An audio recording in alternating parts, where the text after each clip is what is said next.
3, 2, X-1, fire.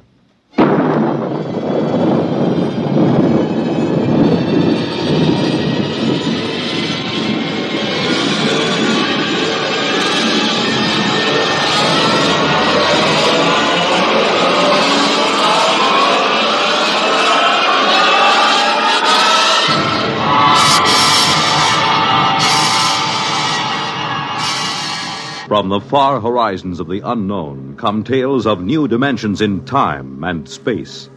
These are stories of the future, adventures in which you'll live in a million, could be years, on 1,000 maybe worlds.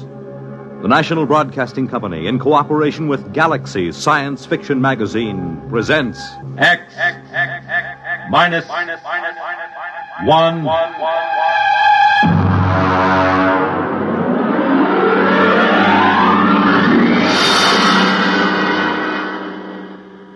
Tonight, The Coffin Cure by Alan Norse. But first, hear this. The scene of America's first Thanksgiving celebration. The top Big Ten football game of the day. One of the most unusual excursions on which a radio audience has ever been taken. These are just a few highlights of the weekend Monitor has planned for you. To help set the mood for the coming Thanksgiving holiday, Monitor takes you on a visit to the banks of the James River at Berkeley Plantation, Virginia. The scene of America's first Thanksgiving celebration more than 300 years ago. For sports fans, Monitor takes you to Michigan Stadium at Ann Arbor for the big Michigan-Ohio State football game. And for everybody, a most unusual listening experience as Monitor takes you behind the walls of Leavenworth Penitentiary. You'll learn of this famous prison's operation from Warden C.H. Looney. Sit down to lunch with its inmates. Learn from them how confinement behind prison walls affects a man. Learn of their opportunities for rehabilitation. There'll be celebrities, music, news, and sports. All on Monitor all weekend long, beginning Friday night over most of these NBC stations.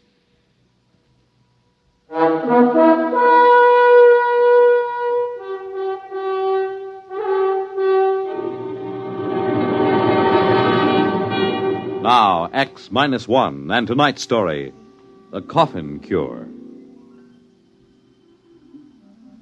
I saw the headlines on the way downtown in the morning. Common cold cured. And sure enough, there was his picture, Chauncey Patrick Coffin. The newspaper ran on deliriously. Coffin nails lid on common cold. No more coffin, states co-finder of cure. Sniffles sniped. Single shot to save sneezers. There was no doubt of it. I've always said that the man who finds the cure of the common cold would be the greatest hero in medical history. And if I could have gotten my hands on Dr. Chauncey Patrick Coffin at that moment, I would have torn him limb from limb.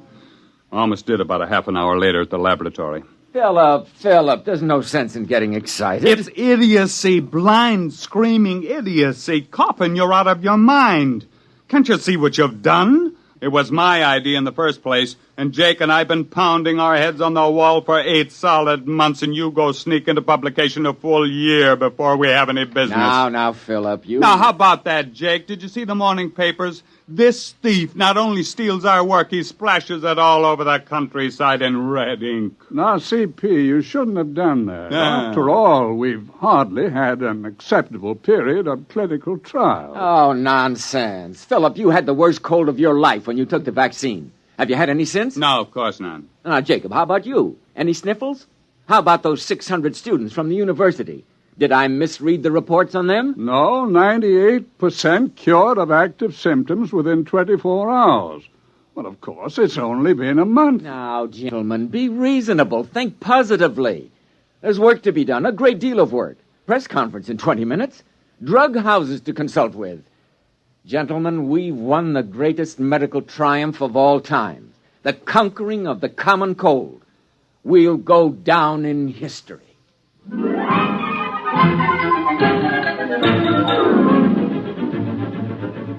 He was right on that point, at least. We did go down in history. Of course, it was the biggest story of the year.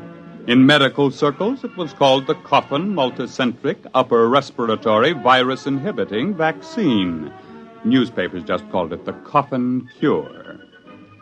The men from the government bureaus came first, and then 17 pharmaceutical houses descended with production plans, cost estimates, colorful graphs. One laboratory promised a vaccine in 10 days. Another guaranteed it in a week. The first actually appeared in 3 weeks and 2 days, to be soaked up in 2 hours by a thirsty sponge of cold, weary humanity.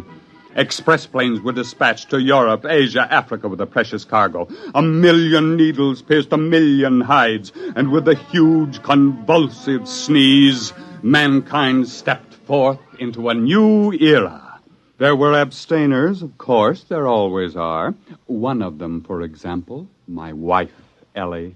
Now, Phil, you can talk all you want to. I don't want any cold shots. You've had this cold for 2 solid months now. There just isn't any sense to it. I don't want any cold shots. But why not? Just one little needle. You hardly feel it. You know I don't like needles. Oh, Ellie. Oh, why don't you leave me alone? Go take your nasty old needles and stick them in people that want them.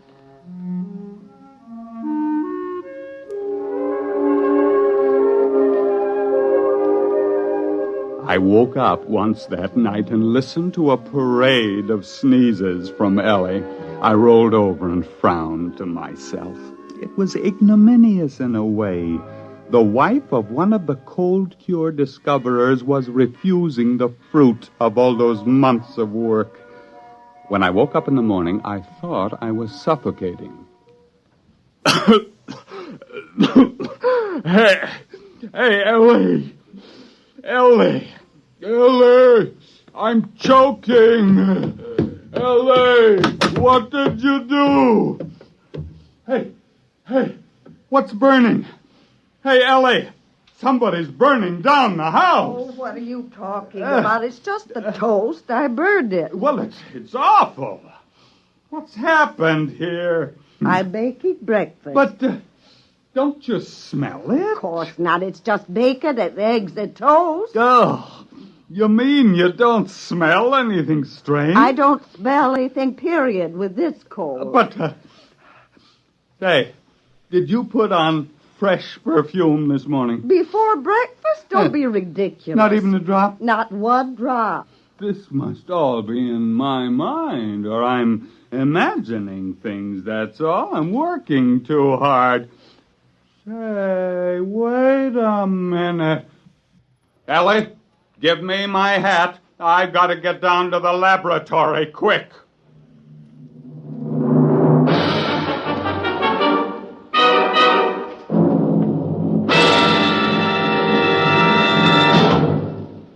You're listening to The Coffin Cure, tonight's attraction on X-1.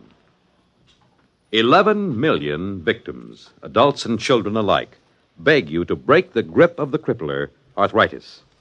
Advances in medical science have made possible the cure of many diseases, but further research is necessary to break this grip, to find the cause and the cure for man's oldest, most crippling disease. Let's give arthritics a chance. Help relieve their suffering now, and help find the cure that will end this terrible disease for all time. Your contributions will support a double-barreled attack on arthritis, a fight in which more research and better treatment are brought to bear on one of the great menaces to our nation's health. Please join the campaign to destroy arthritis, to break the grip of the crippler. You can do your part. Please give to your local arthritis fund.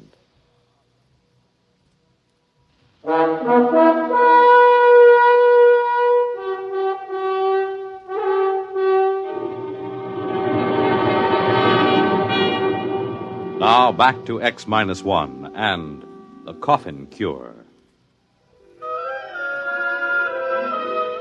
It grew worse all the way downtown. I fought down nausea as the smell of damp, rotting earth rose from my front yard. The neighbor's dog dashed out to meet me, exuding the great-grandfather of all dog odors. The crowded bus was a nightmare. I could tell that the bus driver had salami for supper the night before. My stomach began to roll, and I barely made it off the bus.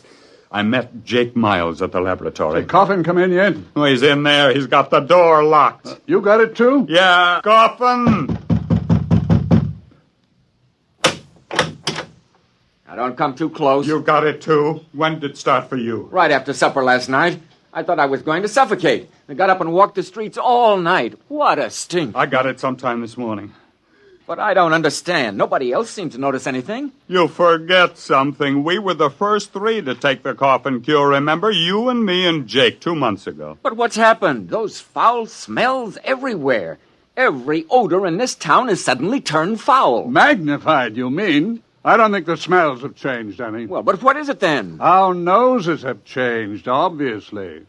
Look at our experimental dogs. They never had colds, and they practically lived by their noses. Other animals all depended on their sense of smell for survival. They don't get colds either. The multicentric virus hits primates only, and it reaches the fullest power in man alone. But I don't get it. Why should it smell this way? I haven't had a cold in ages. Of course not. That's just the point. Look, why do we have any sense of smell at all? Because we have tiny nerve endings in the mucous membranes of our noses and throats. But we've always had the virus living there. Cold or no cold, it's always been there, except now, after the coffin cure. We got rid of the virus, remember? And now, for the first time, those nerve endings in our noses are just beginning to function. You mean you think it'll get worse? And worse, and still worse. Now, we're all in this together, Phil. It was your idea in the first place. You said so yourself. You can't leave me now. You can't. You can't. You better answer your phone. Hello. I'm busy, and I can't see anyone, and I can't... What? Oh. What is it? There's a line of students outside the building. They're waiting to see me. Oh, Jake, Phil, they'll hang me. You've got to help me. Send down to the freezer and get all the live cold virus we can find. Get us some inoculated monkeys and a few dozen dogs. But you've got to help me. You've got to help me. And stop sniveling. You're the big publicity man around here. You're going to handle the screaming masses, whether you like it or not. We've got to find out how to catch the common cold again if we have to die trying.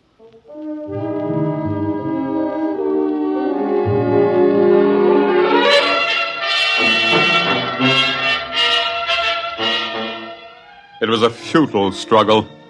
We sprayed our throats with enough pure culture of virulent live cold virus to have condemned an ordinary man to a cold for life. We didn't develop a sniffle.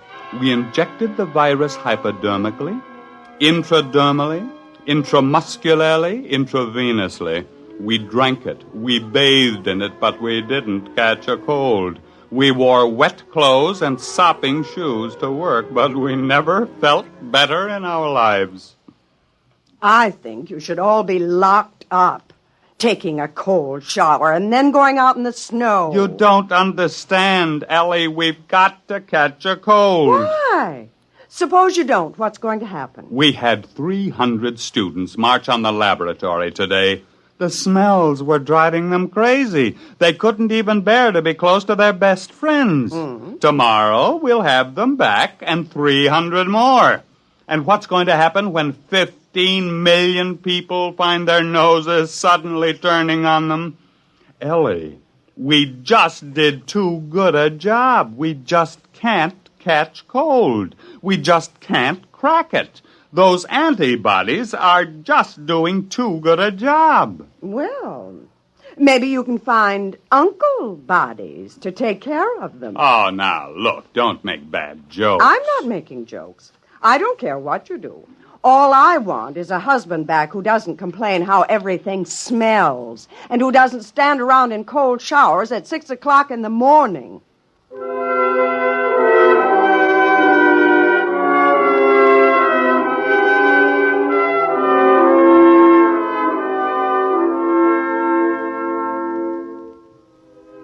In the morning, Jake, Coffin, and I had a conference in the lab.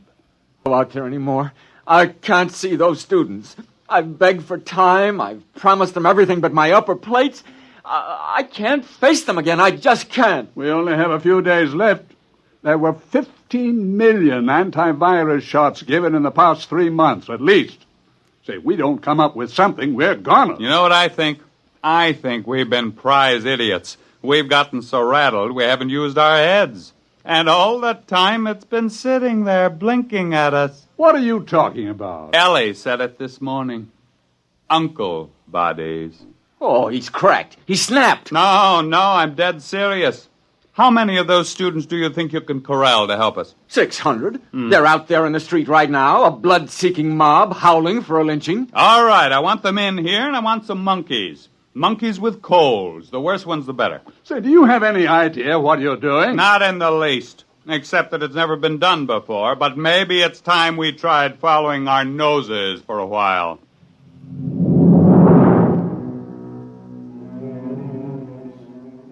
The tidal wave began to break 2 days later. Only a few people here, a dozen there, but we could tell it was coming. At the laboratory, the doors were kept barred, telephones disconnected. Jake rigged up some small gas masks, but it didn't do much good. But the work went on in spite of the smells, and you have no idea what a truckload of monkeys smells like magnified 10,000 times.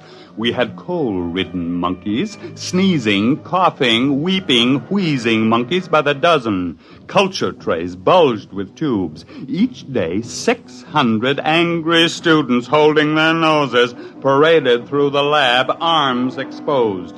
At the end of the week, half the monkeys were cured of their colds and couldn't get them back.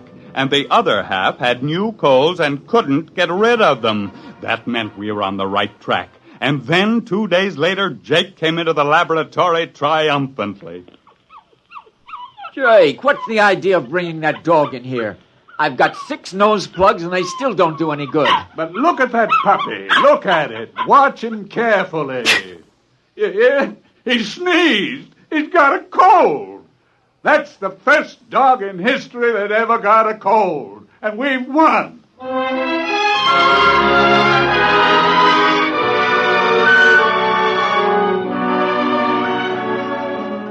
I was the first volunteer. We injected the new serum in my arm and sat back and waited. We were still waiting 3 days later. Well, it was a great idea. It just didn't work, that's all. Where's Coffin? He collapsed 3 days ago. He kept having anxiety dreams about hanging. Well, I suppose we'd better just face it. Nice knowing you, Jake.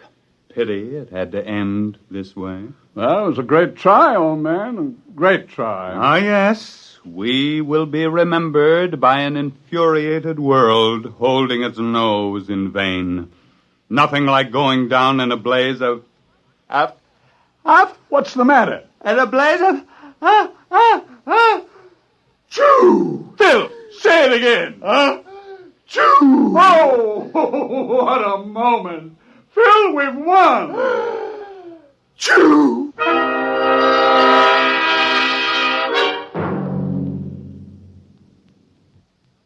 Now, just keep your feet in this warm bath, Phil, and drink plenty of hot lemon juice. You'll be all right. You see, it was your idea, the uncle bodies. We developed an antibody against the cold virus, and then we had to develop an antibody against the antibody. Will they be able to make it fast enough? Just about fast enough for the people to get good and eager to catch cold again. There's only one little hitch. Hitch? The stuff we made does a real good job, just a little too good. I may be wrong, but I think I've got this cold for keeps. Unless I can find an antibody against the antibody against the antibody. Choo!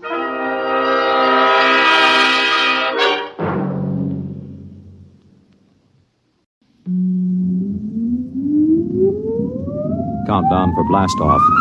X minus 5, 4, 3, 2, X minus 1, fire.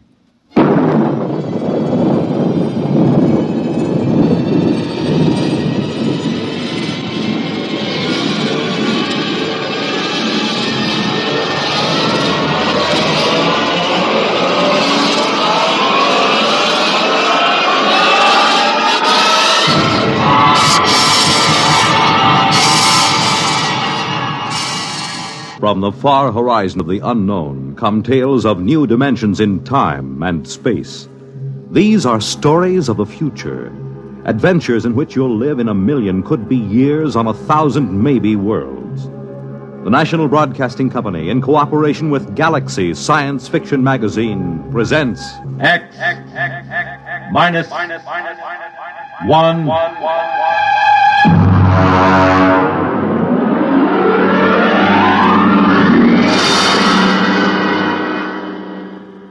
Tonight, The Light by Paul Anderson. But first, hear this. The glamour backstage at Broadway's newest hit musical show, the spectacular West Side Story, the novel experience of accompanying a congressman, Joseph Martin, as he searches out the complaints, compliments, and problems of his constituents on a grassroots tour of his district. The thrill of attending one of the top football games in the nation as Army versus Virginia. The excitement of spending late evening hours with the music of top artists performing in famous nightclubs in New York and Chicago. These are just a few of the highlights of the weekend entertainment Monitor has planned for you. Beginning tomorrow night, Gene Kelly, Milton Berle, Tab Hunter, and Tony Martin are among the celebrities who will be visiting you over the Monitor weekend. There'll be comedy by Fibber McGee and Molly and Bob and Ray. Music, news, and sports, all on Monitor. So why don't you start your weekend right with Monitor on Friday night and stay with Monitor all weekend long over most of these same NBC radio stations.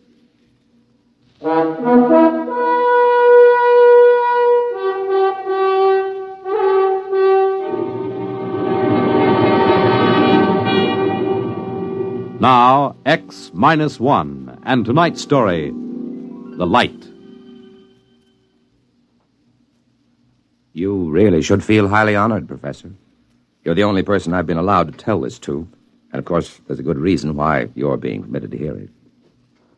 Why? I think you'll see why before I've finished. We're not a gang of power-nutty militarists, you know that. Personally, I'd like to tell it to the whole world, but it could very well touch off a war, and a war would mean the absolute end of civilization. There's one thing you should understand right from the start. Just because I know enough math and physics, just because I could pass the most rigid physical exam ever devised, doesn't mean I don't know anything about culture and art. When they picked me for the three-man crew for the first landing on the moon, they were a little condescending about that side of my background. Baird, the skipper, and Hernandez, the engineer, the other two members of my team, were a little leery of me just because I could talk about art every now and then. They needn't have worried. Once we left the space station and got into orbit, we didn't have much to do for several days but talk. Look at it. From this distance, you'd swear the Earth was uninhabited. It's hanging like a big sapphire in the inky black. Poetry. Don't you ever quit spouting it. Why are you riding me all the time, Baird? Maybe I don't trust a scientist who keeps talking about art all the time. You think there's no connection between the two? I know blamed well there isn't. I always thought that when you got up this high, you could make out the continents. I can't tell where the sea ends and the land begins. It's the clouds lying all over the surface that make it so tough. I think that's Russia coming into view, isn't it, Skipper? According to the orbital schedule, that should be Siberia emerging from the Terminator right about now. Are they watching us, I wonder? Why not? They've got a space station of their own with good telescopes on it. Yeah, and I'll bet they're hoping that we smack into a meteor. Maybe they don't have to hope. Maybe they've already arranged an accident. I doubt it, Baird. They wouldn't risk sabotaging us. Not on a trip like this with the whole world watching. Because it might start a war? Don't make me laugh. Nobody's going to start shooting when they know the whole world will go up in smoke just to avenge 3 spacemen and a $10 million hunk of ship. Ever hear of chain reaction? One sharp diplomatic note might set off the whole thing. You think our own government would be sending us to the moon if there were any military advantage to be gained from it? Then what's the idea? Why are we doing this? Prestige. Yeah. They put up the first satellite, built the first space station. Now we've got to be the first man to step on the moon, or the rest of the world will start looking on us as a second-rate power. You make it sound like some kind of game. Oh, it is, Hernandez. The deadliest game mankind ever played. One false move, and bang, the whole world goes up in a mushroom cloud. How long will it go on? That's what gets me. As long as there's a balance of power. But let one side, Russia or us, find a really new concept, something the other side doesn't even dream about, and it'll be all over. Suppose they find it before we do. That'll be too bad for us. The Cold War will be over, and so will we. Why don't you shut up, the two of you? You both talk too much. It was the wrong thing to say, I knew, out there in the great quiet night. We shouldn't carry our little hates and fears and greeds out beyond the sky and into space. Or perhaps the fact that we can be burdened with them and still reach the moon shows that man is bigger than he knows. I couldn't say. Anyhow, as the whole world knows, we made it. Our landing site hadn't been chosen exactly, but as you know, Professor, we came down at the foot of the lunar Alps, not far from the crater Plato.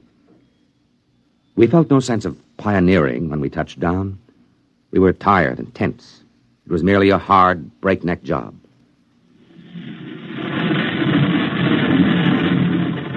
Hot rockets. Rockets off. Well, gentlemen, we're on the moon. Can we open the viewports? I want to see this. Go ahead, I'm bushed. Look at that. That light. I didn't realize it would be so bright. It's a cold, eerie light. It's not like our deserts on Earth. They aren't as bright or as dead. All right, that's enough gawking. Our orders are to draw lots to see who's first on the moon. All right, Hernandez, you draw first. Well, Professor, we drew lots. And, of course, everyone knows who won. I did. I was to be the first man ever to set foot on the moon. At least for a little while, that's what I believed.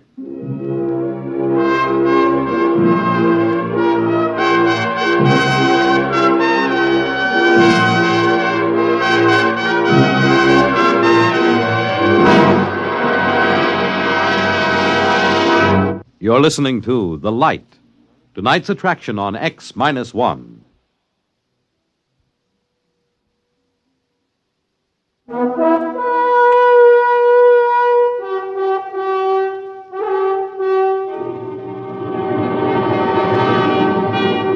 Now back to X-1 and The Light.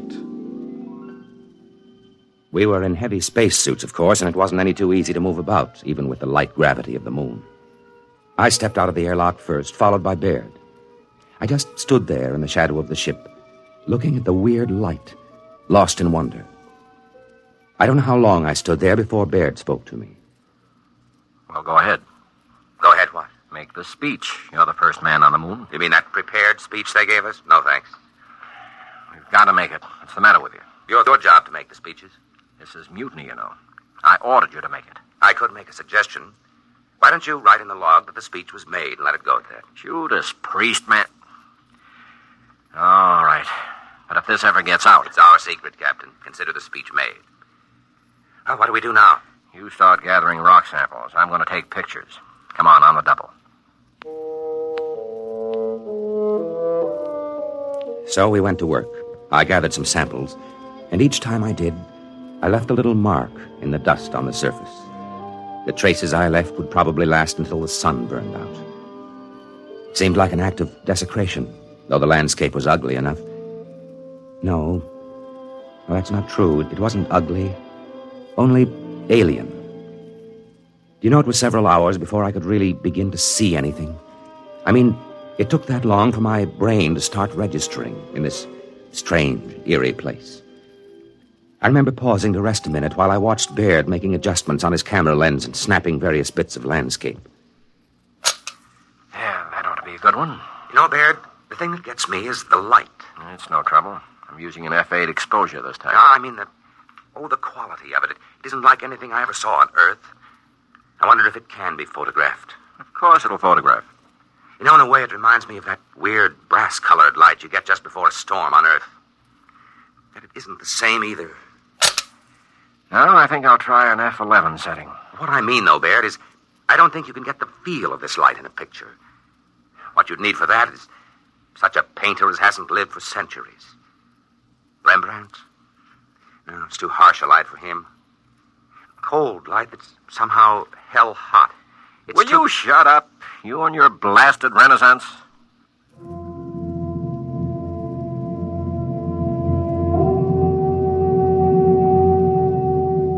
Well, I suppose Baird had a point. This was hardly the place for a chat about art.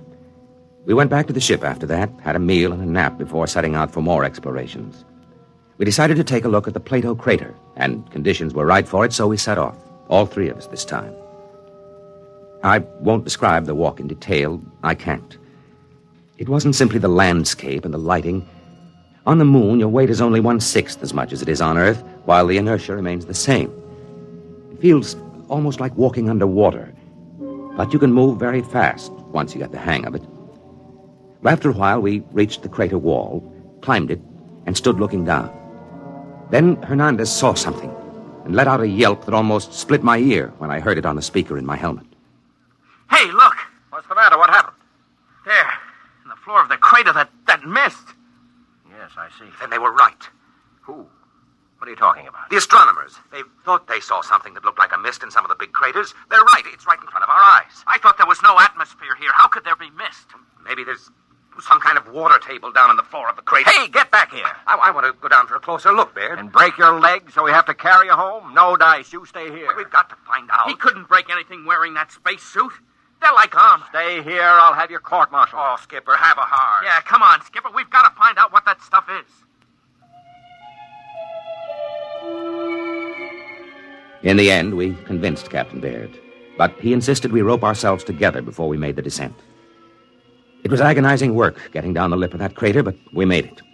We stood there silently on the floor of the crater, bathed in a cold, golden-white radiance. There's never been such a light on Earth. It seemed to pervade everything, drenching us cold and white, like silence made luminous. It was the light of nirvana. And somewhere, somehow, I had seen it before. I stood there, unable to speak, until another yell from Hernandez brought me to my senses with a wrench. Oh, no. It can't be. Now, what's the matter, Hernandez? Look there in the dust of the crater. Look and tell me I'm crazy. Good Lord. Footprints. Footprints of a man. Who? There's only one other country on Earth that could send a spaceship to the moon yet. Yes, Hernandez. Russians. Are they still here, I wonder? We can't tell by staring at the tracks. They could be 5 hours old or 5 million years. But why haven't they told the world? Why haven't they been bragging about it? Why do you think? You mean they've found something of vital military importance? Look up at the Earth. Maybe right now they're planning their next move. The last move. I don't believe it. They couldn't have done it. They couldn't have kept it secret. Why not? They could have taken off in a black ship when our space station was on the opposite side of the planet. How would we know? Come on. Where?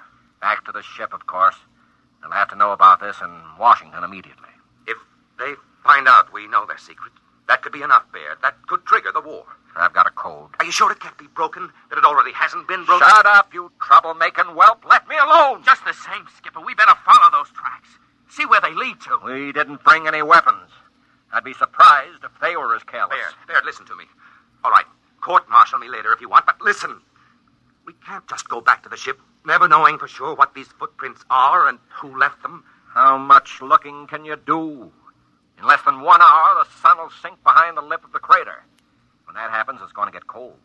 Colder than anything you've ever imagined. I've got a heating unit in my suit. Good for 20 minutes at the most against a cold like that. Barely time to get back to the ship. All right. I'll take the chance and get back in time. But let me follow those footprints, Baird. It's your duty to let him, Baird. All right, permission granted. God help you.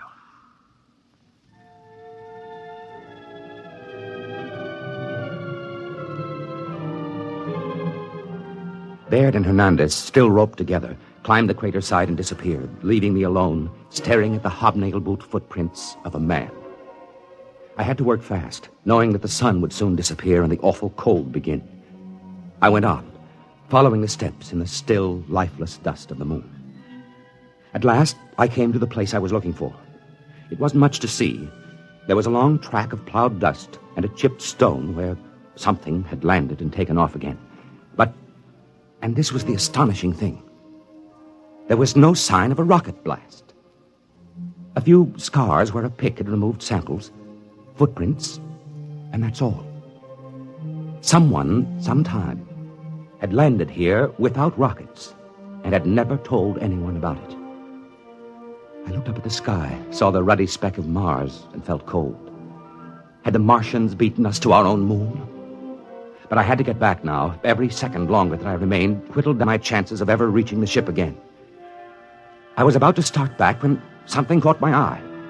A big chunk of rock with something carved on it. Something unmistakable. A cross. A million suns wheeled and glittered above me.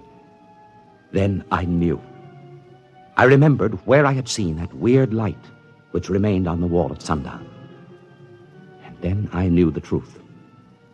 I turned and started to run for the ship. I almost didn't make it. Baird met me halfway, ripped off my pack, and connected another heating unit. Jackass! Puddin'-brained fool! I'm going to have you up before a court-martial, so help me if it's the last thing Even if I tell you who made those footprints in Plato? What? I can, you know. I've got it all figured out. And in a way, it's a good joke on you. All right, back into the ship with you, and let's hear the whole story. And it better be good.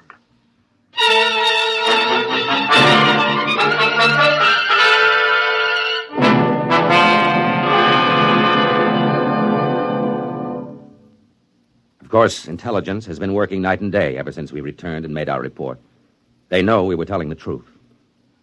And that's why you've been drafted, Professor. We're going overseas together, you and I. Officially, we're tourists. You search the archives, and I'll tell you when you've turned up something we can use. Oh, we'll find it. We'll find something. It couldn't have been done by rockets, you see. Even if the physics had been known, which it wasn't. The chemistry and metallurgy wasn't there. But there was something else. Anti-gravity? Maybe. Whatever it is, when we find it, the Cold War will be over and we'll have won. You don't get it?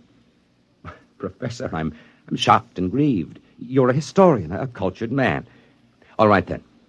Our first stop is the National Gallery in London, where there's a painting called The Virgin of the Rocks.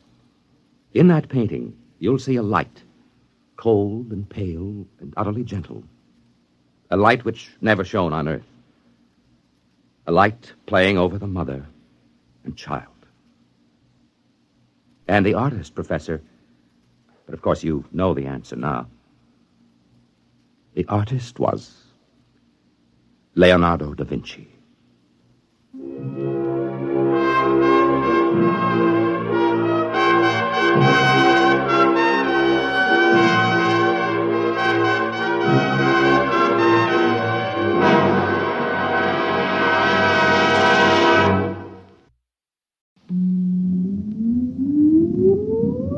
Countdown for blast off. X minus 5, 4, 3, 2, X minus 1, fire.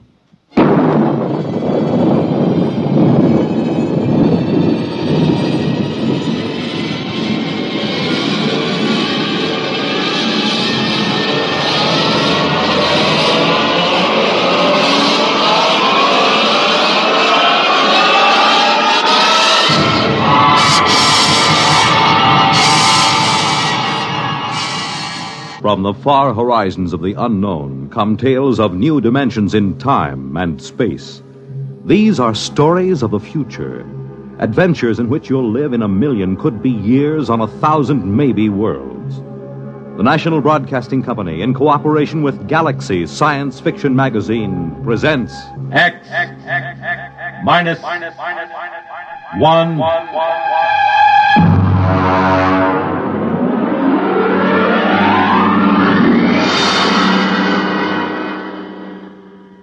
Tonight, Point of Departure by Vaughn Shelton. But first, hear this. A garden party for a queen, and you're invited. A trip to Tokyo, and you'll go along. The Army football game at West Point, and you have a seat on the 50-yard line. These are just a few highlights of the weekend Monitor has planned for you. Tomorrow night, Jinx Falkenberg is your personal guide at the party being given for England's Queen Elizabeth in the garden of the British Embassy in Washington, D.C. Saturday, you'll be off to historic West Point for the great Army-Pittsburgh football game. And that excursion will be followed later in the Monitor day by a trip to Tokyo, where you'll visit the famed Japanese Kabuki Theater and the exotic Ginza nightclub district. Eleanor Roosevelt, Helen Hayes, Pat Boone, and Tony Perkins will be among the celebrities visiting Monitor this weekend. There'll be music, comedy by Fibber McGee and Molly, Bob and Ray, features, news, and sports. So start your weekend right with Monitor on Friday night and stay with Monitor all weekend long over most of these same NBC radio stations.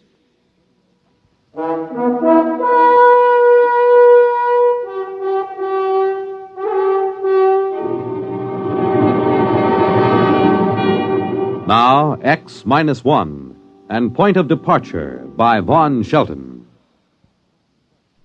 Before I make this statement, I am well aware that you, gentlemen, are the board of directors and not likely to believe me. The overwhelming concrete fact that we face is that the Utah Flats atomic plant is short $300,000. You've asked for an explanation before the district attorney's office is called. I shall explain, but I know I will not be believed. It started with a letter I received from Dr. Winston Reed, the archaeologist. He is the top man in his field. You may have heard of the Yucatan discoveries and, of course, the Poseidon tablets found in the vault under the Sphinx. His letter introduced me to a Simon Kane, who flew in from Salt Lake City and made an appointment for the following afternoon. Mr. Donner, I'm sorry that Dr. Reed has left again for the field. I should like to have him with me at this meeting. Well, Mr. Kane, I don't quite understand why you've come to me. I'm merely a plant manager for Allied Electronics, and I have no interest in archaeology, nor have I access to any funds. I'm not here on a begging expedition, Mr. Donner. I'll come right to the point. Do you know anything of the Poseidon tablets? Well, I've read newspaper accounts. The preliminary translations of the protolithic seals that surrounded the tablets indicate a civilization that flourished on the equatorial continent until it was destroyed by a natural catastrophe, identified as the biblical flood at about 10,000 B.C. Oh, really? I'm afraid I had it confused with the Dead Sea Scrolls. Oh, well, the lay public has not been informed that the tablets have been opened. Opened? Why, yes. The original inscriptions surrounded them. They were in wedge-shaped characters on baked clay. They have been removed from the tablets. Well, it's all very interesting, but really I think... Mr. Donner, 14 tablets were never registered with the Egyptian Museum. They remain at large. 6 of them have been translated so far. They indicate a scientifically advanced culture, and particularly they concern themselves with a solar energy converter. You mean that literally? A power source from the sun? Yes. According to the preliminary translations, this solar converter delivers such fantastic power that it makes our nuclear source look as primitive as a windmill. And I suppose that's why you've come to me. Yes. We wanted to check the inscriptions against actual tests in the laboratory in a field. Well, I'm quite willing to have my engineering staff look over the plans and give you an opinion if it will help you in your research. Why, well, that seems quite fair. I'll bring them to your office in the morning.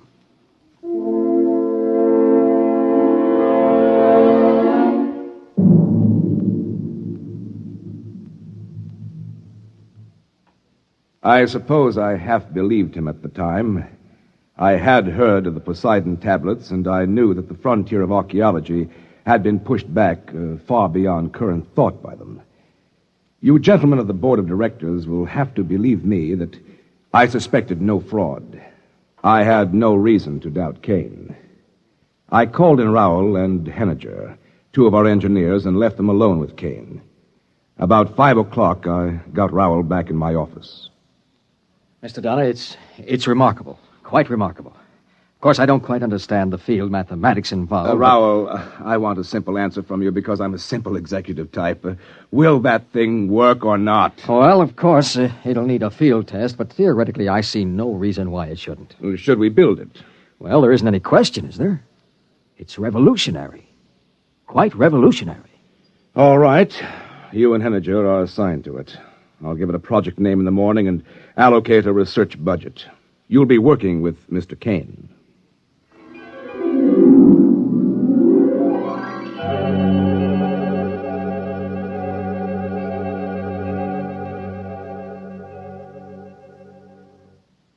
I took great care to protect the corporation's interests. I shall submit in evidence the contracts I drew up with Mr. Kane.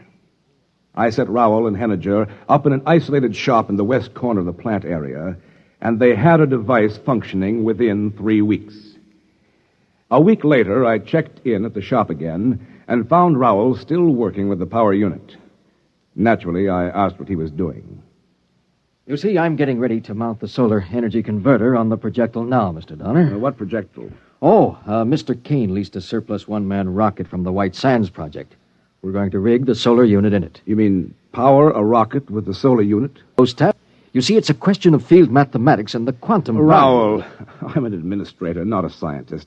I ask you your engineering opinion. Is this a feasible research project? Yes. Yes, it most certainly is. Using the solar converter, you could develop thrust up to escape velocity at only 10% of potential. This solar converter is creating more power than any atomic pile we have. Mr. Donner, this is it. Spaceflight.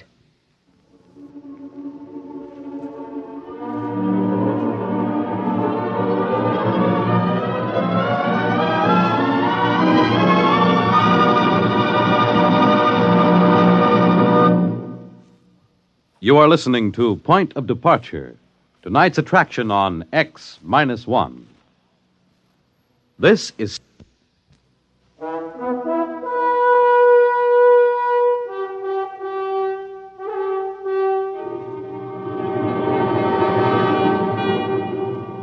Now back to X-1 and Point of Departure.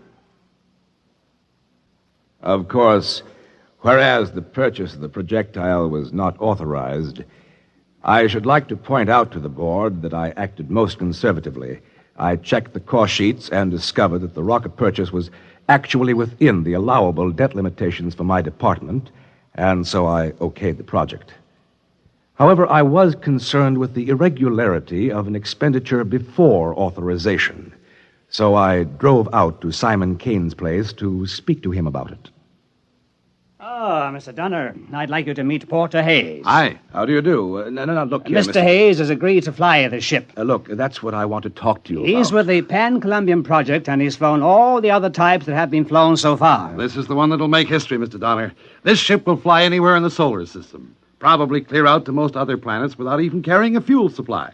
Best thing about it is the actual guarantee of a return trip. You know, those geniuses down at Pan-Columbia have plenty of ideas for getting you out there, but very few for getting you back. I've been showing Mr. Hayes the photographs of the original tablets and translations.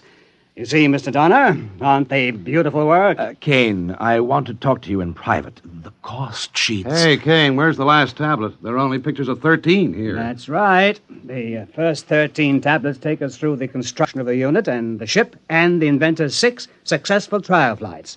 The 14th hasn't been translated yet. It takes about a month to decipher each tablet. You do it yourself? Oh, no. That's a special study. My wife does it. She's an Egyptian scholar in her own right. Her father was Egypt's foremost antiquarian. I believe she's about to honor us with her... Nalja.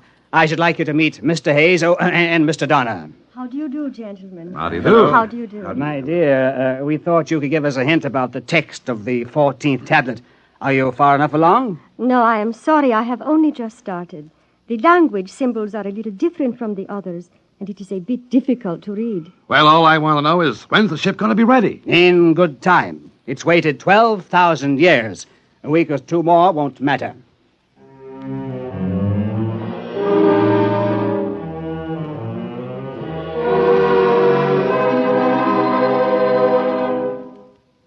During the next 2 weeks, I was too busy with other things to worry much about the project, but I would like to call the board's attention to the fact that I submitted multiple progress reports at 5-day intervals as required by plant operating procedure.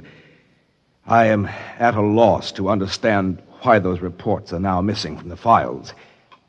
One evening, on a visit to Salt Lake, I was dining at the Pioneer Arms when I spotted Porter Hayes at the table across the room.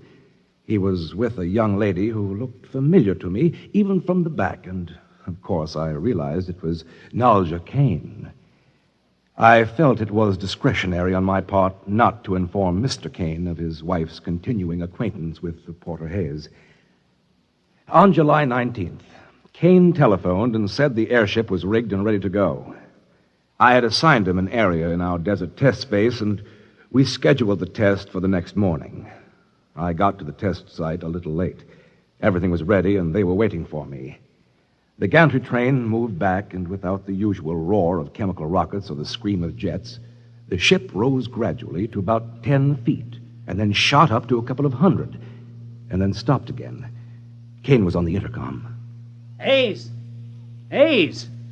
Is it powering right? What does he say? He's satisfied the craft works perfectly. He's going to take it straight out for 4 or 5 hours and then come back. Well, he can't do that. There's too much he doesn't know about that ship. Tell him to come back. Oh, let him alone. He's making history. But the first time... There he goes.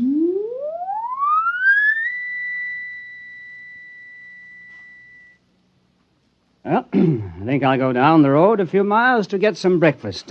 I'll be back shortly.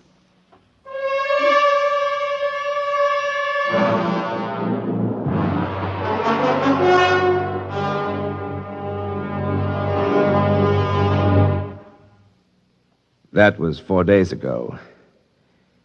I want it clear to the members of the board that I have not notified the authorities. The ship carried the standard survival kit with 7 days' ration and water, and if he had no operational trouble, Hayes could stay out at least a week. Other than filing the original flight plan with the Joint Astronautics Board, I had no other official obligation. When Kane did not return to the test site by noon, I went to look for him. Meeting with no success, I attempted to question Mrs. Kane at her hotel room. I cannot tell you. I cannot tell you anything. Mrs. Kane, this is a matter of vital necessity to our corporation. I have exceeded my research budget on my own responsibility. I must find your husband. If something happens to the rocket, there'll be an investigation. An official investigation. It will all come out then, won't it? What? About my father.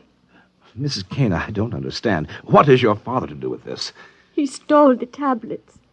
At least I thought he did. You mean the tablets that you've been translating? Yes, I thought he had stolen them. Simon Kane told me that. He brought me the cases soon after we were married. I helped him smuggle them out of Egypt to protect my father. He swore if I didn't help him to translate the inscriptions, he'd expose my father and disgrace him. But now it's too late.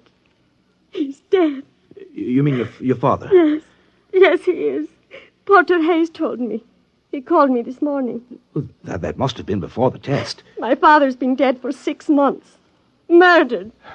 Simon Kane murdered my father. He killed him and stole the tablets from him. Porter Hayes told me he has the proof. Well, that's... I'm really sorry, but if Mr. Kane did come into possession of those tablets illegally, there will be a great deal of litigation. Patent rights, you know. That's our primary concern. Now, of course, we'll have to have whatever proof we can. The original tablets, any photostats, notes... They are all gone. You mean Kane took them? He destroyed them. He burned them. He laughed at me this morning. He told me I could never prove they'd ever existed. However, we do have the corroborative evidence of the solar converter, its plans at the plant, the prototype model, and, of course, the rocket. Porter Hayes flew it, didn't he? He flew away. Oh, Hayes, yes, but he's on the test flight. Now, as soon as he comes back, we'll have to get his affidavit.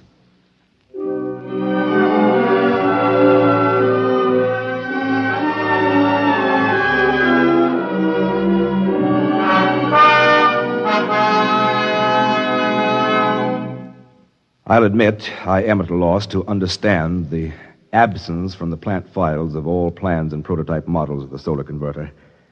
However, I am awaiting a report momentarily from our proving ground near Salt Lake on the return of Porter Hayes and the rocket.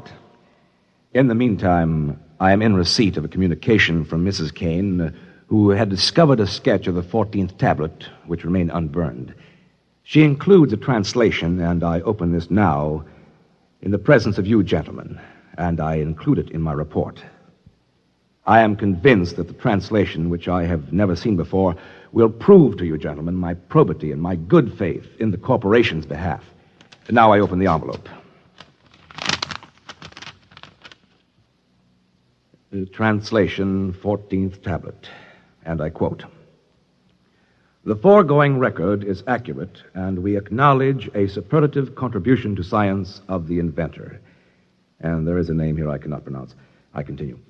"But we must admit his greatest contribution is in the proving of an axiom where ultimate force is involved. It is better to know none of the laws than to know most of them."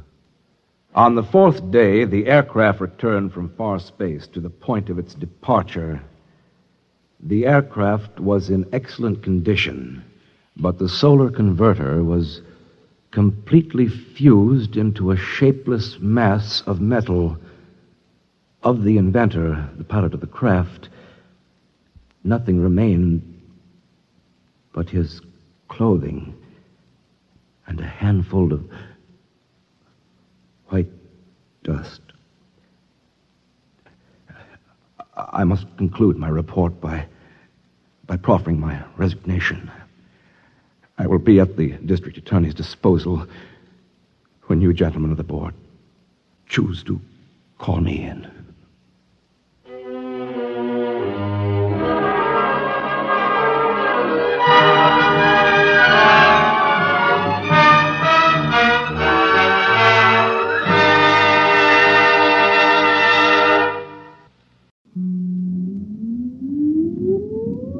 Countdown for blast off.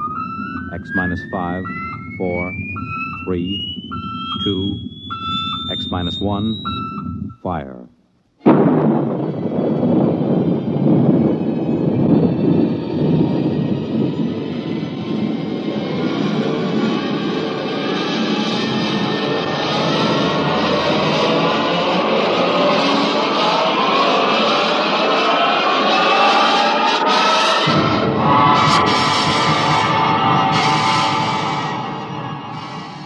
From the far horizons of the unknown come tales of new dimensions in time and space. These are stories of the future, adventures in which you'll live in a million, could be years, on 1,000 maybe worlds. The National Broadcasting Company, in cooperation with Galaxy Science Fiction Magazine, presents X minus 1.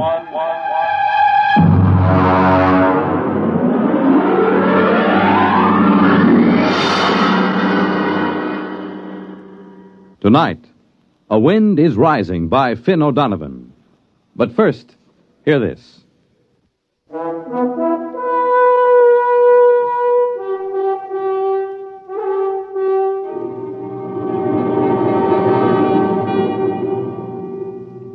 Now, X minus 1. And tonight's story, A Wind is Rising.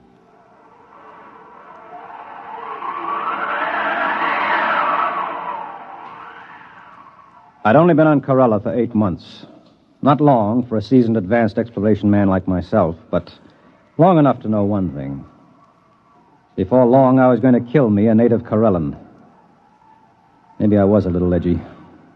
When you have to live inside a steel and concrete capsule just listening to that fantastic wind howl 24 hours a day, it begins to get you. Anyway, it started when Smanik, he was our Corellan radio man, came up to my quarters to get me. Corellans are a dirty brown and look something like big spiders with 5 hairy tentacles. Yeah? Smanik, Earthman. Well? Other Earthman, tell Smanik, tell this Earthman, come pretty quick. Okay. You got lump sugar. What for? Smanik, do something favor, get lump sugar. No, I don't have sugar. Now beat it. Maybe you got dead meat? Smanik like dead meat? No meat.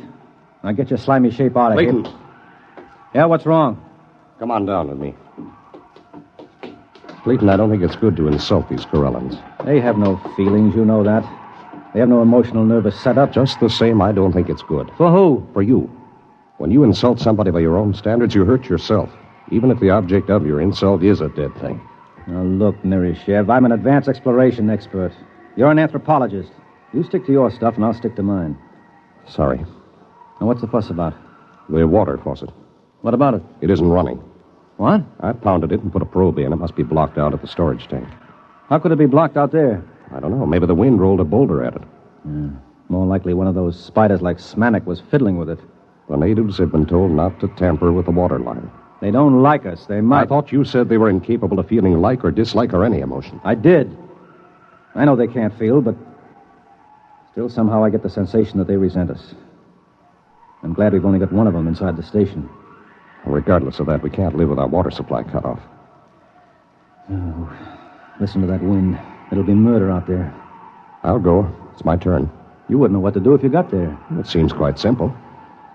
Well, come to think of it, it could be a two-man job if there's a boulder. The wind gauge reads 82 miles an hour. Just a light breeze on Corella. Maybe we ought to wait till it drops a little. Let's ask the gink. Why do we take him along? The gink? He knows the terrain, and like all his kind, he's a fantastic sailor. But they take those woven land boats out in 100-mile winds with no qualms at all. The Brute, 14 tons, and it has a diesel engine. We don't need any sailors. If we have to use a steadying sail, I can handle it as well as any Spider-Man. Just a suggestion. Well, you stick to anthropology. Open the locks and we'll get the Brute out. I'll need Smonik to close the locks after us. Smonik! X-Man call. Clayton and I are going out in the heavy land car. What's the weather going to be like? Wind come up along little more. Not anything to be afraid. He got sugar. Oh, here you are, Smonik. Very good sailing today. You got sail on truck. We have a steadying sail made of steel. Woven reeds. More better. A more easy time. We know all about that. Open the lock, Nerishev.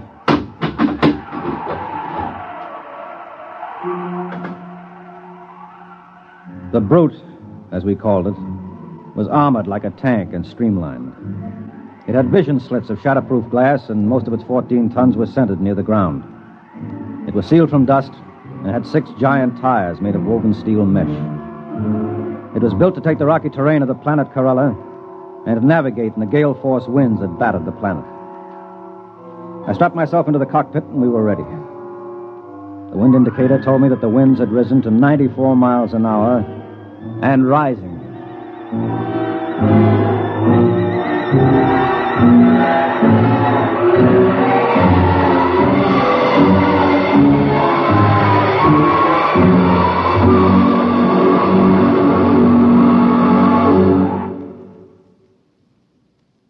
You're listening to A Wind is Rising, tonight's attraction on X-1.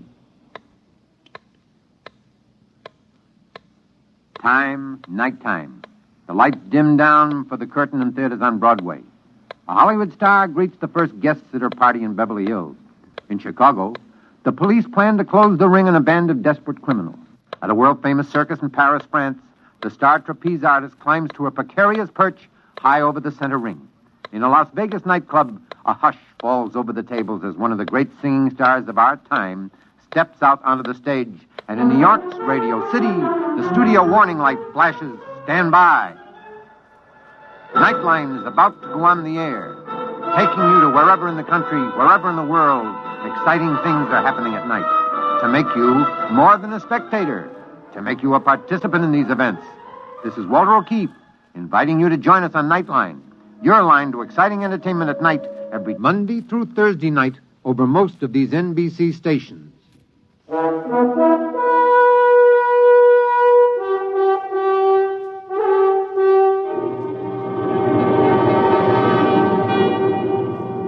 Now back to X-1 and A Wind is Rising. I looked out over the instrument panel. The Corella station had been set down like an overturned bowl on a rocky plain. In order to get to the water storage tank, we had to travel 6 miles. Immediately around the station were our boulder baffles, huge spikes of concrete designed to stop the boulders that the wind rolled off the mountains.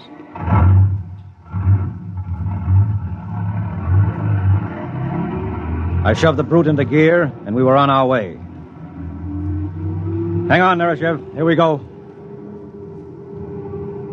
The wind is up to 97. Do you suppose we're in for a storm? The gink said it was fine sailing weather. For a Corellan, maybe. Well, this baby can take it. You see the pipeline yet? The sand is pretty thick in the vision glass. There it is. About 2 points on the starboard bow. I see it now. What's our speed? 3 miles an hour. Give us a little more oxygen in here. Right? Hey, there's something coming toward us. Looks like a boulder. Hard right. That was no boulder. That was one of those ginks out for a sail in his land ship. Playful, aren't they? Next one scares us like that, I'll shoot him, so help me. I don't understand how they can sail those flimsy ships on those wooden rollers. What's our wind speed now? 102 miles an hour. I think it's going to be a storm, Clay. Well, there's no point in turning back now. We can't live without water. I'm game if you are.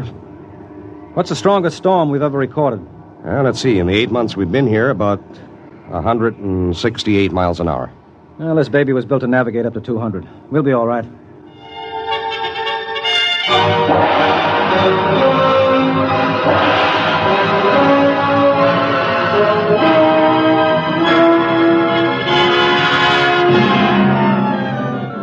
We had had 2 storms on Corella since Earthmen had been there.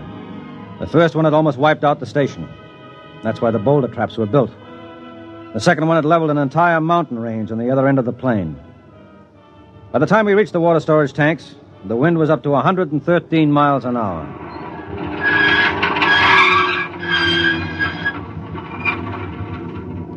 Well, this is it. One of us has got to put on an air suit and repair the damage. Means blowing out the line. It's my turn. What do you know about mechanical things? I'll go out. Fasten that nylon rope to me and winch it as I go along. I'll anchor the brute in the lee of the concrete breaker. Maybe you ought to wait till the wind dies down. It isn't dying down, it's rising. We can radio Smanik at the station and get a report. You think he'll give us a straight answer? I trust him. Hello, Smanik. This is Nereshev calling Smanik. This Smanik, Earthman. How long is this wind going to keep up? Long time. Maybe even longer. More than 2 hours? Yes. Okay. Clayton is going out to fix the pipe. We'll be back in an hour if everything holds. Okay. Well, I'm ready. Lock my helmet. Can you hear me? Yes. Okay. Open the chamber. Here I go.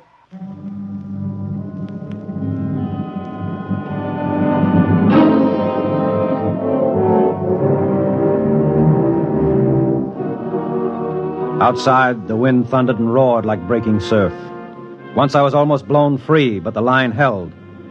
By the time I crawled back into the ship, I'd cleared the water lines, but my suit was shredded and my air extractor was clogged with dust. The wind was up to 145 miles an hour and still rising. You all right? Yeah. All right, let's get this thing going. It's starting to shiver in the wind. Right.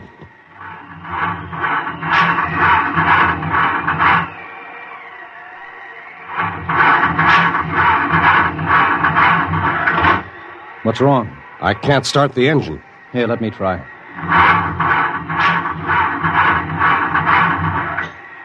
Sand. Sand in the bearings, in the injectors, every place. She'll never start. Good grief. Well, we'll have to sail her back. What? I said we'll have to sail her back. At wind speeds like this? It'll be like sailing a little dinghy across the Atlantic in a gale. Well, what else can we do? We'll put out the auxiliary anchor and ride it out. No. One good boulder and we'd be goners. Come on, raise the sail. Okay.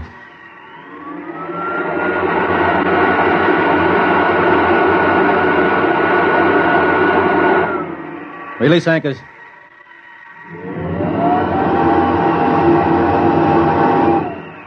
Hang on. Here we go.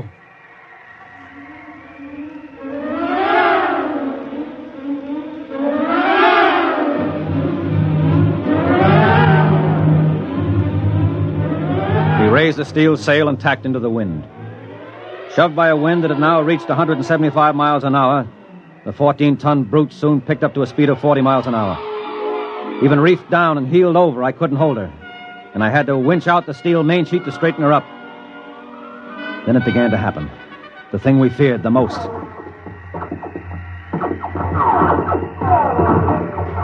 What's that? The wind is tossing rocks at us. Oh. Well, as long as we're not capsized, we'll be okay. She's heeling at 45 now. It's no problem.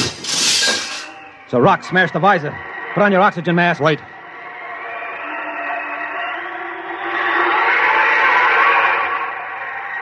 She's boiling along now, 75 miles an hour. Clay, there's a boulder coming. Down the mountain. I can't head her up. Head off. No use, I'll have to drive. You can't. Hang on! We missed us. That boulder's as big as a city block. You're headed for the cliffs. Winch in the sheet again. We'll head up toward the station. No, it's no use. I can't head her up. We'll have to run with the wind. You can't run far. The cliffs are dead ahead. Let's drag the emergency anchor. Maybe it'll slow us down. Suppose it fouls. Worry about that later. Drag it.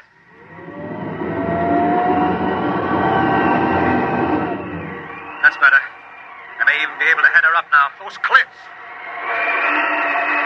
Holy smoke, look at that.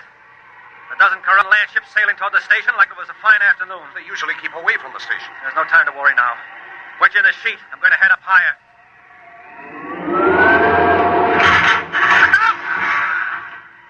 What was that? Boulder. Snap the mast off. Holy mother. We're being blown toward the cliffs. Is that land anchor out? Yes. Oh, pray it'll foul and hold us. Pray. Our Father who art... We're fouled. Yeah. And it's holding. Now if it'll just bite in. I think we're anchored. But listen to those boulders. We won't last 10 minutes anchored here. Move over. Why? I'm going to try the diesel again.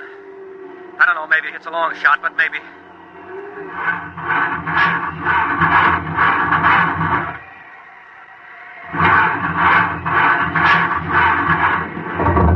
It's caught. It's caught. Come on, baby. Start. Start! That's it. She's running. She's running. All right, let go that anchor. Warm up that coffee, Smanik. We're coming in.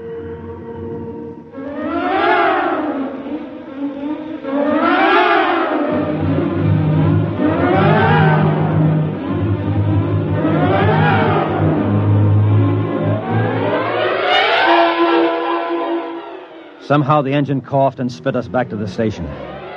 The boulder defense was completely flattened, and one side of the capsule was dented by a huge rock. But otherwise it was still holding. The winds were up to 212 miles an hour at the time.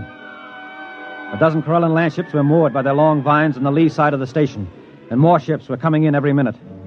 We slid into the tube and entered the capsule.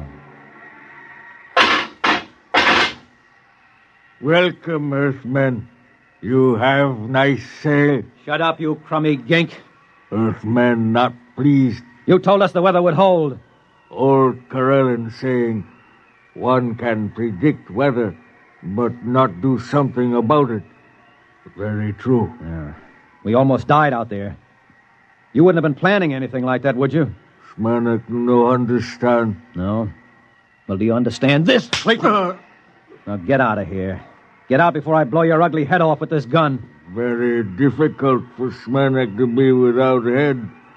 Impossible to eat sugar or dead meat for almost 3 weeks before new head grow. Smanik join his people now for summer festival. Now you do that. Pronto. Wait a minute, Smanik. Did you say summer festival? Oh, yes. Ancient Corellan festival. When summer ends, we go sail away to caverns in far west. Caverns? Yes.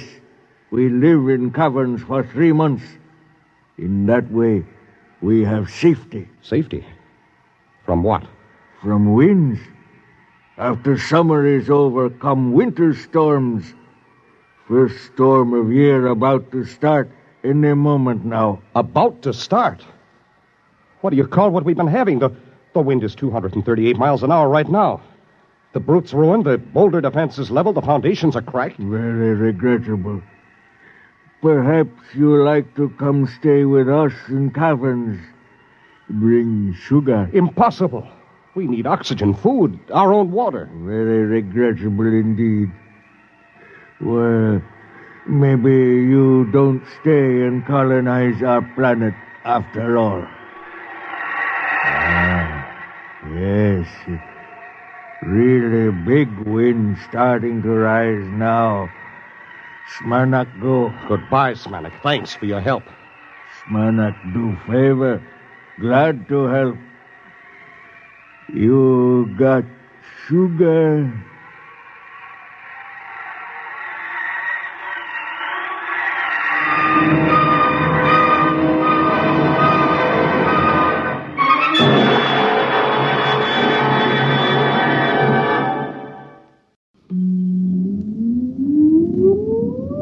countdown for blast off.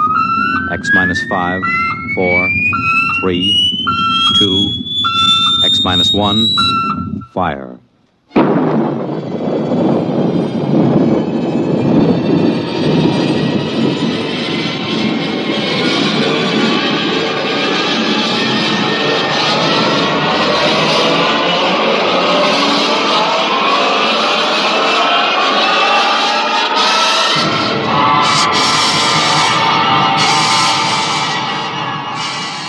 From the far horizons of the unknown come tales of new dimensions in time and space.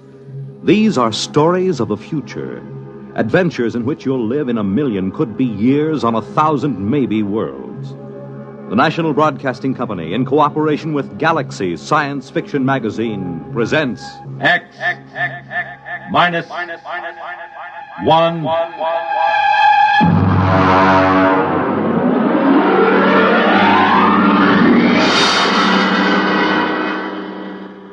Tonight, Tsylana by James E. Gunn.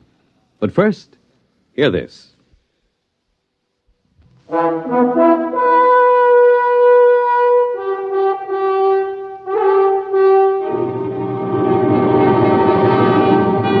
Now, X minus 1. Our story, Tsylana by James E. Gunn. My name is Norman Blake, statistician first class. At 2:30 p.m. on Monday, October 21st, in the year 2055, I became a deviant. I left my job an hour early. To deviate from the norm was unheard of in a perfectly adjusted society such as ours. Thanks to the great psychologist Kinder, we had a society where everybody's job suited his talents and needs, where children were raised scientifically, and where everyone lived happily on an even keel instead of swinging back and forth from gloom to ecstasy. Then I noticed it, the single flaw in the perfect system. Come in. Yes, Norm. Henry, I'd like to talk to you for a moment, privately. Close the door. It's rather unusual for me to see one of my statisticians privately, but since we're old friends... Something rather serious has come up. Oh? As you know, my duty is to check the computers to make certain there are no deviations. Yes? This morning, I ran over the figures for our district. Here is the sheet. The deviation is near the bottom. 1,037 gallons of water purified, 1,037 gallons consumed, 9,328 births, 9,328 deaths. I see nothing wrong so far, Norm. Read the next item. One candy bar taken from baby. Well? But don't you see? A baby can't consent. Therefore, it must have been taken without consent. Henry, that is theft. We haven't had a case of theft in this society for almost 29 years. I see. It's got me so upset I can't think of anything else. You're a little edgy, aren't you? Well, wouldn't you be if you knew there was an antisocial being walking the streets of your own city? I don't think I'd quite go to pieces like that. Maybe, well, this is just a suggestion. Maybe you ought to see an analyst. Perhaps it would help you deal with this problem. I've been analyzed. How long ago? 8 years. Well, unless you're prepared to handle this problem, I'd advise you to get some help.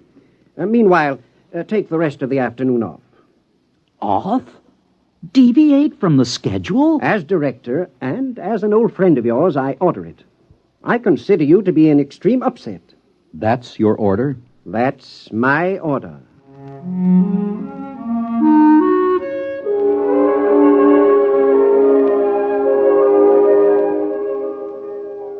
I must confess that as I went toward the elevator, a line kept running through my head. Norm has departed from the norm. I was doing something unorthodox. And what frightened me was that it amused me. Here I was, leaving work 1 hour early. I was so preoccupied that I stepped into the elevator without noticing that someone was already in it. An invasion of privacy almost unforgivable. He was a small, strange-looking man with short silver hair and thick, round glasses. Oops, I beg your pardon. I didn't really know you were... Perfectly all right, stranger. I'll just step out and... Hold it, brother. You've got troubles, I can see. Well, My advice to you is see an analyst. Don't wait another 24 hours. Thank you for the advice. That's more than advice, brother. It's a commercial. Here's my card. Andrew C. Rednick, Public analyst. Oh, you're an analyst. Freelance. I didn't know there were any. I'm probably one of the few still practicing. My slogan is, don't kid with your id. If life ain't dandy, come see Andy. I may be up to see you. You will, I can tell.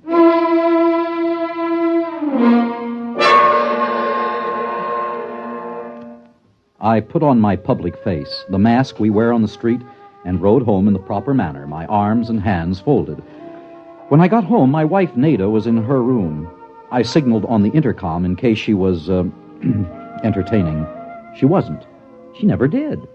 Sometimes I wondered if Nada was quite normal and well-adjusted. Hello, darling. Is something wrong? Why are you home so early? I just uncovered a crime wave. A what? A crime wave. A theft. Candy. From a baby. Well, is that serious? It threatens the entire structure of our society. We have a delicately balanced mechanism here. We're not ready for crime. We don't even know how to catch a criminal. Isn't there an old saying, it takes a thief to catch a thief? It takes a... Darling, that's it. That's the answer to our problem. What is? In order to protect society, I've got to catch the thief. And the only way to do it, obviously, is to become one myself.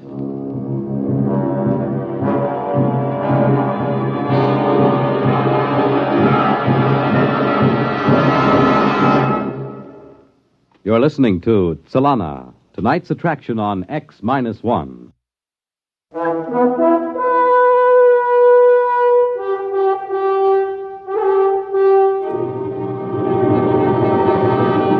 Now, back to X-1 and Tsylana. The address on the card was a deserted skyscraper, a pre-analytic building. The elevators were out of order, and I had to climb 29 flights of stairs. Finally, I was in front of a door that read, Andrew C. Rednick, Public Analyst. Grin and come in. Mr. Rednick? It ain't Santa Claus, brother. Who? You wouldn't remember. Park your ego. Now, boy, what's your problem?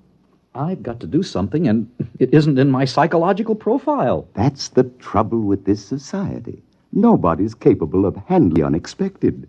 Are you saying there's an advantage to being unadjusted? Don't second-guess the analyst, boy. If you mean by advantage, will you be happier? No. But if you mean power, then you've got it. In a country of normal people, the neurotic man is king.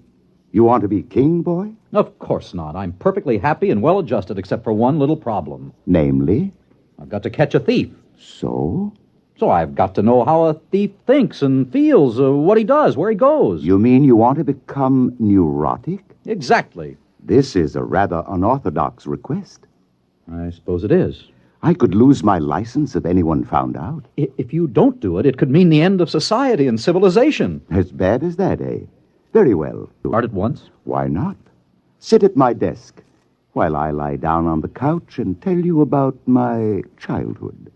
You lie down? I'm the one that's supposed to lie down. You forget this is reverse analysis. I'm supposed to make you neurotic, frustrated. Now then, the first thing I remember was an argument between my father and mother. You were living with your own father and mother? Ooh, how unhygienic. What a nasty situation. You aren't very good at this sort of thing, are you, boy? You're supposed to listen, not comment. Now then, when I was 27, I perfected analysis and revolutionized society. What are you talking about? Kinder perfected analysis and revolutionized society. He died. Don't second-guess the analyst. You know, I'm beginning to dislike you already. Fine. We're making progress already. You're beginning to experience dislike. Next, we'll achieve hatred, and then loathing. In 3 weeks, you'll be well on the road to becoming a crook.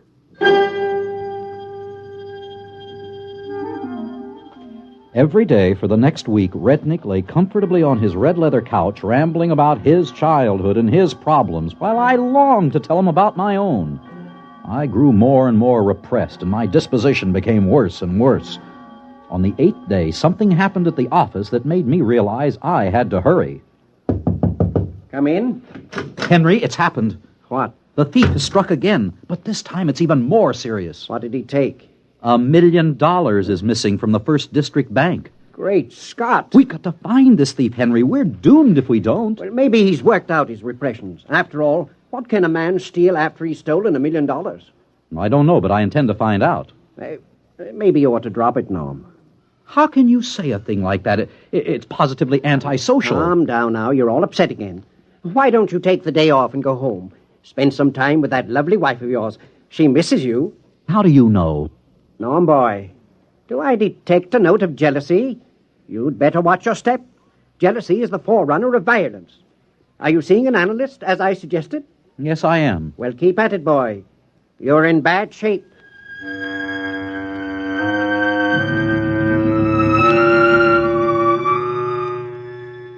I kept at it. By the time the annual status examinations were due, I was a complete wreck. I hated Andrew Rednick with a passion. I was ambitious and jealous. I had even sunk to that basest of all passions. I had fallen in love with my own wife. And still I had not been able to ferret out the thief. He had not struck again. Ah, you're early, son. So I'm early. You'll have to wait. I have another patient. What? You'll have to wait. I have another patient in the other room. He'll be leaving in a minute. Just sit down. Another patient. I could have killed him. Never occurred to me that Andrew C. Rednick would have another patient. After a few moments, a man emerged from the inner office. He was wearing a silver mask or public face, and naturally I couldn't see his features. As I had my own mask on, he didn't see my features either, but I sensed a certain hostility as he brushed by me. Come in, son. Who is he? Take it easy. We don't reveal the names or identities of patients. I hate him. You're jealous. Jealous? As a matter of fact, I've been thinking of quitting the analysis. Good. This is your last session anyway. My last session? But it can't be. The annual examinations are coming up tomorrow. I am not ready. I'll be demoted to a menial job. I doubt it. I told you I'm not ready. What can I do? Have you ever thought of cheating? On the examination? That's horrible. Only a monster could suggest such a thing. What kind of man are you? Who are you, Rednick? Let me close the door. Now, look through the glass at my sign. You can read it backwards with the door closed. Andrew Rednick. Rednick backwards. Kinder? You? Oh, it's impossible. He's the founder of our whole society. Besides, he's dead. He died in an accident. All staged. I just decided to duck out. Why? Because, my friend, I found I had created a Frankenstein, a perfect society. It was like paradise, a Garden of Eden. The same silly people, happy, not wanting anything, not going anyplace, and not changing. So I decided to create a little sin and thereby give the creatures change, growth, misery, ecstasy, and free will. In a sense, I made them creative. Well, son, au revoir. But am I really finished? You're just beginning. Your frustrations are like rabbits, boy. They just keep breeding. I'm the one who's finished. He clapped his hat on his head and walked out, leaving me alone in his office. When I walked over to his desk, I found a gun lying on top of it. I put it in my pocket and returned to my office. The next 5 hours were spent in statistically predicting the questions I would be asked on the annual examination and in finding out the answers in advance. Then I went home. Darling, how did it go? Nada, take a good look at your husband. See anything different? Well, I've been noticing a change for the past few weeks. You're going to notice a much bigger change, sweetheart. Tomorrow, the new appointments will be made based on the results of the annual examination. Did you do well? Did I do well? Read this card. The enclosed card has a magnetic reproduction of your new psychological profile. It indicates you are in the 99th percentile of leadership with the second highest altruism rating ever scored. Therefore, a new position has been created for you. Beginning tomorrow, You will be deputy mayor of the district. Deputy, darling, it's wonderful. Yes, I dare say it is. Only one thing troubles me. What's that? I can't understand how anybody scored higher than I did. I'd counted on becoming mayor. The following day, I reported to the office of the new mayor of our district, the only person who had scored higher than I on the annual examination. I was ushered in promptly. The new mayor was seated behind a huge desk. He wore his public face mask. Mr. Mayor, I'm Norman Blake, the new deputy. Yes, we've met, you know. Oh, I'm afraid I Let don't... me remove my public face. There. Henry Foreman. I'm amazed you didn't guess sooner. How? Quite simple. You and I, dear fellow, have unstable patterns. With me, the first break came the day I took that bar of candy from the baby as I was passing the nursery. My own act frightened me so that I sought an analyst. The same analyst you sought. Rednick, Kinder, it's all the same. And you were the thief, and I never... It takes one to know one, Norm. You cheated on the exam, too. Using the computer, just as you did. Are there, any others like us? I don't know. We'll find out, though. We're ambitious, you and I. That means we'll be moving up, heading for the governorship, perhaps even the presidency. And then we'll collide with the others, if there are any. As Rednick said, in a world of normal people, the neurotic is king. The only trouble with that is there can only be one king. That's right. And only one mayor. The look he gave me then sent chills up and down my spine. In spite of my high position, I haven't had a moment's peace or relaxation since. Neither, I suspect, has Henry Foreman. There were imbalances in our world which had to lead to the destruction of one or all of us, and we knew it. There was one saying that Rednick Kinder had forgotten to tack up on his wall. Uneasy lies the head that wears the crown.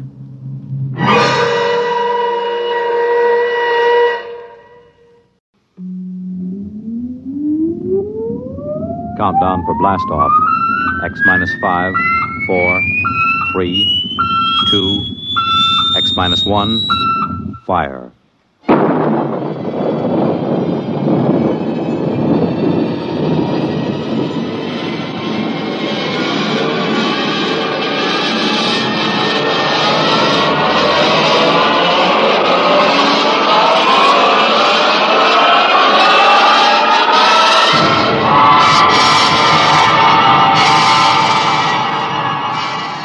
From the far horizons of the unknown come tales of new dimensions in time and space. These are stories of the future, adventures in which you'll live in a million, could be years, on 1,000 maybe worlds. The National Broadcasting Company, in cooperation with Galaxy Science Fiction Magazine, presents X minus 1.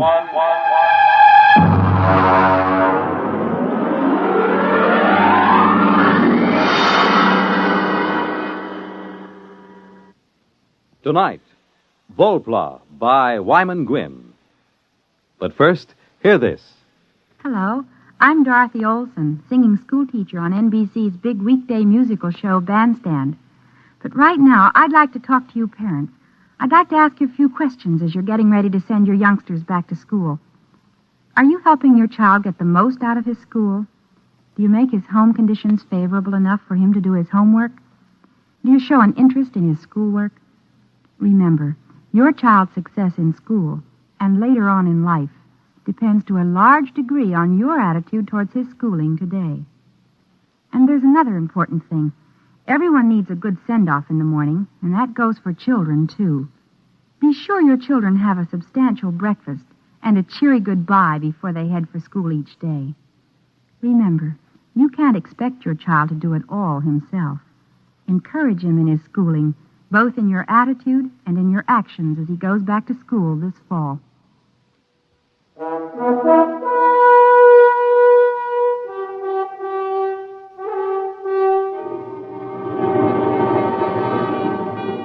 Now, X minus 1 and Volpla.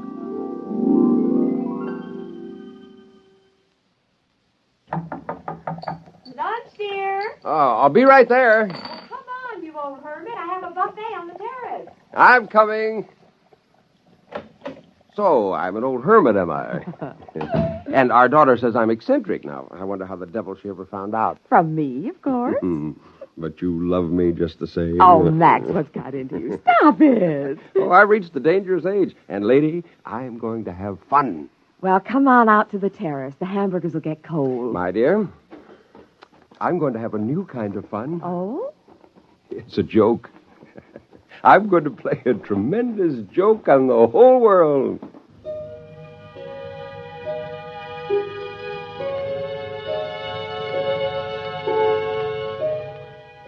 I had been working for this moment for 10 years, and now, Volplas, 3 of them, a male and 2 females.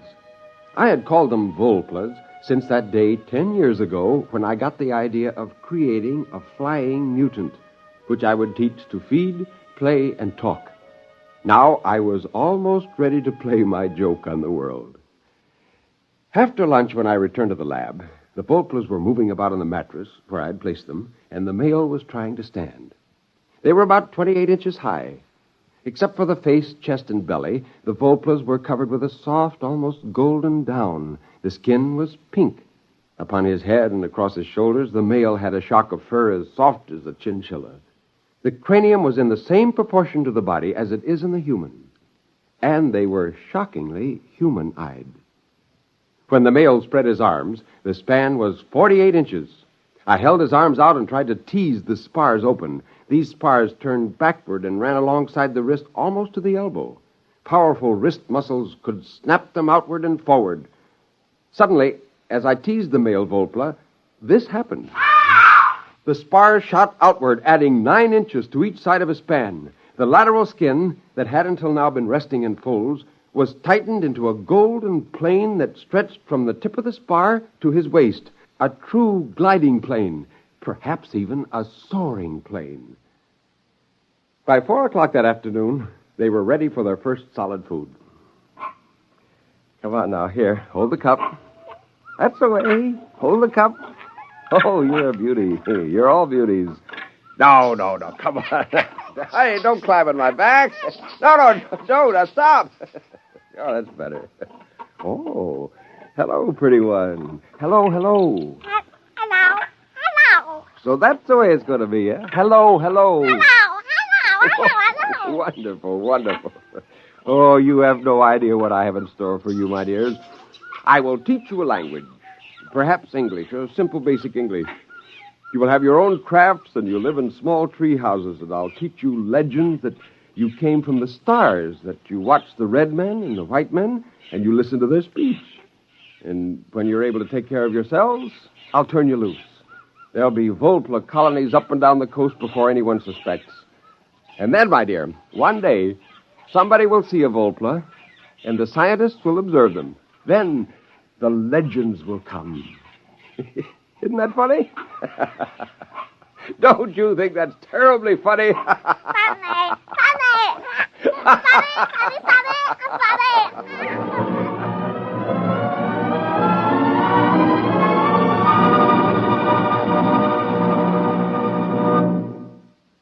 You're listening to Volpla.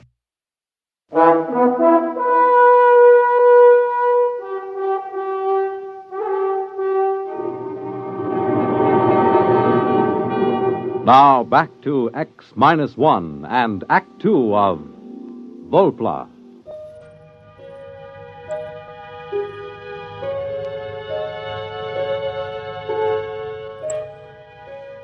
I used the metabolic accelerator to cut the Volpla's gestation down to 1 week, and I used it to bring the infants to maturity in 1 month. By the next spring, I had a colony of over 100 Volplas, and I shut down the accelerator. From now on, they could have their babies in their own way. I had devised a language for them, and I carefully adulterated it with English, as if they had observed us and learned. My Volplas were amazing. They were bilingual. Now, Jane and Susie went down to Santa Barbara for a week, and I took the opportunity to ship the male and the oldest 2 females out of the lab. I put them in a Jeep beside me and drove to a secluded valley about a mile back on the ranch. Tree, rock, Sky, sky, sky. That's right, Chief. That's the sky. All right, come on now. Everybody out. Run, jump. Jump, jump. Run, sky, sky, That's sky, right. That's sky. right. Take off. Go ahead.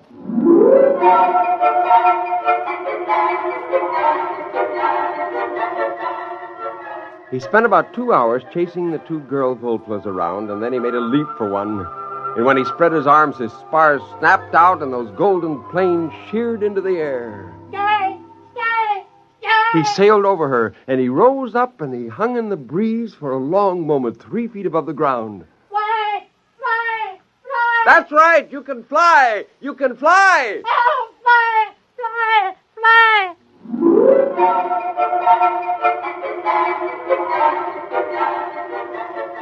They learned quickly and brilliantly. They were not really flyers, they were gliders and soarers.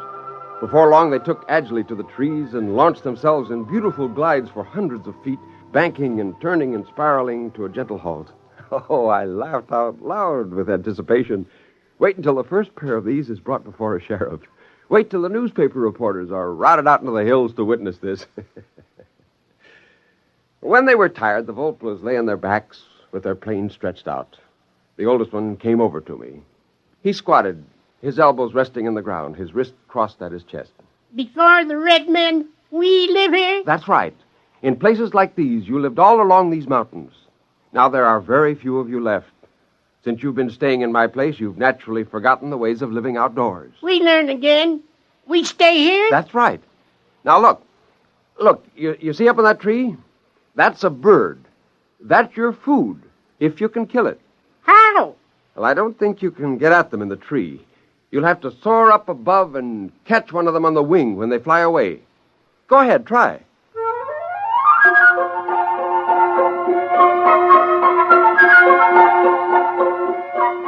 He climbed the tree and launched himself and caught a warm updraft from the hillside. In no time, he was about 200 feet away. He began working his way, crisscrossing back to us, and then suddenly he dived. He caught the bird! He caught the bird! Bird! Bird! Bird! We eat! Yes, you eat this. I'll show you how to build a fire.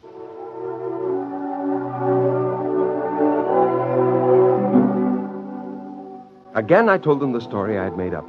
How they came long before the red men in a ship from the stars. I taught them to point to the planet Venus and say that was the star they came from.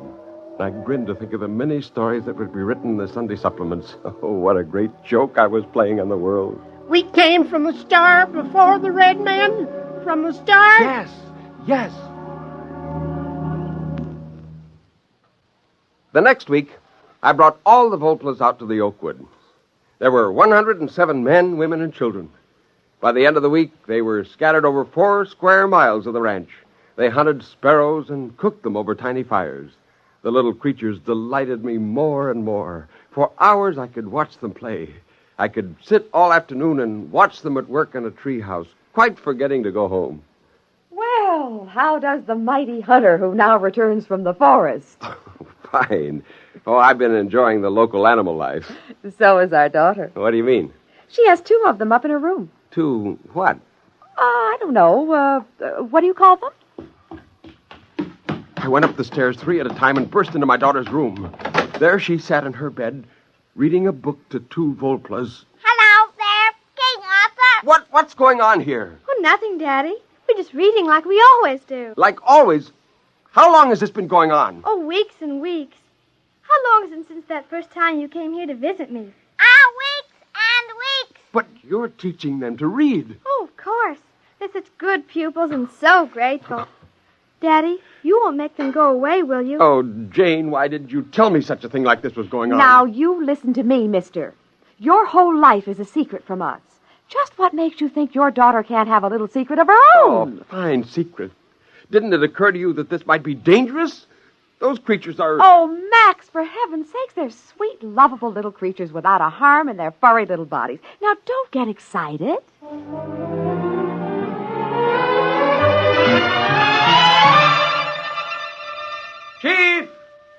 Chief! Look, where are you? Here, Bush. Listen. Do you realize there are 2 Volplas in my daughter's bedroom? Yes, they go there every day. Is there anything wrong with that? But she's teaching them the words men put on paper. Yes, you told us men may be enemies. We wish to learn so we can protect. I have Thing here. Well, that's the San Francisco Chronicle. We've been taking it for some time from box at your house. Oh. I have learned from the others. I can read most of this. It was terrible. The whole wonderful joke of the Volplas would be lost. But I knew what I would have to do. I'd have to explain that my family and I had found a colony of them in our ranch and taught them English and taught them to read. I was stuck with that. Men are dangerous. They will shoot us with guns if we leave here. No. Now listen. When they know who you are, they'll leave you alone. Now, you must disperse all your families at once. Send them far away and spread out. No, we cannot leave these woods. Men would shoot us. But I'm telling you... Perhaps you are not a good friend. Perhaps you have lied to us. Why are you saying we should leave these woods? But it's important. The whole... I mean, you'll be safer. We will decide.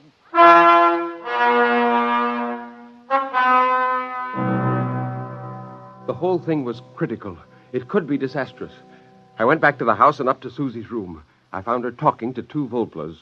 Oh, no. I'm sure you didn't come from the stars. That doesn't sound right.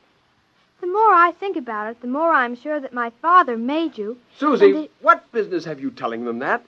I don't want you talking to them that way. Do you hear me? Daddy, you want to play a joke, don't you? Like the time you said I could have a horse for my birthday. You gave me that dried seahorse in the bottle instead of a real one. Were you going to make that kind of a joke? No. Now, Susie, honey, that isn't exactly it. No. I don't think it's very funny. The Volplas are my friends. I wouldn't want to play a practical joke on them.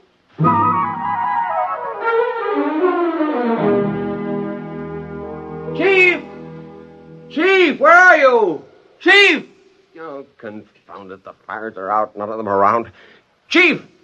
Are you up there in that tree house? Where are you? Where are all of you? You've got to listen to me. I made you. The joke, the whole joke is spoiled. Where are you? Chief! Volplas! Volplas!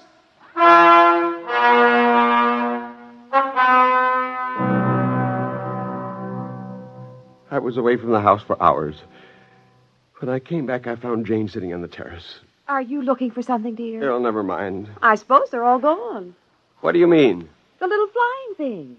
I saw them fly by about 4 in the afternoon. You did? Where did they go? Over that way. You could see them soaring over the trees. Oh, it was so pretty. Where's Susie? She's been watching television. She's all excited about the rocket flight, you know. What rocket? Oh, you have been living in the woods. The Venus rocket.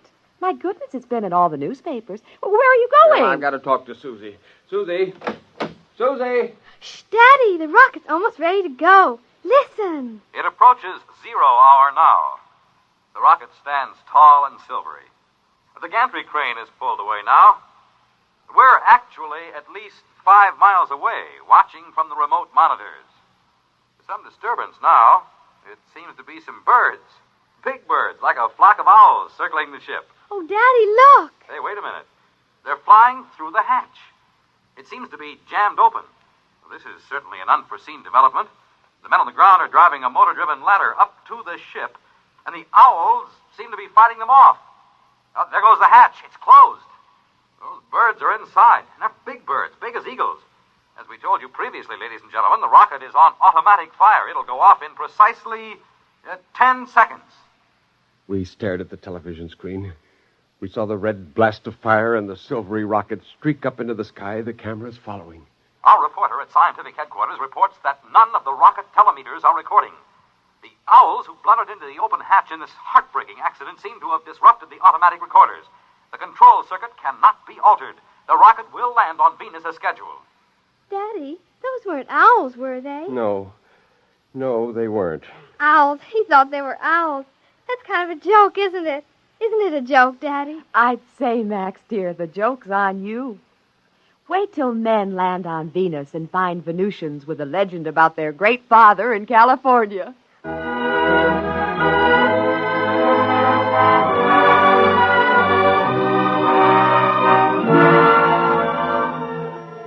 Of course, they left me a note. The handwriting wasn't very good, but then you wouldn't write very well either if your index finger was 9 inches long. I sat on the patio and read the Volpla's farewell. It said, "The man who made us, we forgive you. We know we did not come from the stars, but we go there. I, the chief, give you welcome to visit. We will try not to laugh at you. Goodbye."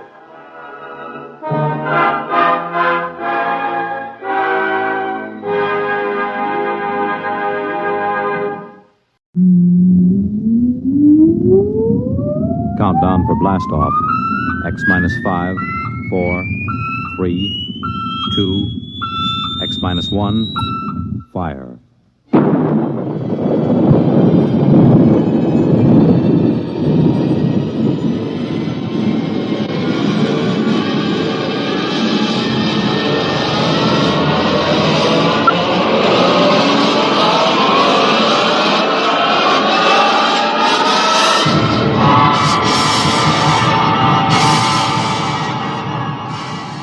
From the far horizons of the unknown come tales of new dimensions in time and space.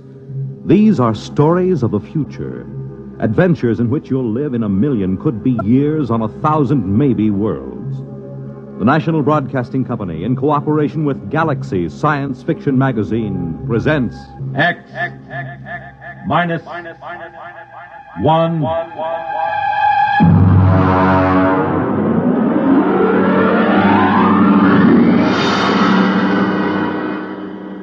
Tonight, At the Post by H.L. Gold.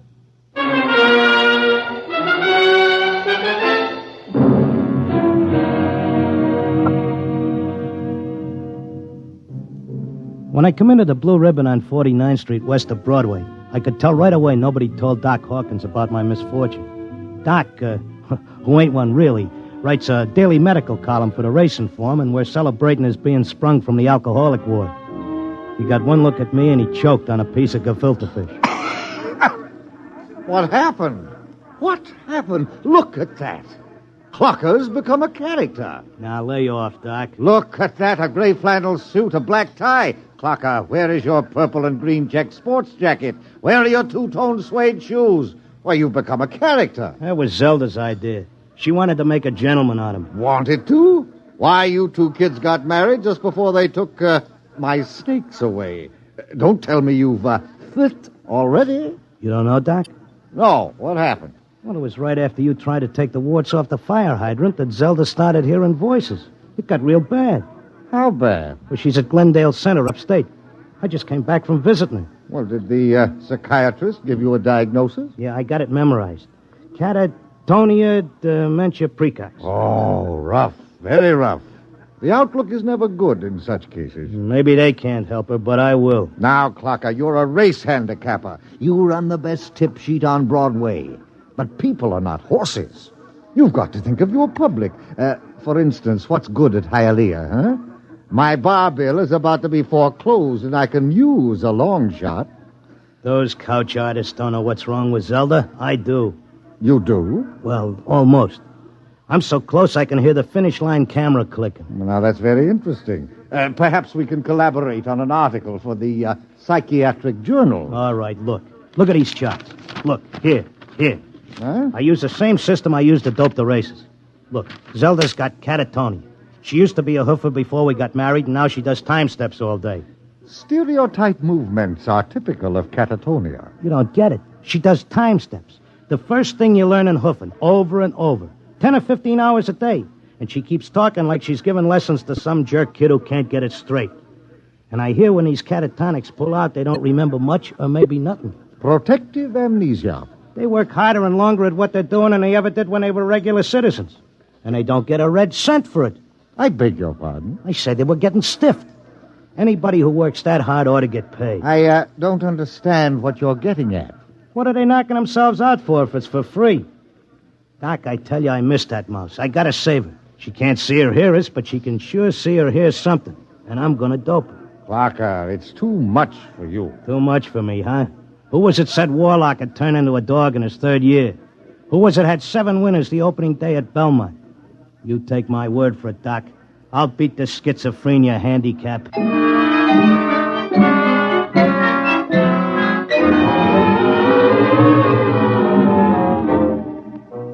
I hadn't been paying much attention to my tip sheet while I was doping a Catatonia dodge. I tell you, I missed Zelda. I missed the bobby pins on the floor and the nylon stuck on a shower rack, the toothpaste tube squeezed from the top. I had to get her back somehow. Next day, I took a cab and went out to that place. I sat in the room and watched her dance. Oh, it was something. Because Zelda was worth watching, even with her eyes blank and her feet shuffling through that simple time step. Mr. Locke, visiting time is almost up. All right. Zelda. Listen, Zelda. How long can they take to learn a time step? She can't hear you. Look, kid, I don't know who these squares are that you're working for, but tell them if they take you, they got to take me, too. You hear?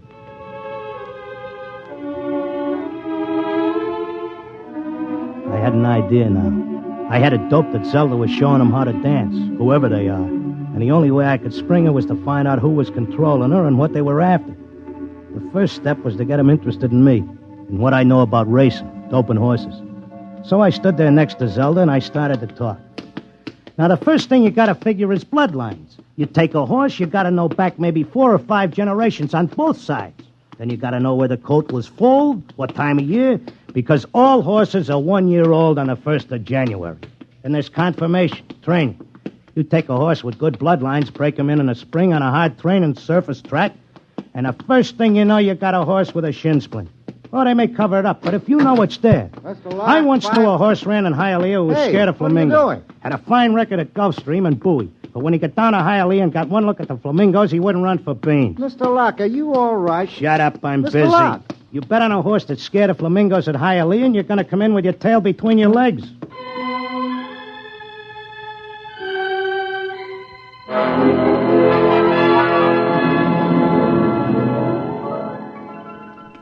I kept coming back every day. I'd just sit there next to Zelda while she did a time step, and I'd talk about horses over and over. And then finally, I started to hear voices. Clocker! Clocker!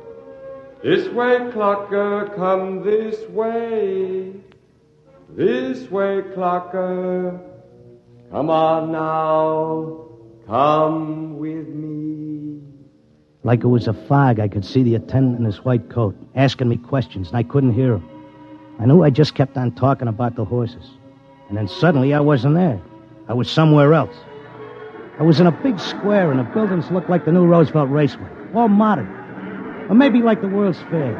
There were trees and statues, and there were hundreds of people standing around, and they all looked scared.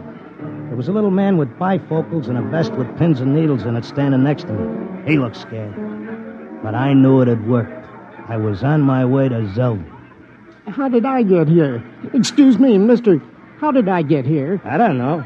I can't take time for pleasure trips. I've got a customer coming in tomorrow for a fitting. She'll positively murder me if her dress isn't ready. She can't murder you. Not anymore. You mean we're dead? Don't ask me, but I don't think you're dead. That much I can tell you. Some of the people in the crowd were complaining they had families to take care of, while others were worried about leaving their businesses. And they all grew quiet when a man climbed up on a big platform in front. He was a very tall and dignified guy, and he had formal clothes and a white beard like the chief mourner at a politician's funeral. Ladies and gentlemen, please feel at ease. You are not in any danger. No harm will come to you. If you will listen carefully to this orientation lecture, you will know where you are and why. What is it? I don't understand. It's a pitch. Friends, I know you are puzzled at all this. Now let me explain. You've been chosen, yes, carefully screened and selected, to help us in what is undoubtedly the greatest cause of all history. You will learn more about it as we work together in this vast and noble experiment. What experiment? What is it? I got it picked. This is a pitch. These guys are out for something. Smells like a con. Let me state this in its simplest terms. Now, you know that there are billions of stars in the universe and that the stars have planets. A good many of these planets are inhabited. In almost all instances, the dominant form of life is quite different from yours. I am not of your planet or solar system. I am not formed as you see me. My true appearance would seem to be rather confusing to human eyes. Nuts, get to the point. The truth is, we are not here, and neither are you. Here is a projection of thought, a hypothetical point in space, a place that exists only by mental force. Actually, our bodies are on our own respective planets. What's he saying? What does he mean? Wait, he'll give us the convincer after the build-up. Our civilization is considerably older than yours. For many of your centuries, we have explored the universe both physically and telepathically, and during this exploration, we discovered your planet. We tried to establish communication, but there were grave difficulties. And it was the time of your dark ages. And I'm sorry to report that those people we did make contact with were generally burned at the stake. Here it comes. He's getting ready to slip us the sting. Oh, I don't think you ought to say a thing like that about a fine, decent gentleman. He's obviously very sincere. The problem we face is that the human race is doomed. The history of your race is a record of incessant wars, each more devastating than the last.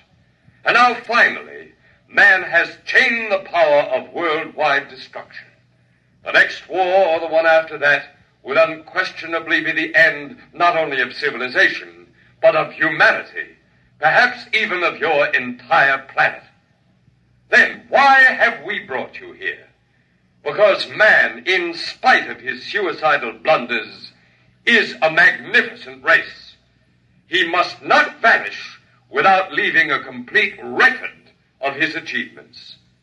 Now, this is the task we must work together on. Each of you has a skill, a talent, a special knowledge we need for the immense record we're compiling. Every area of human society must be covered. And so we need you urgently. Your data will become part of an imperishable social document that shall exist untold eons after mankind has vanished.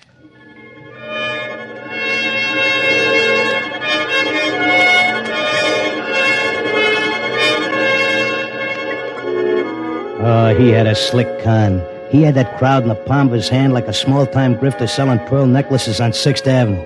They all cheered. They were all flattered to think that they were joining in this vast project to make a record of the human race.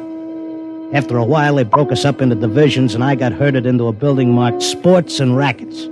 They took my name and my occupation like I was applying for unemployment insurance. Now, here's our problem, Mr. Locke.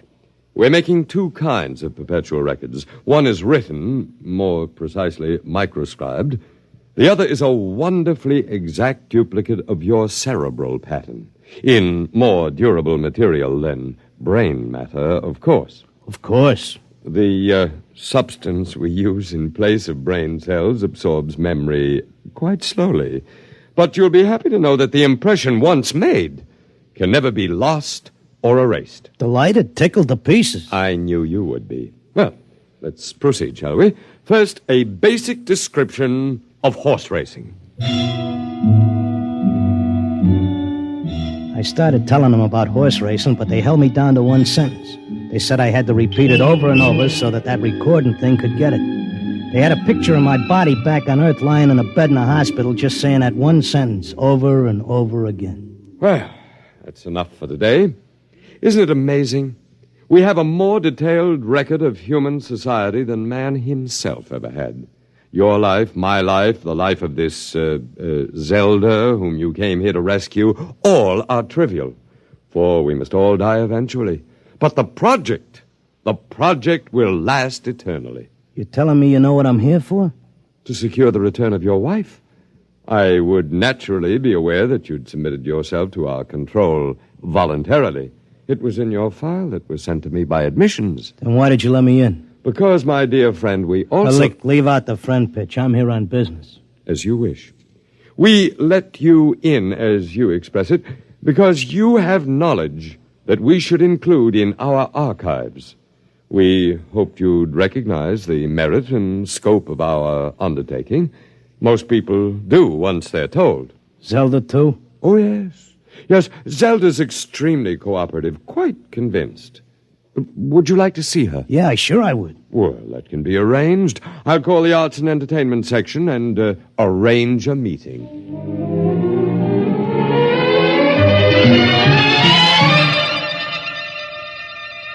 Zelda, baby. Clocker. Let's get out of here. Oh, hello, Clocker. Aren't you glad to see me? I spent months and shot every dime I've got just to find you. Well, sure, I'm glad to see you, hon, but I can't waste any time. This work is so important. I want to talk to you. That con artist with the white beard Oh, isn't he wonderful, Clocker? Aren't they all wonderful? Regular scientists devoting their whole lives to this terrific cause. What's so wonderful about that? They could let the Earth go boom. It wouldn't mean a thing to them. Everybody wiped out, just like there never were any people. Not even as much record of us as the dinosaurs. Gee, wouldn't that make you feel simply awful? I wouldn't feel a thing. All I'm worried about is us, baby. Who cares about the rest of the world doing a disappearing act? I do, and so do they. They aren't selfish like some people I could mention. Selfish?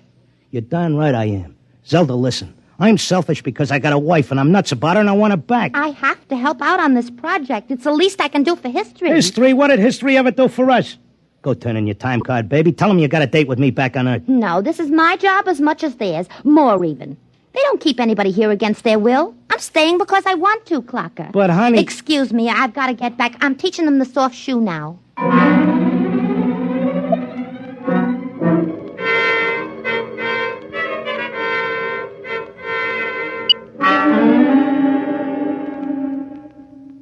Are you satisfied now, Mr. Locke? Listen, take away the doom push and this racket folds. Listen, suppose you're all square. Suppose you're leveling. You're knocking yourself out because your guess is we're going to commit suicide. But is there any doubt of it? Do you honestly believe the Holocaust can be averted? I think it can be stopped, yeah. Listen, between these catatonics and me, we could tell them what it's all about. I notice you got people from all over the world here. They get along fine because they have a job to do and don't have time to hate each other. Well, it could be like that back on Earth. Mr. Locke, we have experimented in the manner you suggest, but a human psychological mechanism defeated us. Yeah? What was that? Protective amnesia. They completely and absolutely forgot everything they'd learned here.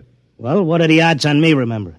Well, you are our first volunteer. Look, I'll give you a deal.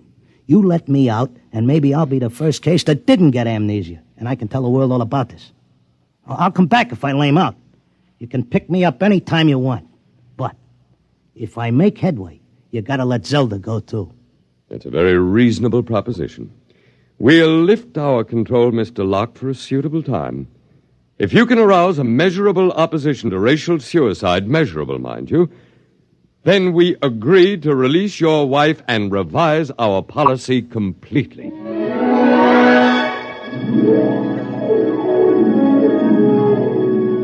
I came to at Glendale. It took me about 2 weeks to convince them that I was all right again. But I had to convince the world that they were throwing a race and that they needed a saliva test. So I started to write it all out in my tip sheet, in and around the horses. Around that time, I ran into Doc. Clocker, my boy, you've no idea how anxious we were about you. But you're looking fit, I'm glad to say. Thanks. I wish I could say the same about you and the rest of the world. No need to worry about us. We'll muddle along somehow. You think so, huh? I'm glad to see you've got your tip sheet going again. As long as the bobtails run, who cares what happens to anything else?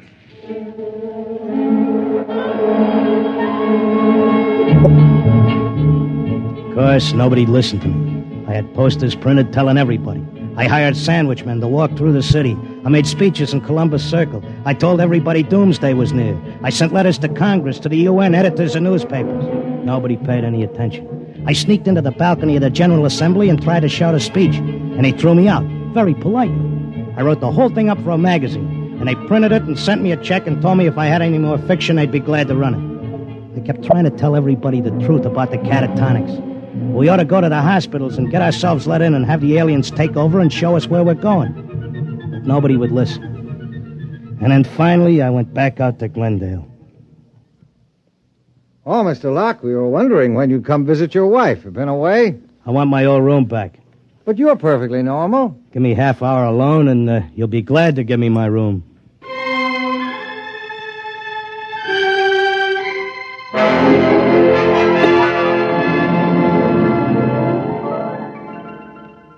Well, here I am back again. Oh, Mr. Locke. Okay, I'll give you all the rest of the dope on racing. You won't have any trouble with me. Then you're convinced you failed. I'm no dummy. I know when I'm licked. So do we, Mr. Locke. Naturally, you have no way of detecting the effect you've had. We do. The result is that because of your experiment, we're gladly revising our policy. Huh? Is this a rib? Nobody listened to me. Oh, but they did. Visits to catatonics have increased considerably. When the visitors are alone with our human associates, they tentatively follow the directions you gave them in your article. Not all do, to be sure. Only those who feel as strongly about being with their loved ones as you do about your wife. We've accepted 4 voluntary applicants. You mean I made it? That's right. Before long, we shall have to increase our staff as the numbers of voluntary applicants increases geometrically, and then we'll be able to release the first group to go back and carry the message. Whenever you care to, Mr. Locke, you and your wife are free to leave. Okay, but I'll tell you what. I owe you plenty. I'll help make that record before I go. I'll teach you how to dope the horses. Is that what you want? Why, yes. All right, then let's go. The quicker we get started, the quicker we can get back.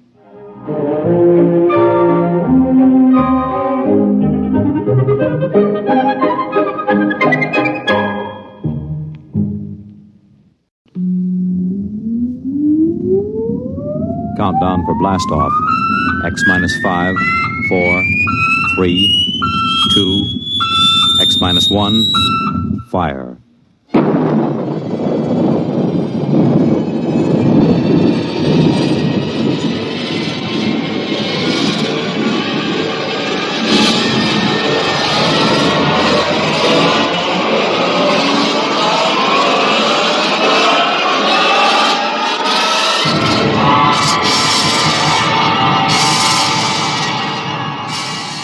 From the far horizons of the unknown come tales of new dimensions in time and space. These are stories of the future, adventures in which you'll live in 1,000,000, could be years, on 1,000 maybe worlds. The National Broadcasting Company, in cooperation with Galaxy Science Fiction Magazine, presents X minus 1.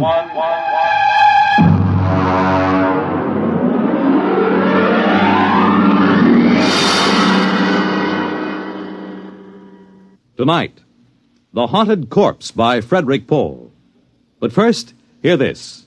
Whenever you want things to be just right, be it here or there or day or night, you make it Pabst, 'cause Pabst makes it perfect.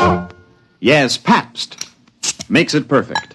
Just as we always have ever since 1844. So next time, you make it Pabst, because Pabst makes it perfect. America's Blue Ribbon beer from the Pabst Brewing Company, Milwaukee, Wisconsin. Yes, Pabst makes it perfect.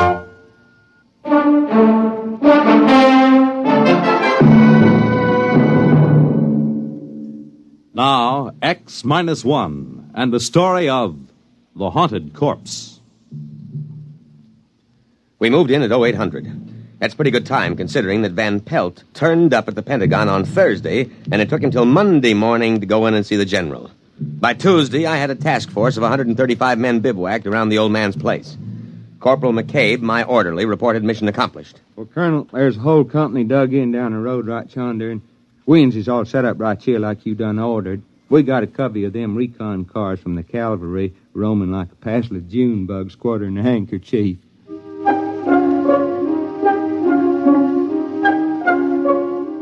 McCabe isn't very bright, but he's loyal. Well, about 9 in the morning, the old man woke up. I suppose the firing at the auxiliary pistol range I set up got him out of bed. Get out of here. Go on, you. Get those trucks off my lawn. Get out! Dr. Horn. Oh, what is this, the Boy Scout Jamboree? Are you the scoutmaster? Dr. Horn, I am Lieutenant Colonel Windermere, sir. My orders are to establish a security cordon about your laboratories. What? Here you are, sir, my copy of your orders. What the devil is this nonsense? You will see they are signed by General Follansby himself. I know. That sniveling rat Van Pelt. He went to the army, is that it? That mountainous, ungrateful tub of rancid lard went crawling into Washington and ratted to some tin soldier. Sir, General Follinsby is not a tin soldier. Is that it? Did Dick Van Pelt come to you with some cock and bull story? The chicken-livered, worm-eaten, misbegotten offspring of a... Dr. Horn, the General asked me to give you his personal assurance that we will not interfere in your work here. But I'm sure you understand the importance of security. Now, you listen to me. The Horn effect is my personal property, not the government's or the Army's. What is this, creeping socialism? Sir, security. My orderly isn't cleared. Oh, that don't make no never mind, Colonel. I don't rightly grasp what he's saying nohow. McCabe, report to my tent. Oh, just when it's getting interesting.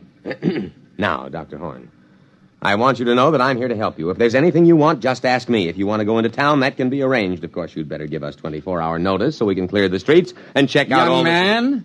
Yes, sir. You may go to the devil.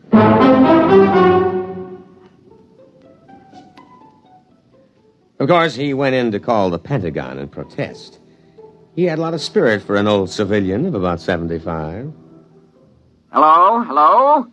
This is Dr. Eric Horn. I want to protest an invasion of my privacy. Of course, Dr. Horn, I understand. There's an officious young Cub Scout out at my place making a pest of himself. A lieutenant something. Lieutenant Colonel Windermere. But I called Washington. Yes, sir, but our intercept monitor put the call through to me. We'll take care of any outside calls you wish to make. Of all the insufferable...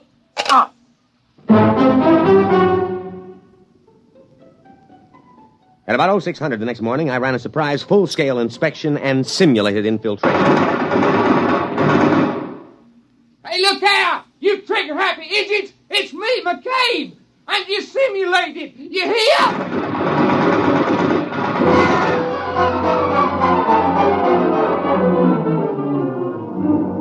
Fortunately, he was only grazed. The wire-stringing detail worked all night, and we had surrounded the old Victorian house with triple-strand electrified barbed wire with guard towers every 50 feet. At 1400, I paid a call on Dr. Horn. What are you doing here? Good afternoon, Dr. Horn. I came in for your report. My what? Your daily progress report. It's in my orders. Paragraph 8. Just carry on, sir. Corporal McCabe will take your words down. Oh, his clearance came through last night. You have a method for electronically killing a man without touching him. Killing, Lieutenant?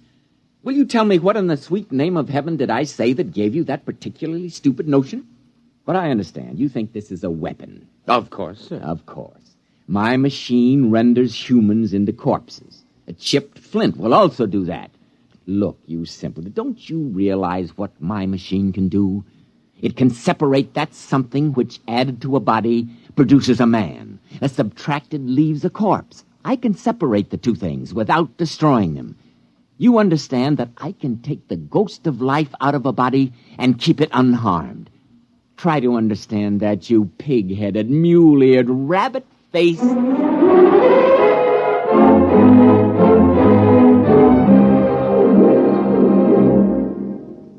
You're listening to The Haunted Corpse, tonight's attraction on X-1. You know, the property value of your home depends on the well-being of your community and your neighborhood. On things like good lighting for your streets, accessible parks and playgrounds, and cleaning up slums. And what others are doing, you can do. In Michigan, a city group launched Operation Bootstrap to rehabilitate houses, clean up slums, and interest everyone in better living standards. In Pennsylvania, a local real estate board surveyed every property in town, got 500 improved and 50 hopeless slums torn down. So help clean up slums and keep up your own home as well. To help keep your community sound, get into Action. Action is a national organization designed to help you protect the well-being of your community. For free information on your particular problem, write to Action, Box 20, Radio City Station, New York 20, New York.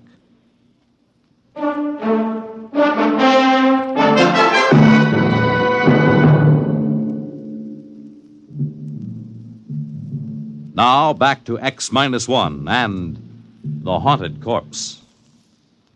I terminated the interview and went back to headquarters to prepare my situation analysis. Van Pelt, all 300 pounds of him, was waiting for me. He was eating a can of sea ration with a knife. He's perfectly sane, Colonel, but he's dangerous. Very dangerous. You've got to protect me, absolutely. Van Pelt, I want the straight dope on Horn. Now, what is this ghost business? Oh, that. That's just his way of putting it. You see, care to join me in a can of beans? No, thank you. Well, there's a difference between a living man and a dead man, and that difference is what Dr. Horn whimsically calls a ghost. Call it life, plus intelligence, plus soul, if there is such a word in your lexicon, Colonel. You mean his machine conjures up ghosts? No, Colonel. Dr. Horn is an impossible old vulture, but he's not a faker. Horn can drain the essence of life from a body and store it, or if he wishes, he can replace them in another body. Would you mind handing me the can opener? This looks interesting. Macaroni and beef. Supper ration.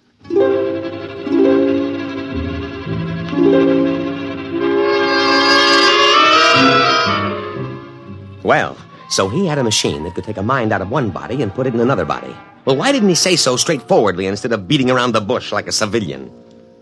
Of course, he was a civilian, which might explain it. Next morning, I went to the laboratory with Corporal McCabe and insisted on a demonstration. All right, this way, gentlemen. Please, Corporal McCabe is an enlisted man. At this pole, we have a Cocker Spaniel. And over here, a Rhode Island Red. That's a right perky-looking chicken, Doc. If you will kindly stay clear of the terminal areas, I will activate the field.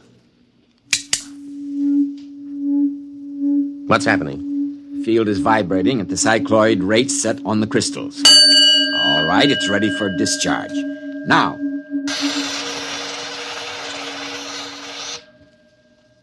Well? Watch. Here, Rover. Here, boy. Here, boy. Hey, that ain't no hound. That's the chicken. I know. Here, Rover. Well, I'll be pickled for an eel. That little old chicken is trying to wag its tail. And over here... Here, chick, chick, chick, chick, chick, chick, chicky. Here, chick, chick, chick, chick, chick, chick. Well, doggone. I never did see the like of that. A flop-eared, honest-to-Pete dog trying to peck corn.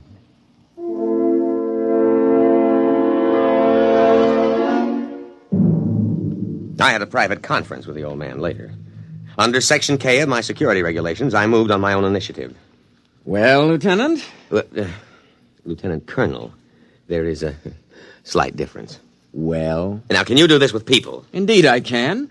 But the silly laws covering these things, they won't let me. I've tried. Imagine a simple exchange. A man dying of terminal cancer and a feeble-minded youth. Put the sound mind into the sound body and let the decayed parts rot together. But will they let me? No. You've never tried the machine on people? No. But you're here, a military man, Very brave. All I need is a volunteer. That coward Van Pelt refused. That's why he sneaked off to you. But a brave soldier like you... Negative, sir. Negative. But, Lieutenant... Negative, sir. And besides, I am not a lieutenant. I'm a field-grade officer. I don't believe you appreciate the investment the service has made in my training. However, if you need volunteers, the Army has a way of obtaining volunteers, sir. We'll see what we can do.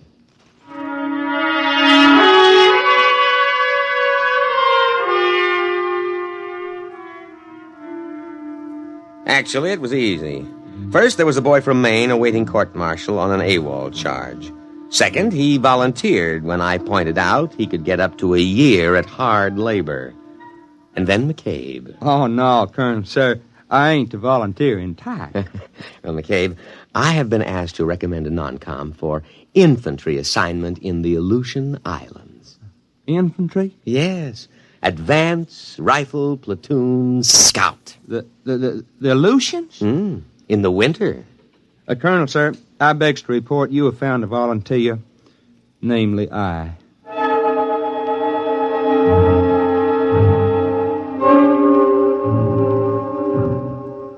Dr. Horn had arranged the terminus of the machine poles to be tapped into metal helmets which were adjusted on the heads of the two men. This here reminds me of playing left tackle. Ready, Lieutenant? Ready. But, Colonel, sir, maybe I better not try this. Well, I mean, I cancel my GI insurance. The Aleutians? Yes, sir, Colonel, sir. Well, goodbye.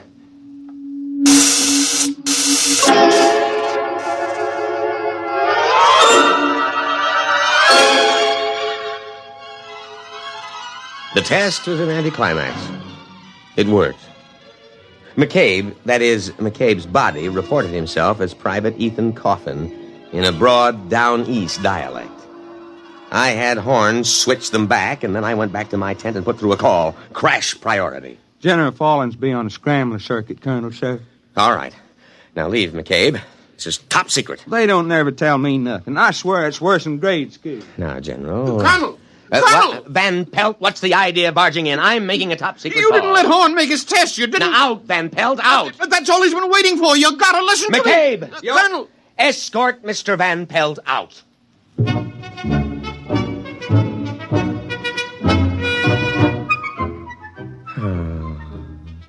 I was floating on a cloud of pure joy.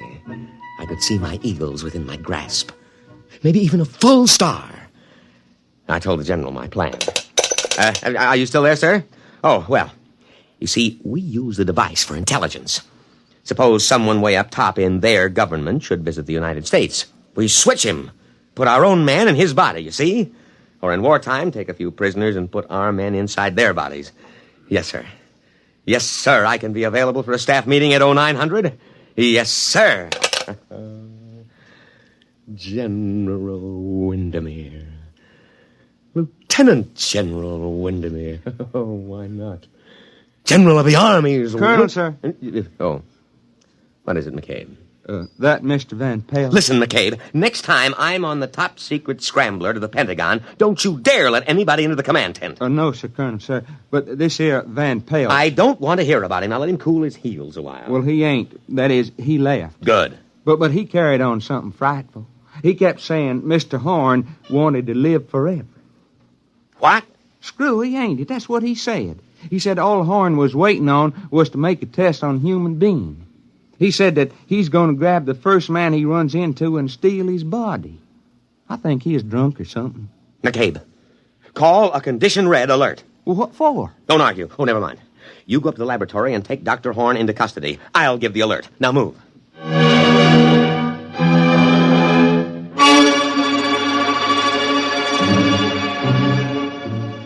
I could see it all immediately. I grabbed my sidearm and buckled it on. Then I threw the switch that signaled a red alert throughout the unit. Just what you'd expect from a selfish civilian like Horn. He'd take an invention like this and use it to steal other people's bodies to prolong his own nearly senile existence in a younger body. And if that happened, there goes my General Star. Because he'd surely smash the machine and we'd never be able to trace him or switch him back, and we wouldn't know which body he stole. I was held up at the inner perimeter for 5 precious minutes while some idiot insisted on a password. I just happened to forget it, although I had issued it in the morning. Luckily, while I was swearing at him, I accidentally hit the right combination and let me through. Van Pelt had gone into the laboratory. I knew that. Probably to try to stop the old man.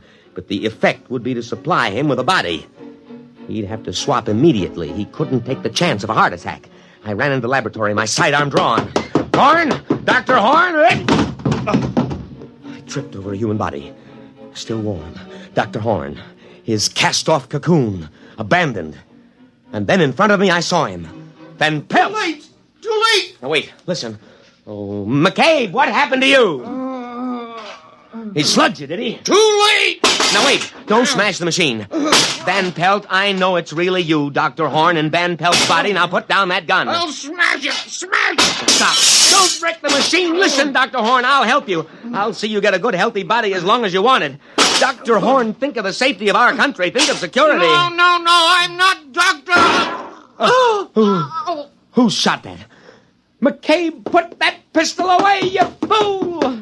Oh, Horn. Dr. Horn, speak to me. Now, I know it's you in Van Pelt's body. Now speak to me, Dr. Horn. Oh, he's dead. McCabe, you simple-minded... Why did you kill him? Oh, everything is gone. My General Star, everything.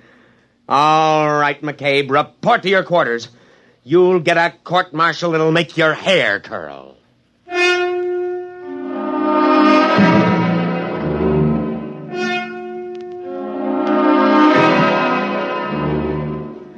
I sat there in the wrecked laboratory and I almost cried. Everything gone, the machine, the brilliant mind that knew its secret.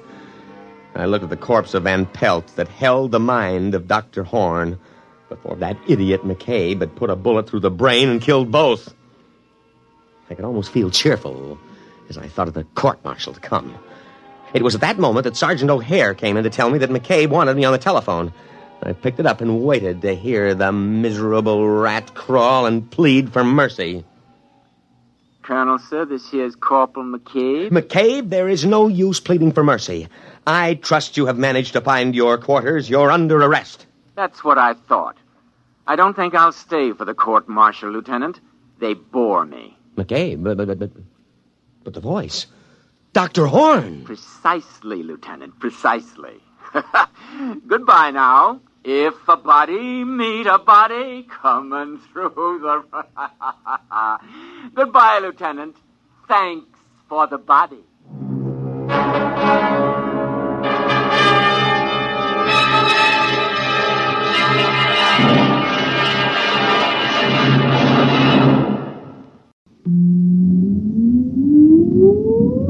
Countdown for blast off. X minus 5, 4, 3, 2, X minus 1, fire.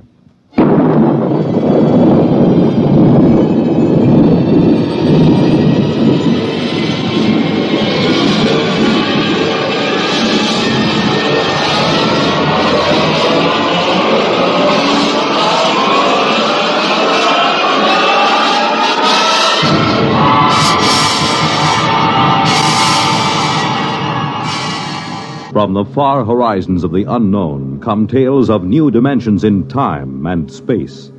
These are stories of the future, adventures in which you'll live in a million, could be years, on 1,000 maybe worlds. The National Broadcasting Company, in cooperation with Galaxy Science Fiction Magazine, presents X minus 1.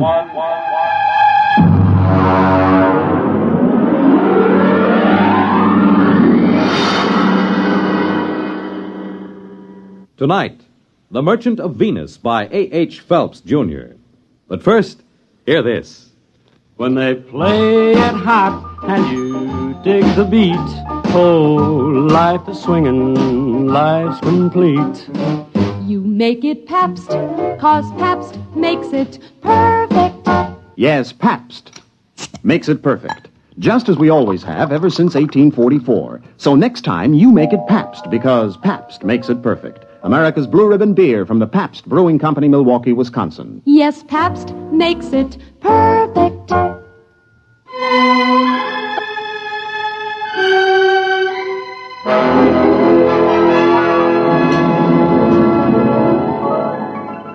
Now on X minus 1, The Merchant of Venus.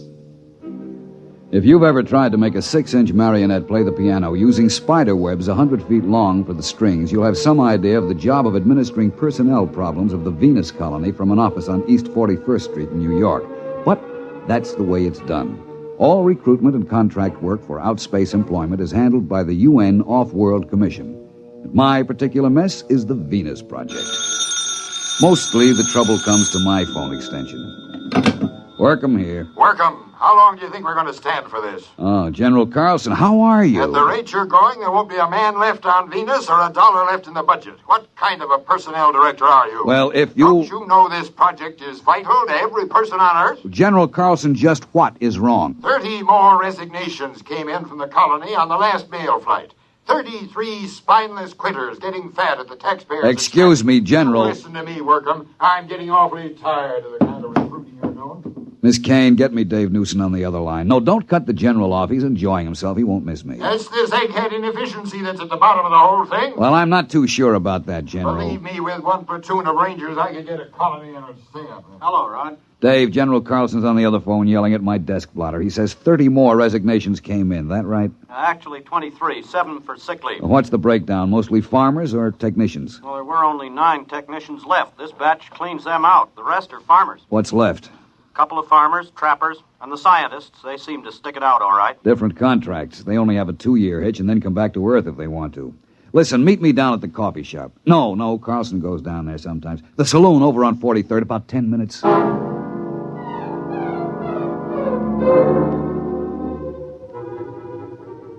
The saloon was decorated in old-fashioned foam and plastic furniture. It looked straight out of the antebellum 1950s. I found Dave waiting for me in a booth, and we got right down to it. Well, listen, why don't we leave this last bunch of quitters right where they are? Refuse to bring them home. Then they'd have to make a go of the colony to save their scrawny necks. Oh, I'd like to, but even General Carlson wouldn't dare. We'd never get another colonist off Earth. And our main job is to relieve population crowding on Earth. If we get tough with the colony, a man would be a fool to go. But every one of these quitters talks like he was just sprung from Devil's Island. This isn't getting us anywhere. I want you to shoot me up the files on this last batch of quitters. Maybe we'd better have a staff meeting on it. Get the psychology section, the preliminary interviewers who passed these men, and I'll have Jameson, too. What do you want a historian for? Maybe he can find us something interesting in the project record.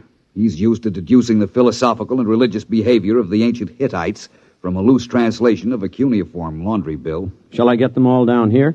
No, we'd better make it formal. Book a conference room. When you get Jameson into a saloon, he spends all his time thinking up guessing games to avoid paying for his drinks. No, make sure about General Carlson. I'll tell his secretary. No, make sure he doesn't hear about it. I don't have anything against General Carlson personally. It's just that there's always been a fight over Venus Project. The military versus the rest of us soft, decadent civilians. Carlson felt the right way to settle any virgin territory was to set up a military outpost on the ground that soldiers had always been the best operators under similar circumstances. I had lunch with Dave before the conference. You want to call the Greasy Spoon and order? What's on the menu? Well, Protost burger, sliced barbecued yeast, or seaweed borscht with boiled algae balls. Just coffee. Black coffee. They don't have coffee. What do you think this is, the Chambord? You can have Neo-Caf or Syntho tea.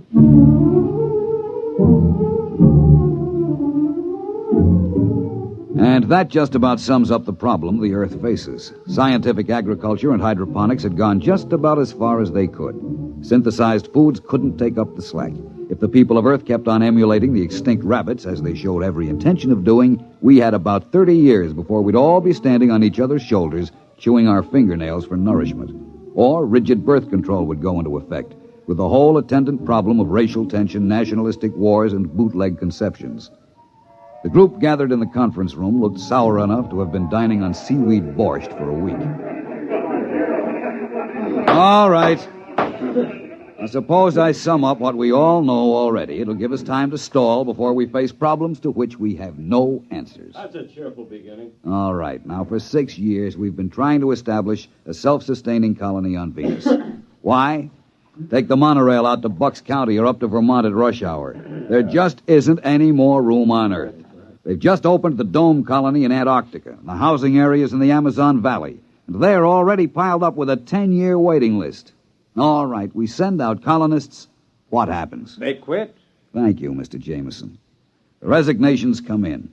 By terms of the contract, we have to transport them back to Earth inside of a month of resignation.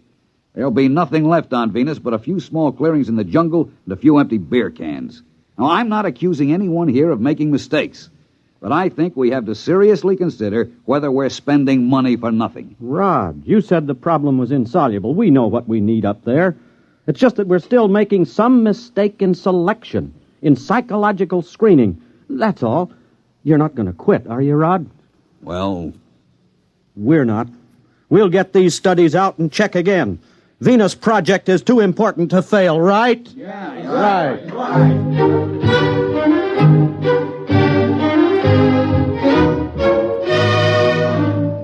It's a cheap trick, but it always works.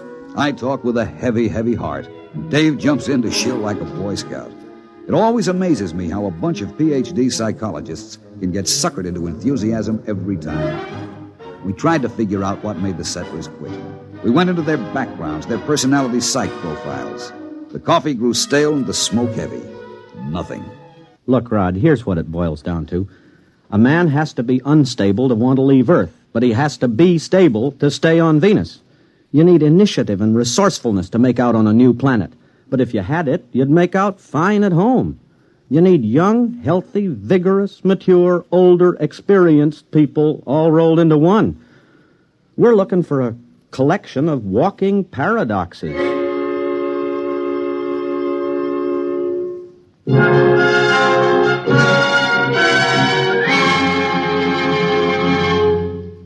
You're listening to The Merchant of Venus, tonight's attraction on X-1. For the big things in your life, be ready with United States savings bonds. That's the new savings bond with the higher interest rate. The improved Series E savings bonds that now mature faster to pay you back extra dollars faster. Yes, when you think of saving, think of savings bonds. They offer you the safe, easy way to save regularly. Safe because each bond is backed by the United States government itself.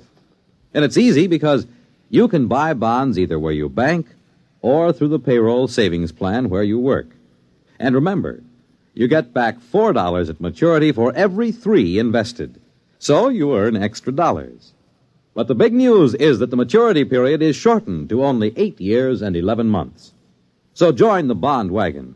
Start a family savings program. Invest in improved Series E bonds first thing tomorrow. And hold the bonds you already own.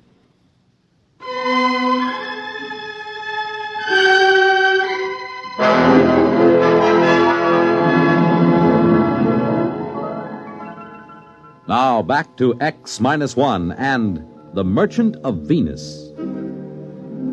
We tried brainstorming on Project Venus. You know, just sit around and let the ideas seep out of your unconscious. Take kids up and bring them up on Venus under guard. Grow colonists in test tubes and ship them out wrapped in glass. Start trial colonies in the Congo. Nothing. I was mulling the conference over by myself in the saloon when Jameson dropped into a chair beside me. Hi, Rod. Oh, hello. Hey, I got a new game. I take 3 matches in my right hand and Don't you guess... bother. I'll pay for the drinks. Rod, you're taking the sport out of sponging. I see nothing amusing in being a petty con man. How about that snow job you work on the psych team every couple of weeks? You could get rich selling bogus mining stock to investigators for the SEC. There is a difference between legitimate personnel psychology. Sure. How about when you threatened to quit? Well, I'm not sure I was kidding. What would happen if you quit? Carlson would probably send a military outpost up there. Make a clearing, build a fort, maybe a town, and then he'd try to get people to come and live in it. It won't work, though. They'll want to know why the planet had to be colonized that way. Why wouldn't the civilian colonists stay? Rod, this may surprise you, but I agree with you. But not because of your fancy psych profiles and emotional mathematics. A free people will not willingly move into a military township. Rod, you a gambling man? I told you, I'll pay for the drinks. No. I mean, would you take a 50-50 chance if the colony had a chance of working out? I guess so. It's better odds than I'd give at the moment. All right. You're on. Now, wait a minute. What are you talking about? Never mind. Here, look. I take 3 matches in my right hand...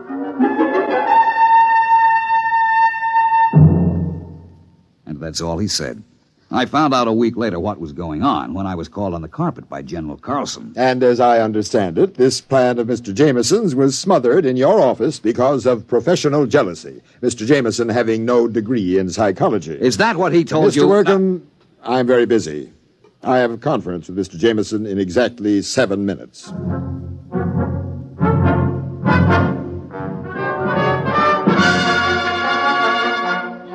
I caught him later that afternoon. Now, take it easy, Rod. That's the only way I could get Old Blood and Sarsaparilla to snap at my bait. If he thought you were sitting on an idea, he was bound to grab it. You know he dry-docked me for 6 weeks. Go fishing. Have a good time.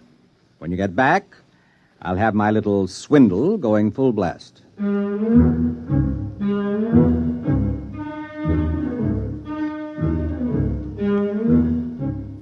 That is exactly what I did. I went fishing. When I came back to work, I had to fight to get into the building. Hey, who you pushing? I work in here. Yeah, line bucker. What do you mean? You're gonna wait your turn like the rest of us. What's going on in there? What, are you kidding? This is the volunteer office. Where have you been? Volunteer for what? The Venus colony. Oh, no. That's a little office around on 43rd Street. Wake up, Bud. They moved out of that office last week. You mean all these men are volunteering? Sure. Hey, you got a bottle on you? Bottle? Anything. A little California seaweed juice, maybe. I ain't fussy. Are you a trained farmer? Do I look like a hayseed? Technician? Mechanic? Listen, Buster. That's for Marks, Rubes, Hicks. I know how to take care of myself. Let the suckers push tractors around. Are you sure you ain't got a shot? No. Man, I can hardly wait till I get there. The nearest saloon? Venus, man, Venus. What are you going to do when you get there? I'm gonna snake me a little climb. Then let the credits roll in. Gonna get me a year's supply of the best pre-war scotch, and I'm gonna use it up in a week. They don't pay that kind of wages at the colony. Wages? That's for square johns. I'm going out for the hot stuff. You know what I mean? Radioactives? Well, the government assays don't show enough to make it worth shipping. That's what they want you to believe. I heard they got loads of big U's so rich, you gotta wear a lead union suit to get near them. Don't you realize there's nothing but jungle up there? And insects and spores and fungus? All right. I know the story. That's to keep out suckers. Take it from me, bud. Just look around. The smart money knows the truth. I'm getting in on the ground floor.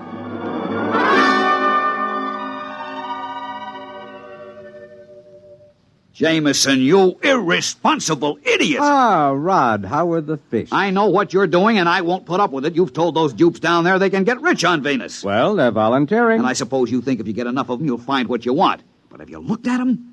Crooks, gangsters, bums, hobos, drunks, and I don't know what. They are a little picturesque, aren't they? Well, you've got recruits, all right. But what kind of a society are you going to start with them? Rod, you're not being just a teeny-weeny bit snobbish, are you? Look, this isn't a joke. I don't care who goes as long as they meet some standards. But to make a decent place, you need decent people, morally clean and healthy. And to think this is a man I have seen playing stud poker. You've got a collection of bums and alcoholics and criminals. Probably half of them are wanted by the cops. You've got to stop.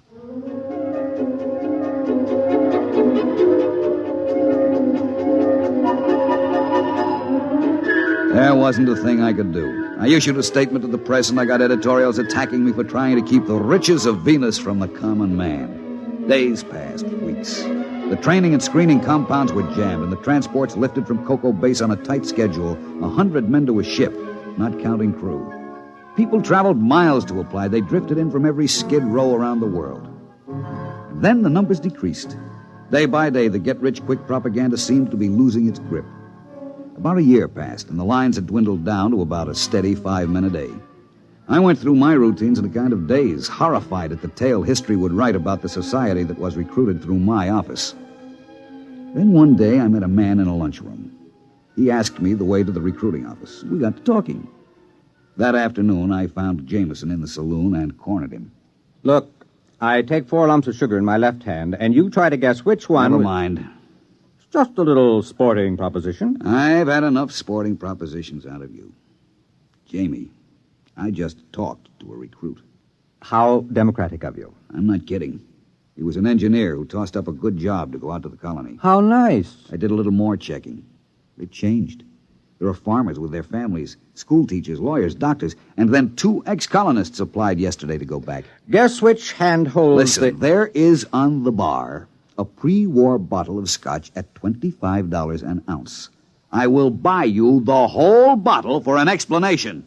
Oh, well, wait till I put the sugar back in the bowl. Jamie, how did you do it? Were we so far wrong with our charts and psychomath? Actually, you told me how to do it. Remember you said if there was a recently pioneered society around for you to test, you could set up your standards? Well, all you needed to do was duplicate the kind of person who settled America, or Australia, or California. As an historian, I knew what they were like, and I knew what brought them. So I put out the same bait. In a pig's eye you did. How about freedom of religion, freedom from oppression? That had something to do with settling America, didn't it? Isn't that what brought people to this country? I saw that cesspool full of tramps you started with. If there was a Tom Paine or a Ben Franklin among them, I'll eat a whole Rorschach series 1 ink blot at a time. Rod, you are no historian. Franklin was born here. Paine didn't come over in the first wave. Pioneers are not necessarily young, healthy, or moral. America wasn't founded only by pilgrims. They were actually a minority. We were settled by promoters, bonded servants, British convicts, pickpockets, thieves, French and Spanish pirates. They came here for gold, or to beat a hangman's rope. That's the kind of person who settles a new land. Misfits, drunkards, fugitives from justice. Too sick in mind or body to make a go of it where they are. But what kind of society will they make out of it? What kind did the sweepings of Newgate make out of America? After a while, they stop shooting each other down in the streets, and civilization catches up with them. For one thing, they get married. And it's amazing what a civilizing influence a wife is. Won't they be a little sore? After all, you just worked the greatest hoax since... Since the immigrants came to America because they heard the streets were paved with gold. Well, I'll be going along myself soon. You? Yep. Now that they've got a colony going up there, they'll be making history. And besides, I understand there's a wide-open gambling saloon at New Abilene on the Neo-Texas Peninsula. I'm anxious to try my luck on the wheel. I wonder if that pre-war bottle of scotch will stand the acceleration.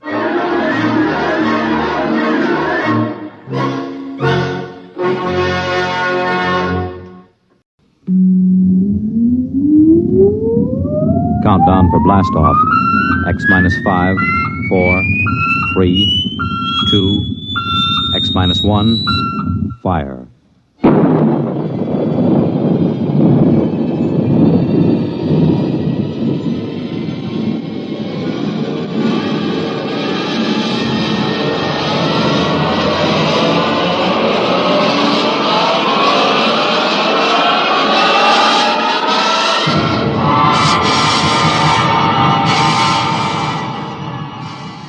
From the far horizons of the unknown come tales of new dimensions in time and space. These are stories of the future, adventures in which you'll live in a million, could be years, on 1,000 maybe worlds. The National Broadcasting Company, in cooperation with Galaxy Science Fiction Magazine, presents X minus 1.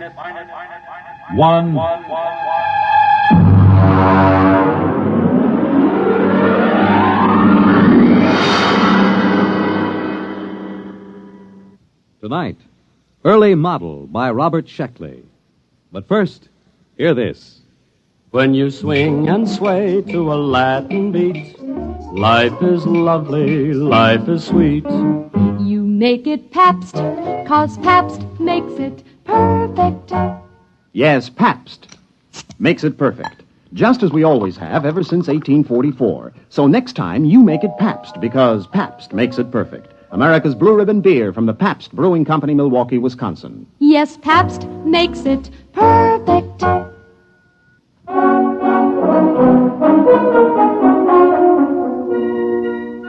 Now, X minus 1, and the Robert Sheckley story, Early Model. Of course, Professor Sliggett claimed the trouble was that the Protec was an early model, but then he invented it. He sprung the thing on me just before I took off for my scouting contact mission to Tells 4 in the Betelgeuse sector. Here, Bentley, put this on. Well, what is it? A new model. It's called a Protec. What's it for? Now, you'll wear it on your mission. Now, look, Sliggett, I already have to carry enough equipment to give varicose veins to an elephant. Linguicine, that's 22 pounds. I can't do without it, or I can't translate native languages. Concentrated food, water, subspace radio, weapons, medical kit. Now, how much does this thing weigh? 72 pounds. Try it on. Look, I won't promise it to fits take... right on your back. Here, I'll snap the harness. Fits fine. It digs into my back. There's a sharp thing back That's there. the sensory link. It has to be at that angle. But my We're back... working on the problem. Now, don't worry. What does it do? Protec is a perfect protection for initial planet contact. There are pseudoprotein computer banks and an Anderson-Woodward force field projector. Wherever the Protec senses danger... look, I'll show you. I take this slide rule and swing at you. Hey, where did everybody go? Who turned out the lights? Hey, Sliggett, where am I? Sliggett! Get me out of here! Sliggett! What happened? The Protec went on. Oh. It encased you in the AW force field. I released by master control. You can turn it off with this button on your chest. Perfect.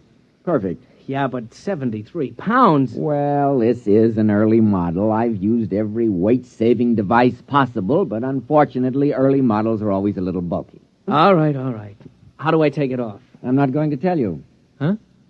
We're not going to take chances of having valuable equipment discarded just because it might be a little uncomfortable. Bentley, you're going to an alien planet. It's necessary that you be protected at all times. Look, I've got enough sense to figure out when to wear this thing. Yeah, suppose you find the natives seemingly friendly. You'd want to take off this heavy, uncomfortable Protec. But suppose you misjudge their attitude. Sliggert, I can take care of myself. That's what Atwood said before he left for Atopus 3. We never heard from him. Bentley, can you turn a knife thrust from the rear? Have you got eyes in the back of your head? Protec has. We're not going to risk $8 million worth of equipment just because you might be uncomfortable. Suppose it blows a fuse or pops a wire. We've got triple everything, with a power supply good for a century. Bentley, after this field test, the Protec will be standard equipment for all explorers. Well, all right. I'll try to get used to it. But it feels like I'm carrying a 72-pound monkey on my back. I carried it for 6 weeks on the way to Tells 4. And the added weight loused up my coordination in landing, so I burned out about 7 acres with backlash from the braking tubes. The radio receiver buried in my ear itched, and my back was rubbed raw from the carrying straps. I piled on my linguicine and the other equipment and staggered out. My instructions were to fraternize with the Aborigines and establish a trade pact if possible. I found 2 of them standing outside the tail fins when the hull had cooled enough to get out. They were bipeds, orange-skinned with thick, short tails, and they were armed with stone axes and clubs. I stepped out of the lock, and they started talking fast. I realized I hadn't turned on my linguicine, so I tuned it in and threw the switch. I dare say it's a manifestation of some supernatural quality, eh, Wassel, old chap? Without a doubt, old man.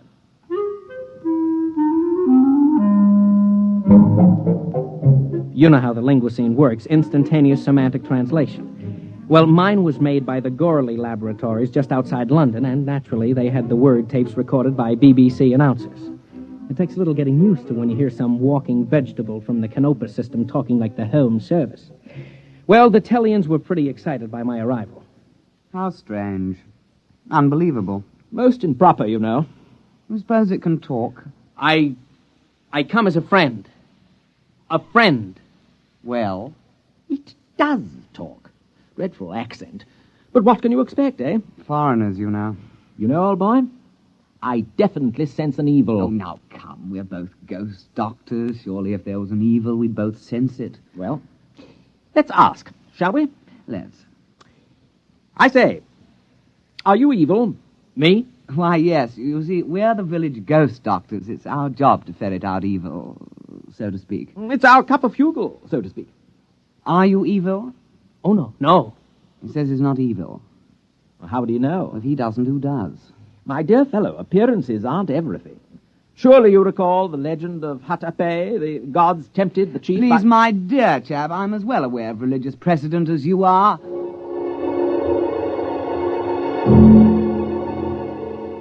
The 2 of them stood there, lashing their orange tails, accusing each other of heresy. The linguicine finally couldn't handle the theological discussion and cut out before overload blew a circuit. Eventually, they must have decided something because the short one carrying the stone axe turned to me. Stranger, we've decided not to kill you. Not yet, anyway. We'll go to the village and purify ourselves, then we'll initiate you into the club. The club? The Society of Ghost Doctors. You see, no evil thing can become a ghost doctor. It just isn't done, you know. Oh, we'll find out the truth that way. Clever. Eh? I'm deeply grateful. But if you're evil, we'll destroy you. Have to. Our job, you know.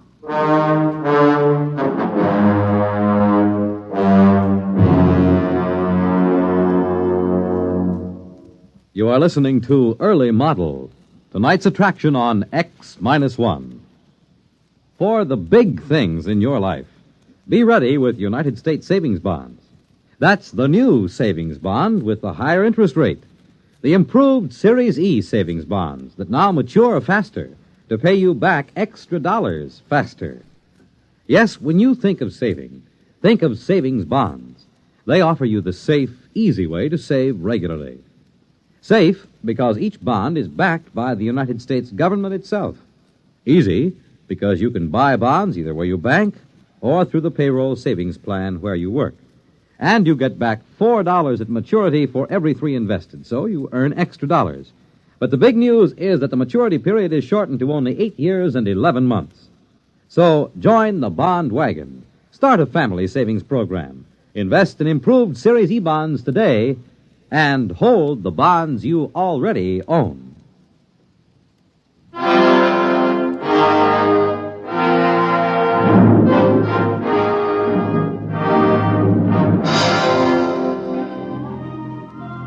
Now, back to X-1 and tonight's story, Early Model.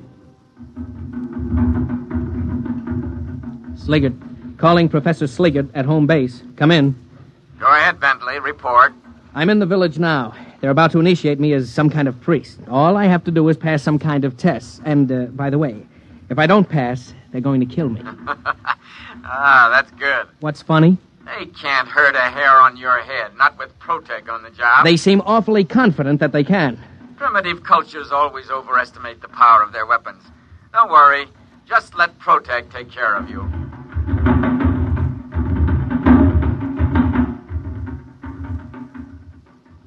Go ahead, old boy. It's purified ceremonial food. But I can't. Why not? We purified with 7 sprinklings of strychnine, according to ritual. It's a taboo. I'm only allowed to eat my own supplies. A tribal taboo, you know. How primitive. Positively pagan. Well, shall we get on with it? We'll dispense with the written exam and get right down to the oral. Tell me, what do you think of evil? Well, it isn't good. Ah. Well put. Well, in that case, you have no objection to receiving the sacred and very holy spear that Cran Clou brought down from the abode of the small gods, the brandishing of which brings good on a man? Oh, I would be honored to receive it. Very well, then. The ceremony can commence. O stranger from the skies, accept from us this spear of sanctity. Evil cannot abide the presence of this spear.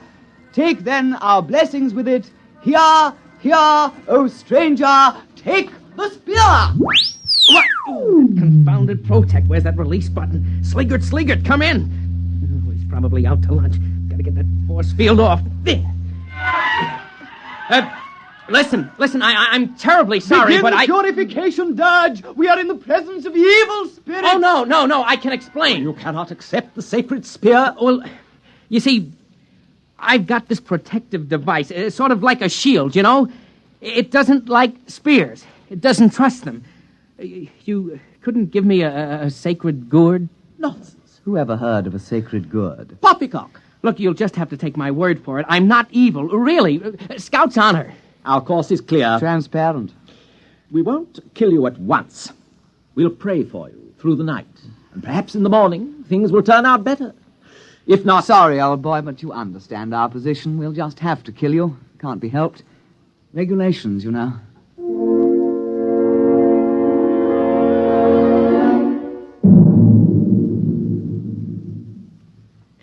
Yes, Bentley, I understand.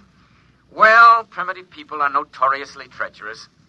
They might have stabbed you with the spear. Look, Sliggert, I'm positive there was no such intent. After all, you have to start trusting people sometime. Not with $1 billion worth of equipment in your charge. Don't you understand? The Protec wouldn't let me accept their sacred spear. That means I might be evil. Now, what if I can't pass the initiation test tomorrow? Look, tell me how to take it off. Oh, no. We want you back alive. There's no way they can hurt you through the Protec field. Now, try to have a little faith.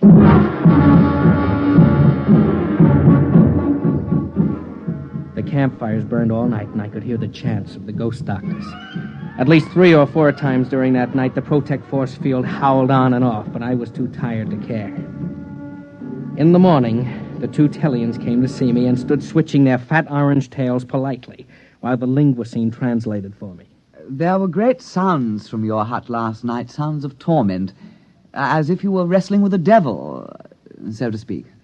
I'm a restless sleeper. Yes, of course. Quite. By the way, old thing, did you pray for purification last night? Oh, yes, I did. And was your prayer granted? Yes, sure, certainly. Not a bit of evil around me. Well, if you can't be initiated, we'll have to destroy you. We made that clear, didn't we? Oh, yes. Quite clear.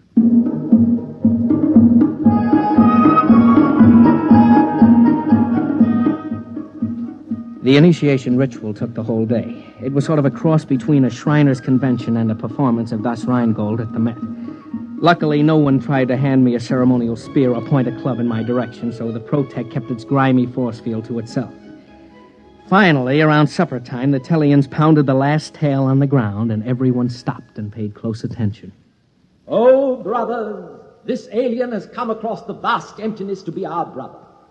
With this initiation, we purge him of evil and make him one of us. Brother, now you are a ghost doctor with all the privileges and perquisites pertaining thereto. And in friendship, I extend to you the claw of friendship. Well, thanks.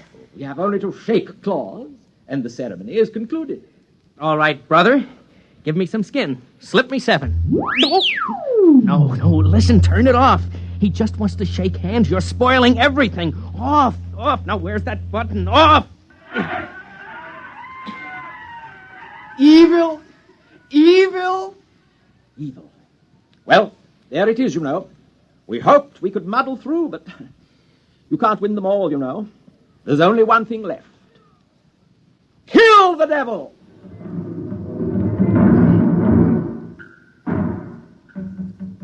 About 30 of the Tellians heaved stone spears at me, and naturally I disappeared inside the Anderson-Woodward force field, and the spears rattled off the whining, coruscating power sphere. I tried to walk back to the ship, but the Protect went on about every half step, and at that rate it would take me about a month to cover the ground. I figured I'd wait him out. And then I noticed that the air inside the field began to go stale. I came out of the field. The Tellians were sitting around. Rennick picked up a spear. Evil. Wait! Hold off! Fins! Fair play! Fair play? I say, Rennick, he's due a 3-minute sanctuary under the sacred law of his Hipple. You really think so? We invoked fair play. True. All right, monster. You have 3 minutes. Thanks. Hello, Sliggert. Come in, Sliggert. Ah, there you are, Bentley. Listen, you've got to get me out of this. They're trapping me in the Protect. You mean the Protect is saving you from harm? No, they keep activating it. They'll starve me out. Now, don't get panicky. Just sit tight in the Protect field till they see they can't harm you. You confounded idiot. There's no air in there. The force field cuts it off. I'll choke. Oh dear, that's true, isn't it? Don't worry. We'll correct that in future models. Oh, thanks a lot. But what am I going to do right now? How do I get this thing off? Well, now I am sorry. To tell the truth, I designed the harness so that you couldn't get out under any circumstances. Oh, you lousy... Please, let's keep our heads. If you can hold out for a couple of months, we might be able to... I can't. The air, the water... And I hate to mention it, but they seem to be building fires around me. I'm sorry, your 3 minutes are up. We are going to destroy you with fire. Yeah, it's traditional that way. My dear chap, would you like to kindle the first blaze? Oh, after you, old fellow. Remember, I burned the last evil monster. True. Oh, monster. Yes? Do you have a light?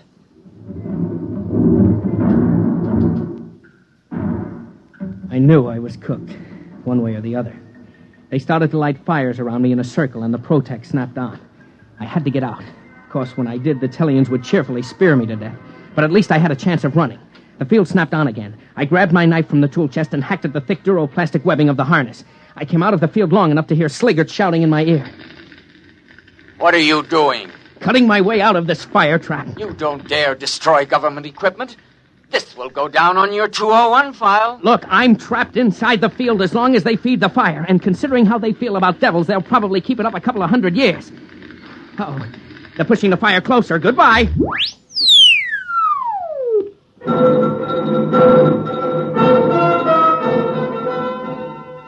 I tore at the straps with my wire cutters and knife. I could only work when the field was off. The Protect protected itself.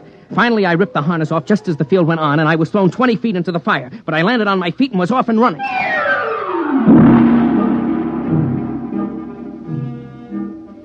It took the Tellians just 100 yards to catch up and gently lay a stone club along the side of my head. Oh, well, let's get it over with. You're going to kill me. Let's not make a production out of it. Oh, but my dear fellow, we don't want to kill you. Dear me, no. We knew you were a good man. It was the devil we wanted. I don't mean to be tactless, but you do know you had a devil riding on your back. We tried to purify him, but he was too strong. The fire took the starch out of him, though. The devil? Devil on my back? Oh, yeah, I guess so, yes. You know, our village is very proud to have such a powerful devil chained up inside a fire ring. Tell me, my dear chap, you haven't by any chance any more devils like that in your homeland? No, that's the only one. Pity. Huh? We'd really be tickled orange if we could have a few more to worship, you know. You mean trade for them? Why, yes. I'm sure every village would want one. Well, I think that can be arranged, and you haven't seen anything. We'll sell you devils that really are devils. After all, this one is just an early model.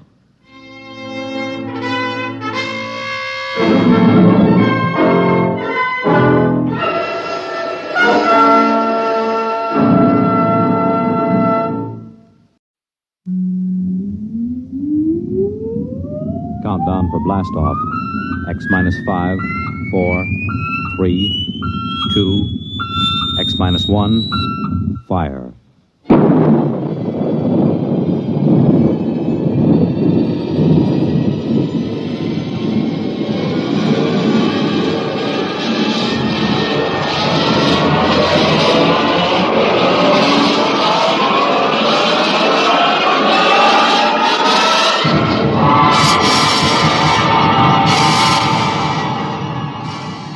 From the far horizons of the unknown come tales of new dimensions in time and space. These are stories of the future, adventures in which you'll live in a million, could be years, on 1,000 maybe worlds. The National Broadcasting Company, in cooperation with Galaxy Science Fiction Magazine, presents X minus 1.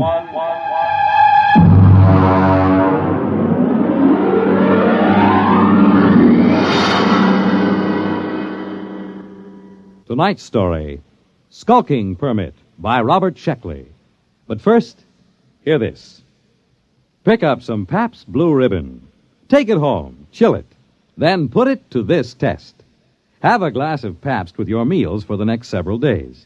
You'll find Pabst Blue Ribbon makes most everything taste better, that it adds zest and sparkle to any meal. Try it. The bright, modern taste of Pabst Blue Ribbon is good any time and wonderful with meals. Pabst is the name. Made by Pabst Brewing Company, Milwaukee, Wisconsin.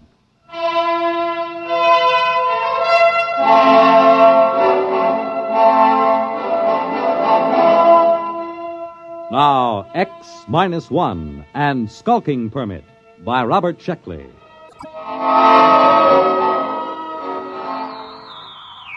August 16th, year 2204. To Central Colonial Administrative Authority, Alpha Centauri Sector. From Colonial Contact Inspector 37. Subject, Lost Colony on Planet New Delaware. First contact established in 200 years. And proceeding on overdrive for personal investigation.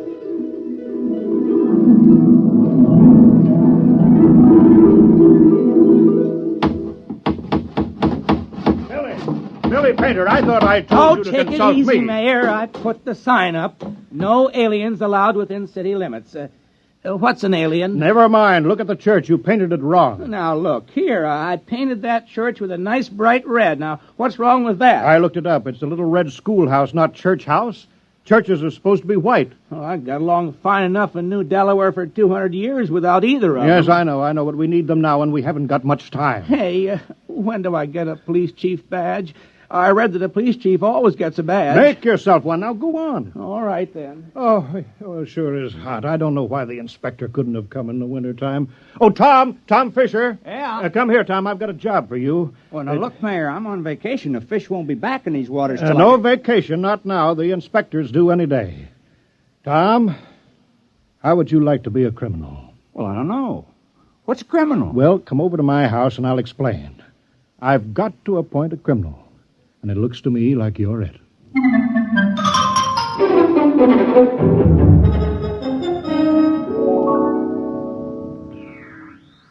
New Delaware. New Delaware. Do you hear me, New Delaware? Come in immediately. Yes, we hear you. This is Colonial Inspector 37. You of New Delaware are still a colony of Earth and subject to our laws. Do you acknowledge that status? Oh, yes. Yes, we called a town meeting last night and we talked it all over. We're still loyal to Earth. Excellent. That saves us the trouble of sending an expeditionary force to reconquer you for Imperial Earth. Imperial? Well, that's funny. All the books talk about Earth as a united democracy. A lot can change in 200 years. You realize, of course, there is room for only one intelligent species in the universe, man. All others must be suppressed, wiped out. We can tolerate no aliens. I'm sure you understand, General. I'm not a general. I'm a mayor. You're in charge, aren't you? Yes. Then you're a general. Be sure you're running an Earth colony, General. with no radical departures from the norm, such as free will, free love, free elections, or anything else on the prescribed list. Get your colony in order, General. Yeah, you see how it is, Tom? Now, about your job, Tom, I'm appointing you town criminal. Well, I don't see why there has to be a criminal. All the books say so. The criminal is as important as the postman or the police chief. He works against society. If you don't have people working against society, how can you have people working for it? I don't want to do it. Oh, now be reasonable, Tom. When this inspector comes, how can I hold my head up and tell him we don't have any crime? Don't you see that? Right there, the whole thing falls through.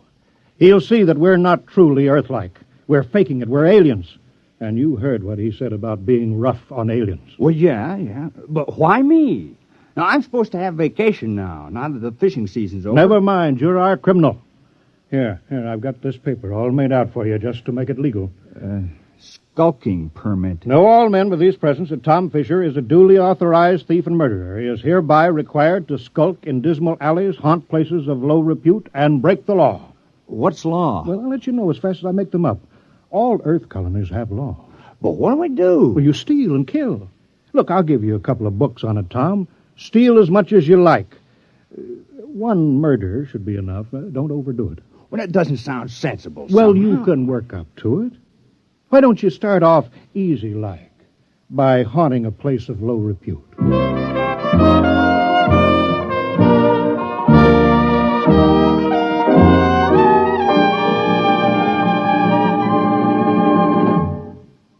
You're listening to Skulking Permit, tonight's attraction on X-1. Careful planning and sensible driving add up to an enjoyable vacation trip. Here are a few tips from the National Safety Council that should help make your trip a pleasure instead of a tense, nerve-wracking time. Before you leave, have the car given a thorough checkup to be sure it will always respond properly to your careful control. Check the emergency equipment you'll need, such as a first aid kit, keys, permits, identification, flashlight, tire-changing equipment, and your unexpired driver's license. Plan your trip for frequent rest stops with a good night's sleep each night. And then, on your trip, pay attention to the job at hand and don't daydream. Stop off the road to see the sights or read the map. Be prepared for winding and straight roads, level and hilly roads, and changing traffic patterns between urban and rural areas. Obey all speed limits, traffic signs, and signals, and keep your distance behind the driver ahead. This vacation is what you've been waiting for all year. Enjoy it with sensible driving.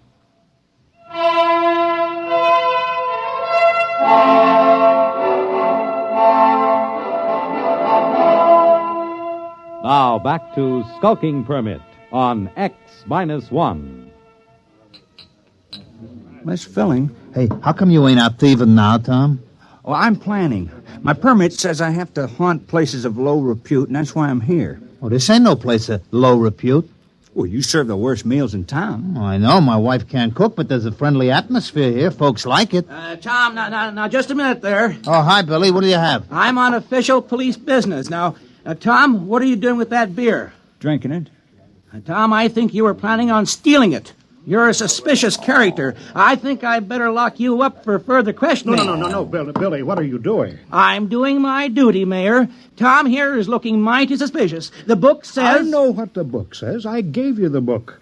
You can't go arresting Tom, not yet. Huh? Acting suspiciously isn't a crime. All right. But I was just trying to do my job. I'll still get you, Tom. Remember, crime does not pay. Crime does not... Hey, that's a real slick way of putting it, isn't it? I thought it was kind of catchy. I read it in the book.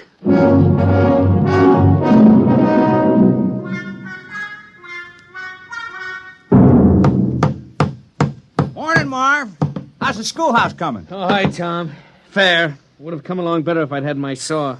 Your saw? Yes, I left it leaning against my door last night. Wasn't there this morning, Tom. Oh, yeah, your saw. Well, you know how it is, Marv. I had to practice some skulking last night.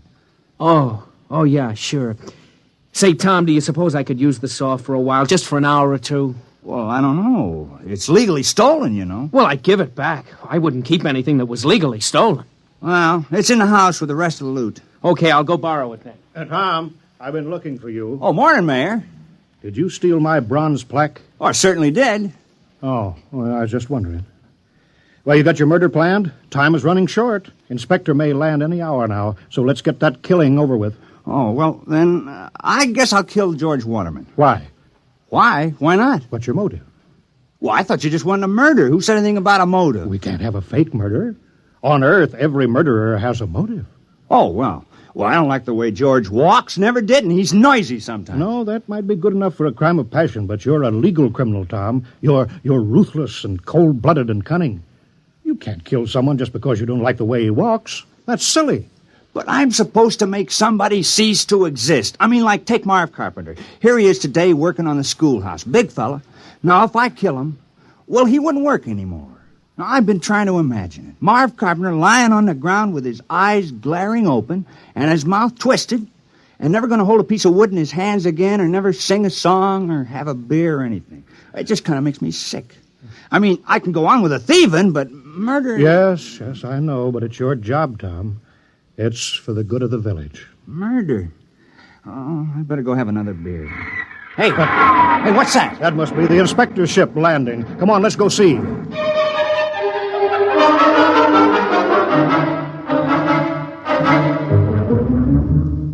Perimeter guard advance.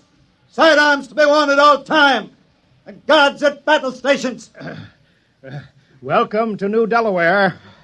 Thank you, General. I'm the inspector. This is Mr. Grant, my political advisor. Is this the capital of the colony? Well, I'm afraid there's only one village on the whole of New Delaware. Only one?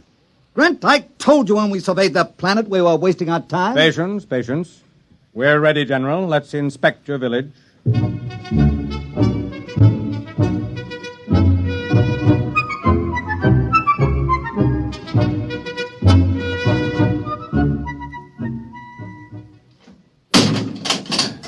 See, we've got it all. Jail, post office, church, little red schoolhouse. Oh, we're very normal. Very earthly. Grant, this place is worthless. No smelting, no heavy industry, no atomics, no taxation, they don't have anything. They'll be downgraded at the next colonial board. Why, this place is a utopia. It's subversive. We ought to blow it right out of the sky. Now, don't be despondent, Inspector. New Delaware has a very important commodity for us. What? You saw them, hulking peasants, nothing but farmers. Yes, strong, healthy farmers. Good cannon fodder. But... Oh. Let me take over. General. Yes, sir? How many able young men are there in the village between the ages of 15 and 60? Why? You see, General, Imperial Earth is engaged in a war. The colonies in Ding 4 are revolting against the authority of Mother Earth. Oh, I'm sorry to hear that. We need good, healthy fighting men. Our reserves are depleted. We wish to give all loyal colonists a chance to fight for Mother Earth. We're sure you won't refuse. Most colonies welcome a little conscription. Cleanses the blood. Reduces crime. Crime? Oh, I thought that would come up. We've taken care of that. I appointed... You see, Grant? 60, 70, perhaps 100 recruits. Not such a waste of time coming here after all.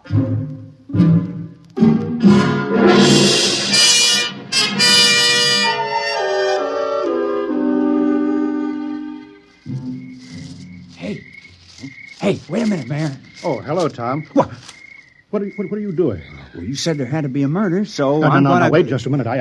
Look, I didn't mean me. It can't be me. You haven't any motive. Well, I've been pretty sore about you appointing me town criminal. Look, it was the mayor who appointed you, wasn't it? Well, sure. Well, then, look, I'm not the mayor anymore. I'm a general. Look, you see, stars, gold braid. Well, what's that got to do with it? Well, you missed the ceremony this afternoon, Tom. The inspector said I had to wear a general's uniform. It was a very friendly ceremony. All the Earthmen were winking at me and each other. Oh, congratulations. But you were the mayor when you appointed me criminal, so my motive still holds. Yes, but killing a general isn't murder. It's mutiny. Oh, well, I'm sorry. Oh, that's all right, Tom. It's just that I've read up on it and you haven't. Well, I better get back. The inspector wants a lot of the men he can draft. Are you sure this murder is necessary? Oh, yes. Yes, absolutely. Just not me.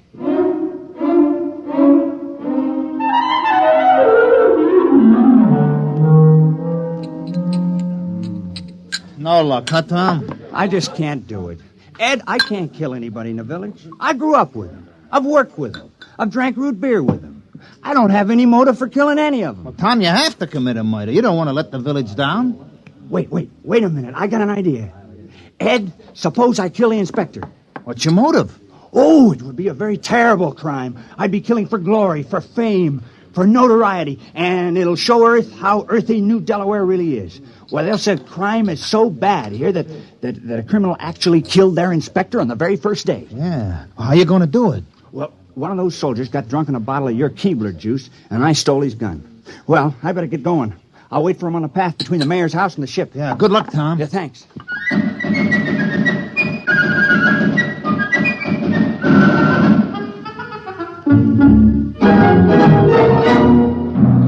Hut, 2, 3, 4. Hut, 2, 3, 4. Keep in line there. What a sloppy crew, all their feet. Still, it's a nice night's work. With those landing parties dying like flies, we can use every new man we can get. Shh! Don't say that. What? Are you afraid the mayor will hear me? Don't be ridiculous. It's a completely passive population, sheep-like, obedient. But wait till those sergeants get hold of them at the base. They'll whip them into first-class fighting men in no time. Halt! Stand and deliver! Why, it's Tom.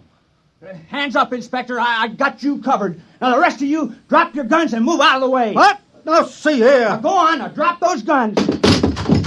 What's the meaning of this? And who are you? Tom Fisher. I'm the town criminal. I'm going to kill the inspector. Now, please move out of the way. Criminal? So that's what the mayor was prattling about. Now, I know we haven't had any murders in 200 years, but I'm changing that now. Move out of the way. Well, I suppose I'd better get out of the line of fire, eh? Now, wait a minute, wait. Now, don't move. Now, I know just how to do it. I've been thinking about it. I'll push this button and you'll die. Now, you'll fall down on the path, and your eyes will be open and your mouth twisted, and no air going in and out of your lungs, and no beat to your heart. And I can't do it. Here's your gun. Take it. I don't want it. Quick after him. Sergeant, have the entire ship's company turned out. General, I want all your people out looking for him. Shoot on sight. Kill him instantly. Oh, we couldn't do that. Although we appreciate the compliment. What that means? He's a criminal, yes. That's what I'm trying to explain. I appointed him. We had to have one. You what?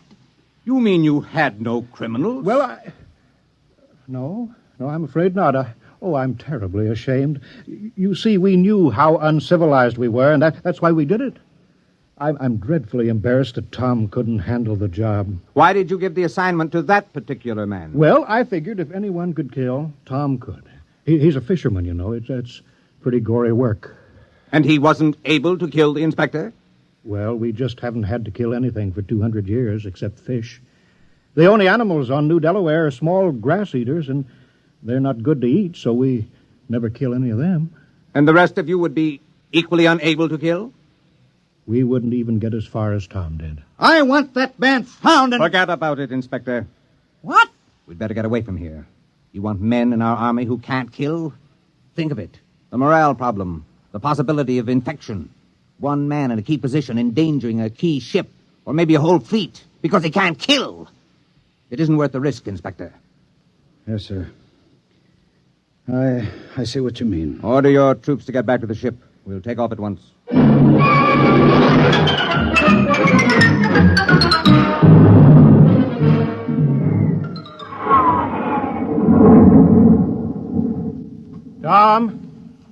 Tom, you can come out now. Tom, they're gone. He's hiding around here somewhere, Mayor. Yeah. Tom? Oh, Tom. Here I am. I'm sorry I bungled it. I guess I won't be needing my skulking permit anymore. No, I guess not. Well, we did our best. I had the chance, and then I let you all down. Oh, Tom, it's not your fault. And look how long it took Earth to get civilized. Thousands of years, and we were trying to do it in 2 weeks. Yeah. Well, we better get back to the village. Looks like rain. Yep. Soon I'll start fishing again. Say. What is it, Tom? I think I could have done it if I'd only had the sense to think of the inspector as a fish. Well, it's too late now. I guess I'll let the village down.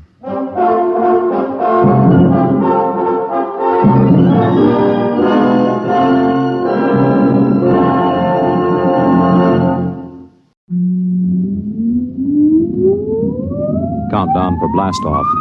X minus 5, 4, 3, 2, X minus 1, fire.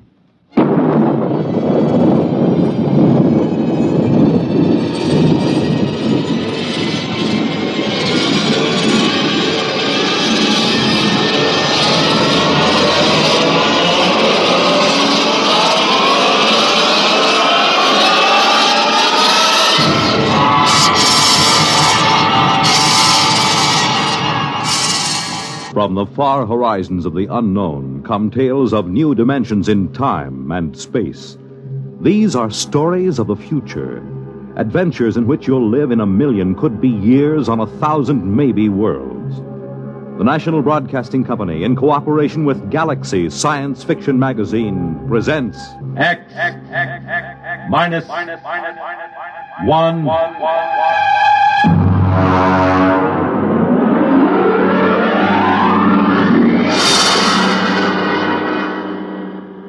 Tonight, we take you some 800 years into the future to meet man's best friend.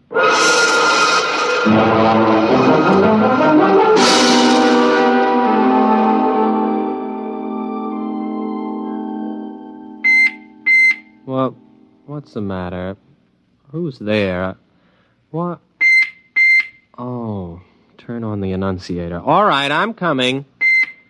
I'm coming. Well, stand in front of the screen. I can't see you. I am in front of the screen, Mr. Schnee. You haven't turned up the viewing control. Oh, yeah. Well, there you are. Do I know you? May I be the first to congratulate you, Mr. Schnee?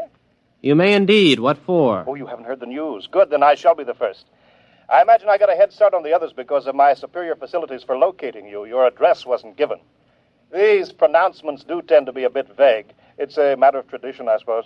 I haven't heard any news for days. I've been listening to my sound tapes and, and meditating. Now, wait a minute. I'll let you in. Oh, the auto bursar must have forgotten to pay the doorbell. Have to open it manually. Just a minute. All right, you, can come in now. Well, I suppose you don't know who I am.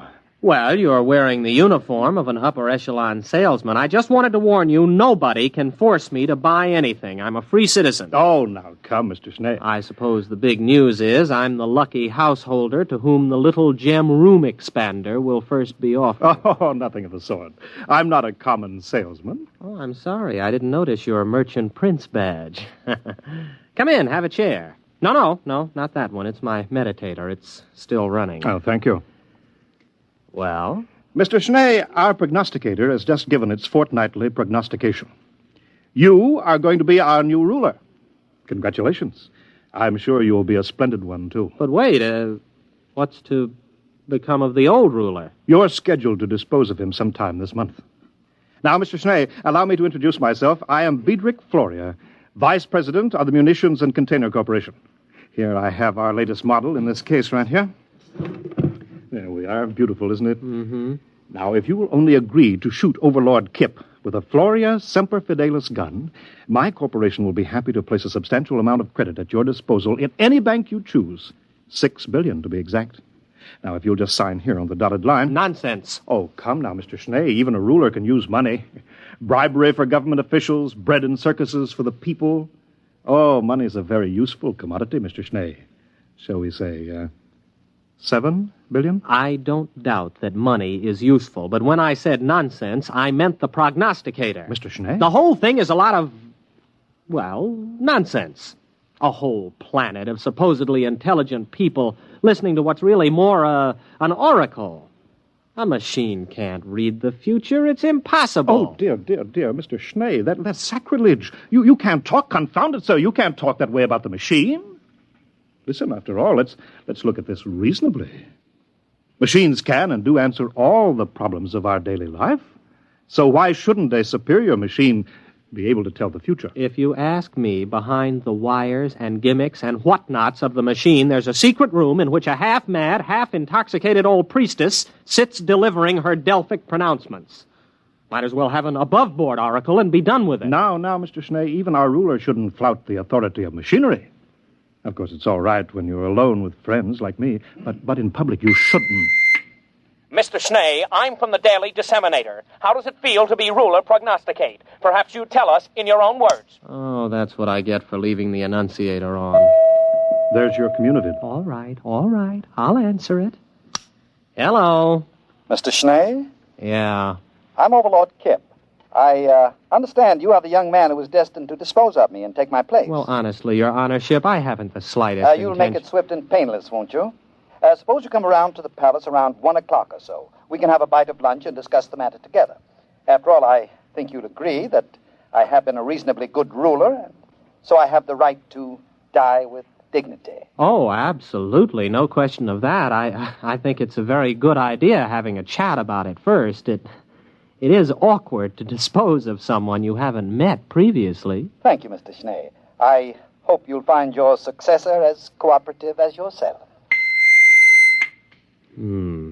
I wonder whether he wants me to make an appointment so he'll have a band of counter-assassins ready to kill me. You know, that would save him the expense of a standby guard. He's pretty tight, you know. He wouldn't dream of doing anything of the sort. Overlord Kip knows what's due his position. He has a sense of duty and responsibility, which, unfortunately, seems to be lacking in his successor, if you'll excuse me speaking frankly. I am, of course, considerably older than you, and so I feel... It's quite all right. You may speak freely. Furthermore, if he had you killed, the people would probably give him a painful and lingering death for attempting to interfere with the course of destiny. Oh, by the way, speaking of the people, the Polo will probably be around to hail their new leader soon. You really should work up a few well-chosen words. Well, I'm not going to do it. They can't make me kill him and take over, and that is flat. I am not the administrative type. I never have been. Well, in that case, the people will probably kill you for attempting to interfere with fate. Have a cigar? But I wouldn't have done anything. There are sins of omission as well as commission. Come now, it's true, a ruler's life expectancy isn't very long. At least it hasn't been the last few reigns, but it's longer than yours will be if you refuse to fulfill your destiny. I wouldn't make a fit ruler. Consider my origins. I wouldn't tell this to anyone but you. I'm illegitimate. I don't even know who my father is. It's a wise child who knows his own father. And some of the most celebrated leaders in history have been illegitimate. Look at William the Conqueror, Alexander Hamilton. I don't think that's too much of a recommendation. You see, almost anyone can be a leader. The important thing is that he be destined for leadership. But I'm no good at it. Everybody says so. I've never done a thing in my life. My aged mother has had to work to support me. Well, it's time enough that you stood on your own 2 feet, my boy. Remember, destiny must take its course. Oh, excuse me, I'm due on radio monitor in a few seconds. If you don't mind, I'll broadcast from here. I'll just check my equipment here. Fine. Now, here we go. My friends, allow me to introduce to you your new ruler, Gervais Schnee. He is planning to assassinate Overlord Kip with a Floria Semper Fidelis gun. Floria Semper Fidelis guns retail from credit 2.98 for the peasant's pistol, all up to credit 1089.98 for the super deluxe conspirator's model. But each is the best attainable for the price. Mr. Schnee will, of course, use the super deluxe model. And now I give you Mr. Schnee. Right into here? Oh, anywhere. It's non-directional. Oh. Thank you for your confidence and support. I only hope I prove worthy of it. That's all. Thank you, ruler prognosticate Gervais Schnee.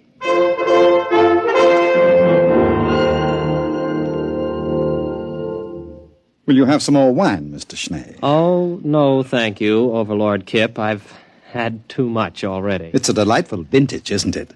I think it was bought by Overlord Jasper about 7 reigns ago. You'll find the cellars in perfect order. I'll give you the inventory and the key a little later. Do we have to talk about it? Oh, well, one has to take these things as they come, you know. Here today, gone tomorrow. That reminds me. Will tomorrow suit you? Well, of course, it really doesn't make any difference to me. All right, then. We'll set it for tomorrow, if that's convenient for both of us. I have the afternoon clear. We'll make a public announcement a little later. Well, all right, if you say so. Of course. And now we can go into my study and discuss the details at our leisure. I've got half a box of some wonderful cigars left over. I think you'll enjoy them.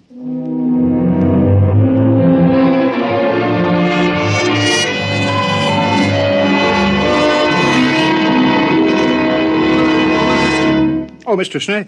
Mr. Schnee, you aren't ready yet. Well, I can't button the top button of this uniform. Oh, isn't it handsome?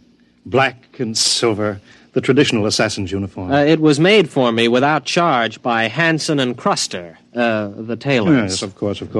It's the curse these days, you know, the over-commercialization of important public functions.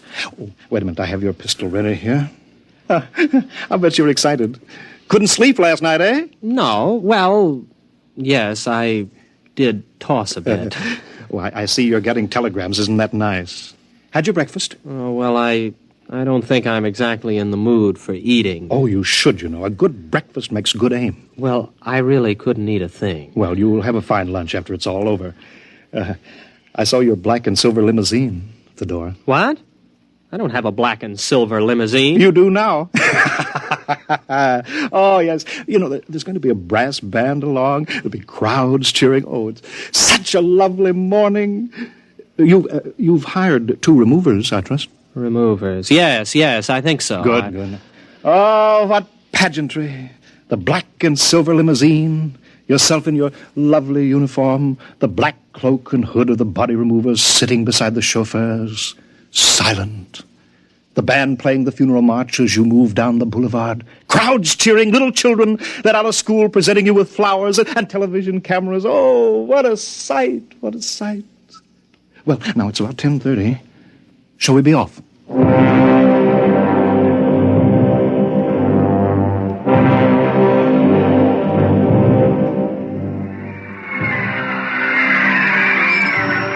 Well, come on. Get out of the car, Mr. Schnee. I don't feel so good. Well, come on now. The television cameras are ready.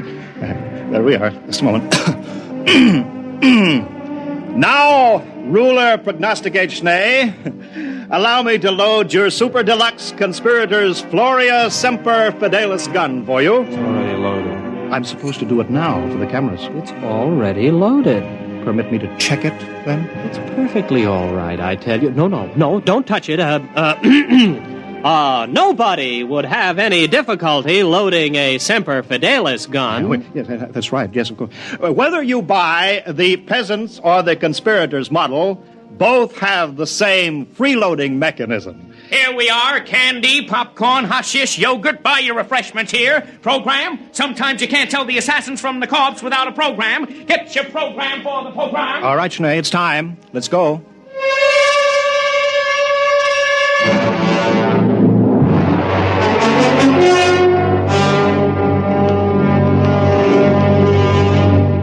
Well, here we are again, eh? Overlord Kip, I am officially here. Well, now, just a minute, old man. I have my speech, you know. Your speech? Oh, I'm sorry, really. Well, that's all right. Ladies and gentlemen, before the conclusion of this ceremony, I wish to remind you of a few important facts concerning my reign, which comes to an end in just a few minutes. I call your attention to the budget of 2786. 83 billion credits against an outgo of 72 billion. Not to mention the dam across the Volga River, which was constructed 3 months short of the proposed 5-year date at a cost of 73 billion.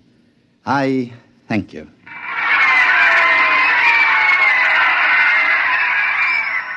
Well, that's it, old man, huh? Are you all done? Why, yes, I think I've covered everything. Well, goodbye and good luck, Overlord Schnee. Anytime you're ready. You mean now? Well, come along, old man. The networks have only cleared an hour. There's a commercial program starting in 3 minutes. Get on with it. Well, all right. Here goes.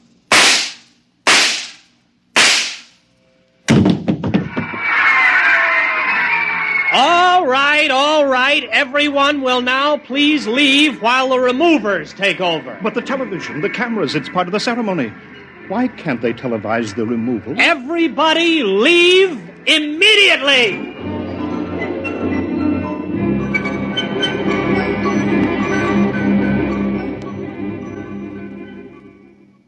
They're all gone now, Overlord Schnee. Perhaps... You too. But after all... Out. I want to meditate. Well, very well. All right.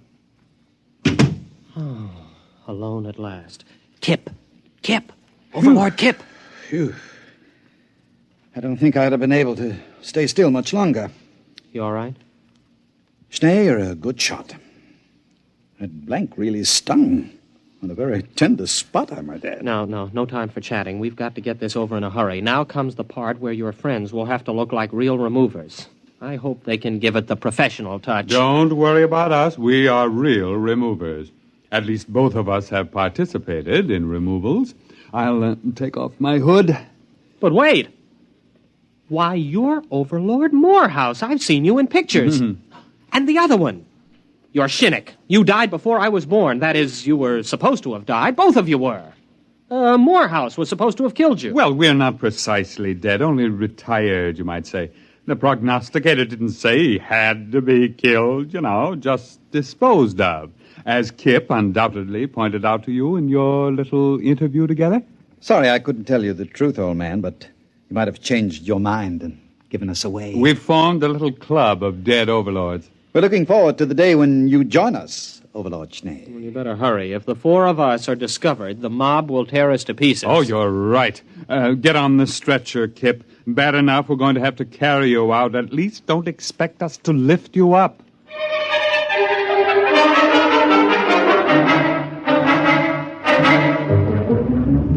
Floria? Yes, Your Honorship? The prognosticator is right here in the palace, isn't it? Yes, Your Honorship. Lead me to it immediately. Certainly, Your Honorship. It's this way.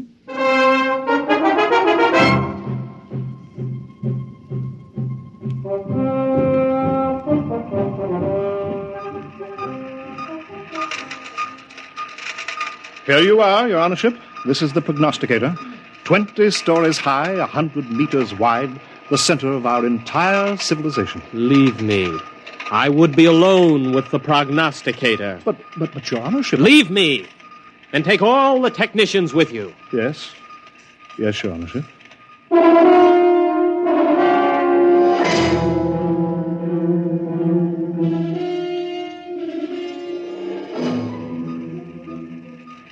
You're all alone now, Your Honorship? You too. Leave me. Well, yes. Yes, sir. Yes, Your Honorship. Your wishes are my command. Well...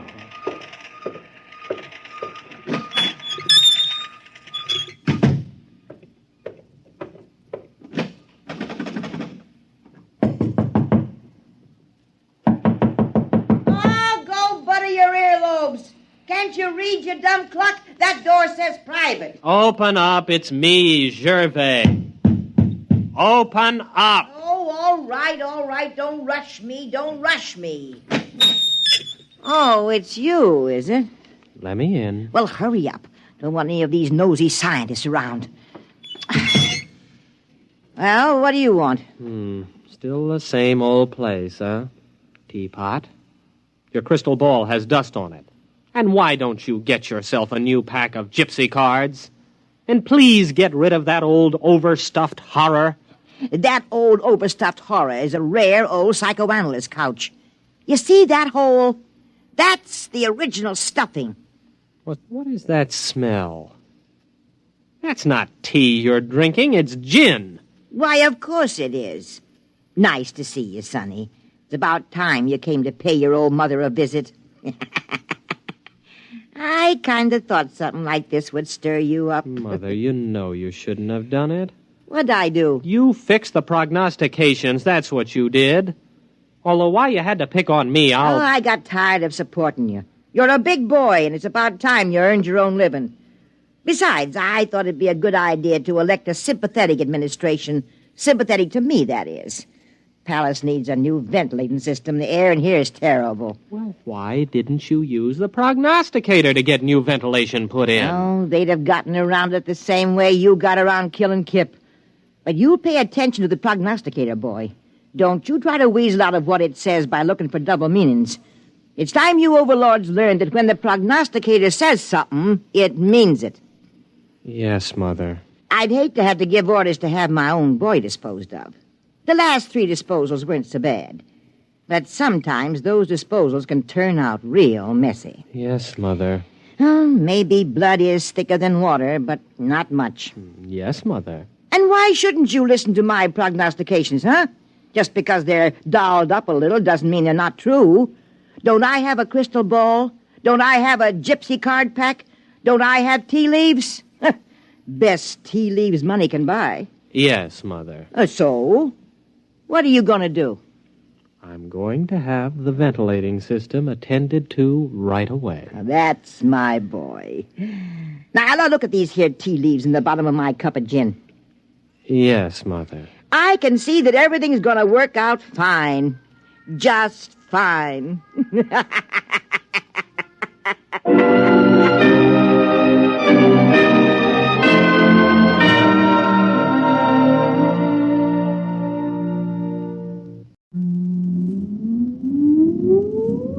Countdown for blast off. X minus 5, 4, 3, 2, X minus 1, fire.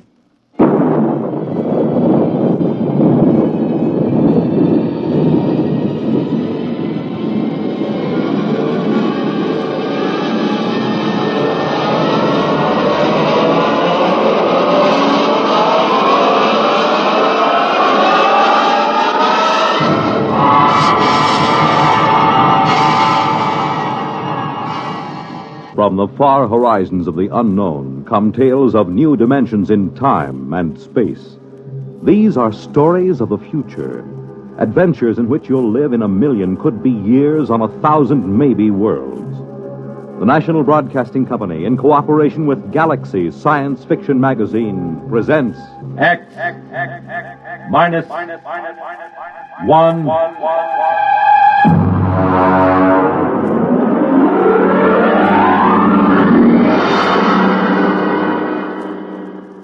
Tonight, the discovery of Morniel Mathaway by William Tent.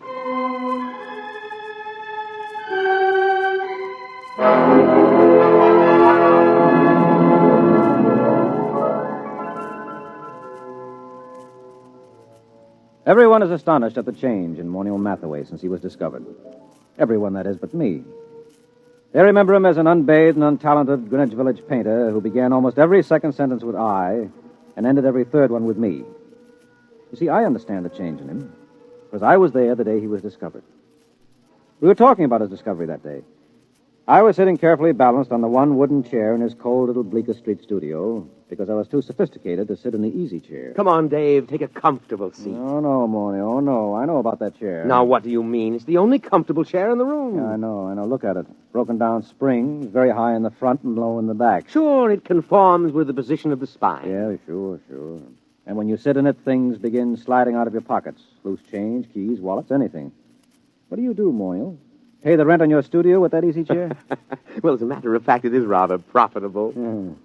And that's why I'll sit on the wooden chair, if you don't mind. Oh, now, don't be bourgeois. Well, I notice you always sit on the bed. That's because I'm a good host. I see. Well, how's the painting going? Oh, great, fabulous. You sell any paintings? No. You know, Dave, I can't wait for the day when some dealer, some critic with an ounce of brains sees my work. I can't miss, Dave. I know I can't miss. I'm just too good. Sometimes I get frightened at how good I am. Why, it's almost too much talent for one man. Well, there's always... Not that it's too much talent for me. I'm big enough to carry it, fortunately. I'm large enough of soul. Oh, good. I'm glad to hear it. Now, if you don't mind... You know what I was thinking about this morning? No, but to tell you the truth, I was thinking about Picasso, Dave. Picasso and Rouault. I'd just gone for a walk through the pushcart area to have my breakfast. You know, the old hand's quicker than the eye. Yes, I know. I've seen you do it. You're the only man I know who can ask directions to Houston Street and fill his pockets full of bananas at the same time. Oh, well, society owes the artist something. Mm-hmm. Anyway, I started to think about the art of modern painting. I think about that a lot, Dave. It troubles me. You do, huh? Well, I was thinking, who is really doing important work in painting today? Who is really an unquestionable great? I could think of only 3 names. Picasso, Rouault, and me. Well, naturally. Just 3 names, no more. Oh, it made me feel very lonely, Dave. Yes, well, I can see that. But and then I asked myself, why is this so? Has absolute genius always been so rare? Why has my impending discovery been delayed so long? Oh, I thought about it for a long time, Dave. I thought about it humbly, carefully, because it's an important question, and this is the answer I came up with.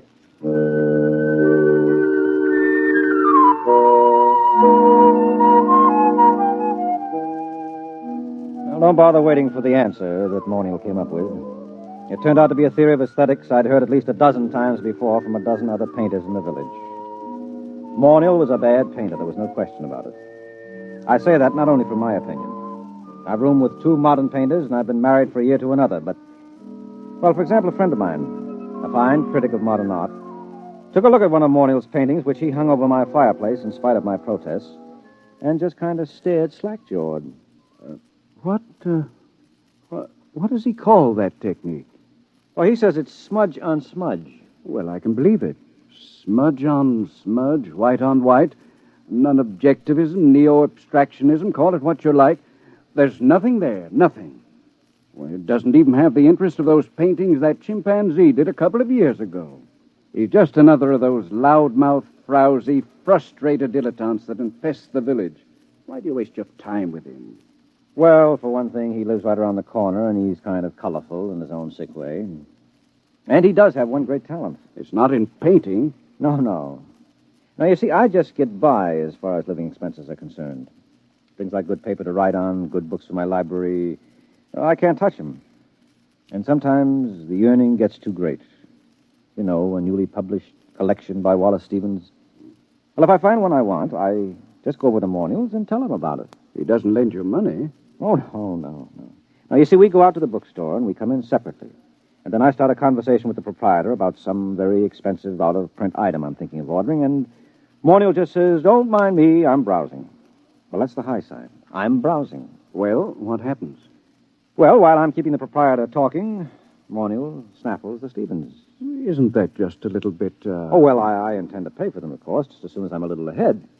Well, why does he do this for you? Oh, well, I pay off. I go through the same routine at an art supply store so Morniel can get canvas and paint and brushes. Of course, I really have to pay for Morniel's browsing. I have to suffer through listening to him, and then my conscience bothers me. Oh, it does? Yes, you see, I intend to pay for my things, but I know he doesn't. And that's why my conscience bothers me.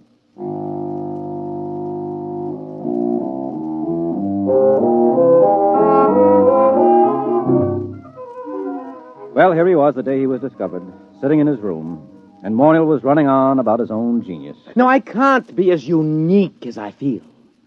Other people must be born with the potential of such great talent, but it's destroyed in them before they can reach artistic maturity. Why? How?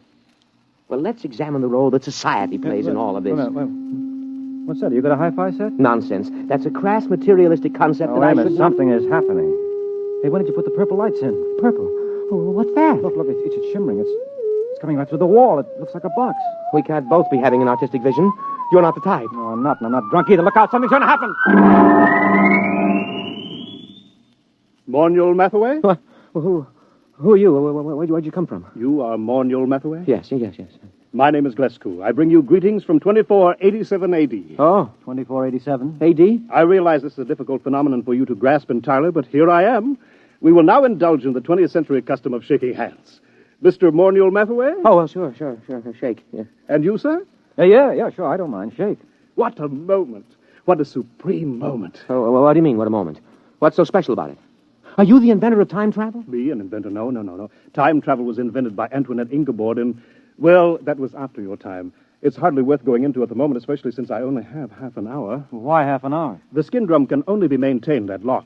The skin drum is, well, call it the transmitting device that enables me to appear in your period. There is such an enormous expenditure of power required that a trip into the past is made only every 50 years. The privilege is awarded as a sort of go-bell. I believe I have the word right. It is go-bell, isn't it? The award made in your time? Well, you wouldn't mean Nobel by any chance, a Nobel Prize? That's it, the Nobel Prize. A trip is awarded to outstanding scholars as a kind of Nobel Prize. Once every 50 years, the man selected by the Gardemax is the most preeminent, that sort of thing, you know. Up to now, of course, it's always gone to historians, or they frittered it away on the siege of Troy and the first atom bomb explosion at Los Alamos, or the discovery of America, things like that. But this year... Yes? Well, what kind of scholar are you? I am an art scholar. My specialty is art history, and my special field in art history is... What? What? You, Mr. Mathaway. In my own period, I may say without much contradiction, I am the greatest living authority on the life and works of Morniel Mathaway. My special field is you. Dave, did you hear that? Dave! I heard. Do you mean that I'm famous? That famous? Famous. You, my dear sir, are beyond fame. You are one of the immortals the human race has produced. That famous? That famous.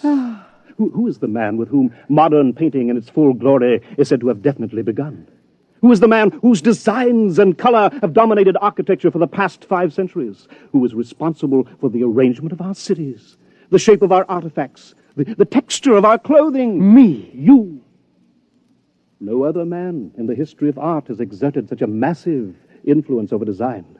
To whom can I compare you, sir? To what other artist in history can I possibly compare you? Rembrandt? Da Vinci? Rembrandt and Da Vinci in the same breath as you. That's ridiculous. They lacked your universality, your taste for the cosmic. Wow. Mr. Glasgow, excuse me. Do you happen to know of a poet named David Danziger? Did much of his work survive? Is that you? Yes, that's me. Dave Danziger? Well, no, I don't think so. The only poet I can remember for this time and this part of the world is Peter Tebb. Tebb? Never heard of him. Then this must have been before he was discovered. But you see, I am an art scholar. Well, you see, checking my chronometer, I see my time is getting short. But it is an overwhelming delight for me to be standing in your studio, Mr. Mathaway, and looking at you at last in the flesh. I wonder if you would mind obliging me with a small favor. Oh, sure. You name it. Nothing's too good for you. What do you want? I wonder, I'm sure you don't mind, could you possibly let me look at your painting? The one that you're working on at this very moment. Well, sure. I have one right over here. Just, I'll pull the easel around. There you are. I intend to call this Figured Figurines number 29. Oh, but this... What's the matter? Well, surely this isn't your work, Mr. Mathaway? Yeah. It's my work, all right. Figured Figurines number 29. Recognize it? No, I do not recognize it, and that is a fact for which I am extremely grateful. Could I see something else, please? Something a little later. Well, that's the latest. Everything else is earlier. Here, you might like this. Now, I call this Figured Figurines number 22. I think it's the best of my early period. Oh, dear. You know, well, this looks like a smears of paint on top of other smears of paint. Right. Only I call it smudge on smudge.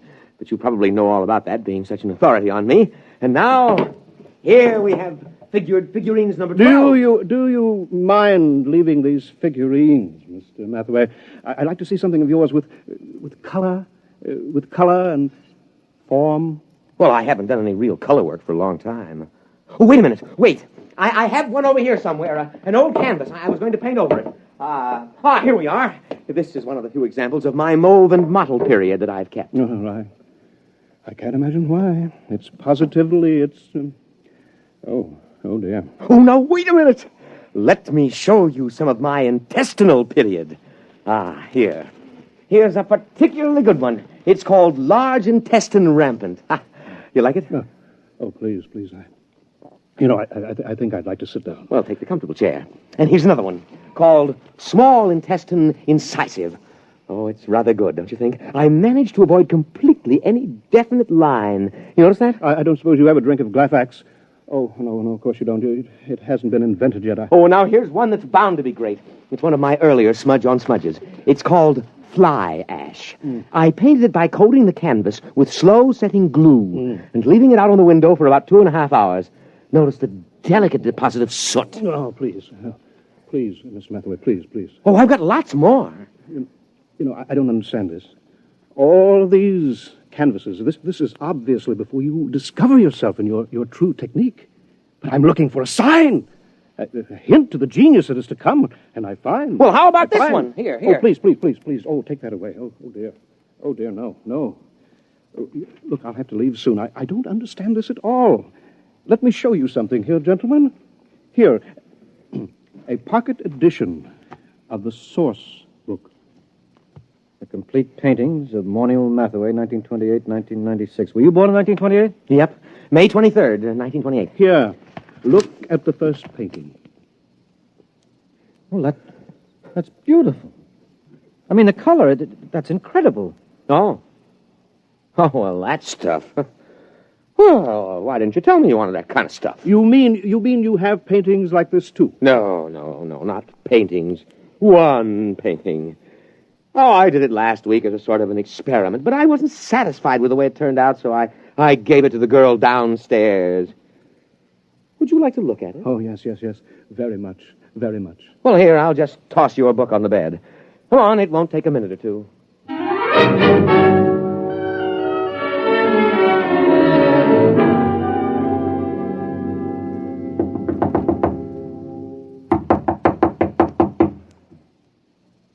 Oh, she isn't at home. I thought she'd be home now. Oh, I did so want you to see that painting. I want to see it. I want to see anything that looks like your mature work. But time is getting short. The chronometer... I'll tell you what. Anita here has a couple of cats that she asked me to feed when she's away for a while. So she's given me the key to her apartment. Suppose I, browse upstairs and get it. But she... Suppose I browse through my room and get it. Get it? Oh, yeah. You go ahead and browse, sure. Fine, but please hurry. Oh, sure, I'll hurry. I won't take long browsing.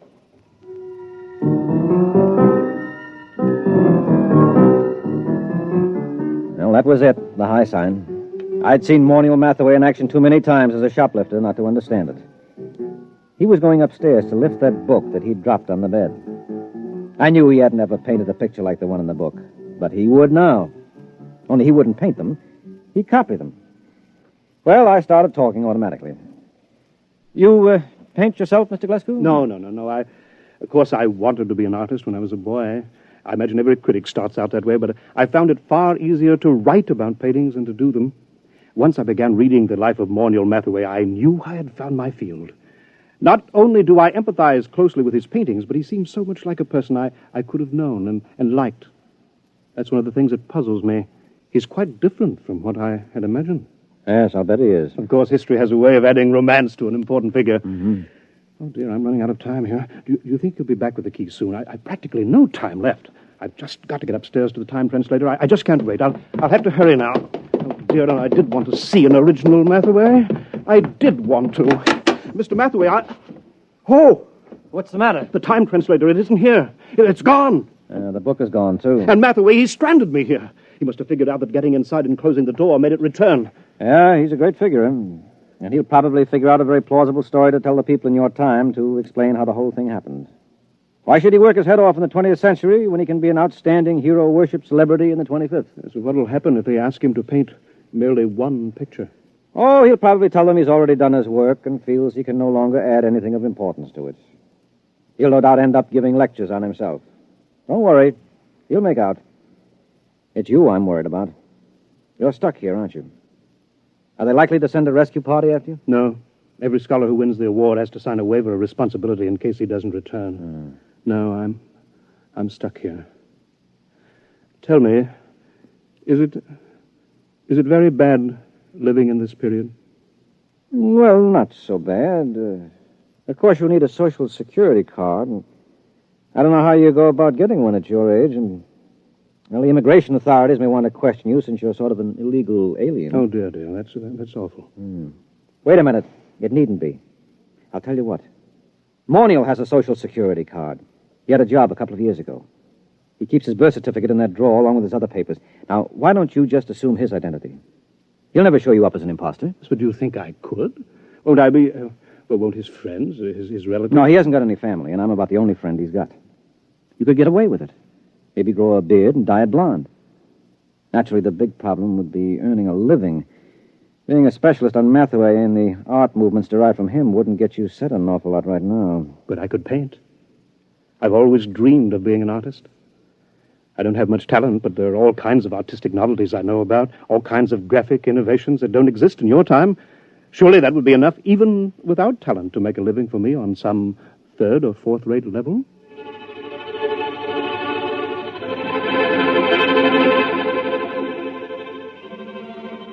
It certainly was.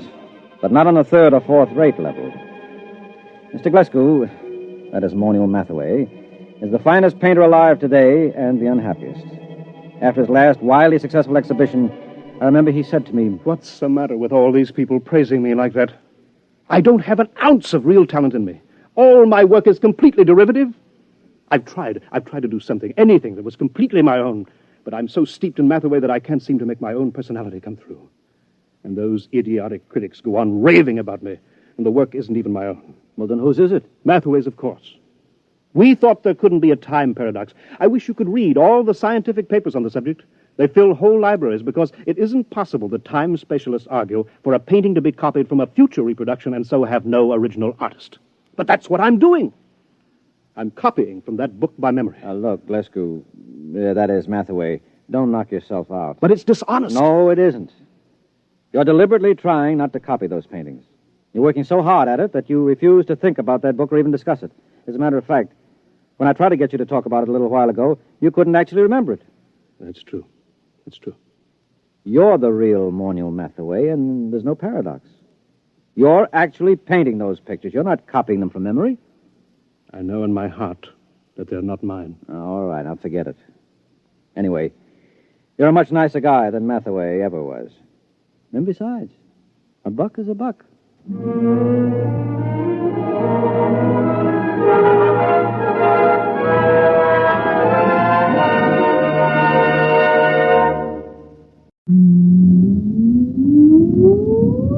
Countdown for blast off. X minus 5, 4, 3, 2, X minus 1, fire.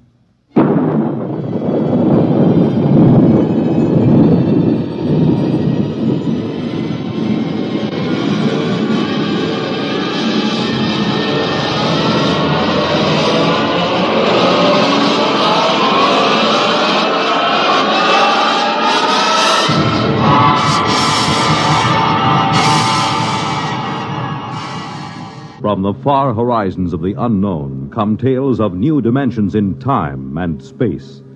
These are stories of the future, adventures in which you'll live in a million, could be years, on 1,000 maybe worlds.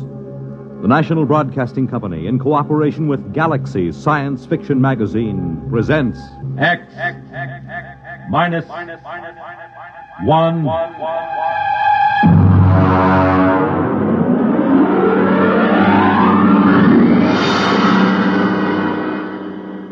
Tonight, At the Post by H.L. Gold.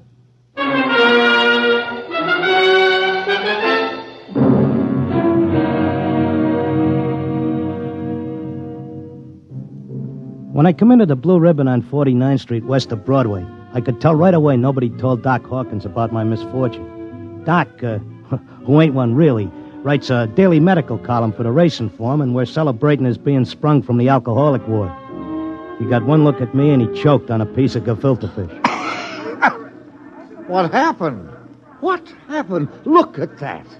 Clucker's become a character. Now, lay off, Doc. Look at that, a gray flannel suit, a black tie. Clucker, where is your purple and green check sports jacket? Where are your two-tone suede shoes? Why, you've become a character. That was Zelda's idea. She wanted to make a gentleman out of him. Wanted to? Why, you two kids got married just before they took my snakes away. Don't tell me you've fit already. You don't know, Doc? No. What happened? Well, it was right after you tried to take the warts off the fire hydrant that Zelda started hearing voices. It got real bad. How bad? Well, she's at Glendale Center upstate. I just came back from visiting her. Well, did the psychiatrist give you a diagnosis? Yeah, I got it memorized. Catatonia dementia precox. Oh, rough. Very rough. The outlook is never good in such cases. Maybe they can't help her, but I will. Now, Clocker, you're a race handicapper. You run the best tip sheet on Broadway. But people are not horses. You've got to think of your public. For instance, what's good at Hialeah, huh? My bar bill is about to be foreclosed, and I can use a long shot. Those couch artists don't know what's wrong with Zelda. I do. You do? Well, almost. I'm so close I can hear the finish line camera clicking. Now, that's very interesting. Perhaps we can collaborate on an article for the Psychiatric Journal. All right, look. Look at these charts. Look, here. Huh? I use the same system I used to dope the races. Look, Zelda's got catatonia. She used to be a hoofer before we got married, and now she does time steps all day. Stereotype movements are typical of catatonia. You don't get it. She does time steps. The first thing you learn in hoofing, over and over. 10 or 15 hours a day. And she keeps talking like she's giving lessons to some jerk kid who can't get it straight. And I hear when these catatonics pull out, they don't remember much or maybe nothing. Protective amnesia. They work harder and longer at what they're doing than they ever did when they were regular citizens. And they don't get a red cent for it. I beg your pardon? I said they were getting stiffed. Anybody who works that hard ought to get paid. I don't understand what you're getting at. What are they knocking themselves out for if it's for free? Doc, I tell you, I miss that mouse. I gotta save her. She can't see or hear us, but she can sure see or hear something. And I'm gonna dope her. Clarker, it's too much for you. Too much for me, huh? Who was it said Warlock had turned into a dog in his third year? Who was it had 7 winners the opening day at Belmont? You take my word for it, Doc. I'll beat the schizophrenia handicap.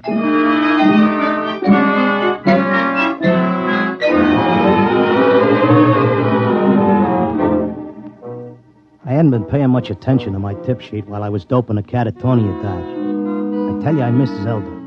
I miss the bobby pins on the floor and the nylon stuck on a shower rack, the toothpaste tube squeezed from the top. I had to get her back somehow.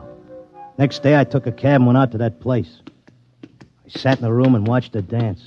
Oh, it was something. Because Zelda was worth watching, even with her eyes blank and her feet shuffling through that simple time step. Mr. Locke, visiting time is almost up. All right.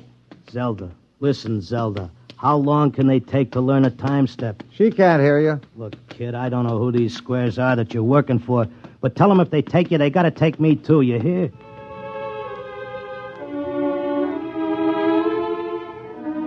I had an idea now. I had it doped that Zelda was showing them how to dance, whoever they are. And the only way I could spring her was to find out who was controlling her and what they were after. The first step was to get them interested in me and what I know about racing, doping horses. So I stood there next to Zelda and I started to talk. Now, the first thing you gotta figure is bloodlines. You take a horse, you gotta know back maybe 4 or 5 generations on both sides. Then you gotta know where the coat was foaled, what time of year, because all horses are 1 year old on the 1st of January. Then there's confirmation, training. You take a horse with good bloodlines, break him in a spring on a hard training surface track, and the first thing you know, you got a horse with a shin splint. Oh, they may cover it up, but if you know it's there. I once knew a horse ran in Hialeah who was scared of flamingo. What are you doing? Had a fine record at Gulfstream and Bowie. But when he got down to Hialeah and got one look at the flamingos, he wouldn't run for beans. Mr. Locke, are you all right? Shut up, I'm Mr. busy. Locke. You bet on a horse that's scared of flamingos at Hialeah, and you're going to come in with your tail between your legs.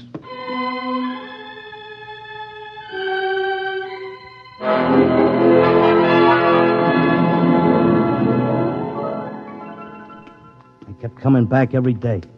I'd just sit there next to Zelda while she did a time step, and I'd talk about horses, over and over. And then finally, I started to hear voices. Clocker! Clocker! This way, Clocker, come this way. This way, Clocker. Come on now, come with me. Like it was a fog, I could see the attendant in his white coat, asking me questions, and I couldn't hear him. I knew I just kept on talking about the horses. And then suddenly I wasn't there. I was somewhere else. I was in a big square, and the buildings looked like the new Roosevelt Raceway, all modern. Or maybe like the World's Fair. There were trees and statues, and there were hundreds of people standing around, and they all looked scared. There was a little man with bifocals and a vest with pins and needles in it standing next to me. He looked scared. But I knew it had worked. I was on my way to Zelda. How did I get here? Excuse me, mister. How did I get here? I don't know. I can't take time for pleasure trips. I've got a customer coming in tomorrow for a fitting. She'll positively murder me if her dress isn't ready. She can't murder you. Not anymore. You mean we're dead? Don't ask me, but I don't think you're dead. That much I can tell you. Some of the people in the crowd were complaining they had families to take care of, while others were worried about leaving their businesses. And they all grew quiet when a man climbed up on a big platform in front. He was a very tall and dignified guy, and he had formal clothes and a white beard like the chief mourner at a politician's funeral. Ladies and gentlemen, please feel at ease. You are not in any danger. No harm will come to you. If you will listen carefully to this orientation lecture, you will know where you are and why. What is it? I don't understand. It's a pitch. Friends, I know you are puzzled at all this. Now let me explain.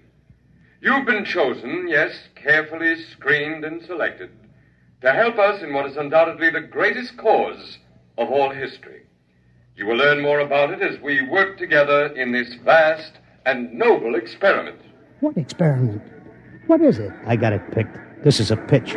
These guys are out for something. Smells like a con. Let me state this in its simplest terms. Now, you know that there are billions of stars in the universe and that the stars have planets. A good many of these planets are inhabited. In almost all instances, the dominant form of life is quite different from yours. I am not of your planet or solar system. I am not formed as you see me. My true appearance would seem to be rather confusing to human eyes. Nuts, get to the point. The truth is, we are not here, and neither are you. Here is a projection of thought, a hypothetical point in space, a place that exists only by mental force. Actually, our bodies are on our own respective planets. What's he saying? What does he mean? Wait, he'll give us the convincer after the build-up. Our civilization is considerably older than yours.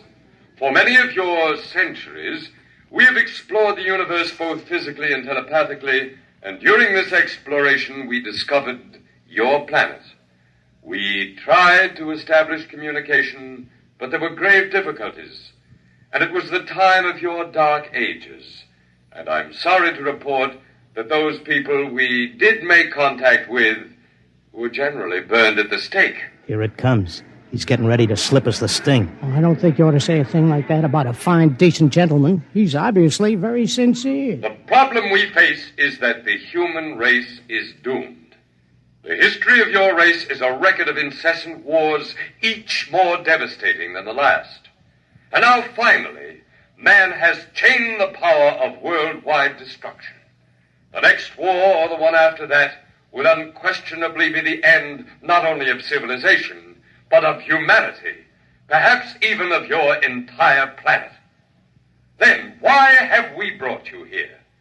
Because man, in spite of his suicidal blunders, is a magnificent race. He must not vanish without leaving a complete record of his achievements. Now, this is the task we must work together on. Each of you has a skill, a talent, a special knowledge we need for the immense record we're compiling. Every area of human society must be covered. And so we need you urgently.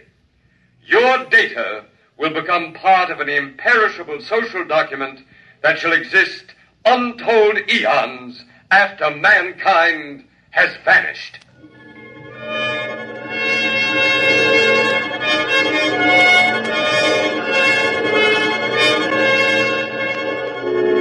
Oh, he had a slick con.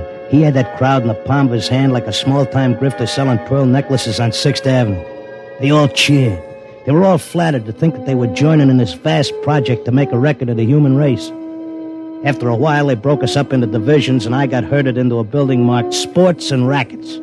They took my name and my occupation like I was applying for unemployment insurance. Now, here's our problem, Mr. Locke. We're making two kinds of perpetual records. One is written, more precisely, microscribed. The other is a wonderfully exact duplicate of your cerebral pattern, in more durable material than brain matter, of course. Of course. The substance we use in place of brain cells absorbs memory quite slowly. But you'll be happy to know that the impression once made can never be lost or erased. Delighted, tickled to pieces. I knew you would be. Well, let's proceed, shall we? First, a basic description of horse racing. I started telling them about horse racing, but they held me down to one sentence. They said I had to repeat it over and over so that recording thing could get it. They had a picture of my body back on Earth lying in a bed in a hospital just saying that one sentence over and over again. Well, that's enough for today. Isn't it amazing? We have a more detailed record of human society than man himself ever had. Your life, my life, the life of this Zelda, whom you came here to rescue, all are trivial, for we must all die eventually. But the project will last eternally. You're telling me you know what I'm here for? To secure the return of your wife. I would naturally be aware that you'd submitted yourself to our control voluntarily. It was in your file that was sent to me by admissions. Then why did you let me in? Because, my dear friend, we also... Now, look, leave out the friend pitch. I'm here on business. As you wish. We let you in, as you express it, because you have knowledge that we should include in our archives. We hoped you'd recognize the merit and scope of our undertaking. Most people do once they're told. Zelda, too? Oh, yes. Yes, Zelda's extremely cooperative, quite convinced. Would you like to see her? Yeah, sure I would. Well, that can be arranged. I'll call the Arts and Entertainment section and arrange a meeting.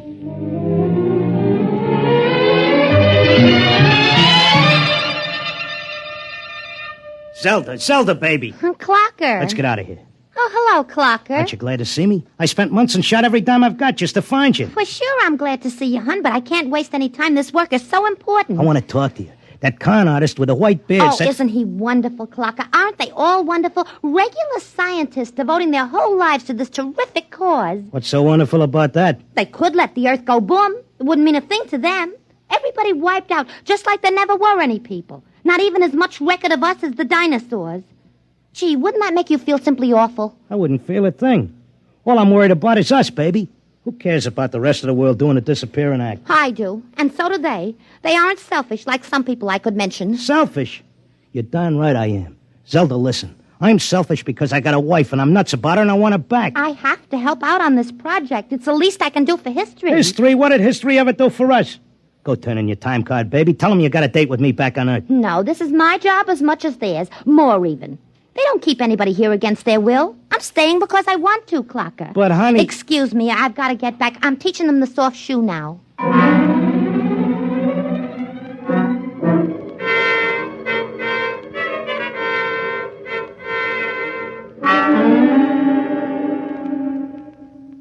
Are you satisfied now, Mr. Locke? Listen, take away the doom push and this racket folds. Listen, suppose you're all square. Suppose you're leveling. You're knocking yourself out because your guess is we're going to commit suicide. But is there any doubt of it? Do you honestly believe the Holocaust can be averted? I think it can be stopped, yeah. Listen, between these catatonics and me, we could tell them what it's all about. I notice you got people from all over the world here. They get along fine because they have a job to do and don't have time to hate each other. Well, it could be like that back on Earth. Mr. Locke, we have experimented in the manner you suggest, but a human psychological mechanism defeated us. Yeah? What was that? Protective amnesia. They completely and absolutely forgot everything they'd learned here. Well, what are the odds on me remembering? Well, you are our first volunteer. Look, I'll give you a deal. You let me out, and maybe I'll be the first case that didn't get amnesia, and I can tell the world all about this. I'll come back if I lame out. You can pick me up any time you want. But if I make headway, you gotta let Zelda go, too. That's a very reasonable proposition. We'll lift our control, Mr. Locke, for a suitable time. If you can arouse a measurable opposition to racial suicide, measurable, mind you, then we agree to release your wife and revise our policy completely.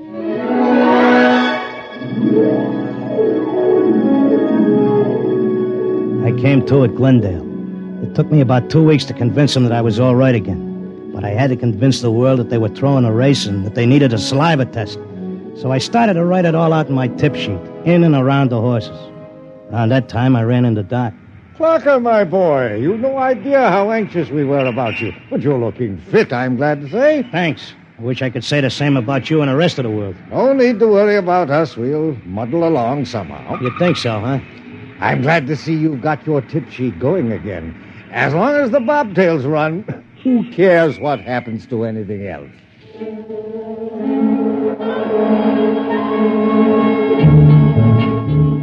Of course, nobody listened to me. I had posters printed telling everybody. I hired sandwich men to walk through the city. I made speeches in Columbus Circle. I told everybody doomsday was near. I sent letters to Congress, to the UN, editors of newspapers. Nobody paid any attention. I sneaked into the balcony of the General Assembly and tried to shout a speech, and they threw me out, very politely. I wrote the whole thing up for a magazine, and they printed it and sent me a check and told me if I had any more fiction, they'd be glad to run it. They kept trying to tell everybody the truth about the catatonics. We ought to go to the hospitals and get ourselves let in and have the aliens take over and show us where we're going. But nobody would listen. And then finally, I went back out to Glendale. Oh, Mr. Locke, we were wondering when you'd come visit your wife. You've been away? I want my old room back. But you're perfectly normal. Give me half hour alone, and you'll be glad to give me my room.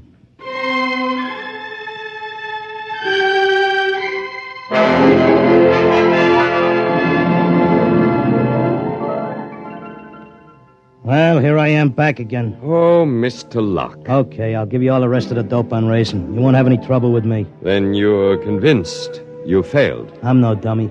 I know when I'm licked. So do we, Mr. Locke. Naturally, you have no way of detecting the effect you've had. We do. The result is that because of your experiment, we're gladly revising our policy. Huh? Is this a rib? Nobody listened to me. Oh, but they did. Visits to catatonics have increased considerably. When the visitors are alone with our human associates, they tentatively follow the directions you gave them in your article. Not all do, to be sure. Only those who feel as strongly about being with their loved ones as you do about your wife. We've accepted 4 voluntary applicants. You mean I made it? That's right. Before long, we shall have to increase our staff as the numbers of voluntary applicants increases geometrically, and then we'll be able to release the first group to go back and carry the message. Whenever you care to, Mr. Locke, you and your wife are free to leave. Okay, but I'll tell you what. I owe you plenty. I'll help make that record before I go. I'll teach you how to dope the horses. Is that what you want? Why, yes. All right, then let's go. The quicker we get started, the quicker we can get back.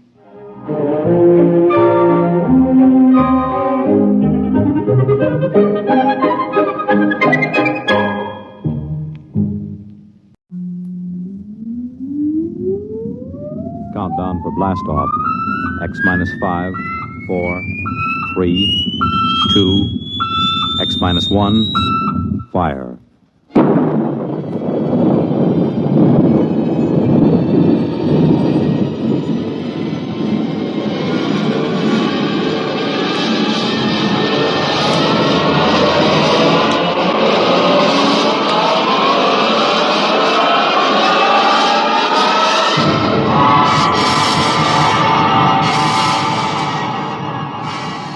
From the far horizons of the unknown come tales of new dimensions in time and space.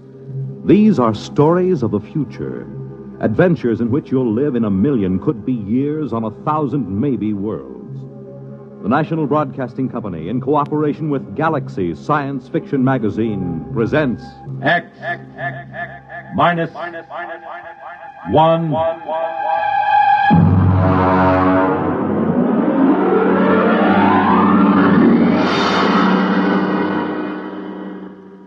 Tonight, Real Gone, starring Al Jasbo Collins. Playing, of all things, Al Jasbo Collins.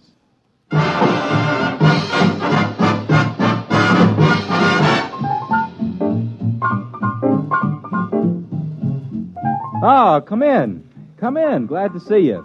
Albert here, your Collins friend. Just a minute. I'll close the door. You know, when you run a disc jockey show, the song pluggers just seem to ooze through the grain of the wood. There. Now, we won't be bothered for a while. Have a seat. I'll take this record off the chair. Hound Dog. Exclusive to me. Sung by Helen Traubel with the Vienna State Symphony Orchestra. Under the direction of Felix Weingartner. Now sit down. You do the writing for that Real Gone show on NBC, don't you? That X-1 with the rocket ships and the 3-headed men from Mars and all that jazz? Well, that's why I asked you up. I ran into a little something. Just an idea, you know. I figured maybe you could English it up and use it. It's about a friend of mine, Ralph Therian. Did you ever hear of him? He's an artist. I don't mean records or a musician. I mean an artist, a sculptor. I ran into him during the war. He used to sit in the barracks making busts of the sergeants out of GI soap. And when they had him on KP, they couldn't trust him to peel potatoes. He'd end up doing caricatures of the captain and the lieutenants out of raw spuds. Man, He was the greatest. He got the whole company restricted for a week when we were stationed somewhere near Boston. It snowed, and he made a life-size statue out of snow and ice depicting the captain sitting in a howdah on the back of an elephant. The captain didn't mind so much, but the elephant happened to look like the regimental colonel, and he took a dim view of the entire affair. Ralph studied in France somewheres under the GI Bill of Rights, and I used to run into him once in a while on 57th Street. He's looking kind of hungry and desperate. Then one day, a couple of green weeks ago, I ran into him on Madison Avenue, and, man, he looked like he belonged. He had one of them Tyrolean chapeaux with the shaving brush stuck on one side, an important German loading coat, and he was carrying a snakeskin dispatch case. Al! Albert! Well, hello, Ralph, my friend. Well, you're looking great, Al. Hey, I like that beard. Thanks. Kind of gives your face the Mount Rushmore quality. It's generally admired, my friend, but what brings you over here on this Street of Dreams? I was under the impression an artist was immediately downgraded 3 degrees of integrity when he set foot on Madison Avenue. I was just up seeing a client. A client? You've given up the sculpting kick. Oh, no, I'm just working in a new medium. Well, you look real prosperous. How do you like the shoes? Oh, very dapper. Very dapper. I don't believe I've ever seen lizard skin huaraches before. Had them imported. Made underwater by natives of Ecuador. Yeah. Takes about 3 hours to have them made. So they use about 12 natives per pair. Ralph, my friend, you give the general impression that you are loaded with loot. I am. There's money in art. Money. You've just got to get something new. Here, wait a minute. Let me open my case. Here, Al. Take a look at this. What is that, an ice cube? Look inside. Now, man, that's real entrancing. What is it? That is a detailed copy of Rodin's The Kiss. Pretty sexy. How do you do it? Well, you see, I carve it from underneath the plastic block. Oh, it looks sort of solid to me. How do you get in? Well, look at the bottom. You see that little hole? I worked through there with my engraving instruments. Of course, this is just a sample. I've been doing originals mostly. What are the little cubes good for? Paperweights, I guess, huh? This is art, Albert, art. Do you know how much I get for one of these? Beats me. $5,000. Oh, that's a pretty stiff price for a paperweight. Well, you just don't understand, Al. This is the hottest thing since Picasso. I just sold 2 original compositions to Morgenstern. You know, the dealer from Philadelphia? For $25,000. 25? Wow. Boy, I should have paid attention when Mama bought me that clay when I was a little boy. Well, it's about time the creative artist got a little bit of recognition. Recognition's not the point, man. At 25 G's, I wouldn't care if people walked past me in high noon. That's because you're not an artist. The money's secondary. Money is never secondary. Money is the primariest thing there is. Al, would you be interested in a fine original composition? Well, I'll make a special price for you, Albert. $4,000. No, Ralph, my friend. I keep my papers from blowing off my desk with my right foot and my left piled one on top of the other, and I find that quite adequate to the needs and aspirations. Al, the trouble with you is you've got no soul. The trouble with me is I have not got $4,000.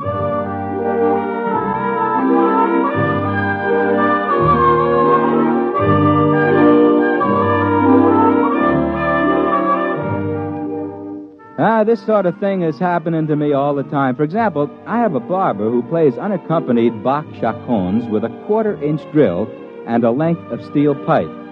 I figured Ralph Therian was stringing me until I ran into Vladimir Osepsky. Now, Vladi is one of these men who leads a double life. He composes concerti and avant-garde operas under his Square moniker, but he's better known in the Brill Building as Larry Oss.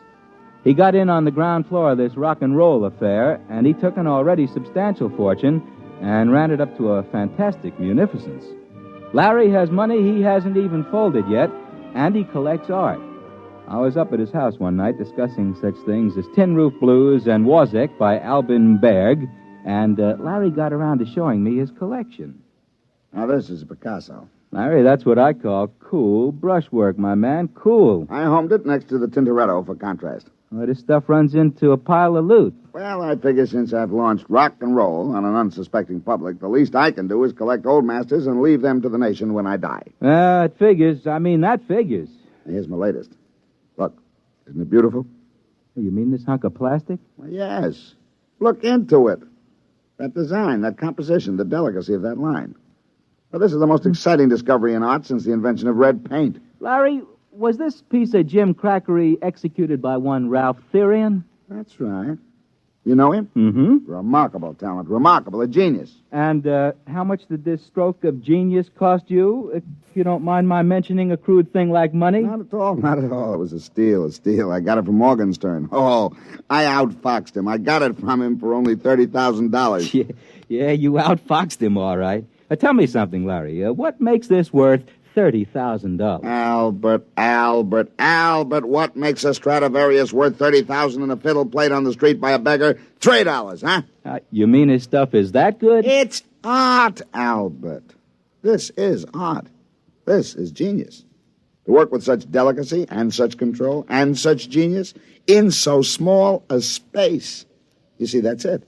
This plastic block is how long? About 2 inches? And yet within this 2 inches is the majesty, the feeling of a sculpture 20, 30 feet high. This is an art which has not been known in the world since the painters of miniatures in the late Renaissance. Why, then it's for real. For real. This is the gem of my collection. The Picasso, the Renoir, the Cézanne will, in time, fade into insignificance. This is a new art form. Brilliant. Brilliant. And now let me play a new record we're putting out. It's called I Love You, Baby, 'Cause Your Lower Lip Drags on the Ground. A real cool you-bangy beat.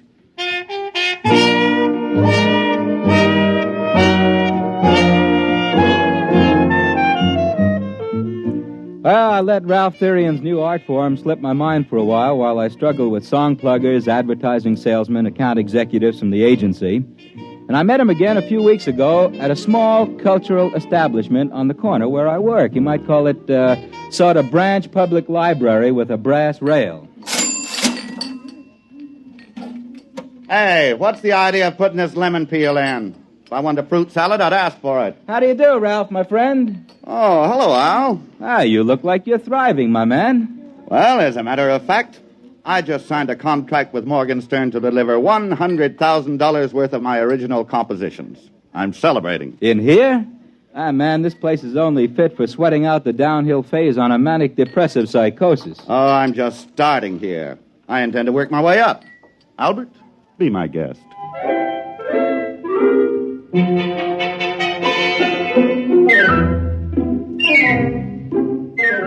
Well, I just had a difficult morning with the station manager who has an illusion in his little ricky-ticky mind that my program is the answer to Lawrence Welk and Guy Lombardo.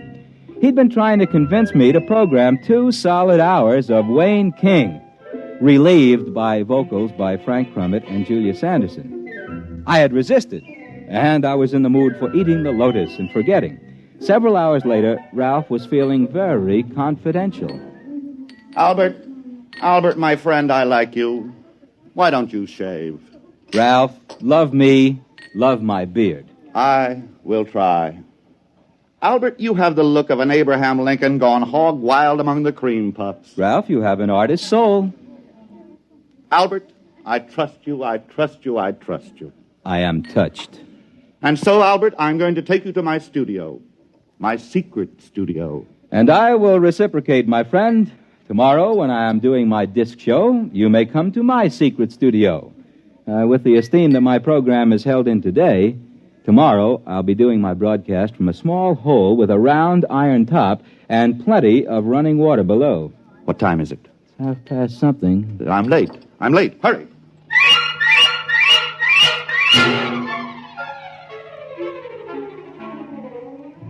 He took me to a loft somewhere down in the banana warehouse section.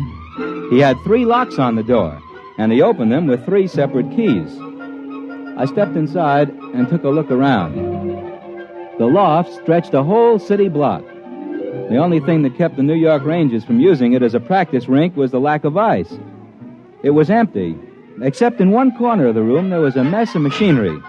Looked as if someone had eviscerated a television set and left it to die of shock. There was a weaselly-looking little man in a shiny blue suit standing in the middle of the floor, tapping his foot. Therian, I've been waiting for half an hour. Where have you been? Now, take it easy, Burson. Take it easy. Plenty of time. I've told you the active life of the catalyst is only... Who's this? This is my friend Al. Al Collins. Well, who is he? And what is he doing here? I've told you we must have no one here. Now, he's my friend. I trust him. Oh, I suppose you've told him all about it. Yes, I have. Have you got the stuff? Certainly I have. 3 ampules. But it won't last. You've got to hurry. Roll up your sleeves. Oh, now, just a minute, both of you gentlemen. If I've been brought down here to witness the inoculation of a little happy juice into somebody's arm, I'm leaving. I have no desire to tangle with the Federal Narcotics Bureau. Now, Albert, do I look like I'm taking narcotics? I wouldn't swear to it. You don't understand. In those little glass bottles is a secret of $100,000. And I'm going to show you how I do it. First, we take a plastic cube out of my pocket. So. We put it down on the grid in the middle of the floor. So. Now, if you will kindly step to the outside of the white line painted on the floor. Back there. Go ahead. Now, Mr. Burson, we'll turn on the machinery. Now, I take this vial of catalyst, thus, and pour it over the plastic block. So. Now, we wait.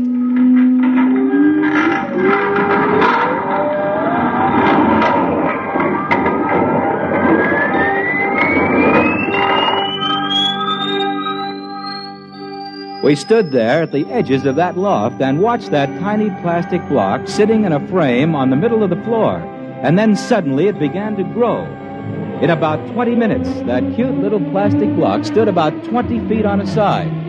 It almost touched the skylight, and there was about a foot of clearance on each wall. See, the long organic chain of molecules in the plastic is infinitely expandable under the right conditions. Is that a fact? By applying the right voltages in series, we can expand the cube to about this size. But there's an outside limit due to the cohesive charge on the molecules. Oh, naturally, of course. Those molecules do stick together. Well, it's the catalyst that does it. And I make that. I make the catalyst. Do you hear that, Therian? I make it. Now, calm down, Burson. Without me, you just have a great big blob of plastic. I'm the one who turns it into money. You see, Albert, a cube this big is as soft as putty inside.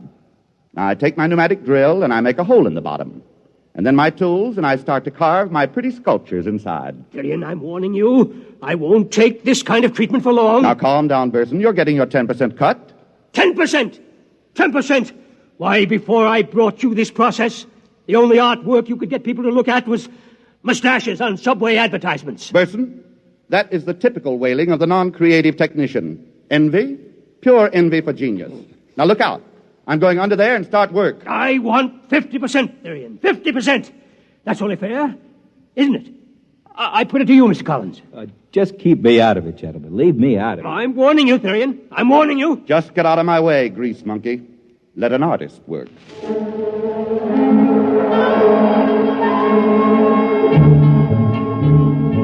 Ralph crawled under the giant cube and started to work.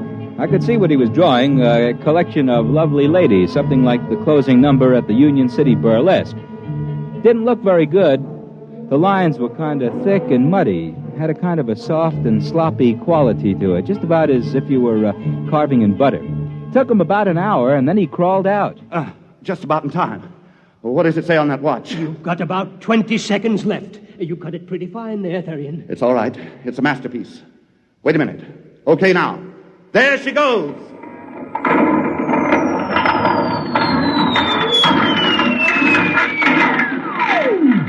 Well, now, what happened was that plastic cube that was blown up to about 20 feet on the side suddenly popped like a balloon with a cigarette stuck in it. And what ended up was that tiny little 2-inch cube sitting in the middle of the floor. Ralph picked it up and brought it over. Look at it. Beautiful. Beautiful. The work of genius. The work of science. Makes a real nice paperweight. Albert, my friend, what you have just seen was the creation of a $20,000 masterpiece. Take a good look. I did take a good look. The whole design was there. But what had looked to me like kind of a muddy, buttery picture when it was 20 feet high was now sharp and beautiful and clear as a snowflake. I went back to the studio and demonstrated my independence by scheduling 2 solid hours of Dizzy Gillespie. The next day, I got a telephone call just before I went on the air.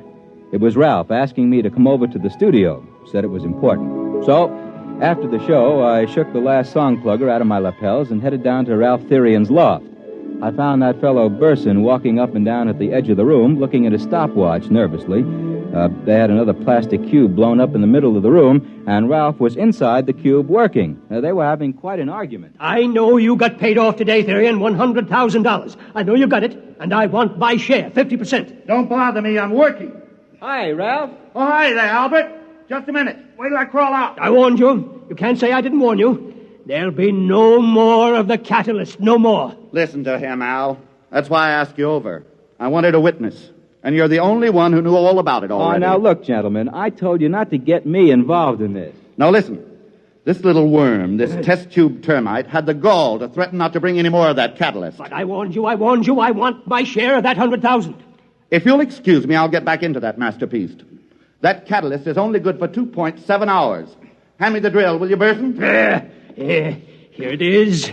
But I warned you. Boy, this plastic is tough today. All right. A lower grade. I warned him. He must have the money here somewhere. Yes, it must be somewhere. Bills. Your check stubs. What are you doing over there, Burson? Looking. Just looking. Well, if you're looking for that $100,000, you can stop. I've got it right here in my pocket. Now, don't bother me while I finish work. What? Therian, come out of there. Come out. I've got to finish just a little more. Come out, you don't understand. Come out. Get out of my way, Mr. Collins. With pleasure. Therian, hand me that money. Quick. Get out of my way, Burson. I'm working. But listen, you don't understand. The catalyst. Let go of me. The catalyst. I made it up half strength. Give me that money, quick, the money.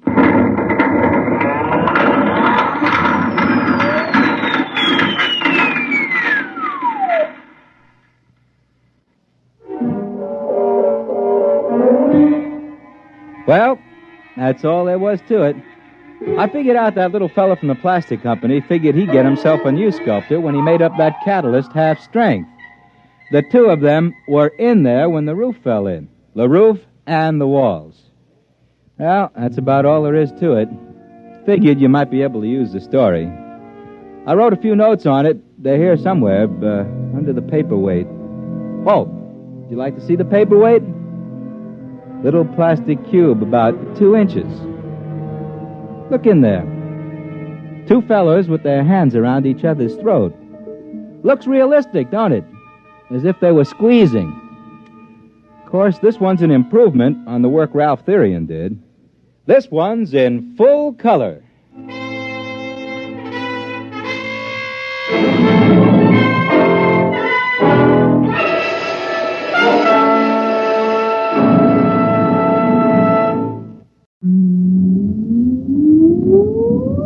Countdown for blast off. X minus 5, 4, 3, 2, X minus 1, fire.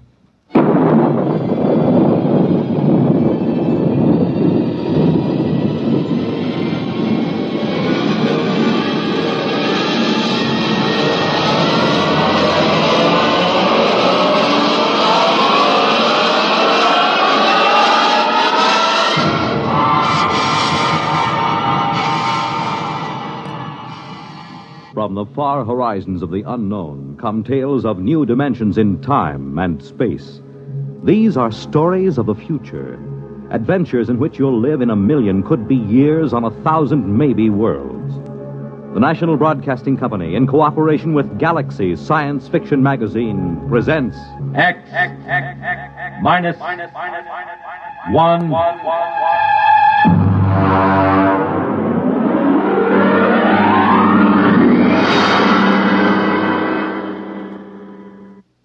Tonight, The Trap by Finn O'Donovan.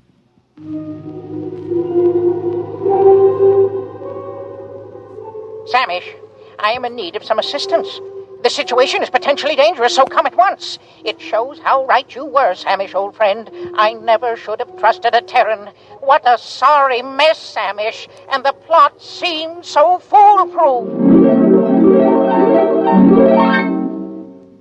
Hey, Thurston, get up. Get up, come on. Why? What's the matter? Why? Come on, it's daybreak. Now, there's good news. Let me alone. Oh, come on. You don't want to sleep through our vacation. The bird's on the wing. It's 5 o'clock in the morning. 5 o'clock in the morning in the Adirondacks is the middle of the day. What's the weather out? Oh, it's raining. For crying out loud. Oh, don't go back to sleep. It always rains on the first day of vacation. It's the rule of nature. Look, I got a little fly rod with a new plastic reel that I'm just dying you know to what try. the trouble with you is, Ed? You're in love with sporting goods equipment. Oh, now, wait till you see this rod. You take that rifle I sold you. You could shoot a rhinoceros with it, but you won't, because, Ed, you're essentially a friendly man. The trouble with you is you don't like the woods. Well, how can you say that? Don't I come with you on a hunting trip every year? Sure, but you always manage to steer us over to Lake Placid to the cocktail lounges. Ah, now there's real hunting. Now, there are trophies to bring back to the city. None of your paltry brown bears or black bears. Oh, come on. Now, Thurston, I came up here to the mountains to hunt. Have a drink. Well, it's awfully early in the morning. Well, look upon it as an extension of last night. Well, all right. Think it'll stop raining? No, who cares? Well, come on now. Get dressed. It's a perfect day out there in the woods for bear. It certainly is. That's why I want to stay right here in the cabin.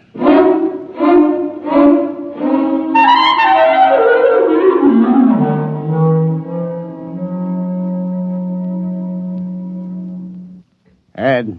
What? Pass the canteen? It's empty. Well, open up one of the bottles and pour it in.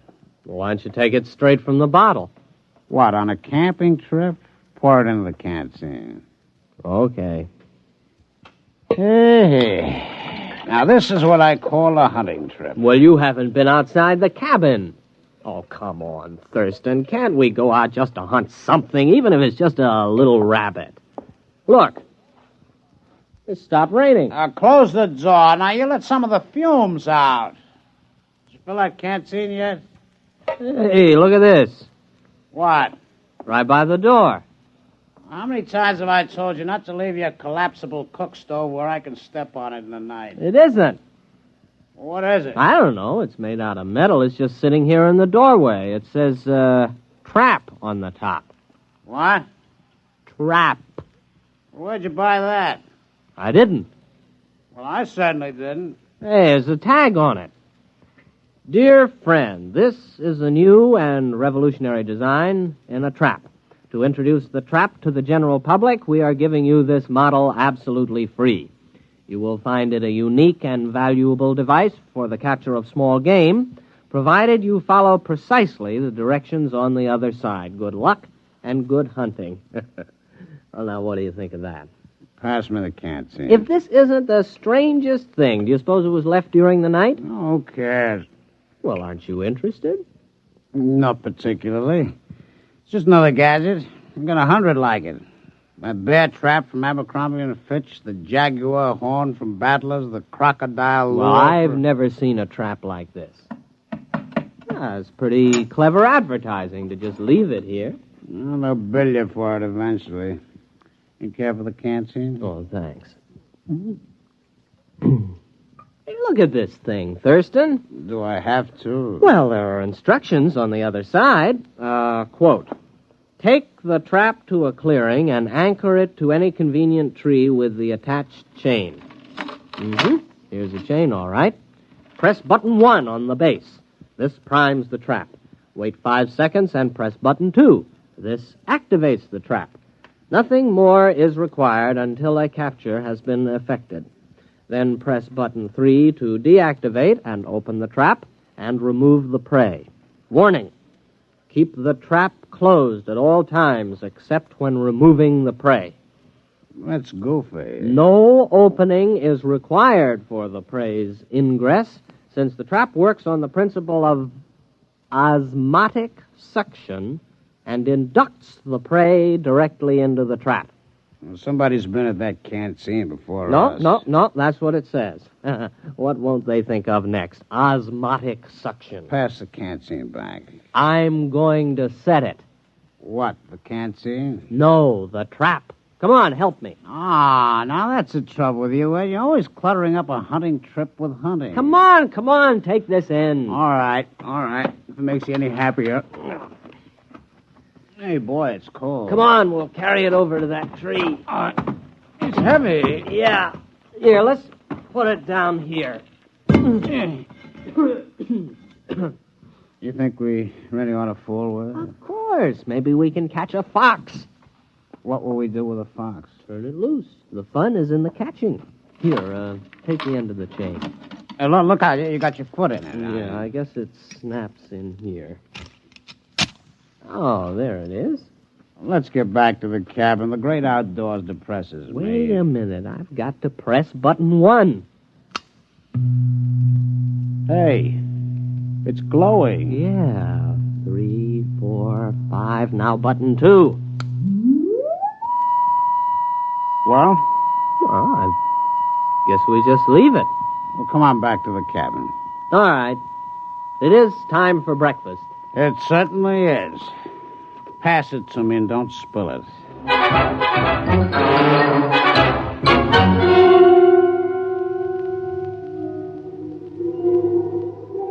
Samish, where are you? You are my oldest friend. I have already been to the beginning of my story. The Terrans accepted my trap as a trap, nothing more, and they began using it at once with no thought as to the consequences. I had counted on this. The fantastic curiosity of the species is well known. During this period, my wife was crawling giddily around the planetoid, redecorating our hutch and enjoying the change from city life. Everything was going well. Ed. What? It's your turn. Okay, here we go. Ready on the right. Ready on the left. The flag is up. The flag is waving. Target's up. You missed. Oh, Thurston, couldn't we just pull the cork out instead of trying to shoot off the neck? Well, certainly not. This is a hunting trip. You can pull a cork off in the city. I have often corked off in the city. Ed, why don't you shut your trap? Trap. Why don't... Thurston, the trap. What about it? Maybe we caught something. Come on. Where you going? The trap. There, look. We got something. We've caught something. Come on, look inside. What is it, huh? It's a rabbit. You sure? Well, look at it. That is not exactly a rabbit, Ed. It's the size of a rabbit. But it's bright green. Ed, no more rum before breakfast. No, sirree. Starting tomorrow, hand me the canteen. What do you think it is? It could be a rabbit. Green? With lobster claws? And eyes on stalks? Well, then again, it might not be a rabbit. I think it's a new species. We'll have to build a cage and then find out what it eats. As long as it doesn't drink. You don't suppose it drinks, does it? No, it doesn't look like a drinking type. Now, Ed, I'm not going to share my vacation with a green rabbit with lobster claws. Probably has dirty habits. There's something very unnatural about that trap. It's inhuman. I'll bet they said that about Ford's electric light and Edison's car and the telephone invented by Alexander's ragtime band. Are you sure about that? Oh, sure. I saw the movie. Come on. We'll build a cage, and then we'll set the trap again. Okay, but we better go back to the cabin. What for? Better refill that canteen.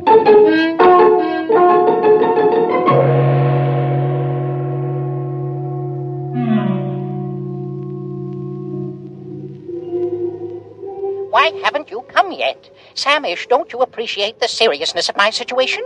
Think of your old friend. Think of the lustrous-skinned Freegal for whose sake I got into this mess. Communicate with me, at least. The Terrans used a trap, which, of course, was not a trap at all, but a matter transmitter. I had the other end concealed on the planetoid and fed into it 3 small animals which I found in the garden. The Terrans remove them from the transmitter each time. For what purpose, I couldn't guess, but a Terran will keep anything. After the 3rd beast passed through and had not been returned, I knew that was all, and that everything was in readiness, so I prepared for the 4th and final sending, the all-important one, for which all else was mere preparation. Ouch. Well, that finishes the cage. You know what? No. What? Those things smell. All three of them. Oh, I think they're very handsome. Well, here they are. 1, 2, and 3. First, our green rabbit. Next, our bird with 3 sets of scaly wings. And this other thing, what does it look like? Well, it looks like a snake, except it has a head at each end. They eaten anything yet? No, I've tried milk, mincemeat, vegetables, caviar, potato chips. They haven't touched a thing. Maybe they're sick. Hey, what are you keeping them for? Well, they might come in handy someday. Oh, yeah? What for? Thurston, have you ever desired fame? What? Fame. The knowledge that your name will go down through the ages. I am a businessman. I've never considered the possibility. Never? What do you have in mind? These creatures are unique. And they smell. We'll present them to a museum. The daily Thurston exhibit of creatures hitherto unknown. They might name them after us. Our names will go down with Livingston, Audubon, Teddy Roosevelt, Walt Disney. I was thinking of a wing on the Museum of Natural History that would go right across Central Park West. The Daily Thurston Wing. Thurston Daily. That's not alphabetical. That's true. But, Ed, we only got 3 of them. We can't equip a wing with 3 exhibits. Well, there must be more where these came from. Let's examine the trap. Just a minute. The canteen? The canteen.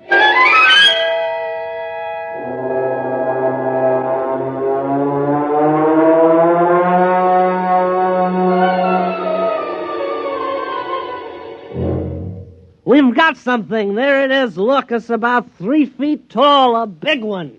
Uh-huh.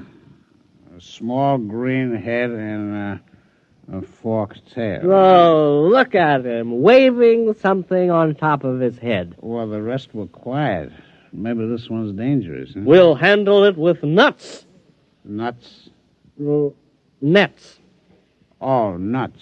All right. And then we'll have to get in touch with the museum. Thurston, take a telegram. All righty. Museum of Natural History. Dear Sir. Or Madam. Have discovered at least 4 animals, which I suspect to be new species. Stop. Have you room for suitable exhibit? Stop. Signed, your friend Ed. Wasn't that a signature pretty informal? You're right. Make it, your good friend Ed. We better go back and build a cage for this latest one. It looks awfully exciting. I think we'll make this one strong. Oh, this last specimen is the cream of our collection. Look at it. Its head is turning pink. It looks mad, doesn't it? Well, you'd be mad, too, if you were trapped by osmotic suction. Say that again. Osmotic suction. Here, you take the canteen. I'm way ahead of you.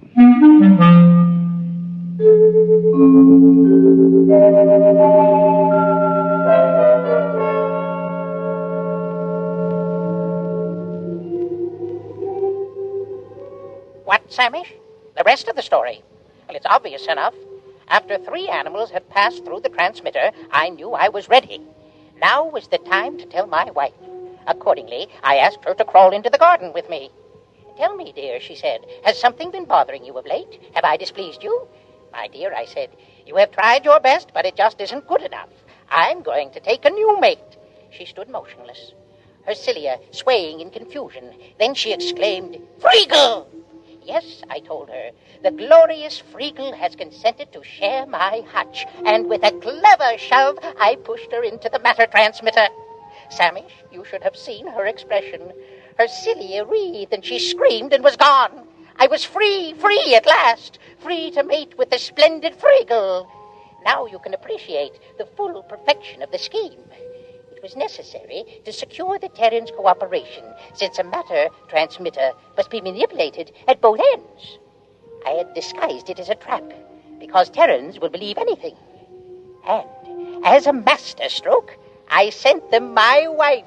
Let them try to live with her. I never could. Foolproof. Absolutely foolproof. No one could prove a thing. And then, Samish, Then it happened.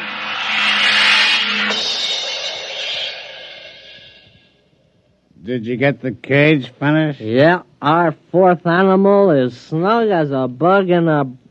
It doesn't matter. Boy, it's a mad one, though. I couldn't help feeling it was trying to tell me something. Come on. Here's a trap. It's empty. But it is. It's empty. You suppose something's wrong with it? Maybe there's nothing else to capture. Oh, that's silly. Why would it capture 4 animals and then stop? I've pressed all the buttons in the right way. Maybe the battery's down. Osmotic suction doesn't work on batteries. How do you know? Did you ever hear of osmotic suction working on batteries? No. You see? There you are. Well, you got something there. Oh, I know. What? Let's go to Lake Placid and forget the whole thing. No, this thing's got to work. It's got to. The Thurston Daily wing of the American Museum of Natural History is at stake.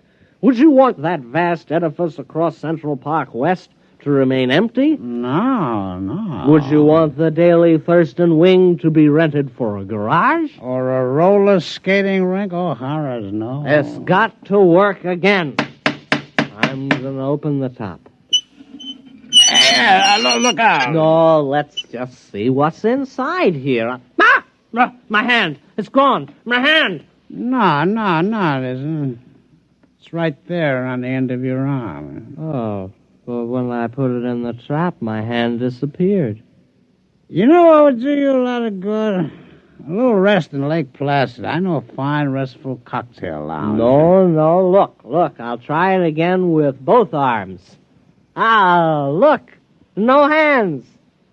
Very clever. I see how it works. Thurston, those animals didn't come from the Adirondacks at all.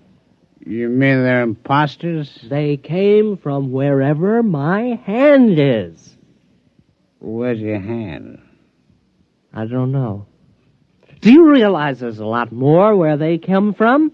Thurston, the future of the Daily Thurston wing is assured. Give me a hand up. Ed, what are you going to do? I'm climbing into the trap. Oh, don't do it, Ed. You don't know what's in there. Here I go. There goes my feet. Hey, wait a minute. Here's a canteen. Let's have one for the road. All right. Wish me luck. I still don't think you should do it. I do it for science and the Daily Thurston wing. Why do you hold your nose? I got sinus. Here I go.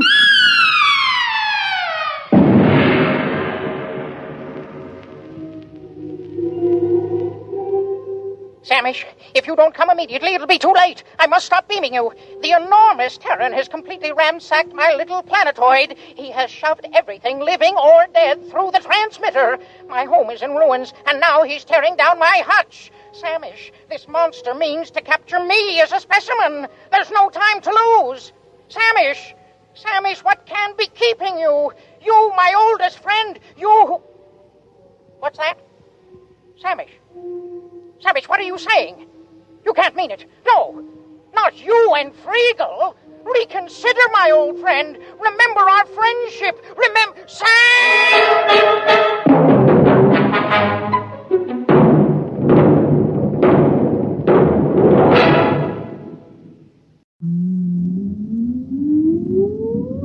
Countdown for blast off. X-5, 4, 3, 2... X-1, fire.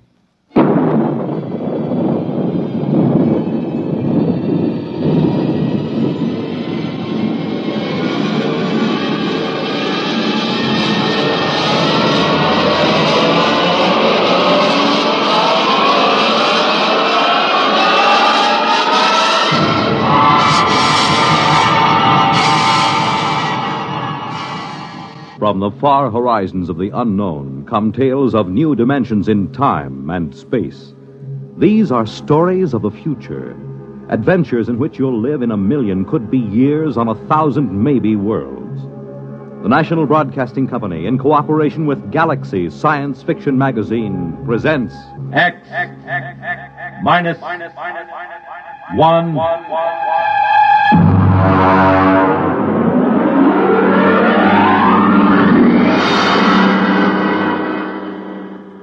Tonight, Caretaker by James A. Schmitz.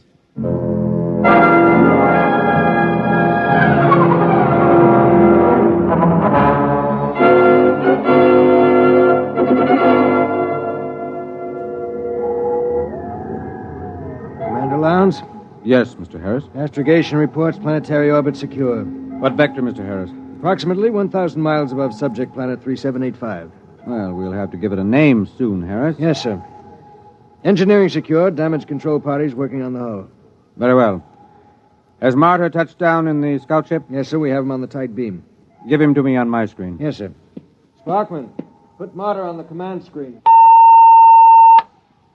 Exploration ship Titan calling ship 375. Come in. Scout 375 reporting. What's it like down there, Martyr? It's not much different from the scan report, sir. I'm at the head of a valley. It's green and it's scarlet. It's all swampy. And there's a big river threading through it.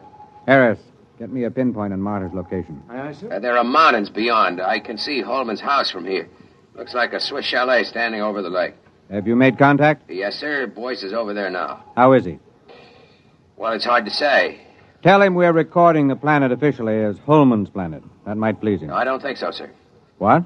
A boy suggested it during our first visit with Holman today. He wants us to record it instead as, I'll spell it. Cresgyth. Cresgyth. What's that, local? Well, that's his phonetic interpretation of the name the people here use. Fair enough, if that's how he wants it.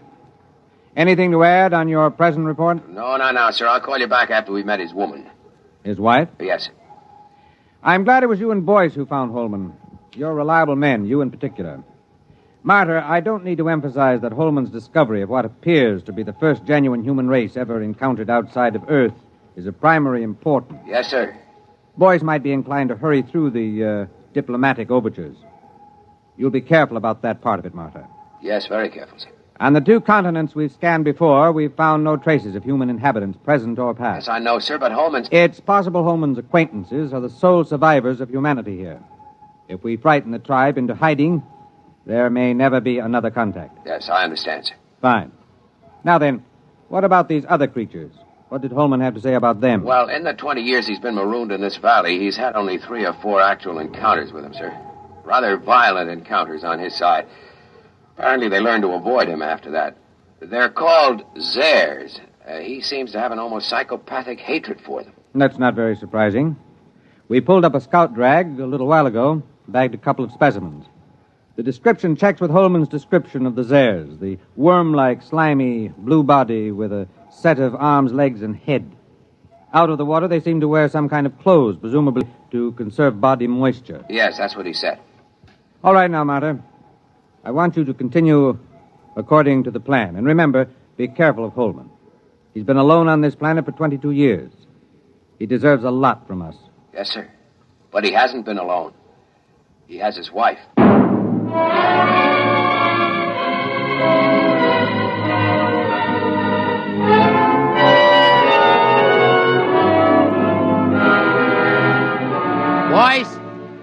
Boyce, where are you? Down here. I'm with Holman. Check in with the exploration ship? Yes, it's all right. Holman, they say they'll name the planet the way you want it. That's good. Celia will like that. Celia? My wife. I called her Celia from the start. She likes the name. I see. Where's she now? Oh, she's out somewhere. She's very timid. She'll show up sometime in the night, and I'm leaving the doors open for her. I'll talk to her a little first to reassure her, and you can meet her then. Meanwhile, would you like to see her picture? Why, you got photographs? No, I painted it. I used to do a little bit before I went into the service. It's over here. I've done about 50 or so paintings over the years. I paint a lot of them over, you know. Here, in here. I grind my own pigments and cut brushes from the swamp grass. I'd give my arm for a good camel's hair brush. Here she is. Beautiful. Real good looking. Of course, it isn't an exact likeness. I tried to capture the spirit. I think I've got it pretty good. Well, there's something about that picture sort of... Never mind, boys. Boyce doesn't know much about art. Yeah, but I know what I like. I like a good-looking woman. You're a lucky man, Holman. You wanted to see the Deepwater well. It's right through here. Actually, it's just an opening through the concrete to the river that runs below. It's as pure as anything you could wish.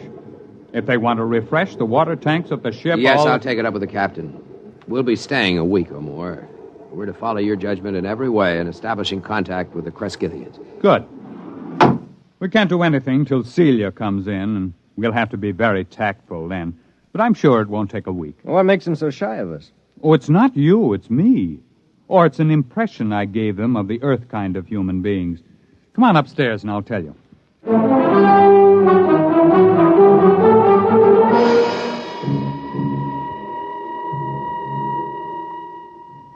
Cigar? It's a local swamp grass. Is it safe? Well, I've been smoking them for years. You were telling us about the native humans. Well, I've never asked Celia much about her people. There's some kind of very strong taboo that keeps her from talking about them. How'd you meet her? Well, our ship crashed into the valley originally. I was the only man left in the original crew of 4. Manning went insane 2 days before we made a planetfall and killed Nichols and Dawson. And so I killed Manning before he could wreck the ship completely. Have you got a light, Marta? Thanks, I'm all right. You see, it was unavoidable, but they never understood it, those people of Celia's. Well, how did they find out? I was unconscious for about a month and completely blind for 6 months afterward. Blind? Well, they got me out of the wreck and nursed me back to life.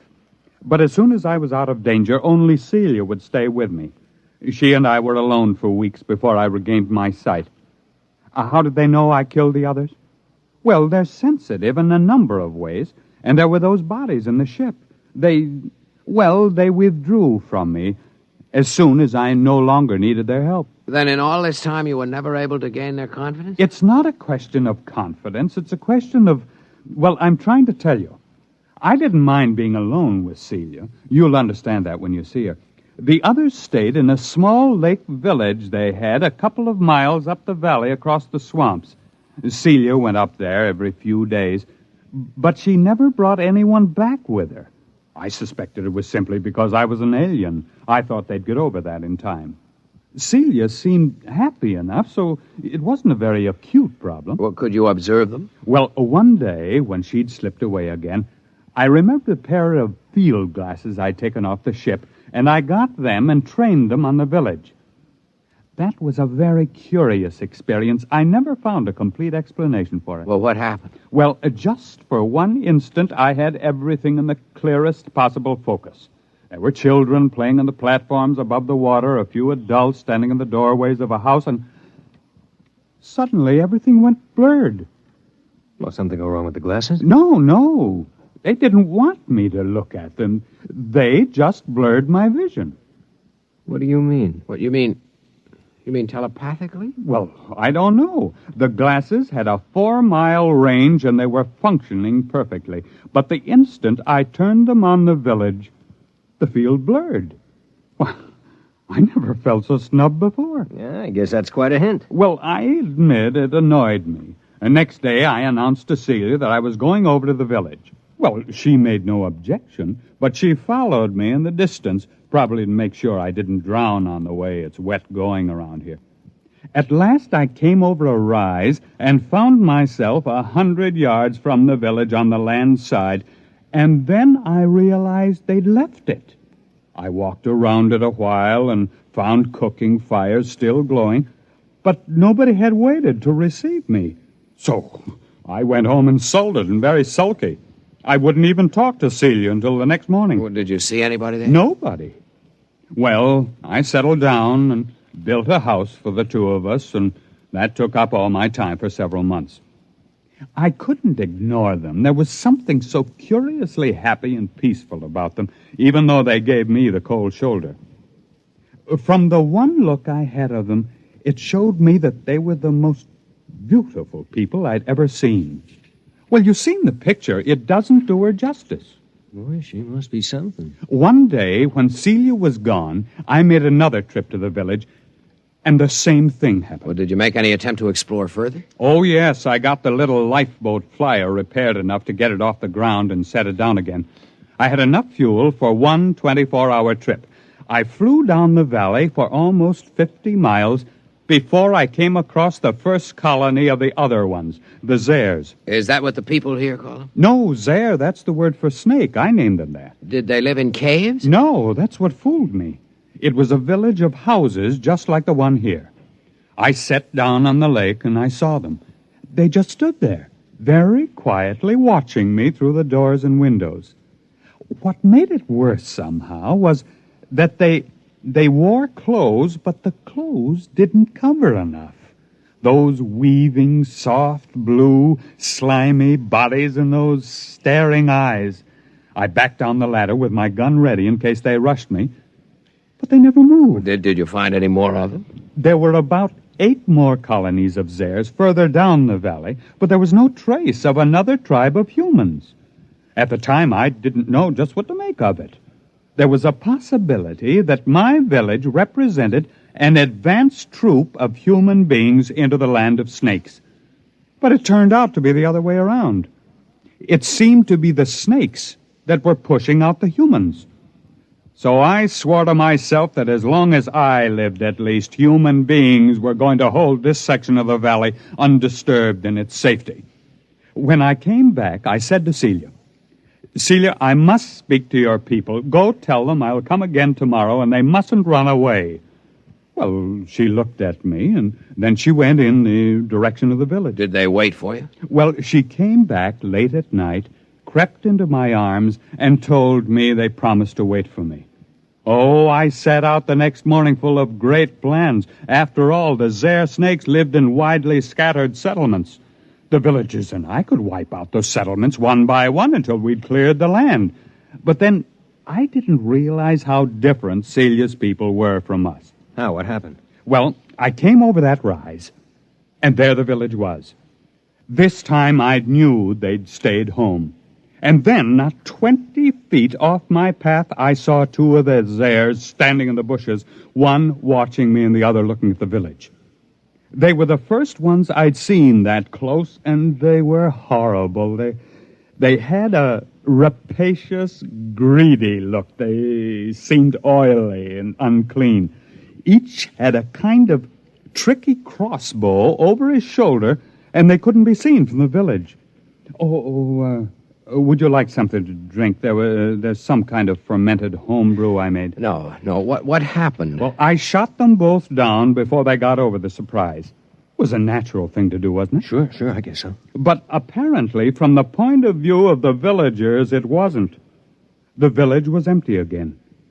When I got back home, I was actually sick with disappointment. And then I discovered Celia was gone. She stayed away 3 days. And when she came back, I never went back to the village. But I don't see why. Neither did I until it was too late. They won't kill their enemies. They're too polite for that. So their enemies are gradually squeezing them out of existence. Captain, what do you expect us to do in this situation? Kill the Zares, as many as we can find. If the human beings of this world won't defend themselves, we'll have to defend them. I can't be on guard here forever. It's up to you and the other men on the ship to do the job right. You will, won't you? You'll make a report to Commander Lowndes? We'll make our report. Oh, that's fine. Well, gentlemen, I suppose it's late now. I suppose you'll want to turn in. When will your wife get back? Well, she'll be back later. Don't worry about her.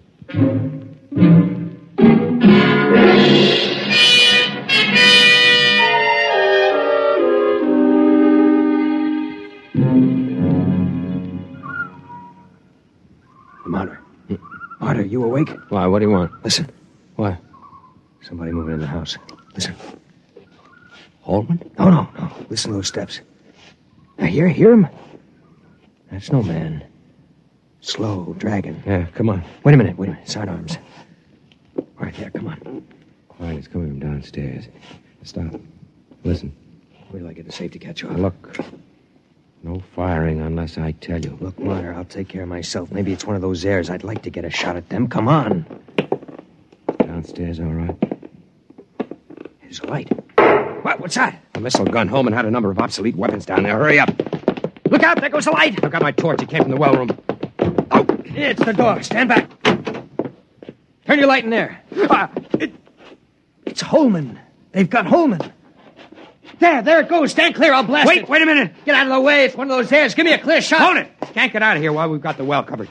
Now keep your blaster ready while I look at Holman. I hear it moving back there in the shadows. He's dead. Come on, make a break for it, you rotten, slimy snake. Come on! Shot through the head with his own gun. Who's that there, that snake? You got a good look at it? No, it jumped for the shadows. There it is. Marta, swing your torch around. I'll roast it with one blast. Listen. Who's that? You who are his friends, will you listen to me? Who are you? He called me his wife. What? How'd she get in here? If that Zare gets a hold of her... Quiet. Don't move. I won't. Why did you kill him? But I thought you understood. What do you mean she killed him? It was that Zare, the snake. There are medical men who'd say he'd been insane for 20 years as he counted time. They would have forced him back into sanity. I could not bear the thought he should suffer that. Suffer what? Are you all fools?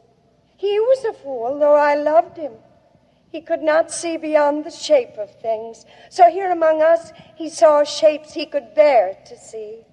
And those moments when sanity came to him and he saw what was really there, then he killed. Are you all like that? What's she talking about? Is the snake there with her? Go upstairs, boys. Wait for me outside. You gonna kill that snake? Yes, I'll kill the snake. All right, take my blast. Now be careful. Get it between the eyes, Marta. Roast that Zare to a crisp. Go on outside. Are you still there? Yes.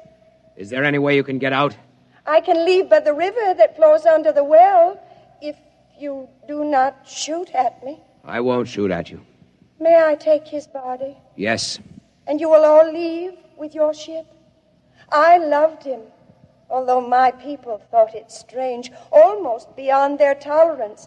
They are foolish, too, yet not as foolish as you are. They saw what was in his mind, and not beyond that. And so they were afraid of him. But he is dead now. And there is nothing that your people and mine could share. We are too different. Will you leave? We'll leave. What did you see that was beyond his mind? A brave spirit, though very frightened. He ventured far, far, far into the dark, of which he was afraid. I loved him for that. I am coming now. I think you had better look away.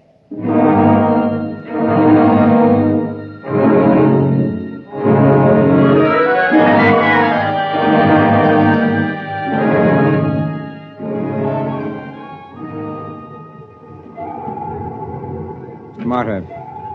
Yes, sir. I've just been down to sick bay. Boyce is all right. He's in shock. Well, I gave him a shot of sedative on my way up here. Oh, the medics say he'll be all right. They're giving him a reconstructive psychotherapy fix. He won't remember much of it. If you had looked squarely at that thing, we might have had to give you the same treatment. Our pickled specimens of the Zare are pretty hideous. I suppose it's all the way you look at it. Yes, I suppose so. Holman had his own way of looking at it. Selective hysterical blindness maintained for 22 years, with his own type of artistic hallucinations thrown in. I can't help wishing it hadn't happened to Holman. He didn't maintain it throughout. When he was hallucinating, he saw them as beautiful. He saw her as beautiful. But when he saw them clearly, the way they really were, he killed them. Who wouldn't? I almost feel like getting out of space and staying out for good. Well, it's time to file a report and wrap up. What are you reporting? That Holman died here quite peacefully about a year before we found him, leaving a diary of inspiring courage and devotion to space exploration behind him. We'll have time enough to work up the diary. That should keep everybody happy. All secure, sir. Shall I close down the ports? Just a minute. Marta, look down there. The whole galaxy. Do you think there actually are people out there somewhere? I hope so. Do you think we'll ever find them? I don't know. They've never found us.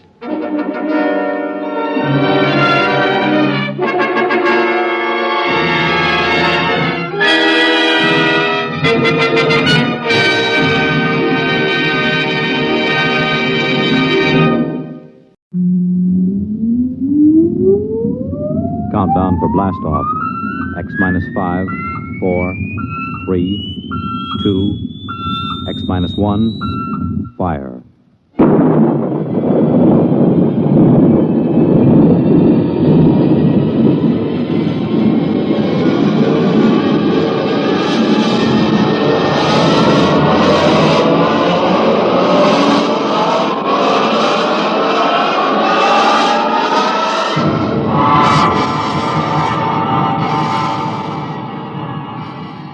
From the far horizons of the unknown come transcribed tales of new dimensions in time and space.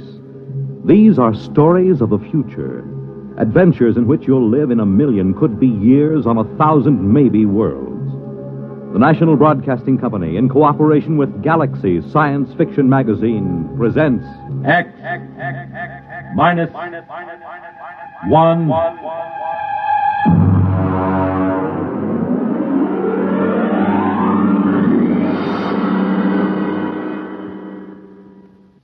Tonight, the time is 1965. The place, a golf course. The story, open warfare.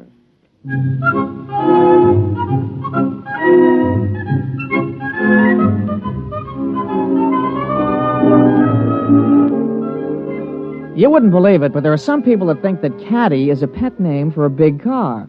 No, I mean it. Over those little wagons you pull around the course or carrying their own clubs, there are people actually playing golf for years, never seen a caddy. As far as I'm concerned, you take the human element out of golf or any sport, and what do you got left? Nothing. I mean, you could say I'm prejudiced on account of my being a caddy, but that's the way I feel about it. Besides which, a caddy is a perfect observer of the passing parade of human experience.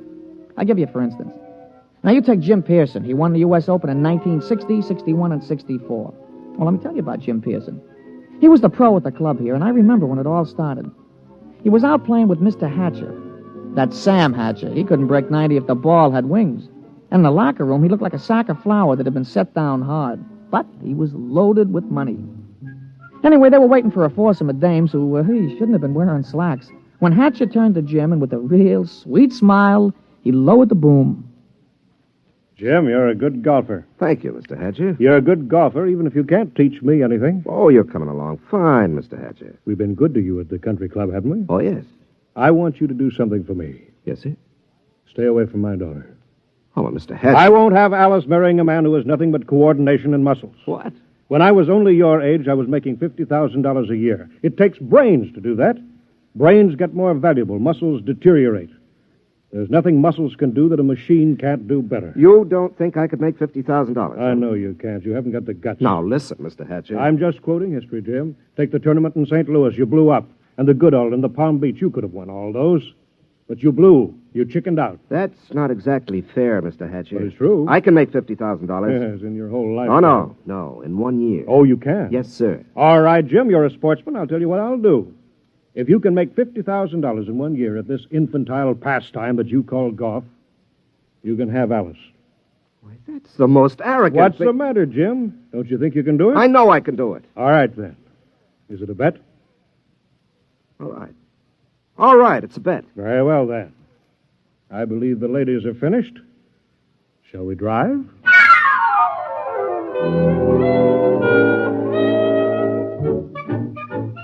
Naturally, old man Hatcher set a trap for him. And I guess it worked pretty good, too. Jim knew I heard the whole thing, so he used to talk it over with me. Hey, you've been doing real good this season, Mr. Pearson. Sure. Been away on the whole circuit. I haven't seen Alice more than 1 day at a time in the last 6 months. You, hear from Miss Hatcher? Oh, yes. Yes, I got a telegram right after I won the first tournament. It said, and I quote, "I won't be bought and sold. Signed, Alice." She found out about that bet, huh? Yeah, I'm sure her father made sure she did. Wouldn't it frost you? It did. It cost me $5,000 in tournament money, and then I just got mad. You know, the cold mad, the kind of mad that puts 20 yards on your drive? Yeah, I know what you mean. Sometimes when I get sore at the caddy master, I go out to the driving range. Bango! Every time you hit it, you got it right between his eyes. Yeah, that's the idea. Every time I slam a ball down the fairway, I feel as if I've just belted Hatcher right behind the ear. You, still figure you got a chance? Oh, I'm going to get that $50,000 this year, all right. I'm going to win the U.S. Open, and that's worth $25,000 in cash plus vaudeville appearances or Ed Sullivan's television show or something. And I'm going to take the money and I'm going to lay it in front of Alice and I'm going to say, I wasn't buying you. I was buying the right to tell you I love you. Ah, gee, that's pretty. All right, never mind. Give me a number 7 iron.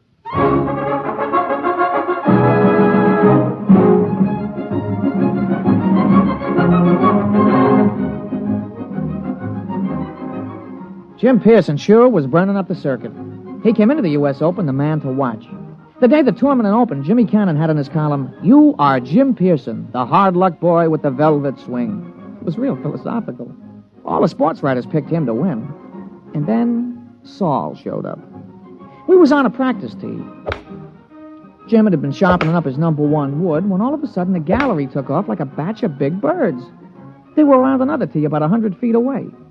Jim knocked off and the two of us strolled over. Hey, that's some swing. Who is that, Pete? I never seen him before. His name's Saul. That's some swing. Yeah, he's no amateur. I've never seen him on the pro circuit. Hey, Mr. Pearson, look at the caddy. 280 yards down there. That ain't what I mean. Look, he's got a ball bag in his hands. Now watch. Oh, that's a good catch. He caught that ball right in the bag. Mr. Pearson, that caddy didn't move that sack. That ball dropped right in 280 yards away. Oh, it's an accident. Yeah, look, it happened again. He's a trick shot artist. Wait till he gets into competition. I don't know. He just hit another one dead center. Oh, there isn't anybody that good. Not even old Joe Kirkwood. Quite a spectacle, eh, Jim? Oh, hello, Hatcher. Must be unnerving to watch something like that. I can stand it. But will you be able to stand it when the going gets rough? Will you blow up like you always do? It'll be too bad just when you're so close. Don't worry about me. I'm not. I imagine Saul will take care of that. Oh, you know him? I brought him here. My own personal entry. He's going to beat you out of the open. But he's got something to learn. Look at him. Just a dumb country boy who never saw a golf club till a few months ago. I think he might teach you something, Jim.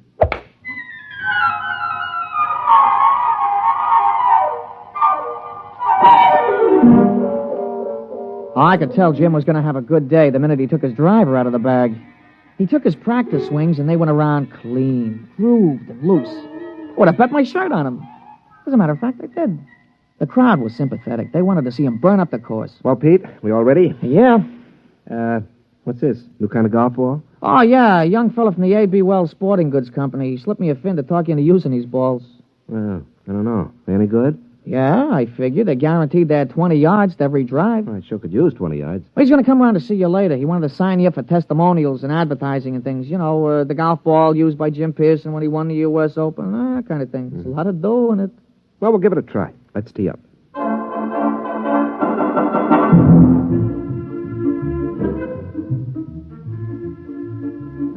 Oh, he started off real good. A long, straight drive right down the fairway. It was a birdie 4. Jim was clicking them off that day. There you are, Pete.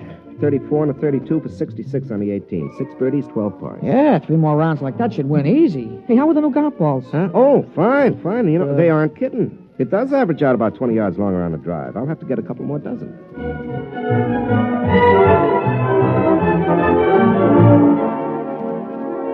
We went around and watched Jim's score being posted on the big board. Most of the field was still out, but he was ahead of the closest competitor by 3 strokes. Who's that? Oh, somebody coming down the 18th. It must be a hot round. Yeah, I'll be posting it in a minute. Ah, Saul. Hmm? Yeah, you see, there he is, walking through the crowd. Yeah. Well, here comes the secretary with the score. Hey, Mr. Pearson, look at it. 32 and 32, 64. 64? That's a new course record. Yeah, well, it's only the first round. New course record. Look at that. 3s and 4s, 3s and 4. He ain't over 4 for the whole day. What's the matter, Jim? You don't look well. 1 round is not a tournament. Well, comfort yourself while you can. Saul's just getting warmed up. He's that mythical thing, the perfect golfer. But he's dumb. No brains, Jim. No brains at all.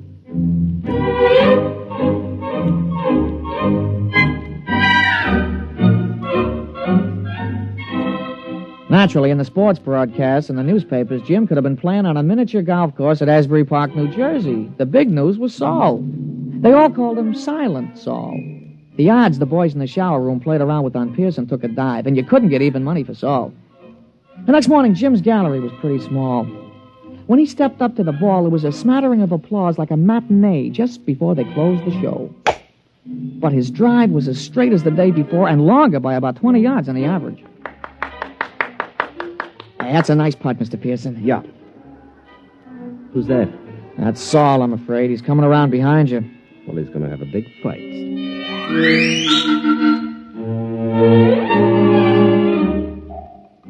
Jim's second nine was a duplicate of the day before. Another 32. He equaled Saul's record-tying score of yesterday. Then when we came in to read it on the big board, he looked like somebody hit him on the head with a driver. Look at that, Pete.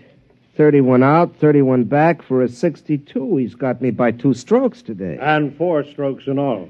What do you got to say, Jim? Oh, nothing, Mr. Hatcher.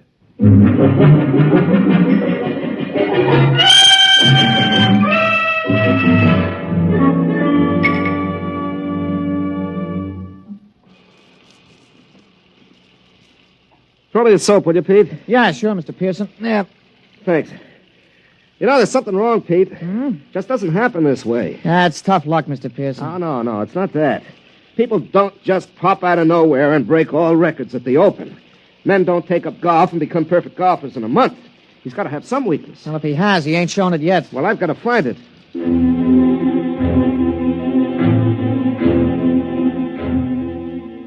Jim was out the next morning, and he came in with a classy 32. On the back nine, he slipped a stroke to 33. He was still 4 down. He shook off a couple of reporters who were trying to egg him into a feud with this Saul, and the two of us just hung around in the crowd watching Silent Saul. His first drive went a clean 300 yards down the fairway, straight as a ruler. Pete, there's something about his swing. There's something about it. I've seen it before. Oh, you never saw that Silent Saul before, Mr. Pearson. Still, there's something about his swing.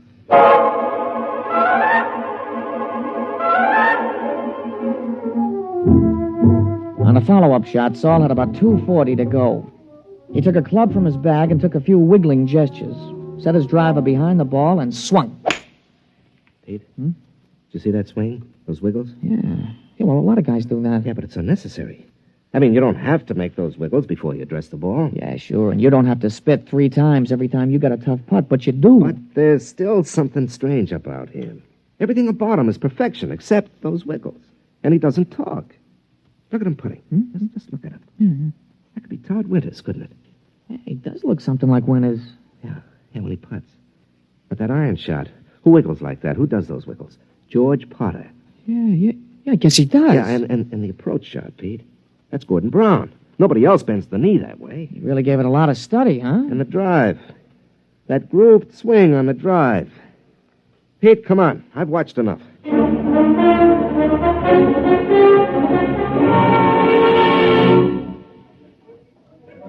Ah, Pearson, a 63, I see. You're 6 strokes behind with 1 round to go. You want to give up now? I don't think I will. I think we'd better talk about it privately. Oh, that won't be necessary. Well, it doesn't matter to me, but I know that Saul is a robot. So you think he's a robot? Isn't he? Of course he is. How does it feel to be beaten at your own game by a mindless machine? Oh, you haven't won yet.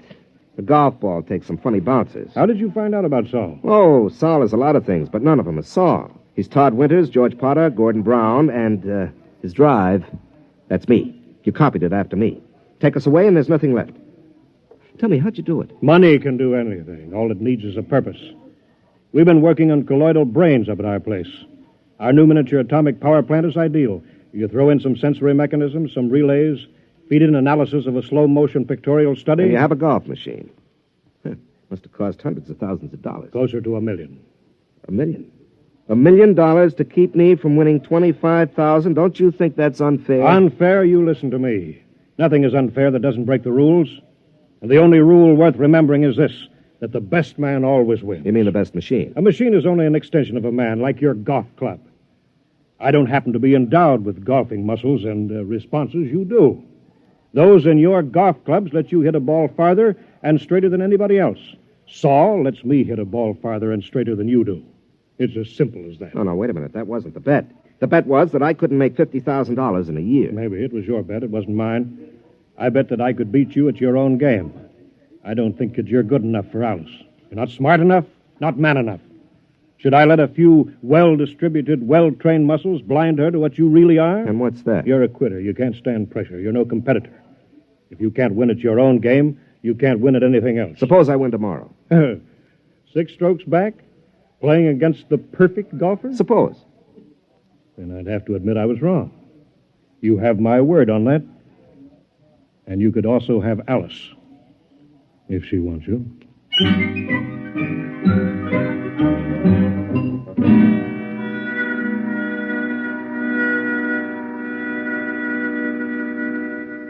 Somewhere, Saul must have an Achilles heel. Pete, the prime fact about man is his adaptability. Yeah, sure. Yeah. They've got to build in at least one constant, if not more. How about judgment?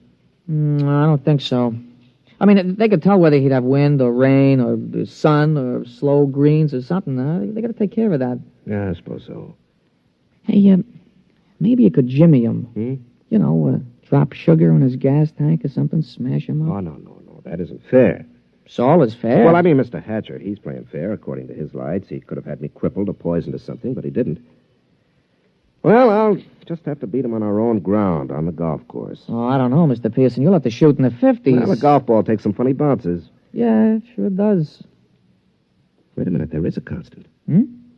Listen, Pete, you know Saul's caddy? Yeah, I know him. An illiterate type of guy, yeah. Could he use $10 or maybe 20 or 50? He's a caddy, isn't he? All right.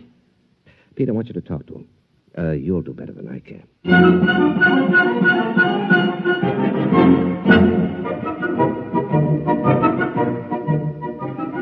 The management of the tournament is no fool. They know which side their television rights are butted on, and they had Saul and Jim paired for the final round. Jim's drive took a tail-end hook. It dived into the rough behind a clump of trees. It wasn't a very happy start. Saul took a ball from his caddy, teed it up, and settled himself. Hey, that's some drive, Mr. Pearson. Yeah, that was some drive. It's about 340 yards, isn't it? Some drive. You got a tough lie there on your ball, Mr. Pearson. You going to play it safe out on the fairway? No. You see that hole between those two trees? Mr. Pearson, that ain't sensible golf. Pete, sensible golf won't win.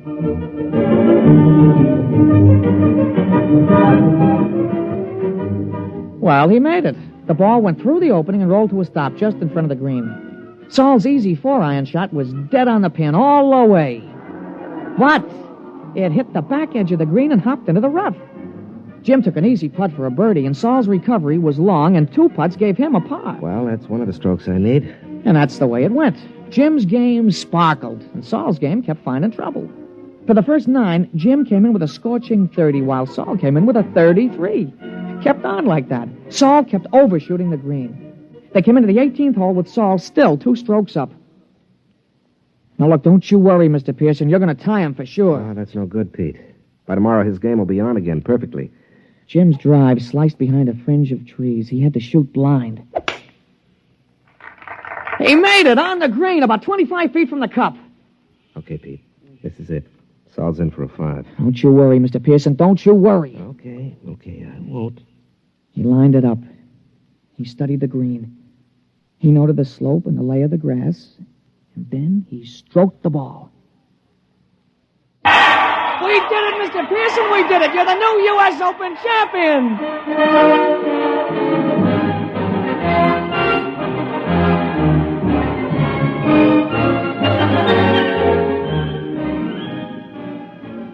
Well, we finally busted loose from the television and the movies and all those hangers-on, and we ducked around the back to the pro shop, where we run into Mr. Hatcher. How did you do it? Well, Mr. Hatcher, under extremely restricted sets of circumstances, a machine is better than a man, but over the long run, over the gamut of situations, a machine doesn't have a chance. Just can't compete. I still don't understand. It cost $1 million. $1 million. Here, have a souvenir. You can take this golf ball. No. Look at it. That's the ball Saul was using. What? Mm-hmm. Well, that's another brand. That isn't Saul's regular ball. That's right. It's a new one. Guaranteed to add 20 yards to the average drive. But that's unfair. Well, your robot was built in with one constant. It had to be a golf ball. Well, it just couldn't adapt to a better ball. But that's not fair. Why, that's... Well. How about... There are no perfect golfers, Mr. Hatcher. There are only good ones and better ones. But Well, I've been thinking about this robot of yours, and I'll be around in a few days to talk to you at your office. Huh? About what? Well, I'm sure you don't want to support your son-in-law for the rest of his life. And I have $50,000 to invest in business making robots. Useful robots. And leave golf to the men. They're better competitors. Now, if you'll excuse me, Mr. Hatcher, I've got a telephone call to make to your daughter.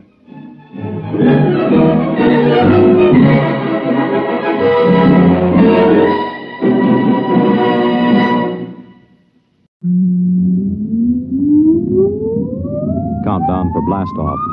X minus 5, 4, 3, 2, X minus 1, fire.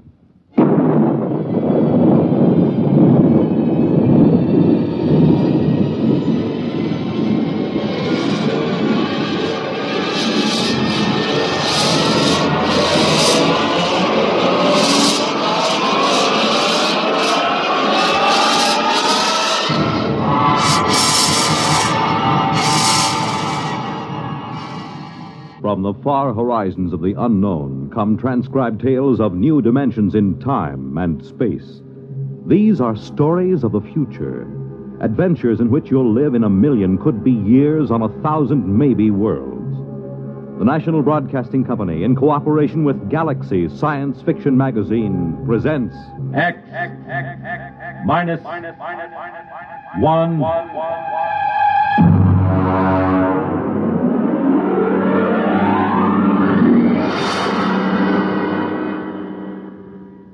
Tonight, The Girls from Earth by Frank M. Robinson.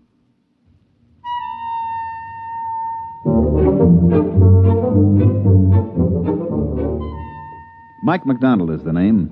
Firm of Beagle and McDonald, Interplanetary Promotions, number 1 Park Avenue, New York. Drop in sometime. Brand new offices. Had them decorated by one of the biggest guys in the business. You know, it's hard to believe that only 6 months ago, me and Charlie Beagle, my associate, were stranded in a one-tank mining town on Mars. Let me tell you about it. Here comes the waiter. Play it cool. Yeah, but we got no dough. Play it cool, I said. Gentlemen? I'll have the sirloin. One sirloin. Earth or Martian? Well, what's the difference? Well, the Earth sirloin's from genuine steers, $24 a pound. The Martian sirloin's from the domestic sloofer, $2. Charlie, you ever tasted sloofer? Uh-uh. We'll have the domestic. Very good. A beverage? Johnny coffee? We ran out of coffee in 1997. Haven't been able to get any. Try the muggle juice. Muggle juice? It's a Martian vegetable. Has a pleasant narcotic effect. You better make it whiskey. Whiskey? That we got. Fine. My friend will have the same. Yes, sir.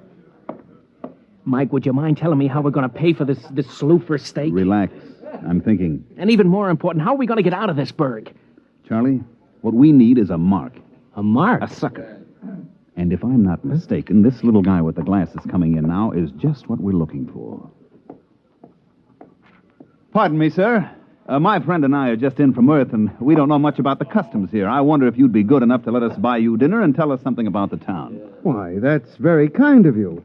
You needn't buy me dinner, though. After all, you're the guests here. Well, that's very nice of you. Do join us. Thank you.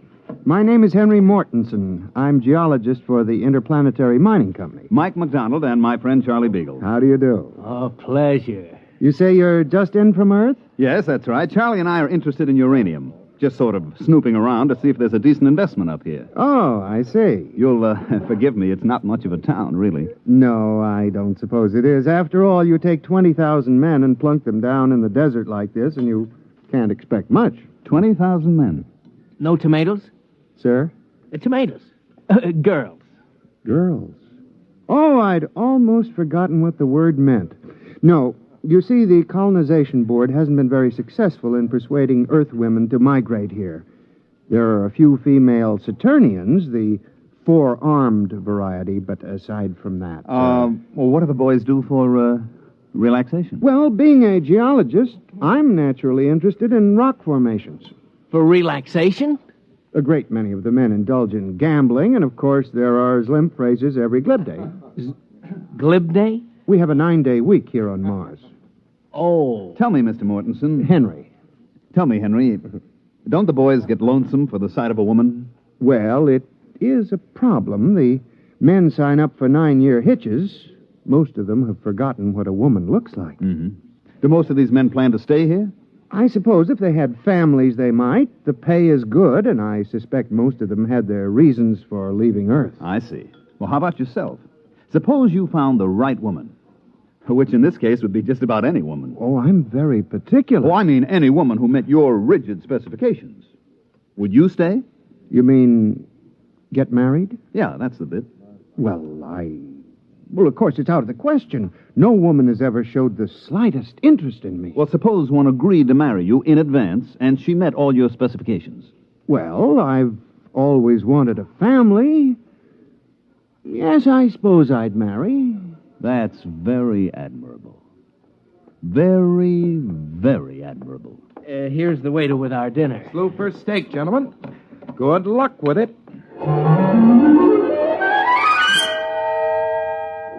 Henry picked up the tab, and we got a rough idea how much cash these guys on Mars pack around with them. Enough to choke a galactic telescope is about all. We thanked the little guy and sat around until he left. Then I went to work. Okay, what do we do now? Charlie, we get to work. What work?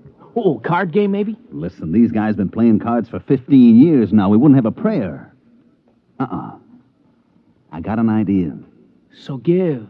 You still got that Earth magazine, the one with the Hollywood starlet on the cover? Yeah, in my suitcase. Good, I want it. What for? To make our poster advertisement, that's what's for. Poster? Look, Charlie, just picture this. A big poster with that starlet on it, twice as big as life. And underneath, this slogan, I'm coming from Earth to you. Huh? Then down in the corner, just this little notice. Applications will be accepted at Beagle and McDonald Agency. Oh, it's great. But what is it? What is it? Just the most colossal promotion scheme ever devised by man, that's all. But what are you promoting? The easiest thing in the world to promote. And the hardest. Marriage. Marriage? Look at it this way, Charlie boy. Here on Mars, we have 20,000 strong Earthmen with but a single thought. Dames. Exactly. And on Earth, we have 20 million single dames with but a thought. Husbands. So? Oh, how you going to do it? All right, now we get this poster made. We put it up. We take applications. $100 a head plus the cost of transportation. We get the $100. Then we leave. But first we deliver the girl. Oh, it's a natural. A natural, Charlie. It's colossal. What's 20,000 times 100? $2 million. Wow, that's our profit. Wait a minute. What? How are we going to line up 20,000 girls and convince them to come up to this desert? I'm working on that. Come on, we got to find a printer to make our poster. What do we use for dough? You huck your watch. Come on, let's go.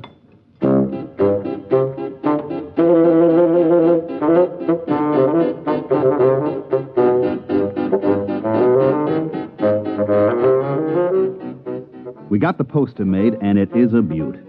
The artist threw in some extra fullness in the lips and stuck a glass of champagne in one hand. The next step was to rent a little field tent right outside the mining camp. We stuck the poster in front of it and waited for the guys to get through work. Hey, Tom. Hey, dig this. What do you say we sign up? What for? Well, whatever they're selling inside. Oh, I don't know. Well, come on. What do we got to lose? You gentlemen interested in matrimony? Marriage? That's what we're selling, boys. To her? Or anybody your heart desires. Just step inside, fill out the specification chart, pay your fee, and we deliver. On the level? On the level. Well, what do you say, Tom? It's worth a gamble. Right this way, gentlemen. Mr. Beagle will take care of you. No sooner said than done, gentlemen. Step right this way and live.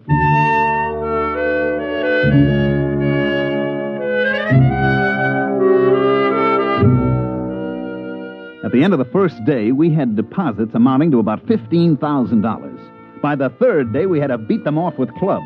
Everybody had a dream girl, and we were guaranteeing delivery. 40,000, 50,000, 60,000 bucks. Oh, Mike, what do you say we skip out on the first space freight? What are you, nuts? There's another million coming here, and my name isn't Mike McDonald. Oh, yeah, incidentally. Yeah.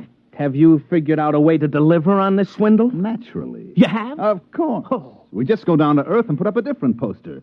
Guaranteed husbands. Every one of them an Adonis. What happens when they arrive? We get lynched? Look, while these ladies are en route to Mars, you and me are en route to Earth. Get it? Yeah.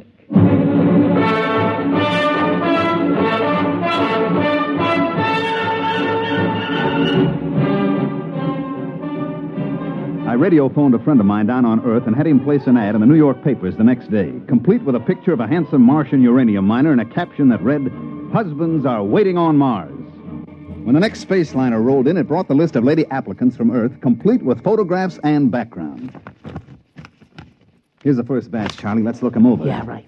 Let's see now. Maybe the next one will be a little better. How is it? Let's see the next one. Lola Carroll, age 29. 29? Whew, she's 40 if she's a day. Occupation, homebody. Background in education, blank. Oh, note from Mitchell. Says she did 4 years at a reformatory for shoplifting, and she's currently on parole. Let's see this one. Wanda Baker, age 35, occupation gymnastic instructor, State College. Note says she was picked up for loitering and fined on 17 different occasions. Oh, brother. These ain't exactly the creme de la creme, these ladies. What'd you expect? It ain't what I expect, Mike. It's what the boys in the mining camp expect. $100 fee plus $2,500 for transportation. That ain't hay. Wait a minute. I got an idea. I'm waiting. First, we get rid of all these pictures, see? Then we print up a few thousand pictures of movie starlets, and we paste them on the applications. We make a few changes in the statistics, such as age and so on, and we're back in business. You know, Mike, I used to think you were about as crooked as a one-armed bandit, but I don't think it anymore. I know it.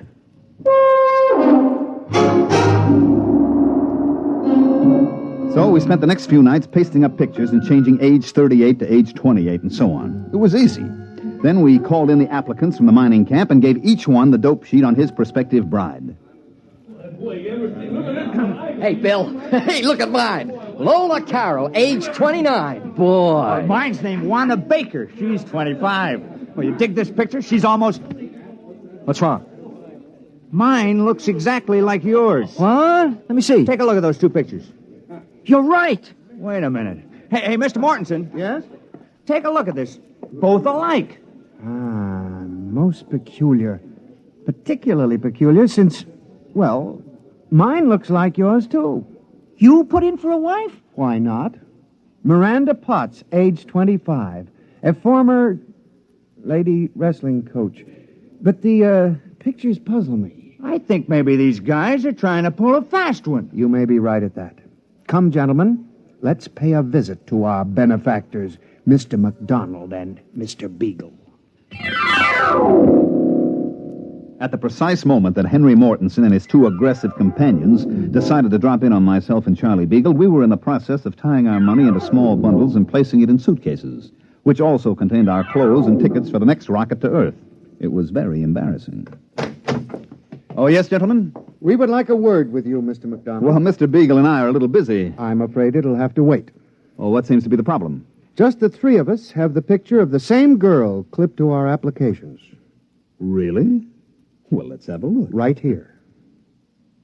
Well, what do you know? Charlie, take a look. Huh? You imbecile, you didn't check for duplicates. Well, now I think maybe I have an explanation, boys. Go on. None of you has been on Earth for some years now, is that right? That's true. Well, you know how styles take hold on Earth. One year every woman's curly and blonde. Next year it's straight and brunette. Well, the same thing has happened with cosmetics, makeup, and so on. Now, gentlemen, when I was on Earth last month, every woman in New York was trying to look like a certain movie actress. It got so men couldn't tell their own wives apart. That isn't very convincing, Mr. McDonald. Look, boys, obviously there was some mix-up at the Earth Agency. They got the wrong pictures pasted up or something, but I'm sure it'll all straighten itself out. Now, if you don't mind, Mr. Beagle and I have to finish packing. We mind. You do? You do? Uh-huh. Tom, you take that money in those suitcases and lock them up over the company office. Now, boys, just a minute. That's stealing, boys. It's considered dishonest. We ain't stealing. We're just keeping the stuff in escrow, you might say. Till when? Till the rocket ships get here with the girls. If these dames are as gorgeous as you tell us they are, you'll get every penny of your dough. Suppose they ain't quite gorgeous. And you and your friend here are going to suddenly find yourselves unable to carry on as living humans.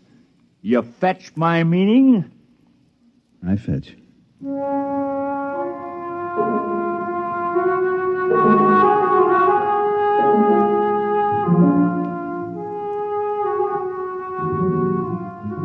this caused a small dilemma in me and my partner, Beagle. The problem was easy to state. We had sold these guys on the idea that they were engaged to be wedded to an assortment of lovely, desirable, attractive young girls from Earth. The contingent from Earth, on the other hand, was made up mainly of frustrated, lonely women and a goodly portion of female criminal types. The problem was how to convince these boys that they were not getting cheated. That's enough, Charlie. Now, the problem is how to convince everybody that he ain't getting cheated, right? Oh, you're a master of summing up a problem. Now how about solving it? Just give me some time. Look, the rocket fleet from Earth arrives here tomorrow morning at 9 o'clock. 20,000 very strong miners will be assembled at the rocket port waiting. True. So? Pour me a little more of that muggle juice. No. Muggle juice. We could get them all drunk on muggle juice, mass hypnotize them. I'm dreaming. So what do we do? I could make a speech, appeal to their better selves, say these poor, unfortunate women need love and affection, something they've never had. Uh-huh. How about makeup? Maybe we could hire a cosmetic man to make them up to look like the pictures. Sure. Or we could say that it's all a big mistake. We got the wrong shipment. Or we could kill ourselves. No need for that, Charlie. That's going to be done for us. Yeah, that's what I figure. Well, it's been a short life and a merry one. Drink up, Charlie. For tomorrow we die.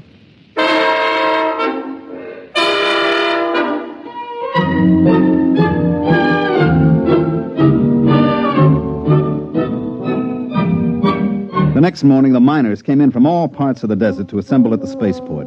It was quite a sight.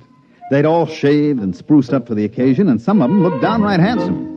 And every one of them had a package wrapped with ribbon for his prospective bride. Tom! Hey, Tom, over here! Hi. Some excitement, huh? I'm sweating like a schoolboy on his first date. Why, see, you got a present, too. Yeah, they were selling some of that cologne water. Hanley's number 4.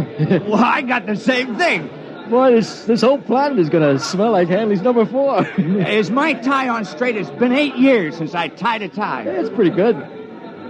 Boy, everybody is nervous as a cat. You know, I took a look at myself in the mirror this morning. It was quite an experience. I just stood there looking. And then I said to myself, Bill, you're a slob.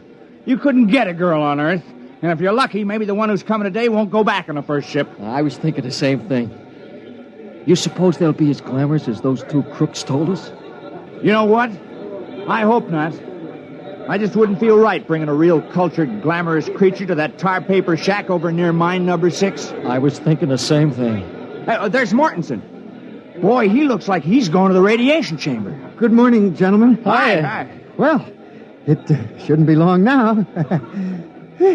We ought to sight the first ship any minute. The fellow down at number 3 mine was trying to get out of it. He was so sure his girl'd be disappointed. Well, maybe they won't expect so much. Oh, here it comes! Attention, all men waiting to receive wives. The Earth-Mars convoy, Operation Big Date, is approaching the landing area. Please stand behind the fire screen until the ships are all landed. And good luck.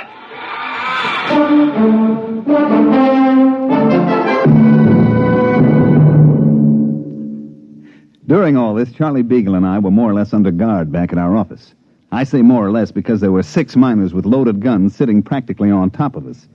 In the distance, we could hear the rockets come blasting in for a landing. And then everything got very quiet. And we knew the girls were coming off the ships. What do you suppose is happening? Well, it's pretty quiet, Charlie. I guess the girls are coming off. Yeah, I don't hear no sounds of rejoicing. Now, just take it easy. You suppose they'll hang us or shoot us? Now, relax. Relax, he says, but... Oh, here comes a Jeep with Uncle Henry in it. Is he alone? Uh-huh. Well, so long, Charlie. Gentlemen? Now, look, Mr. Mortensen, this can all be explained. There was an error and the wrong girls got shipped, Don't try to explain it, MacDonald. But you can't just kill us without even a trial. I mean, it isn't just. Who said anything about killing you? We're throwing a banquet tonight, and we want you and Mr. Beagle as guests of honor. As what? Guests of honor. You mean the girls were okay? Okay, they're lovely. The nicest thing about them, of course, is that they don't expect much. They seem to accept us with all our faults and all the shabbiness and ugliness of the life on Mars. There isn't a one of them who turned up her nose at the place. They seem thankful just to be here. And the guys, they all feel okay about it? Okay, they're like a bunch of kids. There isn't a one of them who wasn't scared breathless that he'd have some sophisticated glamour girl on his hands. No, sir. These are down-to-earth women who had it tough on Earth, and they figure to find some happiness here if it's humanly possible. Yeah, but how did the boys like the way they shape up? Charlie. I mean, there might be some that seemed a little older than the applications. You know how clerical errors can be made. Well, gentlemen, when you've been living on Mars for 15 years without having seen even a single Earth woman, you kind of lose the standards that Hollywood sets for us. As far as I and the other men are concerned, they're gorgeous.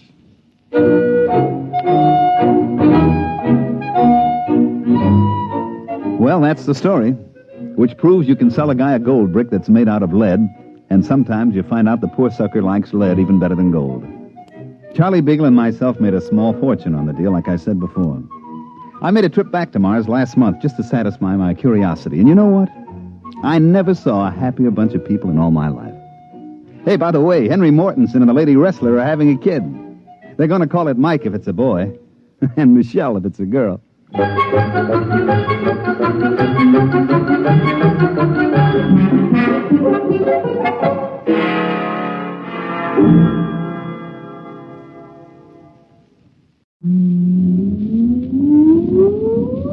Countdown for blast off.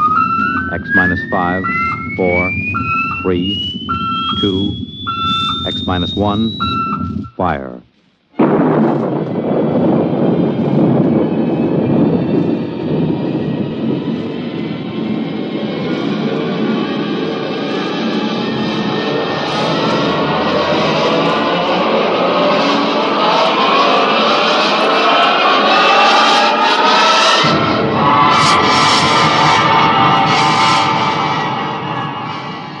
From the far horizons of the unknown come tales of new dimensions in time and space. These are stories of the future, adventures in which you'll live in a million, could be years, on 1,000 maybe worlds. The National Broadcasting Company, in cooperation with Galaxy Science Fiction Magazine, presents X minus 1.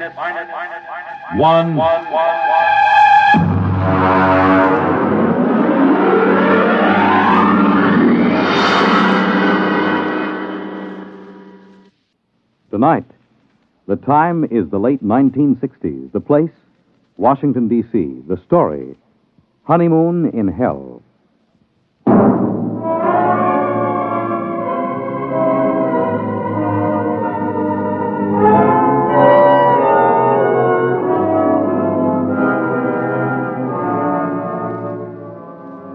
My name is Carmody. I'm a Grade 1 cybernetics man at Western Alliance headquarters in the Pentagon. Used to be a rocket pilot, but they retired me at 27 after I made the third successful flight to the moon. As a Grade 1 cybernetics operator, I get to work with Junior. Let me tell you about Junior. He was built in 1962, and he's the world's finest electronic brain, with the possible exception of Ivan, the Eastern Alliance brain, which was built on stolen plans and modeled after Junior.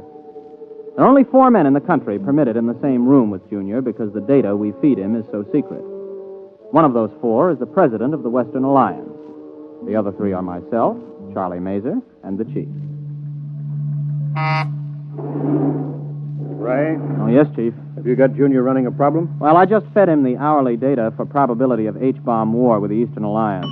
He's ready. Hold it. According to the data just received, the probability of a hot war between the Western and the Eastern Alliance is 99.930 in favor of such a war breaking out within the next month. It doesn't sound good, Chief. Yeah. Well, I'll scramble the data, send it to the Joint Chiefs of Staff.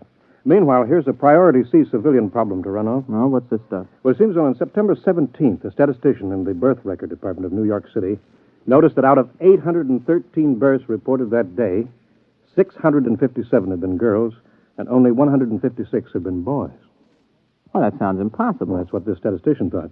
So they phoned some other cities, and the same trend is being shown, not only in other American cities, but in Western Europe. Sunspots, maybe? That's for Junior to figure out. He's the brain here. Okay, I'll feed him. Give me the results on the intercom. I'll be in my office. Right.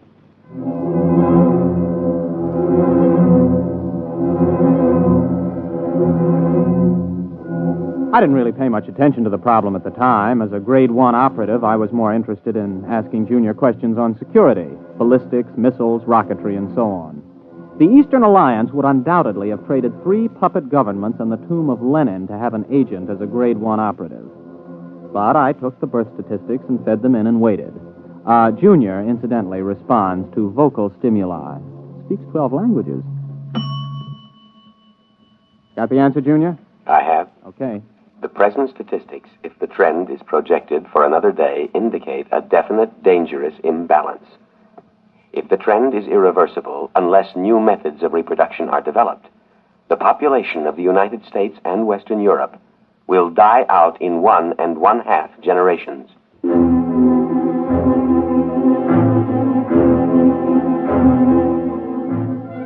Well, it wasn't long before the newspapers got the story and kicked it around. People in governments really started to worry now. Biologists and laboratories made it their #1 project. On September 29th, only 41 boys were born in the entire United States. During the month of October, in spite of all the work going on, not a single male child was born anywhere in the world, with the exception of 1 in outer Mongolia and 1 in Alaska. November drew another blank. I was working 18 hours a day, feeding every available scrap of data to Junior. Data insufficient for answer to your question. Well, here's the latest. A new analysis of chromosome structure indicates the presence of an additional electron in the orbit of the Y atoms for carbon chain X. Now try again. The question is, what is causing the lack of male births? Anything new, Ray? No, not yet. Hold it.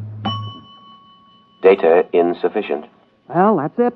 We've fed Junior every scrap of information that every physicist, geneticist, chemist, and biologist in this half of the world knows, and all he does is say data insufficient. Yeah, well, the operator who had him last night didn't do any better. Any more information on the Eastern Alliance? Have they made any progress? No, but at least the talk of a hot war is dying down. Well, they're still working on a space station, aren't they? Oh, yes, we're both going ahead with that. But, well, this seems to be a common problem now. You know, in spite of hydrogen bombs and ICBMs, people don't really expect the whole race to die out from a war.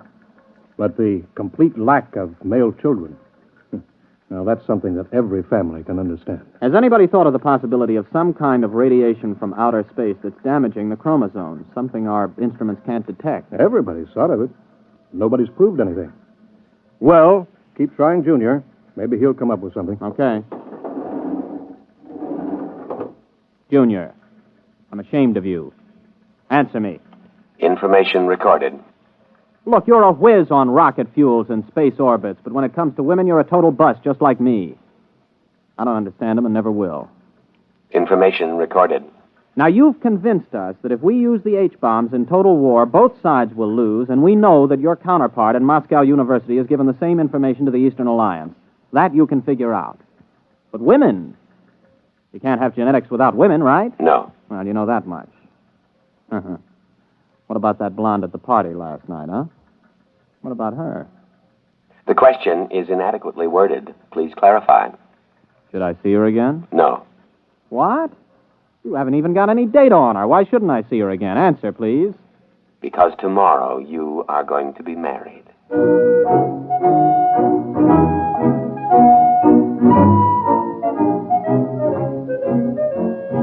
Well, I almost jumped out of my chair. Junior had gone stark, raving mad. Besides, Junior never made predictions unless he had some definite data. There wasn't a woman on Earth I had the slightest interest in marrying. I was a confirmed bachelor. So, unless somebody else had been feeding phony data into Junior, which was almost impossible since he already had enough data to check any flaw, well, I figured he'd blown a transistor. Come in. Oh, Chief, I was just going to tell you that... Oh. Ray Carmody, this is the president of the Western Alliance, Captain Carmody. Mr. President. Glad to meet you, Captain. Oh, I'm very honored, sir. The president came here specifically to talk to you, Ray. To me? Captain Carmody, you have been chosen to have the opportunity to volunteer for a mission of extreme importance. Now, there's much danger, but not as much as on your previous trip to the moon. Previous trip, sir? And this involves another? The flight to the moon, Captain, will be the least important part of your mission. What's at stake here is the survival of the human race. Chief, perhaps you'd better explain the rest. Mm-hmm. Well, you know the problem, Ray. Last night when Mitchell was on, we fed Junior some new data, and we asked some new questions. For example, we asked if the lack of male birth could be due to some extraterrestrial enemies of man. Well, Martians? Possibly. We established that it's possible that Martians have landed somewhere on Earth and set up radiation that causes all children to be females. Junior said it was possible? Definitely. So we asked him the next question.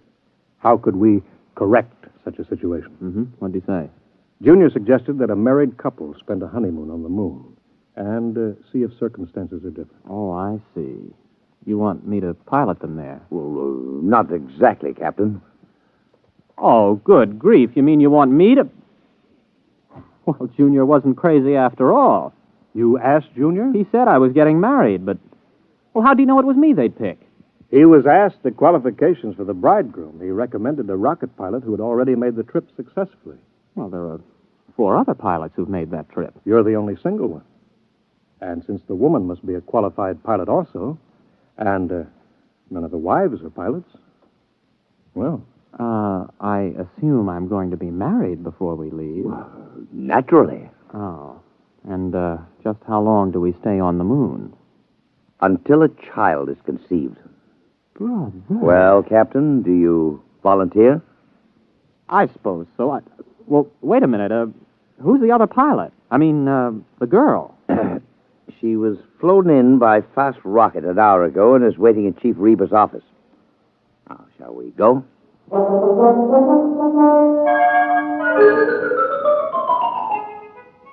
There were some officials there, and a justice, and my bride. She was small, dark, slender, and very attractive. I was so busy looking at the way she filled out her uniform in just the right places that I almost overlooked the fact that she was dressed like an Eastern Alliance pilot. Captain Ray Carmody, may I present Lieutenant Anya Borisovna? You mean this is... an enemy pilot? Pleased to meet you, Captain. Yes, I'm pleased to meet you. Mr. President, Captain, this marriage is being done on an international basis for important diplomatic reasons. Both alliances have been advised by their cybernetic machine that the experiment, if it is to benefit humanity, must bring all the major powers together. Miss Borisovna is 24, an experienced rocket pilot like yourself, and quite attractive, if I do say so myself. Thank you, Mr. President. Now, if you're both ready, the Chief Justice of the Supreme Court will perform the ceremony. Well, there's just one thing, Mr. President. Miss Borisovna, would you marry me? Yes. And, you may call me Anya. Okay. Mr. President, we're ready.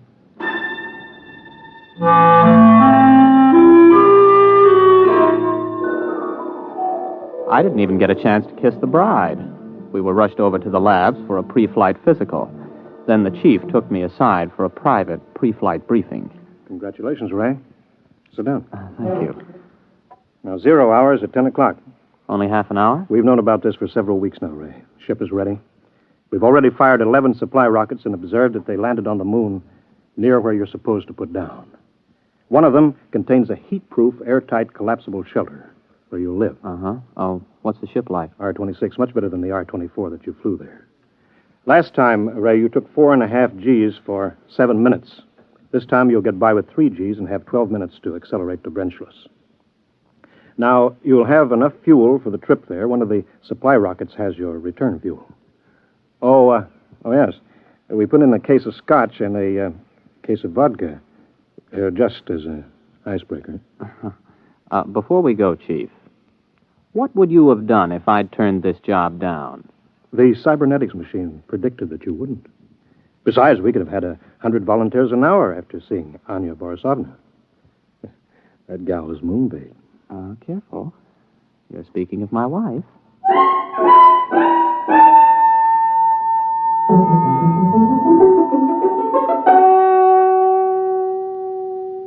Tower to R-26. Are you both strapped in? Anya, you strapped into the webbing? Yes.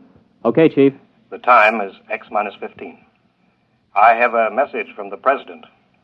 Quote, "The people of the world are watching. Don't fail them. I have messages from the Soviets, the Chinese, the British, the Indians, all wishing you well.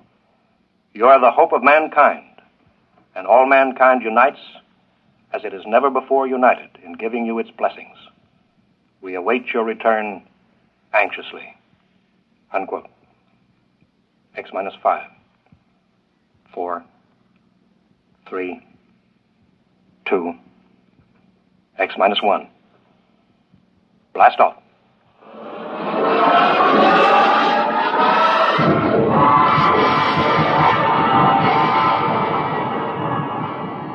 The sound that was beyond all sound struck us like a giant muffled hammer. It built up until we weighed 480 pounds, pressed flat against the webbing.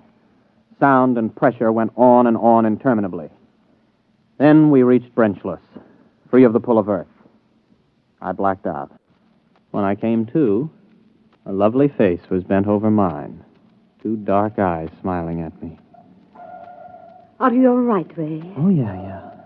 Are we weightless? Yes. I shut off the fuel. We won't need it until we land. Oh, thanks. If you would teach me, I could help you land the ship. Oh, I've never been to the moon. Well, sure. Just slide over here to the control panel. All right. Like this? Oh, that's fine. We've got about 4 hours Earth time to get acquainted.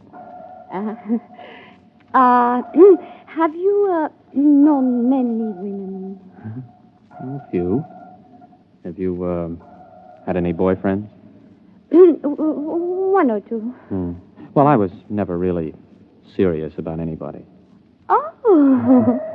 You have a family? Yes. In Magnitogorsk. Oh. I'm from Brooklyn. How long have you been a rocket pilot? Oh, since I was 18. I'm 27. I'm 24. I learned rockets when I was 18 also. Oh. Well, we better concentrate on the ship just now. Later on, we can talk about ourselves more. Meanwhile, though, I hope you're not sorry. I mean, about this business. I guess it isn't very romantic. I'm not sorry.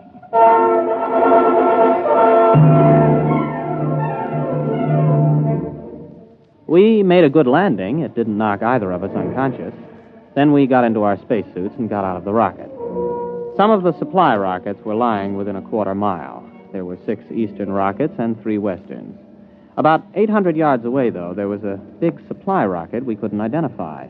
It looked different from the others, and neither of us could identify it as an eastern or western design we were familiar with. I pointed to it, and we headed there. You recognize that supply rocket? No, I was not briefed on anybody's standard still in the shape. Well, it must be something the chiefs of staff sent up as a surprise for us. I figured about 50 feet long, but you can't see the rocket tubes. It might be a payload from a stepped rocket assembly. Uh-huh. Well, there's a door on the side, anyway, you see? At the top of that ramp. Oh, yes. Maybe we ought to observe it a while before we go in. Oh, nonsense. Come on. Ray! Yes? Ray, I'm frightened. There's something wrong with this. Only one way to find out, Anya. Let's go. Well, there's some kind of lock on this door. Let's see if it opens. Wow. That was easy. It's lighted inside. Mm-hmm. Come on. Maybe they sent us a surprise cottage for the honeymoon. Special delivery to the moon. And this doesn't look like anything designed for humans to live in. Ray! The door's closed behind us. Try the lock. No, it's no use. Here, let me try. Ooh, holy smoke, I can't get it open. Do you have a gun? No, I have no weapons. They would be useless anyway. Hey. Oh, look. Good grief. They look like blobs of flesh with arms and legs. About 3 feet tall. Don't make any sudden moves. That's some kind of weapon he's carrying. Precisely, Captain Carmody. Who are you? How do you know my name? My people and I are inhabitants of another galaxy. Extraterrestrials? Precisely. As for how we know your name and your language, we have been studying you since you first achieved space travel. We've intercepted your radio communications, for example. Have you been responsible for the lack of male birth? We have been beaming an ultrasonic wave toward your planet. What are you planning to do? For the moment, we will keep you aboard our ship and study you. You may remove your helmets, incidentally. We have provided an oxygen atmosphere. Can we risk it? Well, if he wants to kill us, there are easier ways. Here, help me get it off.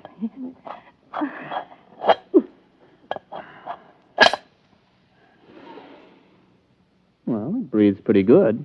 Keep your helmet with you. You may make yourselves comfortable. We will bring you food and liquid from your supply rockets. Do not attempt to escape, please. It could be most unpleasant.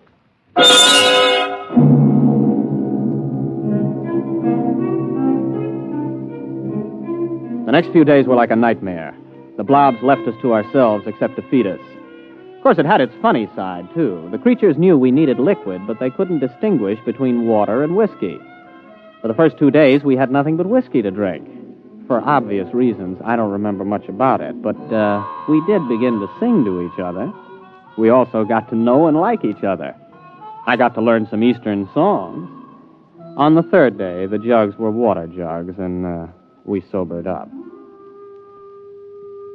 Oh, what a hangover.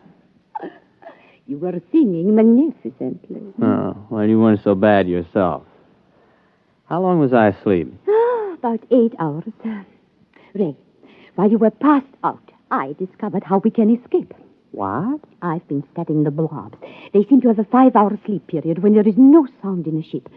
I've tried banging on the wall with my helmet during that period, but apparently they're almost completely unconscious during ours. 5 hours sleep. That means a planet with approximately a 20-hour rotation. The Joint Chiefs will want to know that if we get back. And more important, we are much stronger physically than they are. I can actually bend the metal of the door lock. Well, now, what are we waiting for? Let's put on our helmets and get out of here. Are they in the sleep period? Yes, for about 3 hours. Ray, do you think we can risk it? We don't have much choice. I'll go ahead. If we get out of this ship, you run for our rocket and start to refuel. I'll keep an eye on the blobs. All right, but Ray, please be careful. Don't worry. Before you put on your space helmet... Yes? You realize I've never even kissed the bride? Yes.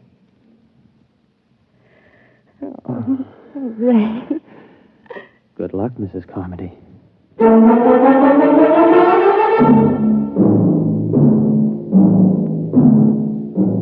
By the time I reached the ship, Anya had the rockets refueled. I jacked up the tail fins and we headed for space.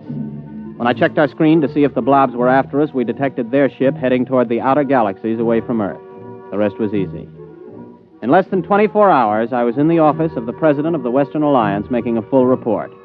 The Eastern Ambassador was there, along with the Chief.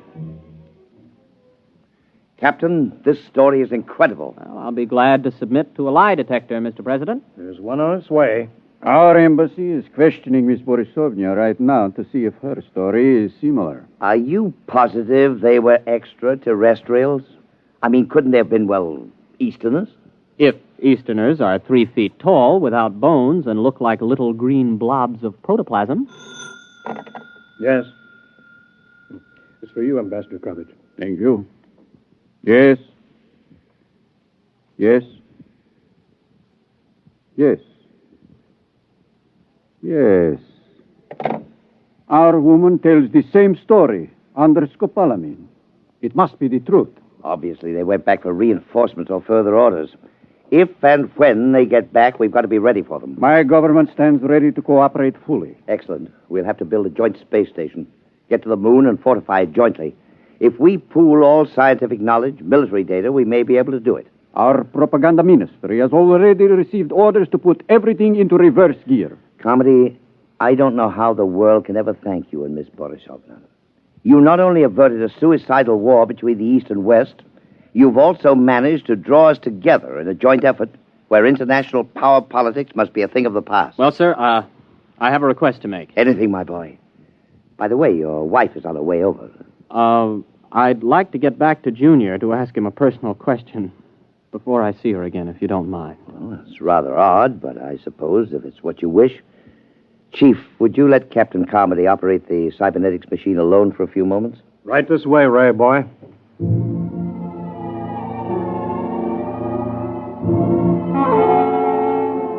I waited until I was alone with the big cybernetics machine. One green dial glowed malevolently as if the instrument was aware of my presence. I opened the input channel and spoke. Hello, Junior. This is your old friend Ray. Give an appropriate answer. Hello, Ray. Now then, you remember Miss Borisovna, the girl who was selected for me to marry. Item 1, she's going to rejoin me in a short while. Item 2, I've fallen in love with her. Item 3, before we actually live together as man and wife, I want to know something. Question. Does she love me? Yes. Oh, that's my boy. Now then, just one more item before I say so long and take a honeymoon. Tell me, Junior, why do I have a hunch that those blobs from outer space will never be back? Answer, please.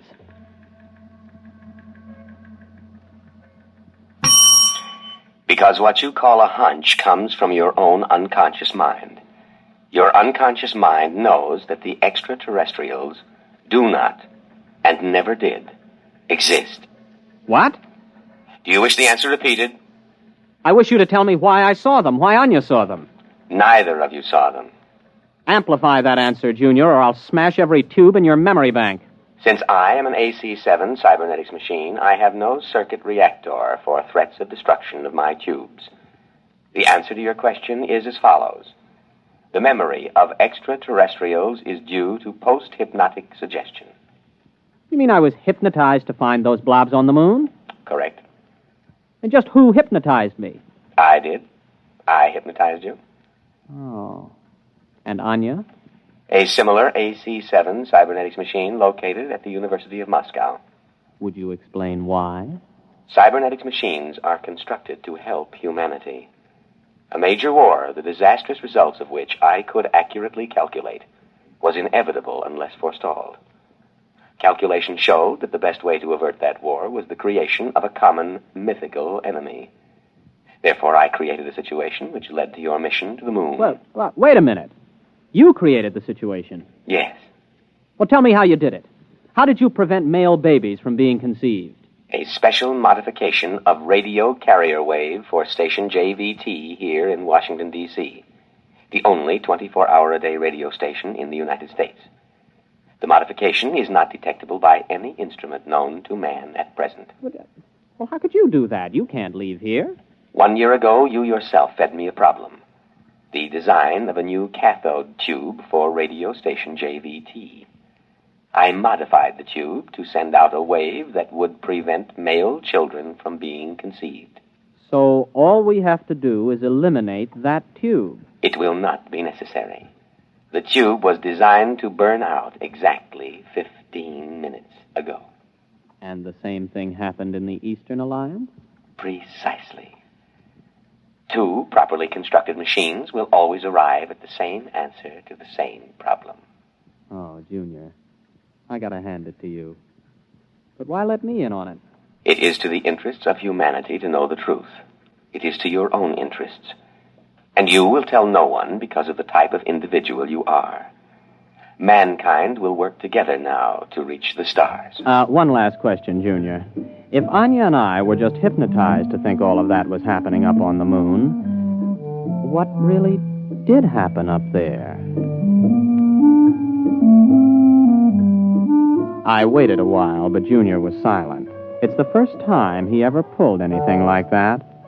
However, I'll swear that I saw that green eye of his wink at me.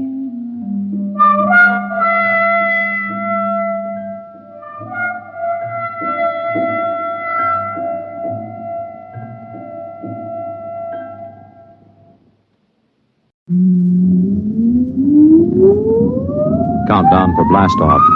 X minus 5, 4, 3, 2, X minus 1, fire.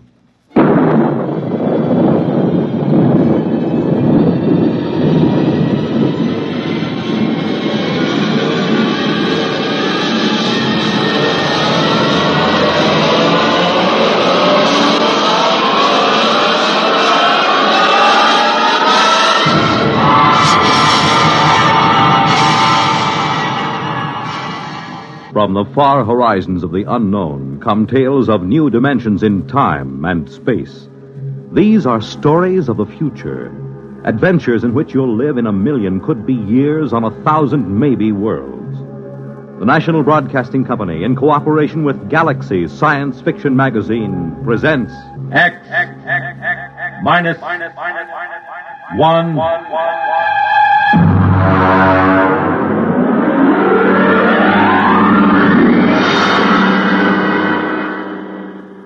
Tonight, The Reluctant Heroes by Frank M. Robinson.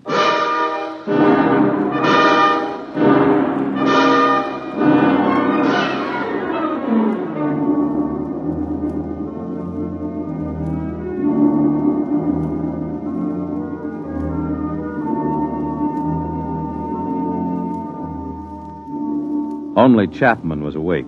The others sprawled on bunks 20 inches wide with clearance of 24 inches between layers. They breathed heavily, taking in air that had been breathed for 18 months, subject to certain modifications to remove carbon dioxide and replenish oxygen by the catalytic action of the Harcourt King unit on silicon dioxide.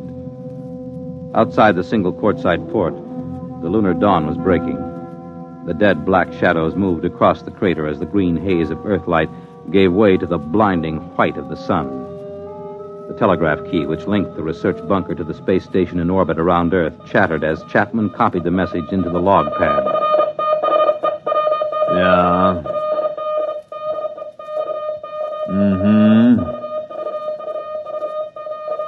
Yeah. In a pig's eye. Miserable, no good. What do they want? They want me to stay till the next relief ship lands. Go back to sleep. It's my turn for breakfast. You gonna stay? Sure, 3 years on the moon, they figure I'll be glad to stay for more. Just raise my salary or give me a bonus. Every man has his price. Mm-hmm. They probably figure I like it here. Chapman, you found a home here on the moon. Sure. Canned coffee, canned beans, canned pills, and canned air till your insides feel like they're plated with tin. The little scientific home of tomorrow. 10 steps in any direction. A charming place where you can't take a shower, you can't brush your teeth, and your insides don't even work right. Why did you tell him? No. You kept it short. Check the oxy cycle before you turn on the stove. What's the matter? You sore or something, Chapman? Why shouldn't I be? All I'm trying to do is get a good man to stay on a job a while longer. Well, they got a fat chance. They figure you found a home here, right, Dole? Why don't you guys shut up till morning? Some of us have to stay here, you know. Some of us aren't going back today. All right. You might as well get up and get a day's work today before the relief rockets do. I got the coffee ready. Coffee? It's been in a can so long I can taste the glue on the label.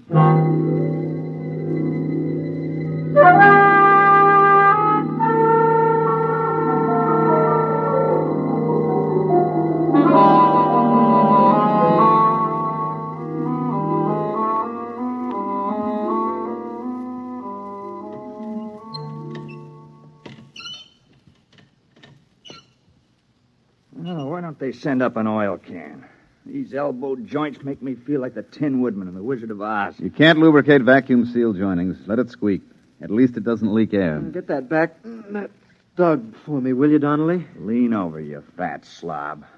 You put on 3 more pounds, you won't get off the moon. You won't get through the airlock. Yeah. Hey, chap, Hmm? do you think we ought to radio the space station and see if they've left there yet? I talked to him on the last call.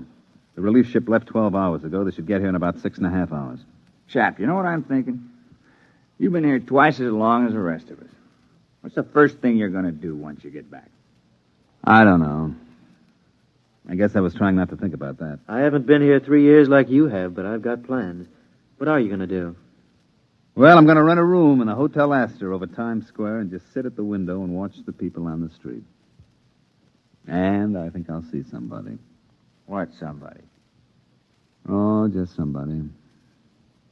What are you going to do, Donnelly? Well, I'm going to do something practical. First of all, I'm going to turn over my geological samples to the government. Then I'm going to sell my life story to the movies. And I think I'll get drunk. How about you, Julius? Well, first, I'll get rid of my allocations to the expedition. And then I think I'll go home and see my wife. Then I'll take off my spacesuit. I thought all members of the groups were supposed to be single. They are, and I can see the reasons for it, but who could pass up the money the commission was paying? If I had to do it all over again, me. Hand me a fishbowl.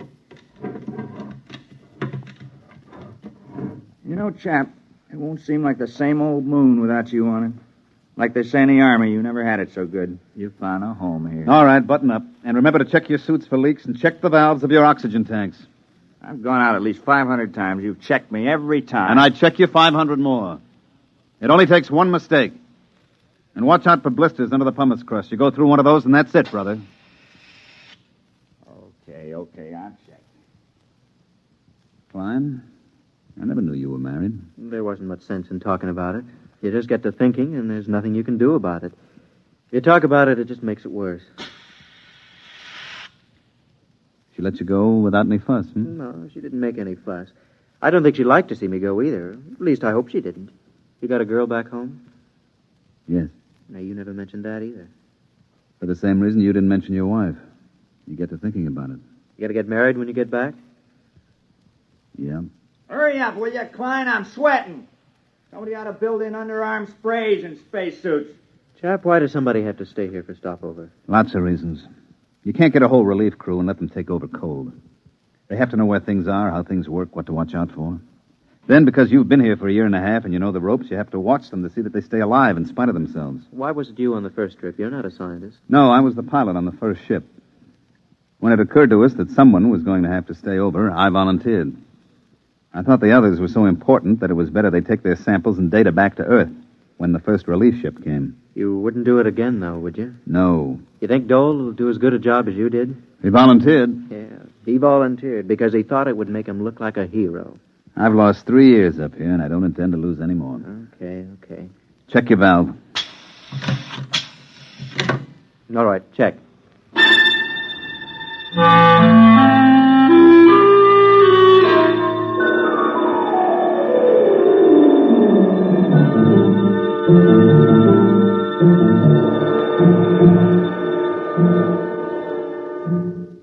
I checked Geiger, CR, oxy, and scintilla readings. Everything okay. You packing, chap? Yeah. Oh, listen, Dole, I've got 3 or 4 shirts here that are a little too big. I got them from Dreisbach in the first group. You want them? Chap, do you think they'll ever have relief ships up here more often than 18 months? I mean, considering the advance No, I don't. Not for 10 years. Fuel's too expensive and the trip's too hazardous. Why, on freight charges alone, you're worth your weight in platinum when they send you up here. Won't be so bad. There'll be new men up here. You'll pass a lot of time just getting to know them. Yeah. Listen, chap, I'm engaged back home, you know. Nice girl. You'd like her if you knew her. Right here. Let me show you. This is a picture of Alice taken at a picnic when we were together. Mm-hmm. See, it's a kind of bad angle because she's really got a better figure than that. But, well, we expected to get married when I got back. I never told her about stopover. She thinks I'll be home tomorrow. I kept thinking that somehow You want to trade places with me, don't you? You thought I might stay for stopover again in your place. Well, chap, I know you want to go home, but I couldn't ask any of the others. You're the only one who was qualified. Look, you know my father's pretty well fixed. Chap, we could make it worth your while. It would mean 18 more months, but they'd be well-paid months. Forget it, Dole. You're staying and I'm going home.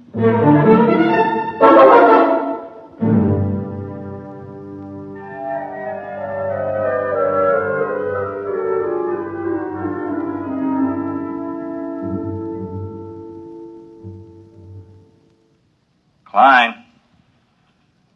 Hey, Klein. Yo. Where are you? About 10 yards off the trail. Well, come out of the shadow. I've got a meter jammed over here. You know the regulations. Chapman will kick like a steer. Keep in sight at all times. I'll only be a minute. I've got a short circuit in my instrument. Time for 10-minute check. I've got my hands full. My valves are all right. I know it. You know it. But the book says valve and leak check every 10 minutes. Hey. Come out. What? You see a flash? Where? Past Camel's Hump. There. What is that, Northern Lights? No. No, come over here, you fat geologist. Oh, what's the matter with you? That's the relief rocket. Come on. Hey, where you going? I'm going over to the ship. Breathe some air that's a little less used. You think we ought to? Chapman said to stay. Forget Chapman. We're going home. I want to see that beautiful ship. Come on. Well, how about the 10-minute check? Just a formality. Forget it. This is Christmas and 4th of July roll into one. Okay, let's go. I can just taste some clean, fresh air. We gotta see it when we top the hump. Well, maybe we better check. Wait a minute. I'll swing my gauge up. Donnelly. Yeah? How long have we been out? Oh, about a half hour. Yeah? Well, look at your gauge. Well, what do you... Oh. If we'd started for the rocket, we never would have made it. We would have strangled halfway down the hump. Come on, we better get back to the bunker.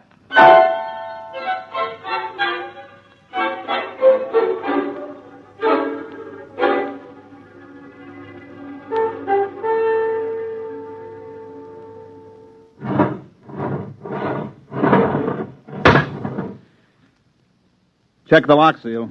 Okay. All right, open the inner door.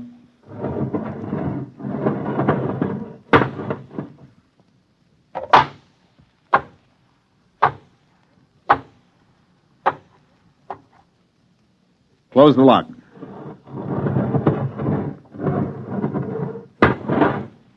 Get me out of this fish bowl. It's down. The relief rocket, it's down on the other side of Camel's Hump. Oh, what a beautiful looking ship. What a beautiful ship. They must be on their way over here now. Chap, they're on their way. We're going home today. Get your RA unit out of that suit and into the dryer. All right. Okay. What's eating you, Dole? Listen, just because the relief rocket lands, it doesn't mean your RA unit is going to dry up by itself. That goes for you, too, Donnelly. Okay. Hey, Chapman. Yeah? He's taking it pretty hard. He volunteered. Yeah, he volunteered. What a beautiful, beautiful ship.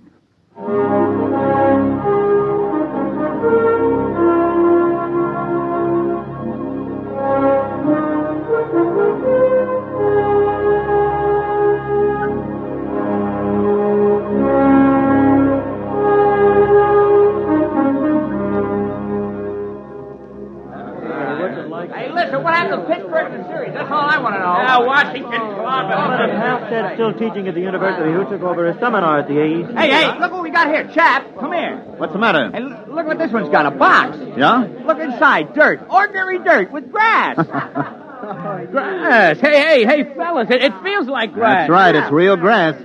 Yeah, and real valuable. Do you realize at current freight rates up here, it's worth about $10 a blade? Oh, shut up, Dole. Hey, Bud, you mind if I chew a blade? Mr. Chapman. Yes?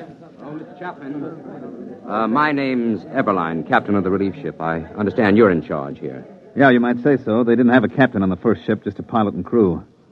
Dole, turn up the oxycycle in the Harcourt unit. Well, things have advanced somewhat, huh? Look, Mr. Chapman, is there any place where we can talk together privately? Well, come around the corner of my locker. It's about as private as we can get. Oh, good. What's on your mind? I've always wanted to meet the man who spent more time here than anybody else. You mind if I smoke? You better ask Dole. He's in charge now. Oh. You know, we have big plans for the research station here. Oh? I haven't heard of any. Oh, yes, big plans.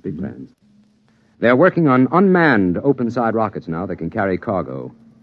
Sheet steel for more bunkers like this. Mm-hmm. Enable us to enlarge the unit. Have a series of bunkers all linked together. Make good laboratories and good living quarters for you people. Have a little privacy for a change. Well, they could use a little privacy up here. Oh, they could. Well, that's one of the reasons I wanted to talk to you, Chapman. The commission talked it over, and they'd like to see you stay. They feel if they're going to enlarge it, add more bunkers, and have more men up here, that a man of practical experience should be running things. They figure you're the only man who's capable and has had that experience. Is that all? Well, naturally, you'd be paid well. I don't imagine any man would like being here all the time. They're prepared to double your salary, maybe even a bonus in addition. They want you to have full charge. You'd be director of lunar laboratories. Oh, a title, too. Well, the commission said they'd be willing to consider anything else you had in mind. If it's more money... The answer is no. I'm not interested in more money for staying because I'm not interested in staying. Money can't buy it, Captain. Look, I'm sorry. I'm afraid you'd have to stay up here to appreciate that. I'm afraid you don't understand the importance Captain, of this. Come over here to the port. Yes? Now look out there about 100 yards. You mean where that mound of stones? That's right. We made that cross out of condensed milk cans slid over iron bars. When you get out there, you can still see the footprints in the pumice where we gathered around. It's more than 18 months ago, but there's been no wind to wear those tracks away. They'll be there forever. Oh, I see. Well, who was it? Dreisbach? Or Dixon? Dixon. We never got Dreisbach out of the crevasse in Taco. What happened? You want to know? I can give it to you in detail. Sit down and listen. Well, what do you mean? Just wait a minute and I'll show you. Why? What is it? Regulations. When someone goes out alone, we have to monitor his radio, tape recorded. We had the recorder open when Dixon went out. I want you to hear it. Well, all right. Got the tape right here. It's taken me a minute to thread it up. Now, look, Chapman, you don't have Listen. I want you to listen.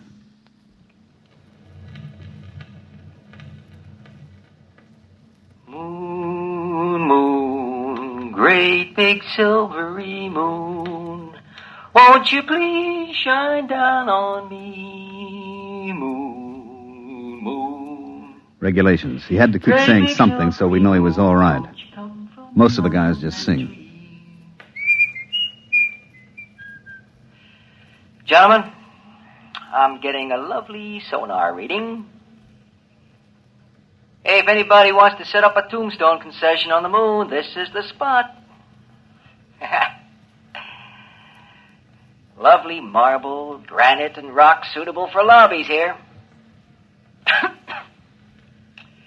It's that old devil moon that... He should have been making a 10-minute check on his oxygen level.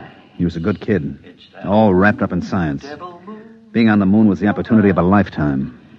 He thought so much about it that he forgot a lot of little things, like how to stay alive. This was the day before the second group came. All right, gentlemen. I have 3 or 4 more readings to take, and I'll be right in. I'm doing fine. Fine. Little stuffy. It's almost as if... Hey, somebody get a fix on me, huh? How far am I from the bunker? Must have sprung a leak.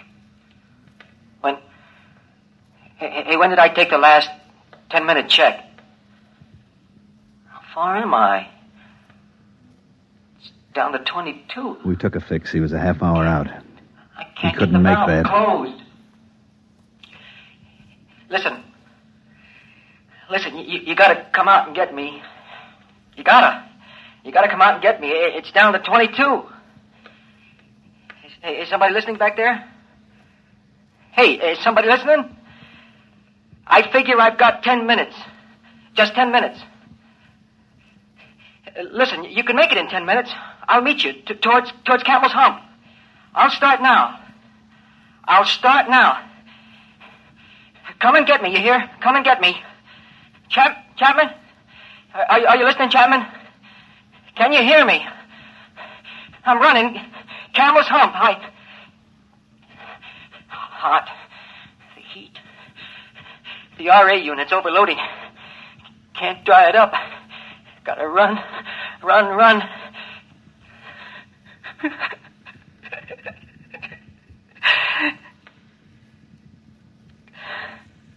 No use. I can't run. The unit heats up. Gauge is down to 15. I can't make it. I'm gonna sit down now. You'll find me at number 7 radiation meter, about 10 yards off the trail. I'm gonna sit down. Sit down next to a rock.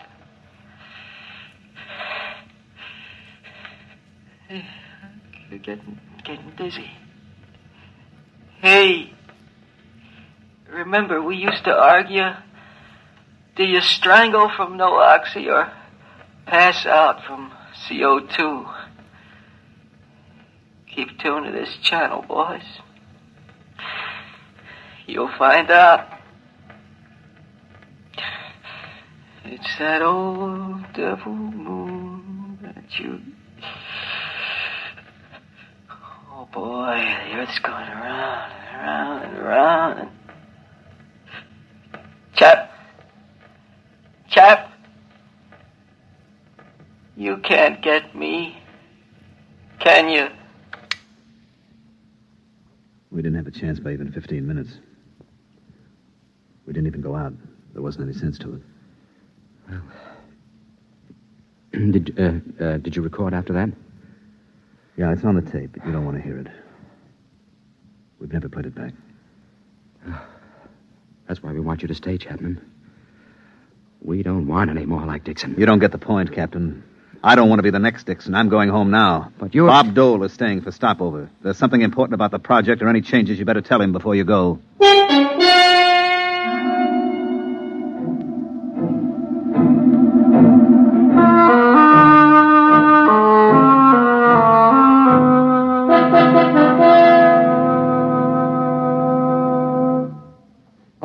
All right, mail call. Chap, here's one for you. Donnelly. Yo. Dole. Donnelly. Yo. Klein. Dole. Donnelly. Yeah. Boy, did I miss an opportunity. I could have had a year's subscription to the Ladies' Home Journal combined with the American Farmer, all for half price. All right, men, all right. My departure time is an hour and a half. Hey, my sister had twins. Hey, chap, aren't you going to read your letter? I read it. It's a short letter. Is something wrong? No, there's nothing wrong. Dole, What is it, chap? get your stuff and leave with the others. What? What do you mean? What are you talking about, chap? Get your bag and let's go. I'm not going back. Well, what's the matter with you? Did you suddenly decide you don't like the blue sky and the trees? Come on, let's Look, go. Julius, I'm not going back. I haven't got anything to go back for. Was it the letter? Yeah. Dear Joe, this isn't going to be a nice letter, but I thought it best you should know before you come home. Oh. Isn't very original, is it? 3 years is a long time, and 250,000 miles is a long distance. You know what, Julius? She can look up in the night sky now and tell him how she was once engaged to the man in the moon. That's a real conversation piece, isn't it? Very funny. Go ahead, Dole. Get going. You're doing a much braver thing than you may think, Mr. Chapman. Yeah, sure.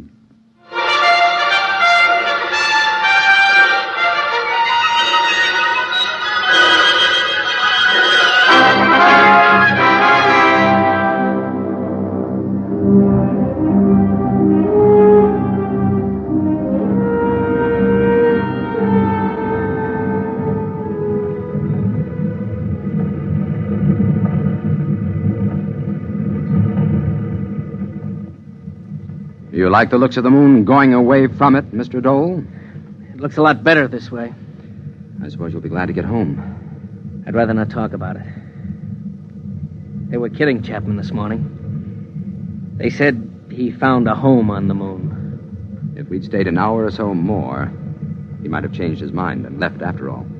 I'd offered him money. I didn't want to stay for stopover. I was a coward, and I offered him money to stay in my place. Well, we're all cowards once in a while. But your offer of money had nothing to do with his staying. He stayed because he had to stay. Because we made him stay. I don't understand. Chapman had a lot to go home for. He was engaged to be married. I know. We got her to write him a letter breaking it off. We knew that it meant that he'd lost one of his main reasons for wanting to go back. I think perhaps he still would have left if we'd stayed and argued him into going. But we left before he could change his mind. That was a lousy thing to do. We had no choice. We didn't use it except as a last resort. I don't know of any girl who would have written such a letter if she was really in love with a guy like Chapman. No matter what your reasons. There was only one girl who would have. Ginny Dixon. You see, Chapman's girl was Dixon's sister. She understood what we were trying to tell her. That the new shift had to be safe. that there had to be someone who had to take over and keep those boys alive. She understood that because her brother died up there. You mean he's the only one? I couldn't have done the job? Oh, look, Dole. Chapman knows how to live on the moon. He's like a trapper who spent all his time in the forest. He knows it like the palm of his hand. He never makes mistakes. He never fails to check things. And he isn't a scientist. He would never become so preoccupied with research that he'd fail to make checks, and he can watch out for those who do make mistakes. He understood that, too, all too well. It costs a lot of money to send ships up there and establish a colony. You have to have the best man for the job. You get them even if they don't want to do it. Personal lives and viewpoints are expendable. It's got to be that way. There's too much at stake. It's a cold place, the moon. You're an odd bunch of guys. You and the others in the groups. Few of you, Dole, come up for the glamour. I know. None of you really like it. And none of you are enthusiastic about it. You're all reluctant to come in the first place, for the most part. You're a bunch of pretty reluctant heroes. 18 months. He'll be up there 18 more months. Personally, I don't feel happy about that. I don't like having to mess up other people's lives. I hope I won't have to again. Maybe somehow, some way, this one can be patched up. We'll try to. 18 months. In the meantime, on behalf of the Commission and myself, I feel like a cheap, rotten heel.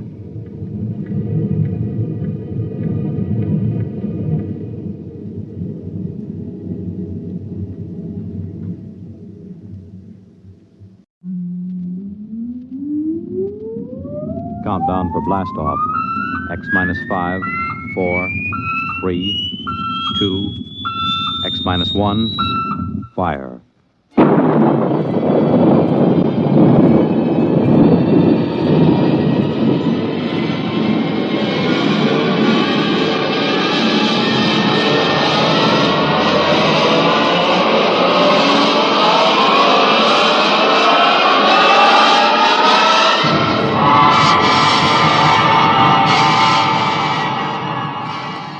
From the far horizons of the unknown come tales of new dimensions in time and space.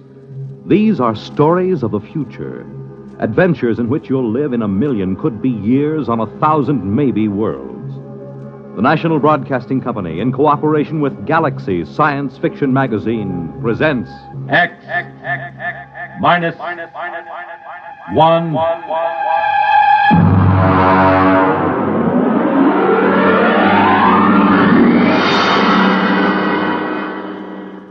Tonight, Hostess by Isaac Asimov.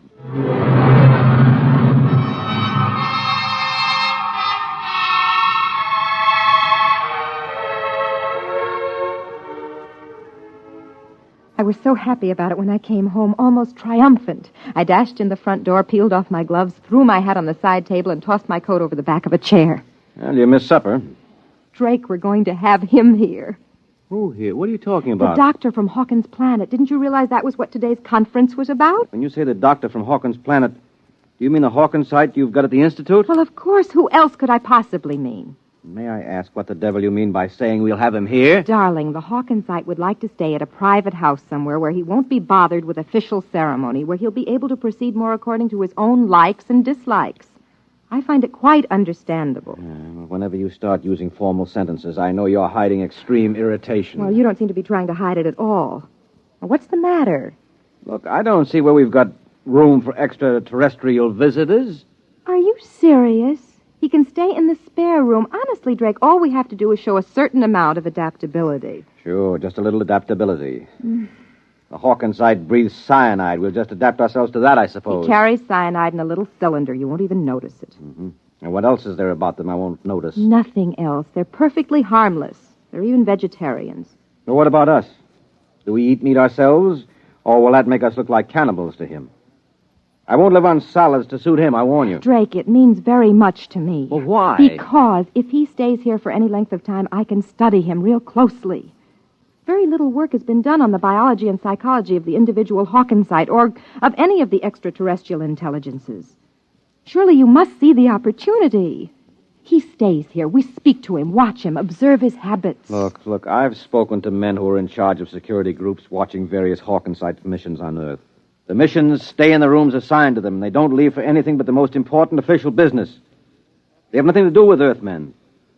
It's quite obvious that they're as revolted by us as I personally am by them. Drake, he's a doctor. He's coming here for medical research, and I'll grant you that he probably doesn't enjoy staying with human beings and will probably find us perfectly horrible. But he must stay just the same. All right. Have it your own way. You sure you don't want any coffee? No.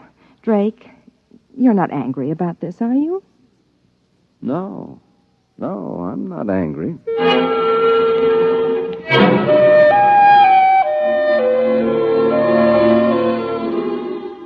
Most of my friends had been surprised when I married Drake because they couldn't understand my marrying a policeman.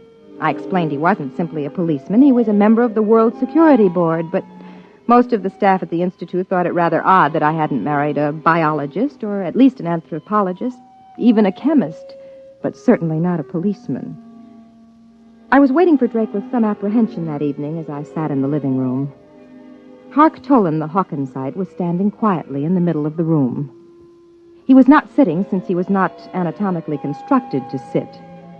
He stood on two sets of limbs placed close together, while a third pair, entirely different in their construction, were suspended from a region that would have been the upper chest in the human being. His skin was hard, glistening, and ridged, and his face wore a distant resemblance to something alienly bovine. Mrs. Smollett, you must forgive my English. The construction of my mouth, combined with the absence of incisors and canine teeth, is an obstacle to clear speech. I think you speak very well. Thank you. My husband will be home soon, and then we'll eat. Your husband? Well, Husband? Yes, you know. Mr. Smollett. A male, of course. You must forgive me, Mrs. Smollett. Perhaps the greatest source of confusion among the 5 known races of the galaxy lies in the differences among them in regard to their sex life and the social institutions that grow around it. I understand that. The concept of husband and wife, for instance, exists only on Earth. I can achieve a sort of intellectual understanding of what that means, never an emotional one. Dr. Tolan, I've consulted the Institute in preparing a menu, and I trust you'll find nothing in it that will upset you. Drake? Drake, is that you? Yeah. I'm in the living room, dear.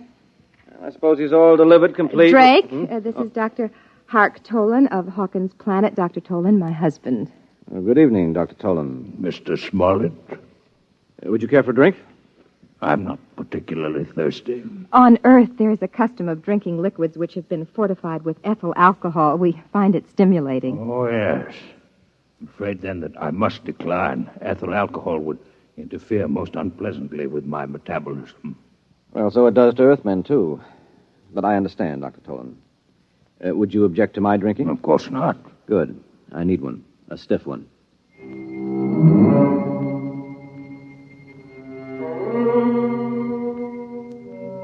He stood at the table. I tried not to look at him as he ate. His wide, lipless mouth split his face alarmingly as he ingested food, and in chewing, his large jaws moved from side to side. There was evidence of his ungulate ancestry. I found myself wondering whether he would chew his cud later, and then I was afraid that Drake would get the same idea and leave the table in disgust, but he was taking everything quite calmly. I imagine, Dr. Tolan, that the cylinder at your side holds cyanide, hmm? Quite so. Pure cyanide? I hope you are not considering possible danger. I know the gas is highly poisonous to you, and I do not need a great deal. None of it emerges, except when I actually suck at the tube, which is fixed at the corner of my mouth. I see. And you really must have the gas to live? Are you not a biologist, Mr. Smollett? No, Dr. Tolan. It's merely a minor government official. My wife's friends call me a policeman. Tell me, what happens if you don't breathe cyanide? Do you, just go like that? Oh, not quite. The absence of it would be equivalent to slow strangulation. Mm-hmm. Results are very painful, difficult to treat. I've done some research on the problem. I find it difficult to keep thinking of you as a doctor. I understand what you mean. I find it difficult to think of you as a policeman. I gather that you're not here on a pleasure trip. No. I intend to study this queer planet you call Earth. Queer? In what way? It is always amazing to me to find how little you Earthmen understand your own characteristics. There are 5 intelligent races in the galaxy. Over and over, it is you Earthmen, more than any of the others, who are unique. Your people are the only ones which find hydrogen cyanide poisonous. Yours is the only form of intelligent life which is carnivorous. Yours is the only form of life which has not developed from the grazing animal. And most interesting of all, yours is the only form of intelligent life known which stops growing upon reaching maturity. Well, you don't look very large, Dr. Tolan. I should say that you're an inch taller than I, which would make you 6'2". Are you young, or are you just small on Hawkins' planet? Neither. We grow at a diminishing rate with the years, so that at my age it would take 15 years to grow an additional inch. But we never entirely stop. And, of course, as a consequence, we never entirely die. Did you hear that, Rose? I never knew that before. You mean people on Hawkins' planet are immortal? No people are truly immortal. Few of us live more than several centuries of your time. Still, it is unpleasant to think that death may come involuntarily. It is something which to us is extremely horrible. Oh, we're quite used to it. You Earthmen live with the thought. We do not. This is why we are disturbed to find that the incidence of inhibition death has been increasing in recent years. What is this inhibition death? A pathological cessation of growth. It's a wasting disease. A tragic one. And absolutely incurable. It is fatal within a year. What causes it? Mr. Smollett, we know nothing about the cause of the disease. Well, then why did you come to Earth to study it? Because, again, Earthmen are unique. They are the only intelligent beings who are immune. The inhibition death affects all other races, while Earthmen are immune. Somewhere in the biochemistry of the Earthite, there is the secret of that immunity. How interesting it would be to find it. Well, now, look here. You can't say that Earthmen are immune. From where I sit, it looks as if the incidence is 100%. All Earthmen stop growing, and all Earthmen die. We've all got the inhibition death. Earthmen live up to 70 years after the cessation of growth. That is not death as we know it. Your equivalent disease is rather one of unrestrained growth. Cancer, you call it.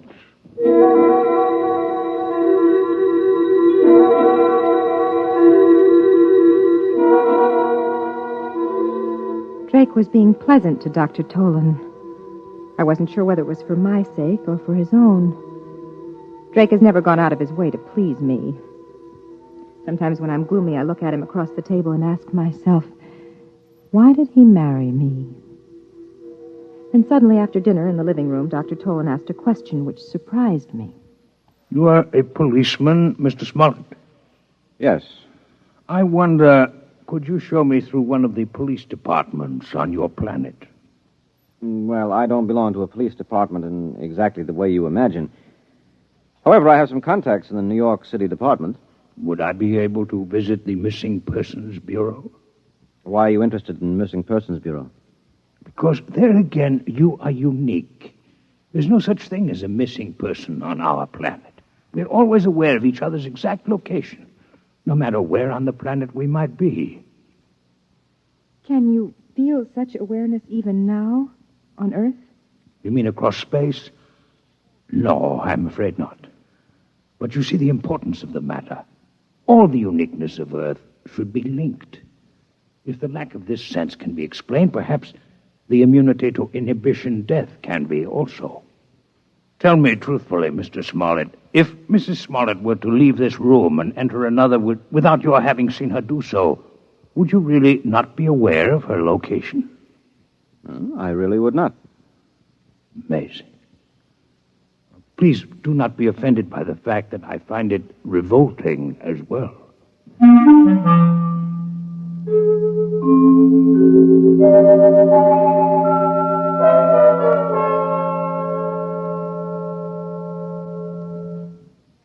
Drake? Drake, Yes, I'm awake. why were you talking about the inhibition death to Dr. Tolan? I'm taking an interest in your work, Rose. You've always wanted me to take an interest. I'd rather you weren't sarcastic. Rose, I'm tired. I'll talk to you tomorrow. No, right now. I want no questions from you and no interference. You do your job and I'll do The mine. nature of my job is open and known. The nature of my job isn't, by definition, but I'll tell you this. Our six-legged friend is here in this house for some definite reason. You weren't picked as biologist in charge for any random reason. 2 days ago, he'd been inquiring about me at the commission. But that's my job, and I won't discuss it with you any further. Do you understand? No. But I won't question you if you don't want me to. All right, then go to sleep.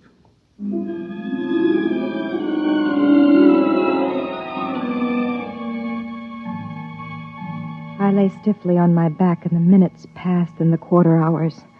I was trying to fit the pieces together. One picture remained clear in my mind. It hovered over me mockingly. At the end of the evening, the Hawkinsite had turned to me just before he left the room. Good night, Mrs. Smollett. You're a most charming hostess. I wanted to giggle then. How could he call me a charming hostess? To him, I must have been a horror, a monstrosity with too few limbs and too narrow a face. But then I saw Drake. He turned white. For one instant, his eyes had burned with something that looked like terror. I'd never before known Drake to show fear of anything. And the picture of that instant of pure panic remained with me until all my thoughts finally sagged into the oblivion of sleep. I remember one question that nagged at me through the haze. Why did he marry me?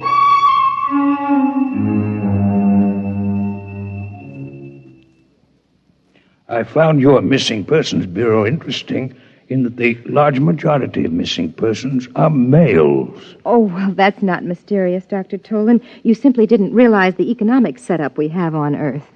My wife is an example of the minority of women who are capable of making their own way in the world. Would you call the Missing Persons Bureau of New York a fair sampling of such cases in the planet at large? Yes, I should think so. Is there then an economic explanation for the fact that since interstellar travel has been developed, the percentage of young males among the missing is more pronounced than ever? Well, that's even less of a mystery than the other. Nowadays, a runaway can hop the nearest space freighter. They're always looking for crewmen. No questions asked. It's almost always young men in their first year of marriage. Well, that's just the time a man's troubles seem the greatest. If he survives the first year, there's usually no need to disappear at all. Would it offend you if I disconnected for a period of time? Disconnected? It's like sleep. Oh. I hope you haven't had too exhausting a day. It's just that I've been absorbing so many new and unusual concepts that I feel a desire for a little disconnection.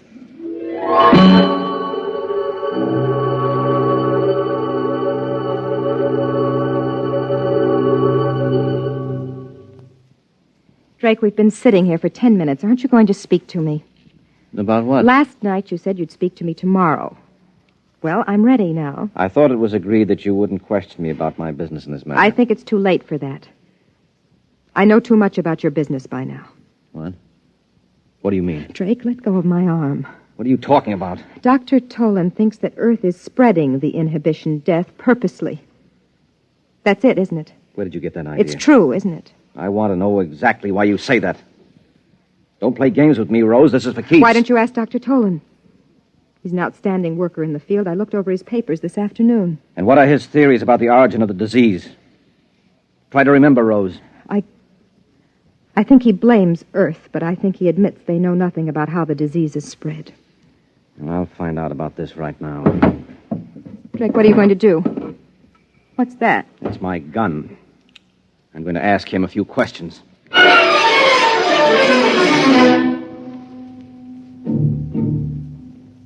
He ran out of the bedroom, down the corridor towards Dr. Tolan's room. I ran after him, caught him just as he entered the door. The Hawkinsite was standing there, motionless, his eyes unfocused, his 4 standing limbs sprawled out in 4 directions as far as they would go. Now keep quiet. He'll gradually become aware of me. Get out of here. No, Drake. What are you doing? Quiet. you see? The skin on his face is beginning to quiver. Well, that's about all, Dr. Tolan. Don't throw in connection with any of the limbs. Your sense organs and the voice box will be quite enough. Why do you invade my disconnection chamber? And why are you armed? What do you want? The answer to certain questions. With a gun in your hand? I'm sorry, Mr. Smollett, that the duties toward a guest are so badly understood on Earth. You're no guest of mine, Dr. Tolan. You entered my home under false pretenses. You had better shoot. It will save time. You are convinced that you'll answer no questions? Now, that in itself is suspicious. It seems that you consider certain answers to be more important than your life. I consider the principle of courtesy to be very important.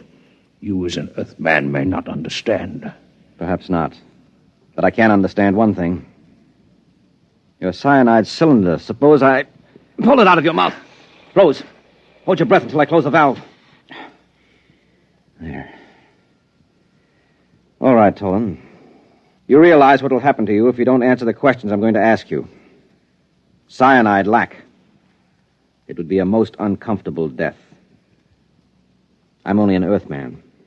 I can't appreciate its true horrors, but you can, can't you? Drake, give him the cylinder. Give it back to him. You have about 1 hour, I think, until the effects are irreversible. Talk quickly, Dr. Tolan, and you'll have your cyanide cylinder back. What are your questions? What are your theories concerning the inhibition death? Why did you really come to Earth? What is your interest in the Missing Persons Bureau? For years, I have been investigating the cell structure of my patients suffering from inhibition death. I've been forced to use the utmost secrecy, since the methods I used were frowned on by my people. Your society would have similar feelings against human vivisection, for instance. For this reason, I could not present the results I obtained to my fellow physicians until I had verified my theories here on Earth. And what are they? The inhibition death is entirely a disease of the mind. You mean it's psychosomatic? No, Miss Smollett, it is not psychosomatic. It is a true disease of the mind, a mental infection. My patients had double minds. Beyond and beneath the one that obviously belonged to them, there was evidence of another one, an alien mind. In short, there are not only 5 intelligences in the galaxy, but 6. And the 6th is parasitic. This is impossible. You must be mistaken, Dr. Tolan. No, I'm not mistaken. One can imagine such a parasite through the course of millions of years, perhaps losing all portions of its physical being.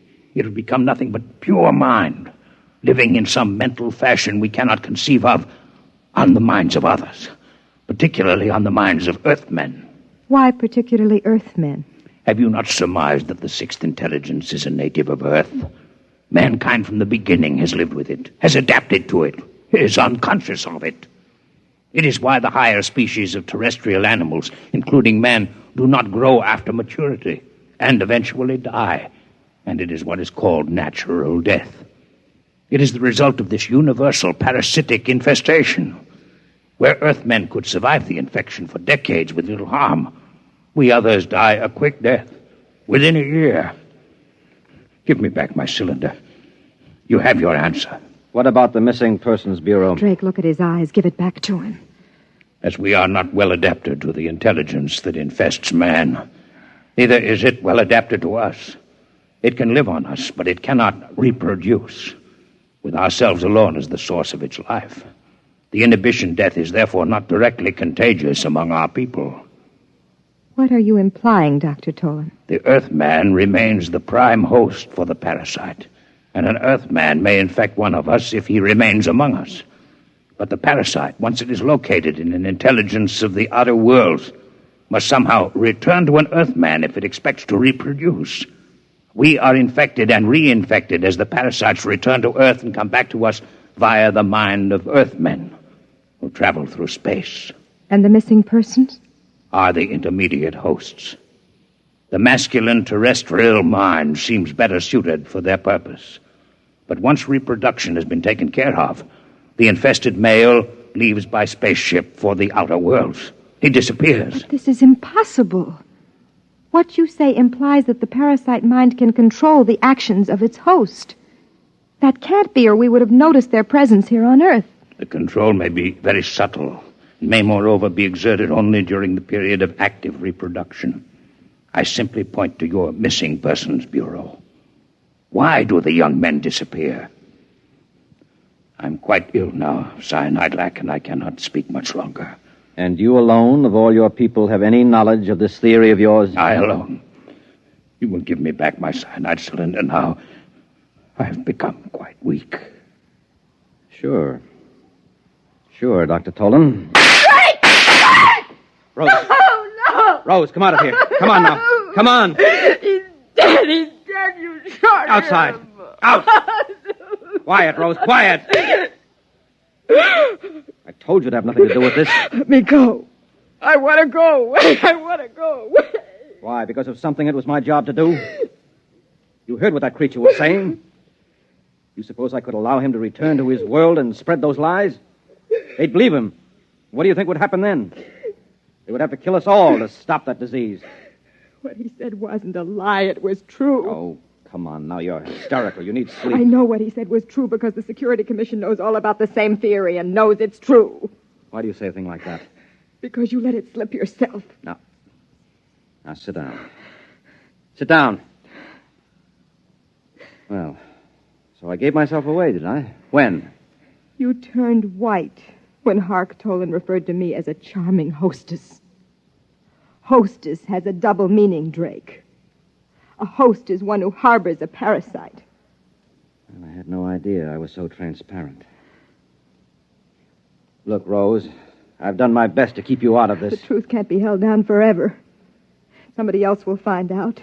You can't kill them all. We know that, too. We have no choice. Why? Why can't we combine with the other intelligences and wipe out the parasite? No, you don't understand. Hark Tolan was right. Man and his prehistoric ancestors have been living with this parasitic intelligence for uncounted ages. We've not only become adapted to it, we've become dependent on it. It is no longer a case of parasitism. It's a case of mutual cooperation. You biologists have a name for it. What are you talking about? Symbiosis? Yes, exactly.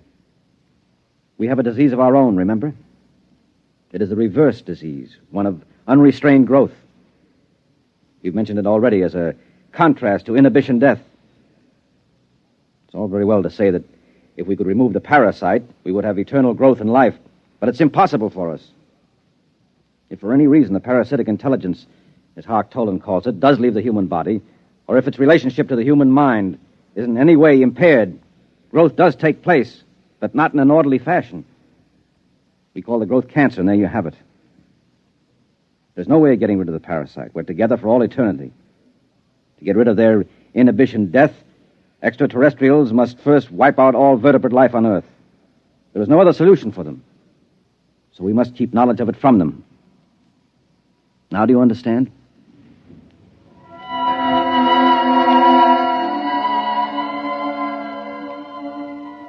He got the body out of the apartment. I sat there numbly. He lied to me. Cancer could not be a disease that was an expression of lost ability for normal growth. Cancer attacked children while they were still growing. It could even attack embryonic tissue. Cancer had nothing to do with the presence or absence of normal growth. Its absence would not cause cancer. Drake lied, but no one would believe me. The young men who disappeared were usually in the first year of their marriage. Whatever the process of reproduction of the parasite intelligence was, it must involve close association with another parasite. The type of close and continuous association, as in the case of newly married couples. The parasite could control actions. I'd report them both, Drake Smollett and Hark Tolan, to the Missing Persons Bureau. But they'd never find them, for they'd be out in space. I wanted to weep, but I couldn't. I was dry-eyed, and it was painful. I'd looked for the answers to so many questions, and I'd found them all. I even found the answer to the question I thought had no bearing on the subject. I finally learned why Drake had married me.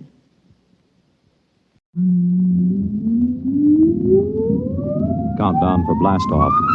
X-5, 4, 3, 2, X-1, fire.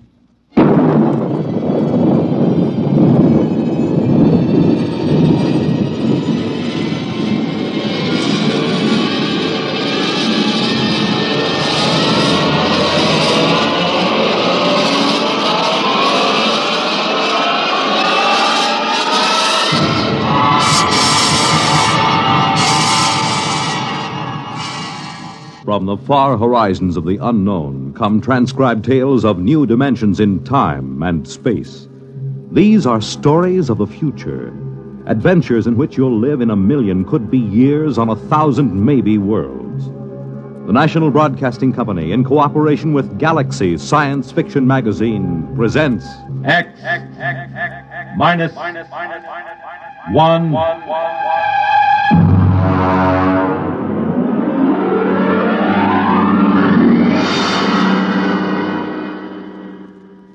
Tonight, Chain of Command by Stephen R.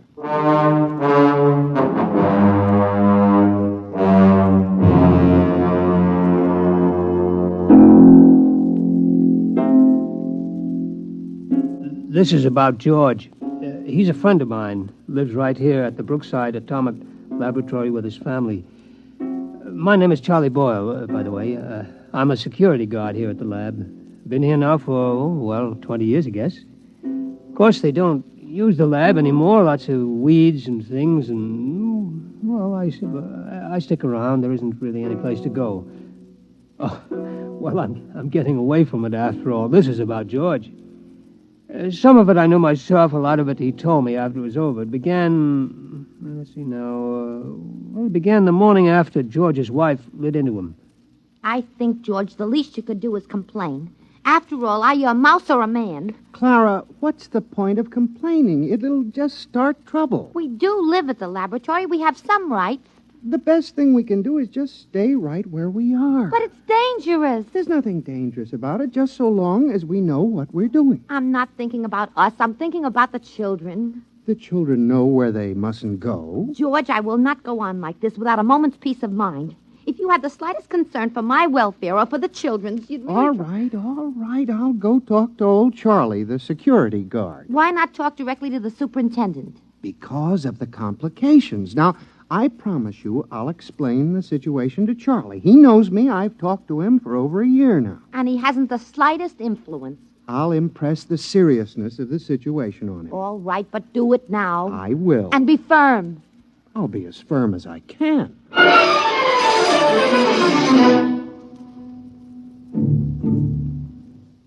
I was at my desk in the hallway. The place was deserted. I've always worked the night shift, except for my supervisor, Mr. Adams, who was in his office down the hall working late. I remember I was sort of dozing off when I heard George's voice in my ear. Charles. Charlie. Hmm? It's me, George. Oh, yes, George. Yeah, how are you? Fine. Can I have a chat with you? Chat away. I got all night. Good. It's about the trap. The trap? The one outside our door. Oh, that trap? Clara, my wife, says it's dangerous. Well, now, She'd like it removed. Removed? Oh, no, George. That can't be done. Regulations? Regulations. Suppose you just removed it without telling anybody. Oh, they'd fire me, George. I see. Clara's afraid one of the kids might get hurt. Oh. How about taking it up with the supervisor? Mr. Adams? Why not? Well, it never occurred to me. Why not give it a try? Oh, I don't know. Mr. Adams doesn't even know you exist. Maybe it's time he found out. Well, it might get a bit sticky. Give it a try. Well, come on, Charlie. Be a good fellow. Haven't we been buddies for a long time? Oh, we've been buddies, all right, but, well, when it comes to something like Will this... you try at least? Clara isn't going to let me alone unless something happens. Okay, George. I'll give it a try.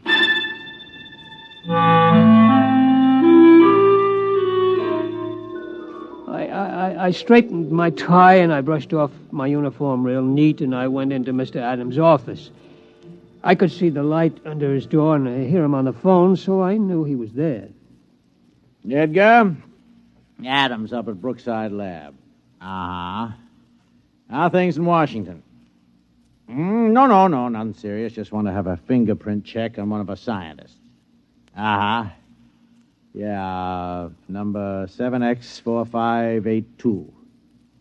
That's right. How's the missus? Good. Now, excuse me a minute. There's somebody at the door. Come in. Oh, hello, Charlie. Edgar, can I call you back? Fine. Yeah, what is it, Charlie? Well, I'd like a word with you, Mr. Well, look, Charlie, I'm on the phone to Washington. Is it a security matter? Oh, in a way, Mr. Adams. Well? I don't know how to tell you, really. Well, just tell me.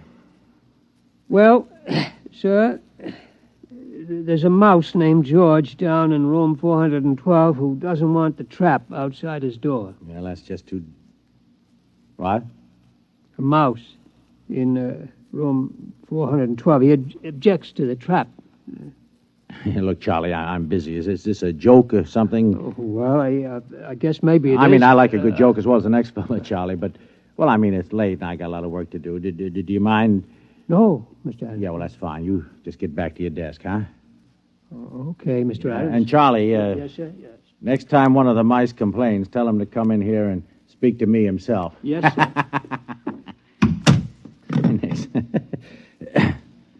Edgar Adams here again. I'm sorry, one of the security guards playing a little joke on me. He came in to say one of the mice here at the lab is complaining about the trap outside his door. You got him down Washington, too, huh? Yeah? What do you do about it? Traps, huh? Yeah. Yeah, it's the only way, I guess. Yeah.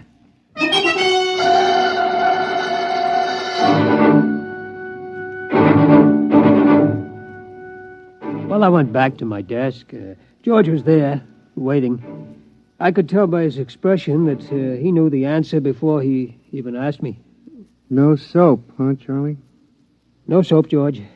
I guess I'll have to tell Clara. Yeah, I'm sorry, George. What'd he say? Well, he said if you've got a complaint, see him yourself. He said that, huh? Yep.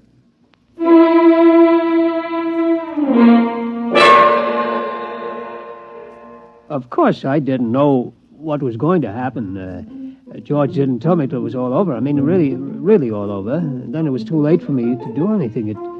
It turned out, though, that Clara, that's George's wife, told him that if he didn't go talk to Mr. Adams, she'd up and leave him. Yeah, leave him and the kids, too. So him and me, we went. And nothing negative on his record, eh, Edgar? Well, okay. Yeah, excuse me a minute. Come in. Oh, what is it this time? Excuse me, Mr. Adams. It's that mouse. He wants to talk to you. I'll call you back, Edgar. Now, look, Charlie, I mean, this is going far enough. Yes, sir. Yeah. Yes, sir.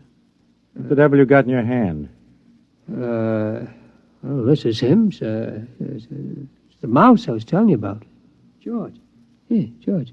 This is Mr. Adams, the security supervisor. How do you do? Huh? How do you do? Ventriloquism, huh, Charlie? Pretty good. Oh, it ain't ventriloquism, Mr. Adams. He talks. Yeah, sure he does. Well, look, now you had your little joke, and I got a lot of work to do. I'd like a word with you. What? Sure, that's remarkable. It really... Now, look, George, if you don't... George, suppose I just leave you here and step outside. That might be best. Excuse me, Mr. Adams. No, wait a minute. You can't leave that beast in here. He won't take much of your time. But, hold it. Leaving a mouse on my desk. Can you hear me all right? Yes, of course. What? I said, can you hear me? Some people have trouble. I'm going out of my mind. It's a hallucination. No, sir, a mouse. Listen to... What are you? A mouse. You know, cheese, rodents, all that sort of thing. Do you mind if I touch you? Okay, but take it easy. Careful, don't bend up the whiskers. You're real. Sure I'm real. Now, listen, about that trap. The trap? My wife is driving me goofy. Get it away from our front door, will you? Your front door, yes. Yes, of course, Are you sure you exist? I could bite you to prove it. Never mind. What about it? What about what? The trap. The trap. Yes, of course. Well, I mean, it's a security problem. Look, would you do me a favor? Depends. Tell me, how come you talk? Simple. My ancestors have been around this lab since it was built. We've gotten a lot of gamma radiation. A couple of them were used as an experiment to test radiation endurance. There were surgical operations, grafts of human brain tissue to mouse brain tissue to check the effects of the rays on human brains and so on. You follow me? Wait a minute. I remember there were some experiments where human brain tissue was placed in a mouse and then exposed. That's it. Those mice, the ones that survived, were my great-grandparents. Holy smokes. So what about the trap? I mean, we're nice, peaceful mice. We don't bother anybody. We don't eat much. We mind our own business. Wait a minute. You say your great-grandparents were the first of this talking line? I mean, are there many of you? 3 generations, Mac. That's a lot of mice. Tell me, have you talked to anybody besides me? Well, I talked to Charlie. No, I mean besides Charlie. I tried it with a couple of guys. They wouldn't listen. These others, what do you call them, your relatives, have they talked to anybody? Tell me. How should I know? I suppose they've talked to dozens of people. Where are these people they've talked to? The mental hospitals are full of them. It's a problem, see. We can talk to kids and, you know, the odd ones, but anybody else, they get scared. Uh-huh. So what do I tell Clara about the trap? Clara? My wife, Clara. Oh, well, it's a security problem. I think I'll have to take it up with Washington. Okay, take it up. Yeah, I'll dictate a memo first thing in the... No, I won't. They'll think I've flipped. Okay, I'll tell Clara. Now, wait a minute. Let me make a phone call. Sooner or later, this thing has got to be dealt with. Edgar, Adams at Brookside. Now, Edgar, old man, we have just encountered a rather unusual security problem here at the plant. Yes. No, nothing like that. Mice. Yes. Talking mice. No, Edgar, it is not a joke. I know we were joking a while ago, but it turns out there are talking mice here. Edgar, listen. Please, Edgar, will you listen? I'll put one of them on the phone. Now, listen, would you... Here, would you just talk, please? What'll I say? Just say anything. His name is George. Hello? This is George. I'm trying to get the authorities to remove the trap from in front of my... What? Yeah, let me have it, will you? Edgar, listen, I am not kidding, and I have not gone mad. This is on the level. In my office at this moment, there is a mouse who talks. In this top-secret atomic laboratory, there are several hundred such mice, for all I know. Look, Edgar, you don't believe me, and I don't expect you to believe me. No, I don't want a vacation. Good night, Edgar. He doesn't believe me. We keep running into this all the time. George, are you really interested in doing something about that trap? Have you ever met my wife? Oh, of course you haven't. Wait a minute, I got it. I'm going to call for a top-level security conference at the Pentagon. George, will you come down there with me? Will you? We won't say a word. We'll just appear. Washington? First-class accommodations. We'll get you the best suite in town. Do you like cheese? Do I like cheese? Can you get provolone down there? Get what? Provolone. We'll get it. All the provolone you can eat. I've never traveled before. George, you'll love it. You'll love it. Chance to get away from the wife for a while, huh? What do you say, boy? You and me, huh? We'll live it up down there. Look, I know a couple of girls. I seem to recall they had mice in their pantry. I don't know. I'll have to talk to Clara. Look, tell her it's the only way to get action on the trap. Make it sound big, you know. You hate to go away from her, but it's for the kids. What do you say, pal, huh? Well, okay. Attaboy. Operator, get me chief of security at the Pentagon. Make it fast. This is an emergency.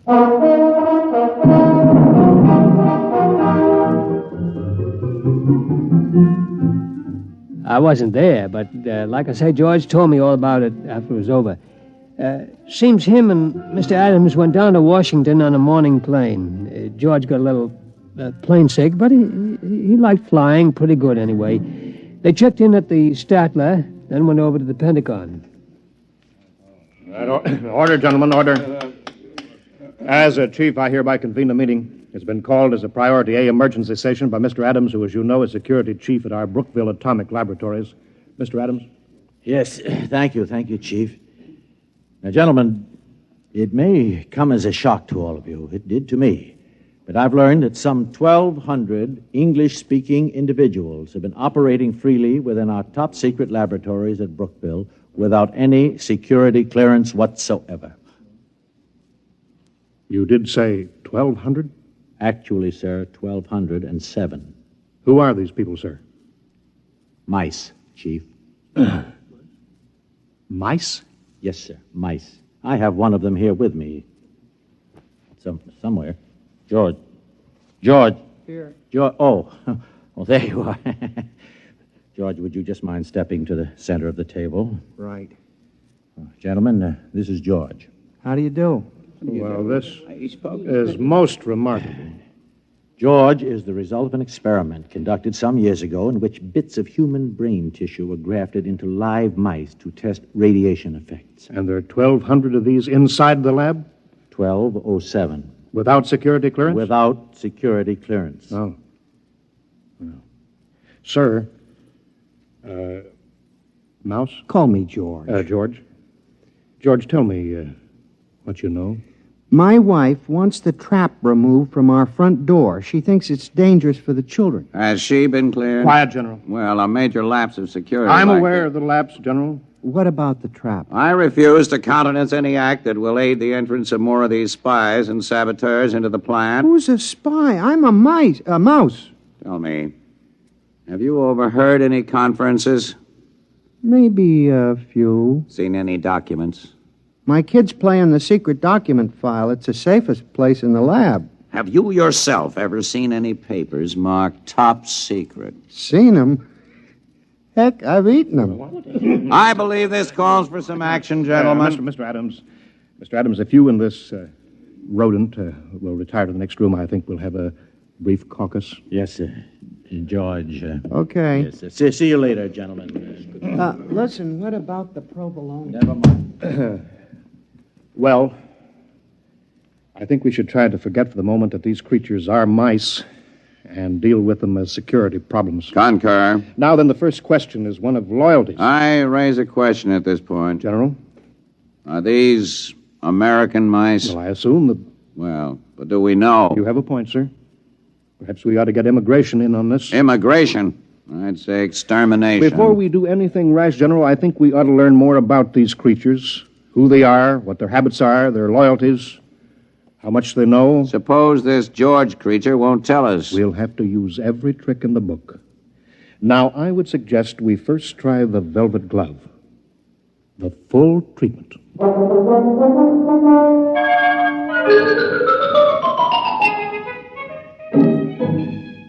George told me about the velvet glove later. He said he didn't really suspect anything at first, what with all the excitement of being in Washington and so on, but after a while he got wind of what they were doing. Room service. This is Mr. Adams in 712. Will you please send up a pound of provolone. Provolone, please. Cheese. Yes, and some more wine. Yes, fine. Right away, please. They'll have some more right away, George. Can't get enough of this stuff. Really delicious. George, have a little more wine. I don't mind if I do. This is the life, all right. It's a great town, isn't it, George? Stupendous. By the way, George, those documents you mentioned eating, do you remember what they said? Something about nuclear weapons.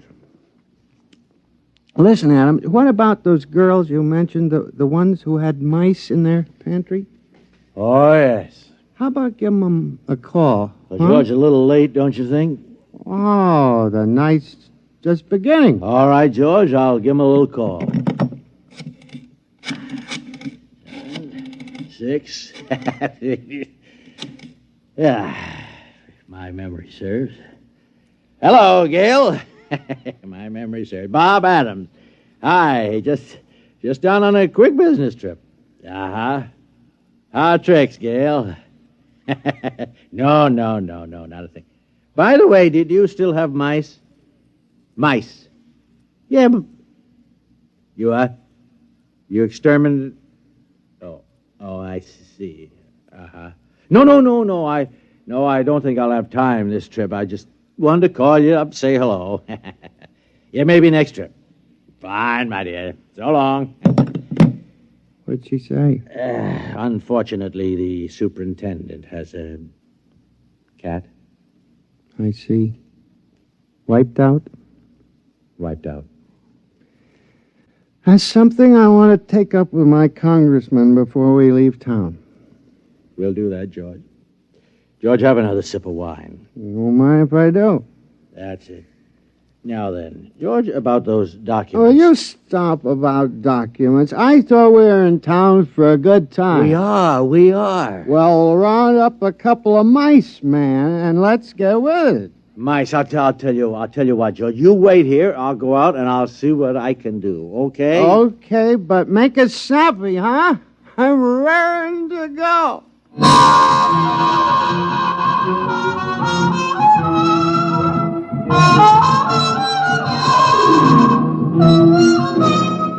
Next morning, Adams woke George and told him they were scheduled for another conference at the Pentagon.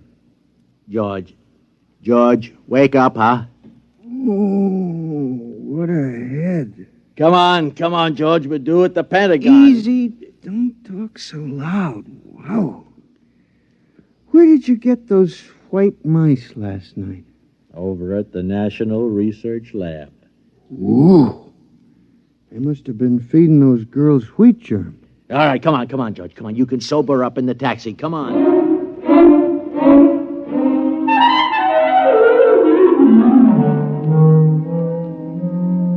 All right, George, we've been beating around the bush long enough. Who are you? I've told you, I'm a mouse. My name is George. I live in a hole at the Brookville Atomic Laboratory. We know all that. We want to know who's behind you. Nobody's behind me. Listen, you guys don't have to be afraid of me. I'm only a mouse. It's the perfect fifth column, the ultimate weapon. Do you realize that you and your family are living inside a secret government installation without any security clearance whatsoever? I'm willing to be investigated. How do we know you aren't an agent for a foreign power? How do we know you aren't an agent for a foreign power? Preposterous. It'd be the perfect fifth column. Gentlemen, I will not remain here to be insulted by this creature. And I will not be insulted by you, sir. Gentlemen, good day. No, George, wait, come back. Where George, is he? He went that way. Get him off. George! He's going into the wall. Grab him. Too late. He's gone. Well, men, this is it.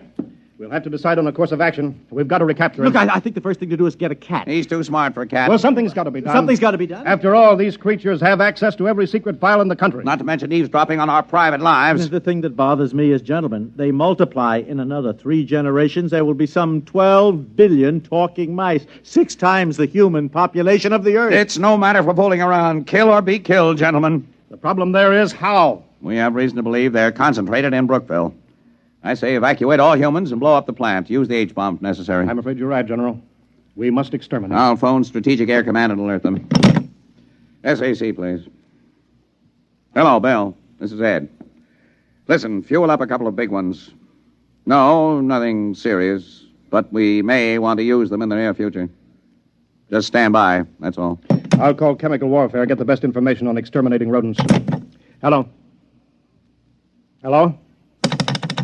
That's funny. It's gone dead. Hello? Hello? Something is wrong here. Sounds almost as if the line had been cut. Adams, get out an alarm for that mouse.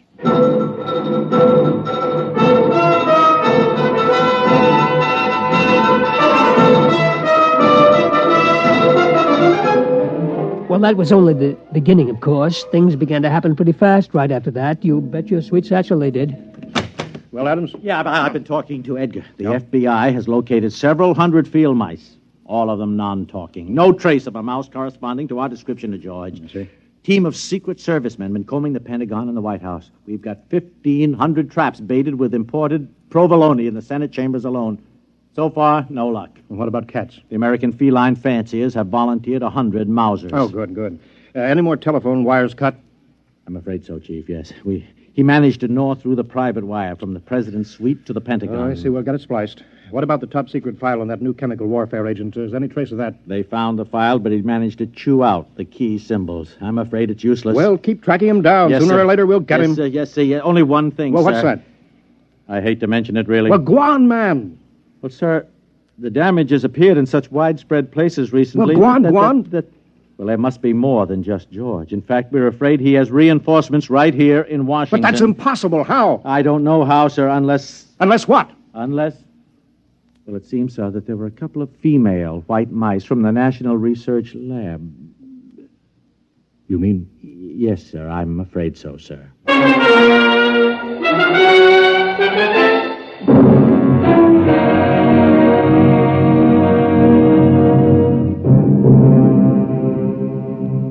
I guess maybe you know the rest. Within a couple of weeks, every cable, telephone line, power line, every telegraph line in the United States had been cut. Also the wires on every plane, tank, train, and ship. They'd also destroyed every file in the country. That was only a month ago. Well, you can guess what's happened. Most everybody has left this part of the world.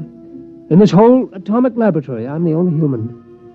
And I'm not so sure I'll be around much longer. Yes, sir? The only woman. Not that they need a security guard, but, well, I'm just used to being here. I wouldn't know where to go. Charlie. Why, George. George, is it you? That's right, Charlie. Well, you look awful. Where have you been? Well, I was down in Washington, Charlie, about the traps, remember? Oh, yeah. That was before all the trouble started, over 2 months ago. Well, what you been doing all this time? Well, you know, we've been pretty busy protecting ourselves, cutting the lines and stopping transportation and such. I figured it was the mice done it, yeah. Yeah, we didn't like it, but it was them or us, so we did it. Well, how come you look so terrible, though? Well, we stopped the trains and the planes, you know, so...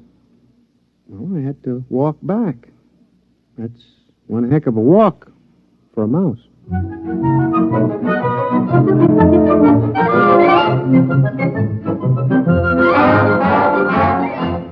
Like I said, this is about George.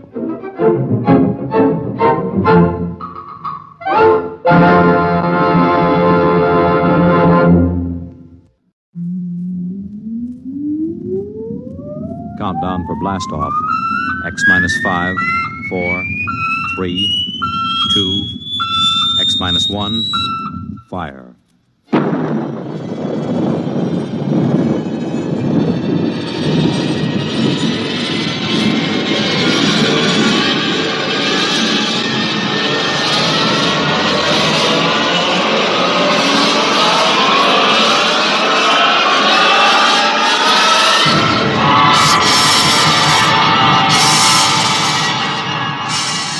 From the far horizons of the unknown come transcribed tales of new dimensions in time and space. These are stories of the future, adventures in which you'll live in a million, could be years, on 1,000 maybe worlds. The National Broadcasting Company, in cooperation with Galaxy Science Fiction Magazine, presents X minus 1.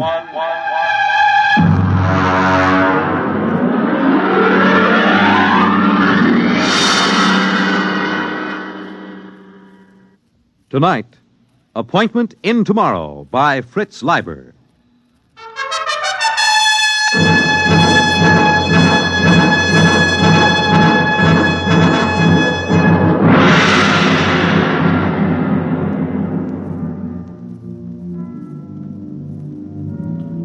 The first angry rays of the sun, which surprisingly enough still rose in the east at 24-hour intervals, pierced the lacy tops of Atlantic combers and touched thousands of sleeping Americans with unconscious fear because of the unpleasant similarity to the ray from World War III's thermonuclear weapons.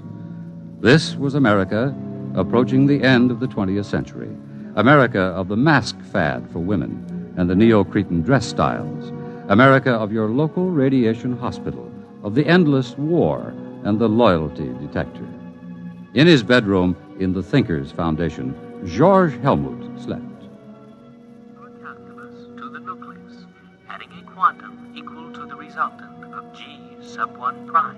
Repeating, the quantum... His educational sandman purred learnedly in his ear, droning tensor calculus through the night, filling the hours that used to hold man's formless fears and floating anxieties with the rigid form and anchored shapes of mathematics. Precisely at 8, the sidereal alarm went off. Yeah. Ooh, my head. Oh, shower. 96.8, commence. Under the soothing spray of the body temperature robo-shower, Helmut took a deep breath and cast his mind to the limits of the world and his knowledge. It was a somewhat shadowy vision, but he noted with impartial approval, definitely less shadowy than yesterday morning. Off. Dry blast, commence. Employing a rapid mental scanning technique, he cleared his memory chains of false associations, including those acquired while asleep. He felt the snap of clearing non-thalamic reasoning returning as the brain surged into clear, sharp control. Off. Moving. Color key 705. He stepped into his clothing, the severe tunic, tights, and sockasins of the modern businessman. He smiled. The next big move had come to him in his sleep, as many of his best decisions did, because he utilized the time-saving technique of somno-thought, which could function at the same time as somno-learning. Attention. Robo-locator. Category, rocket physicist. Classification, genius level. Time limit for search, 20 minutes. Commence. Take dictation. Dear fellow scientist, a project is contemplated that will have a crucial bearing on man's future in deep space. Ample non-military government funds are available. There was a time when professional men scoffed at the Thinkers Foundation. Then there was a time when the thinkers perforce neglected the professional men. Now both times are past. I would like to consult you this afternoon, 3 o'clock sharp, Thinkers Foundation, signed George Helmut. End of dictation. The president is waiting to see Maisie, sir. He has the general staff with him. March and peace to him. Tell him I'll be down in a few minutes.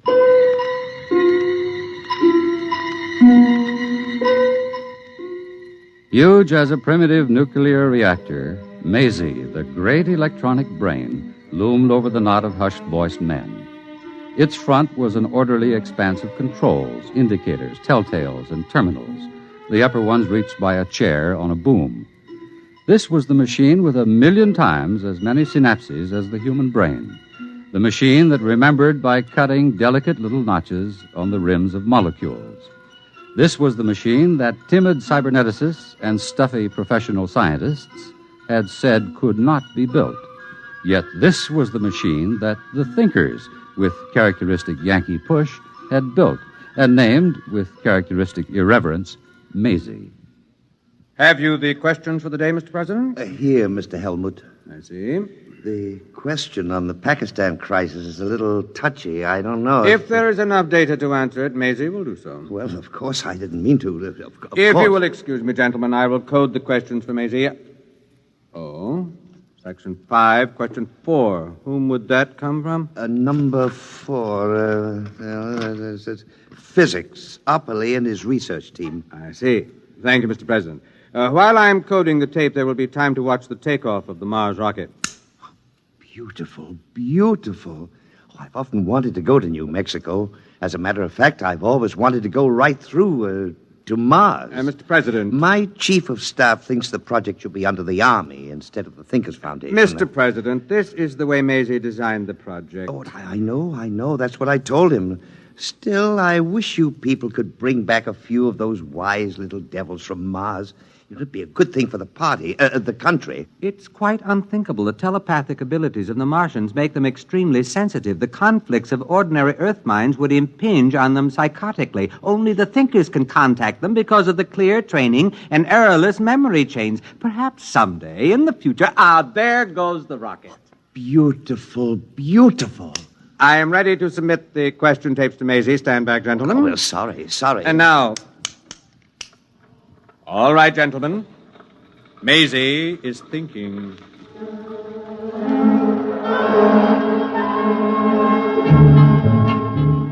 The question tape, like a New Year's streamer tossed out of a high window into the night, sped on its dark way along spinning rollers.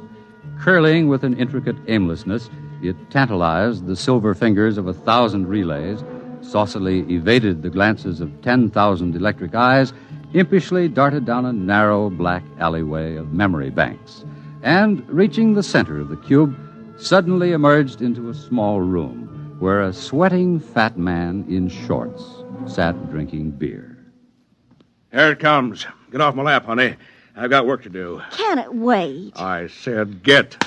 Oh, you didn't have to do that. When Maisie thinks, she thinks. Open up another beer. Look, I'm not a robo-barmaid. Honey, do what you're told, or I'll ship you out where they'll work some of the upholstery off that frame, slopping radioactive mud. You don't have to get nasty, Jan. Here's your beer. That's better. It makes you fat. I like to be fat. It makes our relationship more poignant. Pass me the questions and get over to your keyboard. You're a greasy pig. But such an attractive pig. Start taping. Why, that dirty... What's the matter? One of the questions. Does Maisie stand for male Zell? For what? Male Zell. Does it? Look, you just keep sitting on your brains and let me do the thinking. Tape. Maisie does not stand for male Zell. Maisie stands for amazing, humorously given the form of a girl's name. Who is Male Zell? Edgar Allan Poe. Huh? It's a story. Male Zell's chess player. About an automaton that was supposed to play chess. Poe proved it had a man inside it. Oh, and they want to know if Maisie... They're wrong. Maisie doesn't have a man inside it. Just a lump of conceited lard. You could have hit me with that. Look at my dress. Get me another glass of beer. I must have come from the physics section of the Research Institute. Opperly and that ape Farquhar. We'll look into that. All right, start taping. Question 1. The midterm election vidcast should be spaced as follows.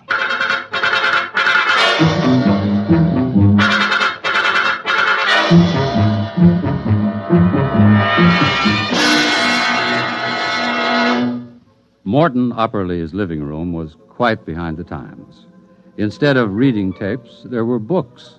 And instead of a 4x6 TV screen, there was a Picasso, still faintly radioactive from being smuggled out of the Manhattan crater.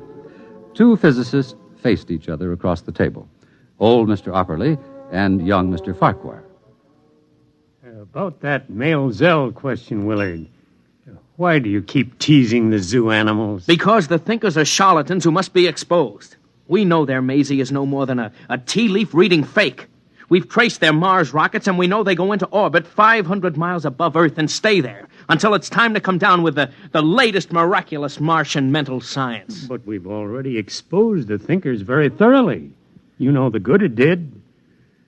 Willard, the age we live in wants magicians. A scientist tells people the truth. When times are good, when the truth offers no threat, people don't mind. But when times are very, very bad, well, a magician tells people what they wish were true. That perpetual motion works, that colored lights can cure cancer, that a psychosis is no worse than a bad cold, and that they live forever. In good times, magicians are laughed at.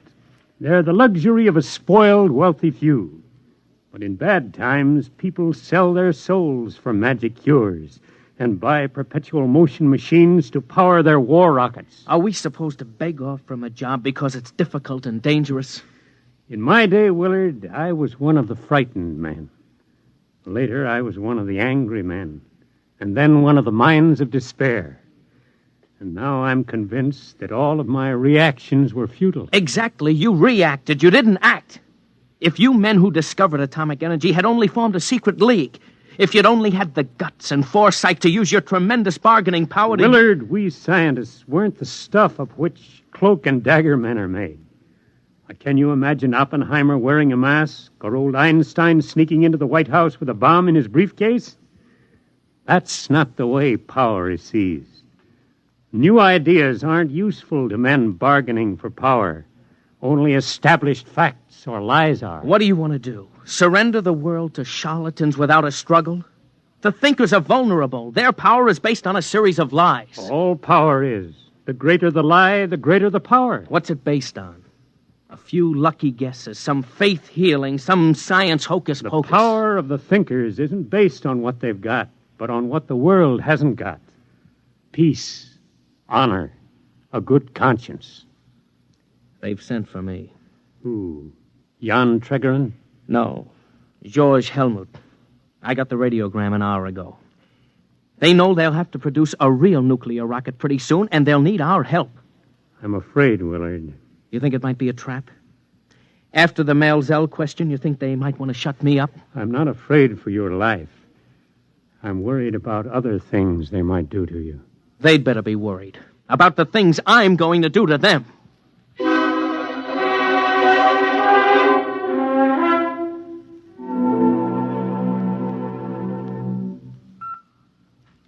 March and peace to you, Willard Farquhar. You have entered the Thinkers' Foundation. Please remain on the slideway. I want to see George Helmut. May we take your hat and coat? What the... Do not be alarmed. Invisible radiations are slaughtering all the germs in your body, while more delicate emanations are producing a benign rearrangement of your emotions. Claptrap. I can recognize a 14-cycle sonic note when I hear one. Where's Helmut? This way, please. Helmut, cut out all this Swami stuff. Where are you? I'm afraid Mr. Helmut won't be able to meet you, Mr. Farquhar. I'm Jan Tregerin. Perhaps you can have your conversation with me.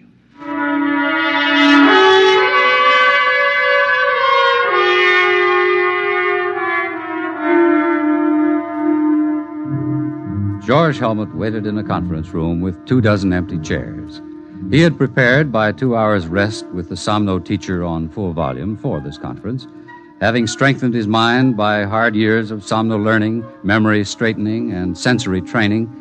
He had assured himself of the executive power to control the technicians and direct their specialized abilities. Together, they would have built the true Mars rocket. But, unfortunately, no one came. Where are they? Report. No word from the door, Master. They can't all be late. Did you check? The calls have been put through. What response? Dr. Burnside reports he received the second message just in time. What second message? The message calling off the meeting. Did he read the text of the second message back? Shall I play it back? Never mind. How was it signed? The signature? Signature, Mr. Jan Tregerin.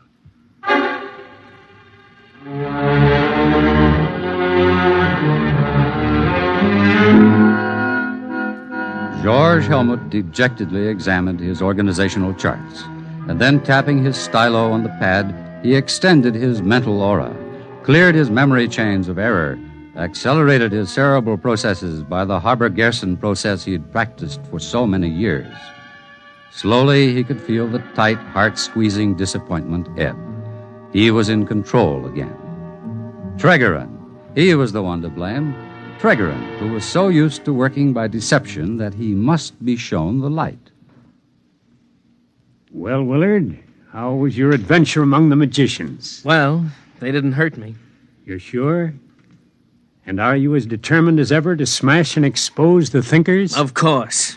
Only from now on I won't embarrass you by asking any Maelzel questions. After this, I shall bore from within. Now, where have I heard that phrase before? Do I understand that you are becoming a thinker, Willard? Certainly. That's the only way to smash them. Out-trick all their trickeries. Organize a fifth column. Then strike. The end justifying the means, of course. Of course.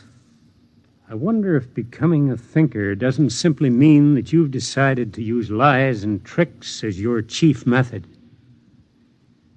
Well, you're working with Helmuth? Not Helmut. Traegeron. I'm afraid that Helmut's career as a thinker is going to have quite a setback. Ah, well. Goodbye, Willard.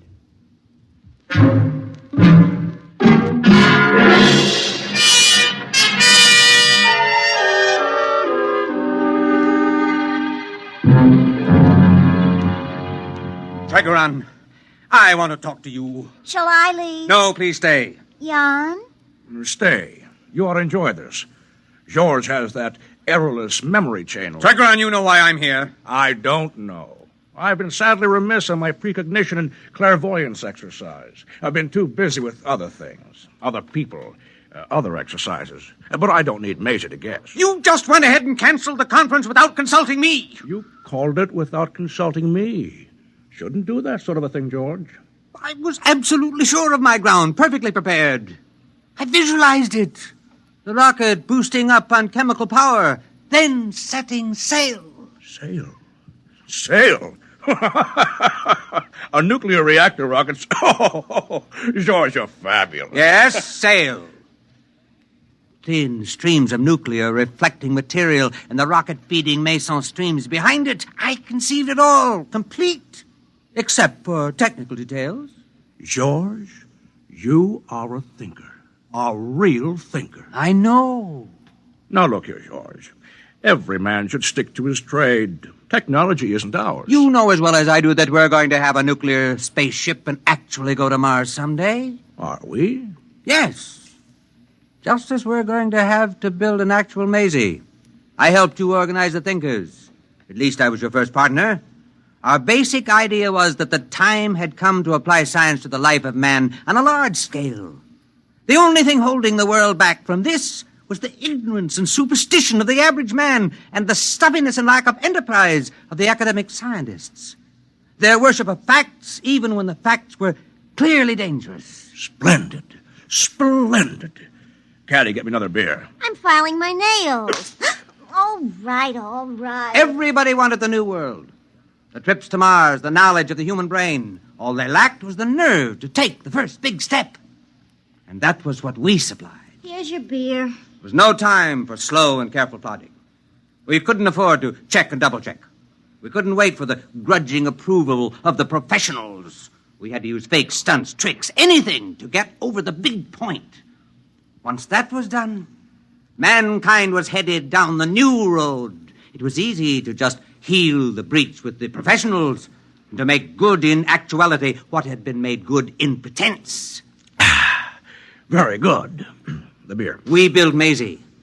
We built the Mars rocket. We discovered the wisdom of the Martians. We sold the people and the science the professionals had been too high-toned to advertise or bring into the marketplace. But now that we'd succeeded, it's time to let accomplishment catch up with imagination, to implement fantasy with fact. You suppose I would have gone in with you if I hadn't known that someday we'd actually make what we claimed we had already made? Oh, is that it? Jan, the day's come, and I'm the man. I've prepared myself.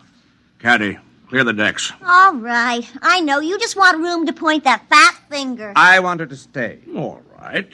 George, look, every revolutionary wants to see the big change take place in his lifetime. But time for the second step. George, the average man's exactly where he was 10 years ago when we took over. Except he's got a new god. More than ever, he thinks of Mars as a Hollywood paradise with wise men and yummy princesses, like Caddy here. Do you think I'm yummy, really? Shut up. Maisie is Mama, magnified 1,000,000 times. The professional scientists, they're more jealous and stuffy than ever. All they like to do is turn the clock back to a genteel dream world of square caps and quadrangles. Bravo! I said shut up. George, Maybe in 10,000 years we'll be ready for the second big step. Meanwhile, the clever will rule the stupid. The realists will rule the dreamers. George, did you actually think you could have bossed those professionals? Nuclear scientists? Rocket physicists? Oh, now listen to me, boy. They'd have torn you to pieces in 20 minutes, and glad of the chance. George, you baffle me. You know that Maisie and the Mars trips and all that are fakes, yet you believe in your somno-learning and consciousness expansion and optimism pumping like a corn-fed yokel. There is a place for the man who has the courage to dream. Sure. In a straitjacket. Oh, George, you remind me of those men who used to put out those lurid little magazines with Caddy's grandmother on the cover in outer space in a stripped-down bathing suit. My grandmother never... I said shut up! That's what it is. Frustrated little men playing science god to generations of pimply high school chemistry students and gas station attendants, conning them into thinking they're in the know, sprinkling a few formulas to the garbage and playing Atom Smasher, and then being very solemn about the role of imagination in science. George, the trouble with you is they forgot to take your zap gun and space cadet decoder pin away from you when you turned 13. That's your honest opinion? It's more than that. George, get a hold of yourself and quit taking fantasy in the veins. That's an order. Jan, the strange part of it is that I know as well as you do that Maisie and the Mars trips are fakes, but some things aren't. The human mind, Jan, is a tool that hasn't been perfected yet. There are more things in heaven and earth than are dreamed of in your philosophy, Horatio. Who's Horatio? I said shut up! This is the last full cackle, George.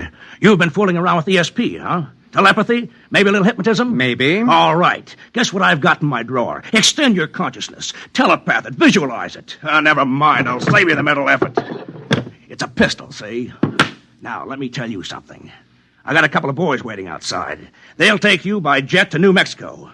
George, congratulations. You're leaving for Mars tomorrow. Mars? Yes. I've decided Mars to be the best place for you.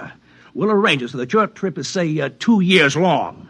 Perhaps in that time, orbiting up there, you'll learn a little Martian wisdom. For example, the big liar must never fall for his own lie. Meanwhile, I got a replacement for you. His name is Willard Farquhar. But I sent for him to... Yes. You see, I, too, believe in cooperation with the scientists. But by subversion. I'll offer them the hand of friendship with a big, fat bribe in it. You know what the bribe is? The power to destroy me. That's what I'm offering. Join us. Learn our secrets. Bore from within. Bide your time before you strike. But while he's biding, I'll have him. And when he's ready to strike, he'll find it's not quite the time. Wait a little bit. Enjoy the power. Play with fat old Jan Tregerin like a cat. And by then I'll have him. You can't replace me, Jan. Oh, you were a good man, George, when we needed catchy slogans, ray guns, plastic helmets, fancy sweaters. I warned you, Jan. Don't underestimate the mind. The human brain. Even Caddy here is a fascinating instrument. For example, I had a little talk with Caddy last week. Very boring. Ah, but useful. But when we were finished, her mind had something it didn't have before. You always were educational, George. Caddy, look at me. Look at me. Look at me. Now, put your hand on his arm. Now, take his gun. Caddy, are you crazy? I've got his gun. What now? You see, Jan, there is a place for the dreamer, the man who believes, who can use his mind. I'm going to get rid of you, Jan, because the man who dares to dream will rule. Caddy, look at me. Look at me. Point the gun at him. Look at me. I can't anymore. It's too ridiculous. Jan, take your silly gun back. It's too heavy. What? Caddy, I command you, look at me. Look at me. The power of the mind. Hey, boys, come in and get him. I don't understand. Caddy, look at me. Oh, all right, I'll look at you. Poor Superman.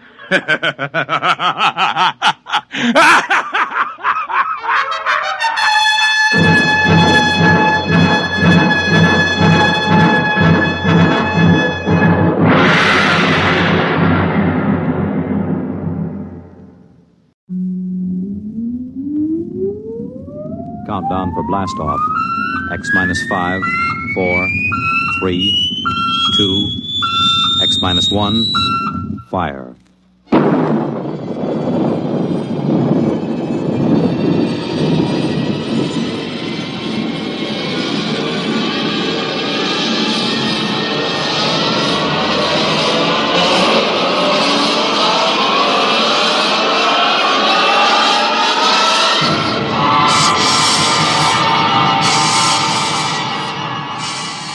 From the far horizons of the unknown come transcribed tales of new dimensions in time and space.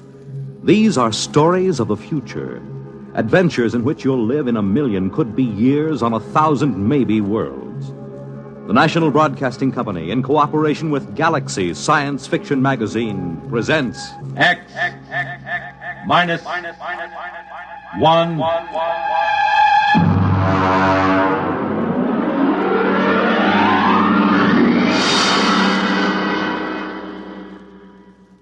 Tonight's story, Pictures Don't Lie, by Catherine McLean.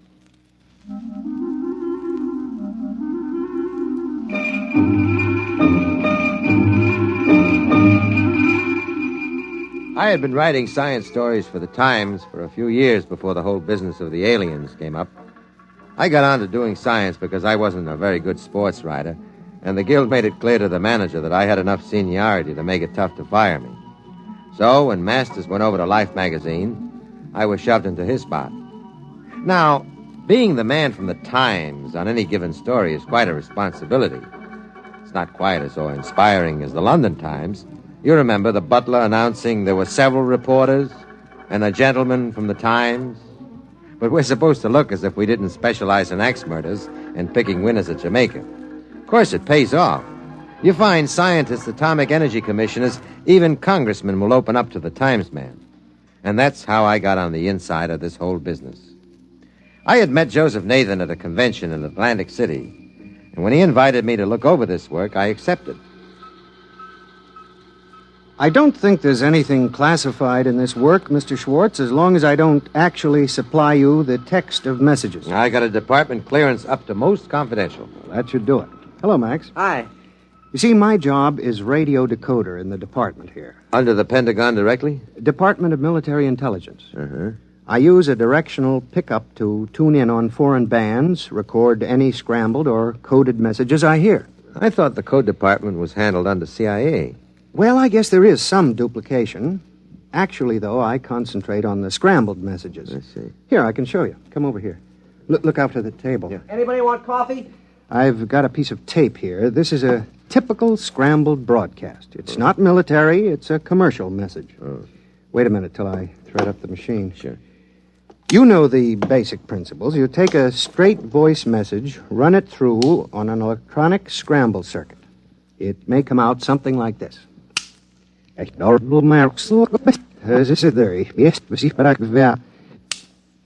My job is to pick a thing like that out of the air, analyze the patterns, and wire an unscrambler.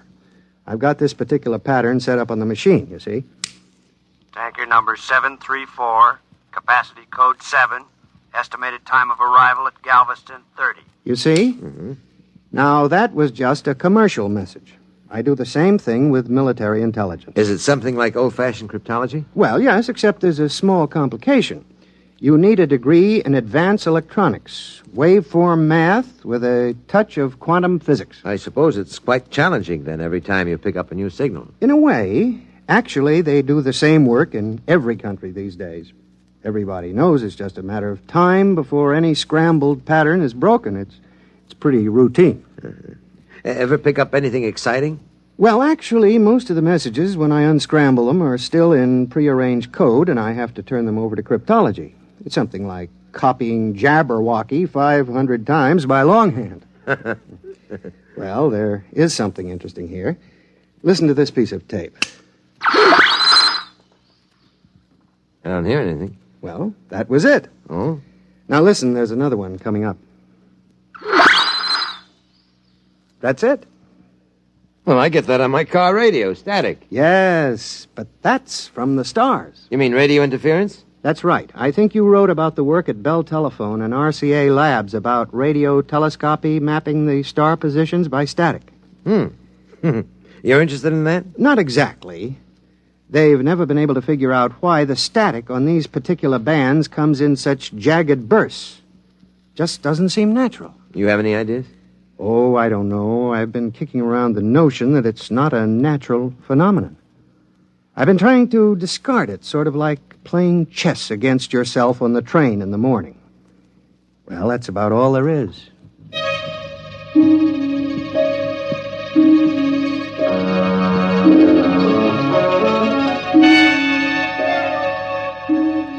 That's all it was then. Joe Nathan swindling a few parts and a little government time to ride a hobby horse of his. I wrote up his job for the Sunday magazine section. It got squeezed out for an article by a famous actress on the 10 leading roles I disliked the most. So I forgot about it, went back to announcing a miracle drug per week and conflicting theories of psychoanalysis. I don't know what I'd do without them. They're always good for a piece. I was at the office late one night. I didn't have any work, but I just didn't feel like going home and putting the kids to bed. Schwartz. Mr. Schwartz? That's right. This is Joseph Nathan. Do you remember? Yeah, sure. How are you? Mr. Schwartz, can you come out to my lab? You mean Riverhead? Yes. I'd like to show you something. Well, maybe we can make an appointment. As a matter of fact, I have to be out on Long Island next week. No, I mean tonight. Oh?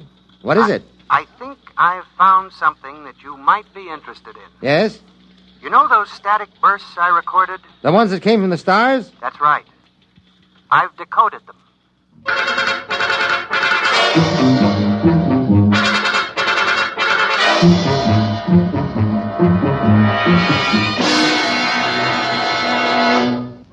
When you write science for the Times, you don't often go dashing off on the trail of scoops, as in TV versions of newspaper life.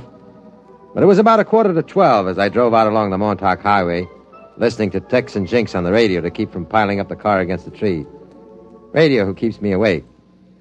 Nathan was waiting for me at the gate, and he had quite an argument to get me in past the MPs.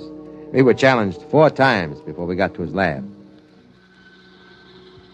I'm glad you came, Mr. Schwartz. Oh, it's a nice night for a drive. I know, but frankly, I wanted to ask you what I should do. You see, I requisitioned the supplies without authorization, and I don't know how to explain it to my division chief. I mean, it isn't as if I took any of the equipment home. It's all right here. But I've got to tell somebody. I just thought you might have some experience in how to handle a thing like this. Like what? Well, you remember that static recording I played you? Here, I got it set up. Oh, yeah. Yes, I remember it vividly. Now, Mr. Nathan, it's very late, and this is far out on Long Island. Now, you see, there's an old intelligence trick, speeding up on a recording till it sounds just like that, a short squawk of static, and then broadcasting it. Undergrounds use that when they don't want their transmitters located by triangulation. When you receive the broadcast, you slow it down and get your message. Oh, no, wait a minute. You mean that you've decoded those static bursts from the stars? Well, no, not exactly. I mean, they're not in code. You think there's somebody out there broadcasting at us? Well, no, it's not exactly that either. Everything all right in here, Joe? It's all right, Max. Mr. Schwartz has a clearance. Okay, see you in the morning. You see, if a star has planets, inhabited planets, and there was any broadcasting between them, they'd send it on a tight beam to save power. Uh-huh. It's the same method we used to aim radio beams at the satellite stations. You don't lose power.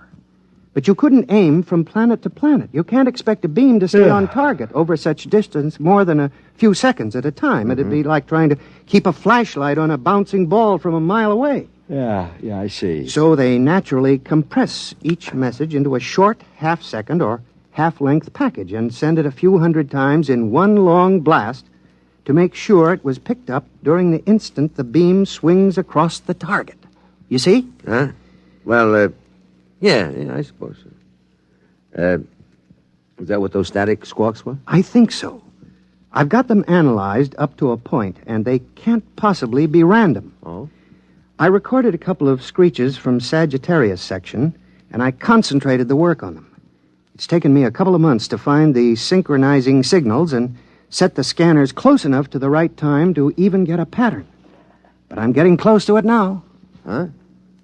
You mean you've actually picked up messages from some form of alien life out there in the stars? Yes. You see, and this raises a tremendous problem. How am I going to explain to the division chief why I made all those unauthorized parts requisitions?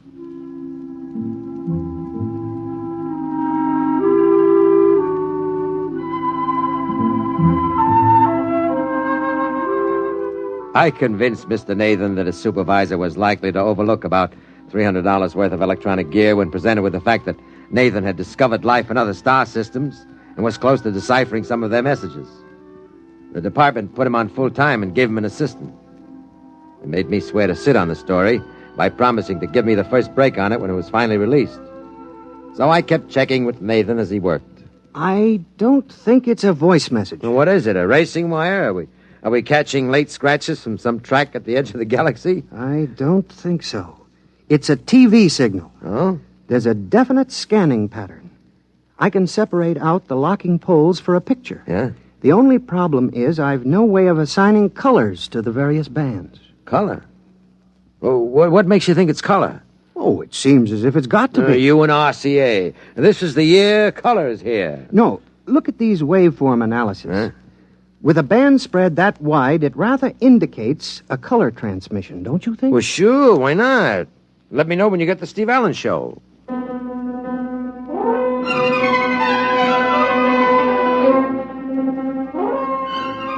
And then, of course, he did. Not the Steve Allen program, but the equivalent of it. He called me in about 4 months later. Had a monitor screen set up on a bare chassis with a wideband tape unit recording everything that came in. Here, wait till I turn on the set. See, this is what I've been trying to figure out for at least a month. You see this picture? Ah, looks like a Scotch plaid. Well, we finally assigned the colors so that they seem to give a rational picture. Wait a minute, I'll clear it up. There. Oh, there it is. What is that? That's the signal from the stars. It's a picture. Some kind of distorted broadcast. That's what I said. It's a broadcast, and it's coming from somewhere out past Sagittarius. Do you want to hear the audio signal?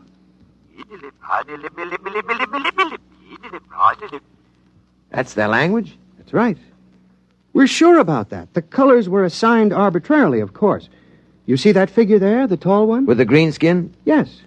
That skin may be blue or pink or gray or anything. We don't know what their color response is. The only thing we're sure about is the various shadings of intensity and the audio channel. What is it? What's it all about? Well, we haven't decoded the language yet. There's a team from Harvard working on that. We record everything that comes in, but I think it's a lending library. A what? It's all fiction. It's plays. And there are dozens of them, all at the same time. I think they broadcast them continuously, and anybody who wants a particular play can tune it in. With the short burst method of transmission, they've got plenty of room in the spectrum. A lending library? Of course. As soon as we break the language barrier, we'll know for sure. Oh, by the way, I thought you might be interested. I've sent them back a message. Look, Nathan, when are they going to release this? When can I use it? I don't know. In the civil service, you don't ask questions Now, like look, that. I'm a newspaper man. This is the hottest story. I thought you were from the Times. I know, but it's still a newspaper. What is the message you sent them? How do you do it? Well, I took a print of a film. Yeah? As a matter of fact, it was Punky Ellie's Dance of the Hours from the Disney film. You know, with the dancing hippopotamus and crocodile? I think I remember it. Well, I scanned it with the same combinations and sent it back along the same line we were receiving from. Just testing. Huh. What do you think they'll make of dancing hippopotamuses and crocodiles out past Sagittarius? Oh, I recorded a prologue, and I explained what it was. I thought it would please their library to get a new record in. Look, Mr. Nathan, please, will you find out when they'll release this? Well, as a matter of fact, I do have an idea. The project supervisor said there'd be big news when we get an answer back. When? When? Oh, at the rate of transmission, only about 3 or 4 years.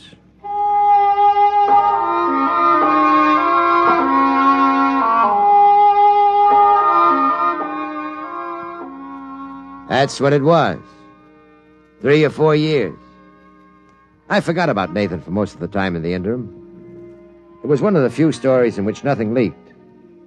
I have a feeling if the Pentagon realized how much I knew about it, I never would have gotten out of the laboratory at Riverhead. And so this story seems a lot more direct than it actually was.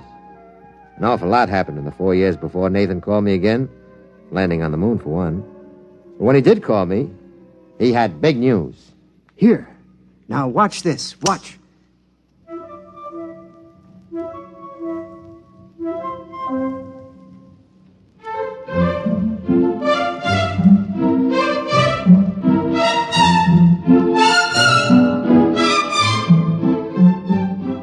Is that the recording of the message you sent out?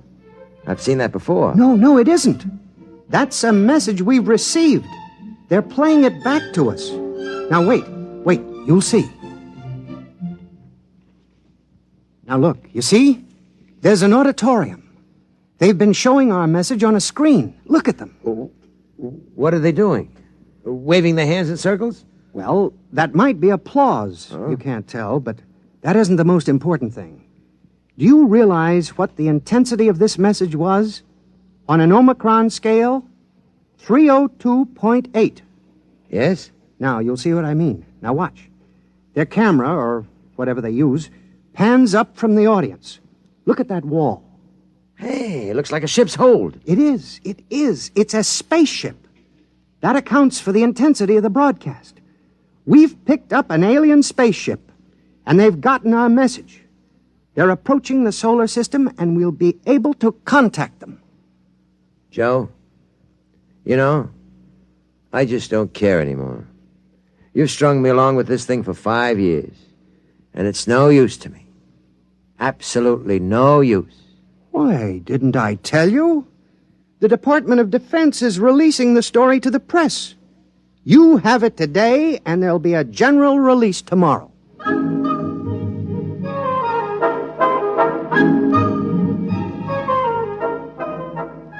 And of course, you remember the story. We had it first. And any paper or TV broadcast that picked it up before the general release had to carry my byline and the Times copyright.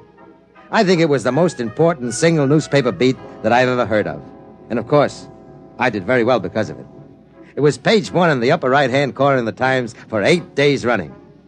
And then the arrangements were made to cover the landing of the alien ship. The White House press secretary handled the whole thing. There'd be one pool man on the inside in direct contact with Nathan, the linguist teams, and the brass. Naturally, I got the pool assignment. There wasn't any question of it, really. But the rest of the boys were in on the releases, briefings, and press conferences. On arrival day, we were all schlepped out to the apron at White Sands Rocket Base. The concrete is graded to stand the thrust of those 3-stage giants that make the satellite and moon runs. But they'd added a layer of molybdenum mesh sprayed with some kind of plastistel on the theory that the stresses of an interstellar ship might crack White Sands rocket port like a pane of glass. The communications equipment was set up in the old red control blockhouse that hadn't been used since a whack Corporal missile misfired in 58. First, they threw Nathan to the wolves in a press conference. The TV boys with ultra portables were down on their knees in the first row, and the rest of us in the base movie theater. Nathan was up on the stage. Al Sullivan from the news led it off. Mr. Nathan, what do you think of the aliens? Are they friendly? Do they look human? Very human. Exactly where will the alien ship land? Well, that isn't exactly my field, but when you get out to the port, you'll see the strip. It's like a tic-tac-toe diagram. The release describes the precautions that have been taken, except for the grass strip along the runways. The light area has been remodeled. Do you know anything about their home planet? No, nothing directly. You think they're dangerous, then? No, I don't think so. You realize, Mr. Nathan, that the 8th Atomic Artillery Battalion has been drawn up 5 miles north of the port, prepared for action. Well, no, that's not my department. I don't know what precautions the military has taken. But you think they're friendly? Those I know are. I've been in contact with the radio operator of the ship. Bud says, I call him Bud, that he's worked up quite a thirst on this trip. Of course, we don't know what he drinks. We've no common chemical terminology. We haven't been able to exchange spectroscopic standards because we can't change the wavelengths accurately enough on the broadcast. We've arranged for you to see some of the recorded broadcasts we have made. When you watch them, I'd like you to realize that these are plays, all fictional. We haven't dubbed in a translation of the soundtracks, although Since these were recorded, we've developed an automatic translator. You'll see that later. All right, I think we're ready for the showing. If somebody will please dim the house lights.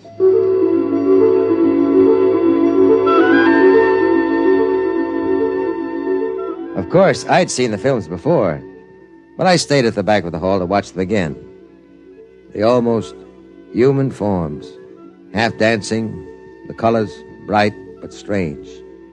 The sound was a flowing language with many shifts of pitch, and there was that strange, odd motion, not slow, but somehow drifting. It had been bothering me for some time, the films. There was something in the way they walked. They were good actors. Even without knowing what was happening, you were interested. You could tell the hero from the villain sometimes, and you rooted for him. Finally, I went out to the lobby, and I found Nathan pacing up and down.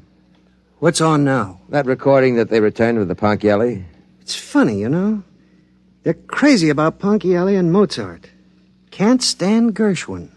Strange. Joe, there's something wrong with the films. What do you mean? Well, something wrong with the whole thing. It's a hunch. I felt that way with the vaccine for the common cold. Turned out to be a bust, huh? Now, there's something about the way they move. Well, that bothers me, too. When I turn the tape faster, they're all rushing, and you begin to wonder why their clothes don't stream behind them, why the doors don't close quickly behind them, why things fall so fast. Well, we don't have to worry about it. We'll see them in about 2 hours when they land.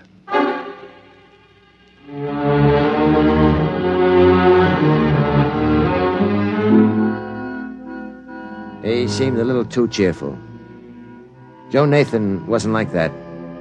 He was usually too serious, took things literally. But he seemed to be trying to convince himself that nothing could go wrong. It was as if he smelled a rat but held his nose and went right ahead. At minus 30 minutes, we all took our places in the blockhouse. They had a monitor set up with the automatic translator hooked up on the audio channel, so the alien operator looked as if he was talking English, but the lip movement didn't quite match, like a bad foreign film with English dialogue. There he is. He's broadcasting. Throw on the translator unit. We've decelerated enough to enter the atmosphere. We'll be landing in 3 time periods. Hey, Joe, what is it? A murky-looking planet you live on? What do you mean by that? He's kidding. I've been talking with him for a few weeks. He's got a sense of humor. What does he mean, murky? Can't be raining over much territory on Earth. It rained here this morning, but it's cleared up now. There he is again. See the way he holds his mouth in an O? Uh-huh. That's their laugh. Oh. There, you can see his view screen behind him. He must be just entering the atmosphere. There goes the green light again. What's that? Oh, we're not getting this broadcast direct. That light means they've sent a concentrated squawk broadcast. We record it, slow it down, and then play it back here. Just a minute, and we'll get what he said. Here it comes. Hey, Joe, it's dark. Your atmosphere is thick, really thick. You didn't tell me that. Approaching ground level. I didn't hear any rocket jets. We should hear a landing blast, shouldn't we? I don't know. Another message in. We've landed. We're down. Well, they can't be. They can't be. There's nothing out there. Here he is again. Listen, Joe, we're down. We're landed, but our detection field shows no buildings near. Nothing. The atmosphere registers thick as glue. There's tremendous gas pressure. Our hull won't take it too long. There's no light at all. Joe, you didn't describe it like this. What kind of a trick is this? We've got a directional fix on the broadcast now. Well, where is it? There, on the field. We're trying repair. We're adjusting a view screen to pick up the long waves to go through this murk. The engineer says there's something wrong with the steam jets. We're sending a help call to our nearest space base. Joe, get us out of here. Well, where are they? Where are they? There's nothing out there. Nothing. They'll have to triangulate the next broadcast again. Joe, you've got to send a rescue party somehow. Listen, we've got a viewing screen rigged now. We're in the middle of a half circle of cliffs. Around the horizon, there is a wide, muddy lake with swimming, pulpy things attacking and eating each other on all sides. We're almost in the lake on the soft edge. The mud can't hold the ship's weight, and we're sinking. The tubes are mud-clogged. When can you reach us? They're out there, aren't they? They're out there on that airport. On the empty field. Where are you? We're sinking. Where are you? I was wrong. The squawk transmission, by speeding it up for better efficiency, I was wrong. What do you mean? They don't speed up their broadcasts. They live that fast. Over an hour of talk and action in one squawk? Nothing of any size could move that fast against inertia. Joe, get us out. We're sinking. We're sinking into the mud, into the lake. The hull is buckling. Joe, get us out. You can't, can you? How? Get them out. There isn't a lake or a river within hundreds of miles from here. The direction finders. The broadcast came from out there. From the concrete spaceport. Possibly at the edge of the runway where the grass is growing. After all, it rained this morning. Do you think we could ever find them? Maybe. With a strong enough magnifying glass.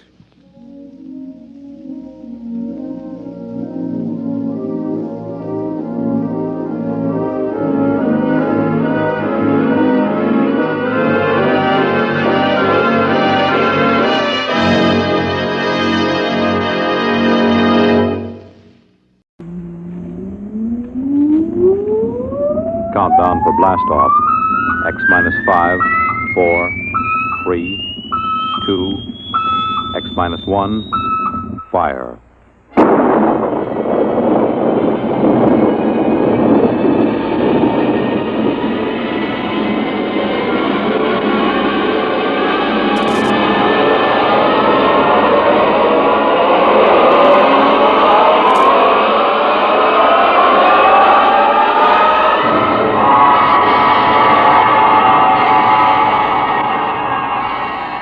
From the far horizons of the unknown come transcribed tales of new dimensions in time and space. These are stories of the future, adventures in which you'll live in a million, could be years, on 1,000 maybe worlds. The National Broadcasting Company, in cooperation with Galaxy Science Fiction Magazine, presents X minus 1.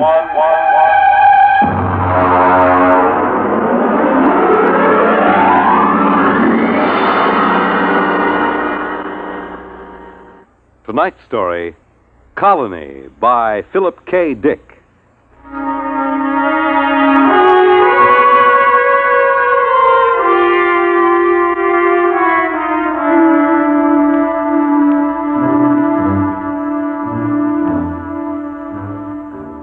The existence of Planet Blue, the fourth in orbit around a G-type sun somewhere in the Aldebaran sector, was predicted by spectroscopic analysis and spatio-mathematic equations some 50 years before an exploring mission was dispatched to it.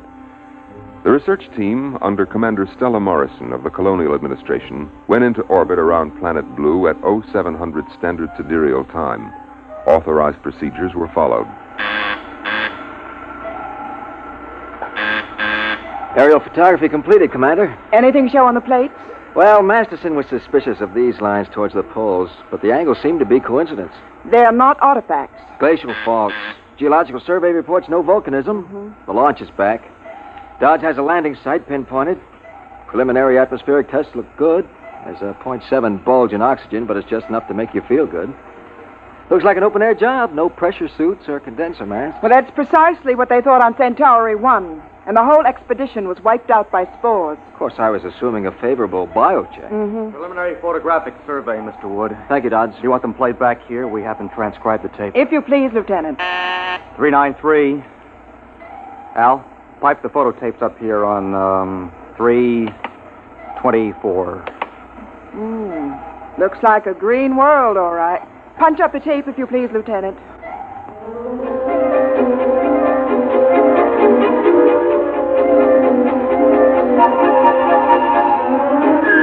All orbital checks proved positive. The atmosphere and gravity Earth normal to 3 places on the Grayson scale. And the exploratory research ship lowered itself by the Meyerson-Lay atmospheric skip method, came into a stalled tail landing just before sunset on a day marked in the logs as planet fall 0. The hatches remained sealed as a 2-mile perimeter was scanned by direct instrumentation. Major Lawrence Hall of Biosurvey reported EEG sweeps to the bridge. Of course, it isn't conclusive. We've run into life forms that didn't broadcast a brainwave at all. The Grylodon lizard on Ganymede. Skull acted as an effective shielding due to a heavy lead constituent in the body chemistry. Major Hall, I am not interested in a lecture on extraterrestrial zoology. Is there or is there not life within the range of your instruments? Well, I'm sorry, Stella. The readings show no electrical brain activity whatsoever, and that covers life down to the level of invertebrates. There may be a few worms turning out there, and unless they're thinking awfully hard about something, we wouldn't pick them up. Well, thank you. I want preliminary drones out for sampling. How long do you think that will take? Well, a thorough job, take about 2 weeks. I have a schedule, Major. How long till you can give me a protective Schedule C clearance? 2 days. And I ought to check airborne spores and microorganisms. Carry on, Major. All right, Stella. I'll let you know if I turn up any, special diseases on Planet Blue.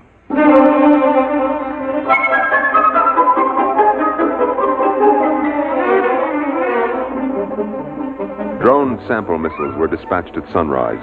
Air scoops, ground samplers, and vegetation choppers returned to base, and the bio team instituted full prescribed tests. Immediately identifiable airborne dangers were ruled out. Outside of the possible allergenic action of pollens, Planet Blue was ruled safe for normal exploratory procedures, and the real work of the survey was gotten underway. Here's the morning report, Commander. 4 in sick bay, 3 ordered to light duty. What happened? Well, last night was liquor ration. Oh. Survey teams out in the field. Bio crew under Major Hall. Agronomy, ecological, geological, and deep map teams out. Any reports back? Deep map seems to think there's petroleum over to the north, and agronomy reports if you dropped a seed in this soil, you'd have to jump back to keep from being knocked over by the plant. Sounds pretty good. Commander, Blue is about as likely a spot for colonization as has been turned up since Harvey's planted in 27. Well, they'll be glad to hear that in Central. How long do you think until we can send back a clearance? I've checked with department chiefs. They all estimate about 2 or 3 days more until they're satisfied. All except Bio. Why is Major Hall dragging his feet? I don't know. Well, find out. And in the meantime, I'm going to call a staff meeting. Every day we can save on our report is important. If Blue is suitable for colonization, I don't want to waste a minute.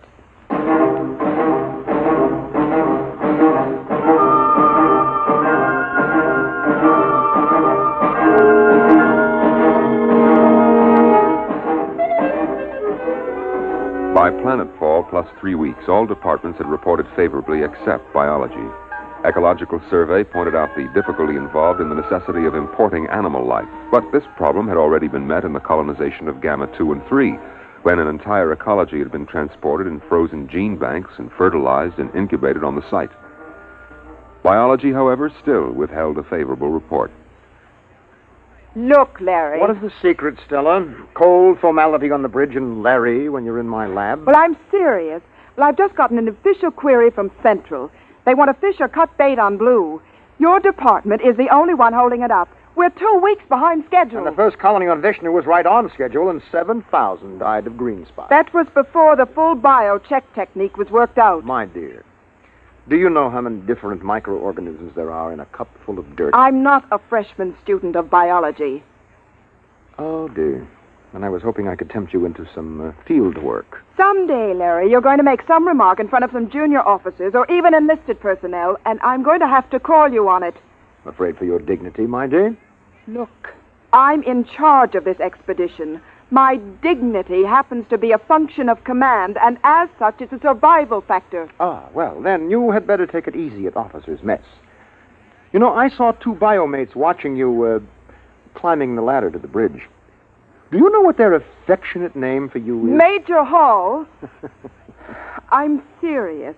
I want a bio clearance as soon as possible. And you will get it. As soon as possible. And when will that be? When I'm satisfied. Are the bugs here so dangerous that you're afraid of them? No, on the contrary. We have yet to find a harmful life form.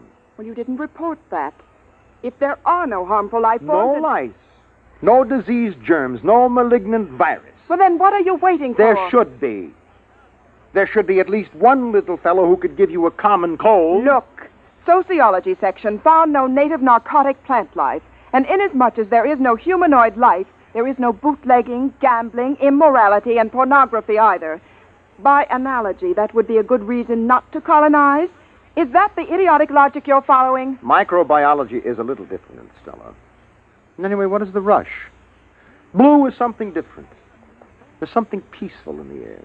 Why rush to bring picnickers who'll drop candy wrappers and fill the pools up with empty beer cans? Larry, I have a planned board conference in 10 minutes. If you don't bring in some kind of a report by then, I'll have to supersede you under a Section 23. Ah, yes, that's what happened on Vishnu, isn't it? Followed by Green Spot and the wagons to drag the corpses out of the colony streets. Never mind that, Major. I want a report. In the biology section lab, Major Lawrence Hall continued to examine tissue samples from lower fauna and flora samples brought in from Planet Blue. He settled a container of prepared slides and flipped the switch on the electron microscope.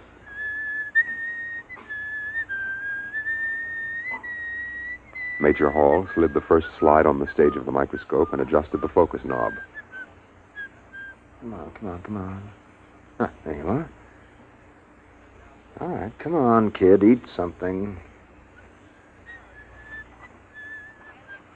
The microorganisms, a form of rotifer, displayed none of the characteristics of ferocity and aggression which were normal on several dozen other planets. Presently, however, Major Hall stopped whistling. Inasmuch as the two eyepieces of his microscope twisted suddenly around his windpipe and started to strangle him. Ooh. Hall tore at them, but they dug relentlessly into his throat, steel prongs closing like the claws of a trap. With a convulsive effort, he managed to break free and fling the microscope from him. Oh, that's crazy. Don't let go of my leg. He kicked the microscope loose and drew his blaster. As the microscope scuttled away, rolling on its coarse adjustment knobs, he fired. The microscope disappeared in a cloud of metallic particles. The plans board of the research team was assembled in the officer's library. Commander Stella Morrison was outlining plans on a detailed aerial survey map. This long, flat area is ideal for the actual city. It has an adequate watershed in the hills here, and weather conditions vary sufficiently to give the settlers something to talk about. There are large deposits of various minerals. The colonists can set up their own factories. They won't have to do any importing. Over here is the biggest forest on the planet. If they have any sense, they'll leave it, but if they want to make newspapers out of it, that's not our concern. Now, all reports are in, except bio, and I think that before long we'll be getting... Stella! Major Hall, may I remind you that when the consul is in session, no one is permitted to interrupt... Come to my lab. Look, Hall, if you're not feeling well, you look a little sick. Yes, well, I should be. My microscope just tried to strangle me. Oh? Oh, I see. It almost got me, but I blasted it. But that's not the worst. It isn't? No. The microscope is still there. After I blasted it, I found it under the lab bench, untouched. Look, Major, you sure you don't need a psych test? Well, I don't know. I suppose it does sound a little... You look post-trauma to me. Huh? Oh. Well, you're right. Well, I'm sorry. I'm sorry. Commander. Put Major Hall on psycho report. I think we'll have to proceed to order colonization here without him.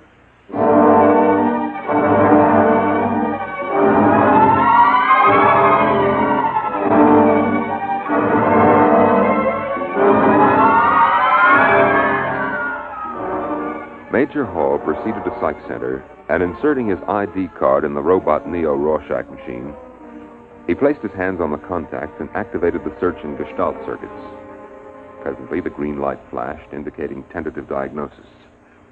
Major Hall hit the response key. Severe disturbance. Instability ratio above 10. And that's over danger, isn't it? Yes. 8 is danger. 10 is unusual, especially for a person of your index. Your norm is 4. Yeah, I know. I require more data to determine whether this unusual instability ratio is an aberrant reaction or is normal survival oriented. Well, I can't tell you anymore. It is illegal to hold back information during a robo-psych test. You will deliberately distort diagnosis, which is punishable by 6 months forfeiture of pay and allowances, or such other penalty as a court-martial may direct. Thanks a heap. Look, do you record a high degree of unbalance for me? There is a high degree of psychic disorganization, but what it signifies, or its etiology, I am unable to determine without further data. Yeah. Okay. Well, just take a tip from me. Stay away from homicidal microscopes. That is an interesting Freudian slip. You undoubtedly mean homicidal maniacs, not microscopes. This indicates a possible maladjustment in the area of your specialty. Why don't you go grease your id? I will consider that suggestion.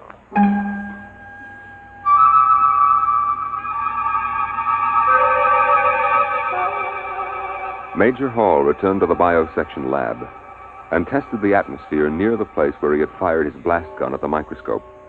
The analysis showed a high density of metallic particles colloidally suspended in the air. In a state of confusion, with an emotional distress quotient of at least .742, he stripped off his uniform and entered the shower. Oh.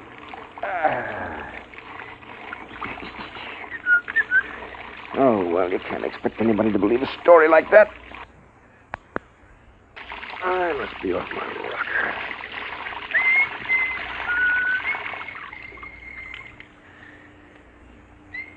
Major Hall stepped out of the shower, reached for one of the towels on the rack. The towel wrapped around his head and yanked him against the wall. Rough cloth pressed over his mouth and nose. He fought wildly, pulling away. All at once, the towel let go. Major Hall crawled out of the shower and proceeded to dress. His belt, heavy canvas with reinforced metal links, tried to get him around the waist and crush him. The belt, being a heavy-duty issue, was strong, and they rolled on the floor until Hall was able to reach his blaster. He threw himself down on a chair to regain his breath. The arms of the chair started to close around him, but this time he was ready.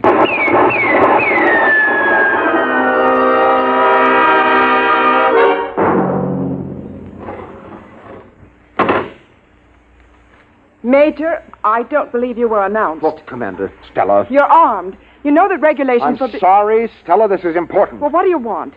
I have a report here from the robo-psych tester. It says you've hit a ratio of 10 within the last 24-hour period. We've known each other for a long time. Larry, what's happening to Stella, you? I told you. A little while ago, my microscope tried to strangle me.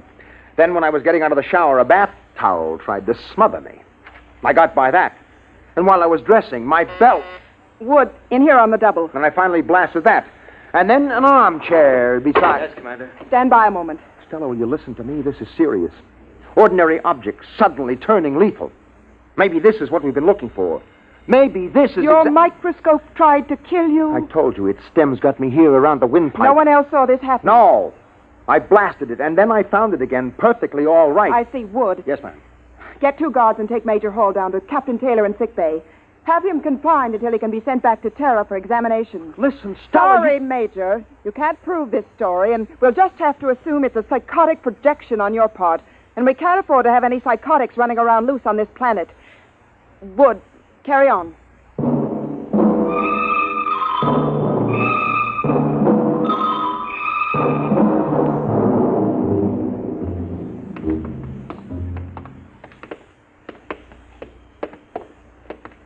You'll be all right, Hall.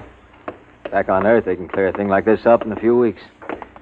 Yeah, maybe you're right, Wood. Maybe I'm just out of my mind. Here we are. Captain Taylor. Captain Taylor. He should be in. Captain. The hatch isn't locked. Taylor, what's the matter? That scatter rug is choking him. Take an end and pull. But quick, before he's crushed, grab that rug.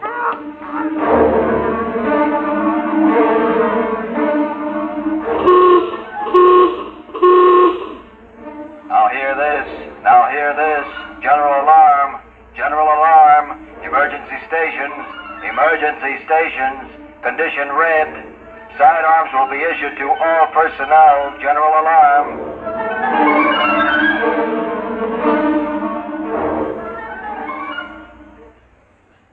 Captain Taylor tells me the rug came from Terra. His grandmother braided it. That's what I was trying to tell you. It was not the rug that attacked him. Then what was it? Something that looked like this rug. And it was something that looked like a microscope that went for me. And the towel and the belt. You mean there's some life form that that can imitate anything? Yes, it seems so. And it's deadly.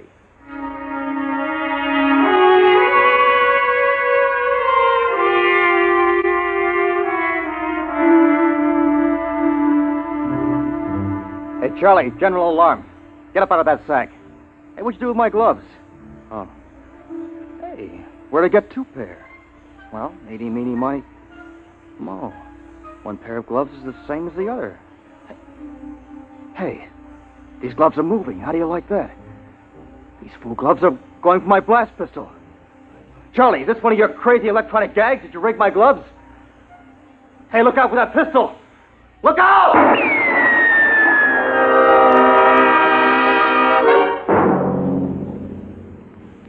Commander, there's another casualty.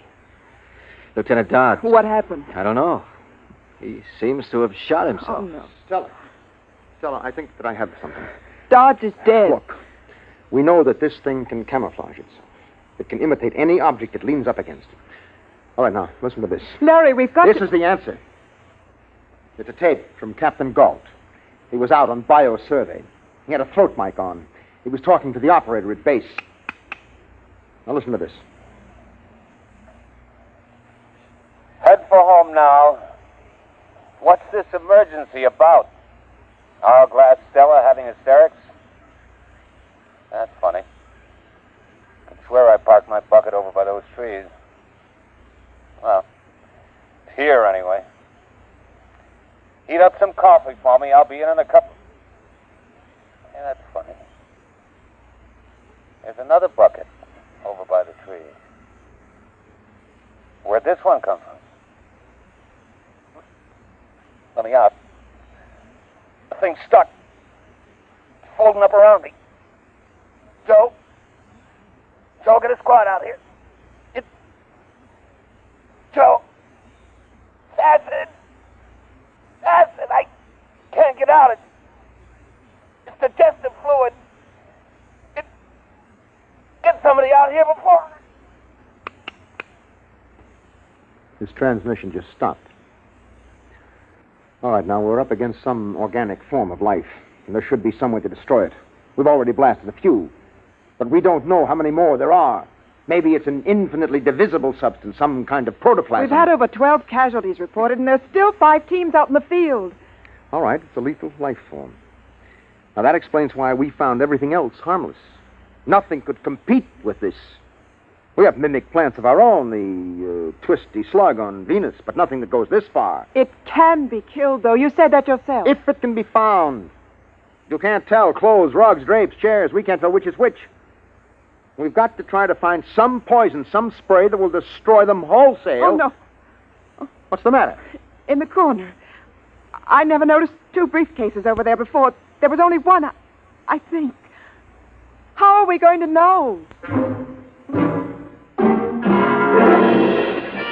Shortly after the final casualty report of 30 dead and 12 wounded, Major Hall sealed off the bio quarters and moved in with a team from Chem Section, all dressed in corrosive-resistant suits.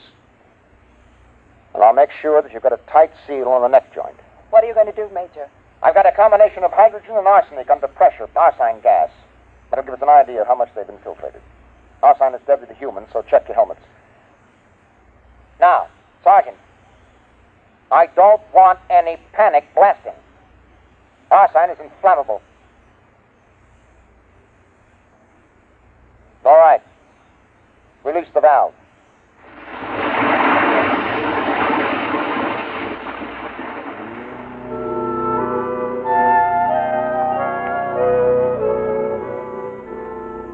As the gas filled the room, the first to go was a filing cabinet, which melted and oozed to the floor, stars and test tubes.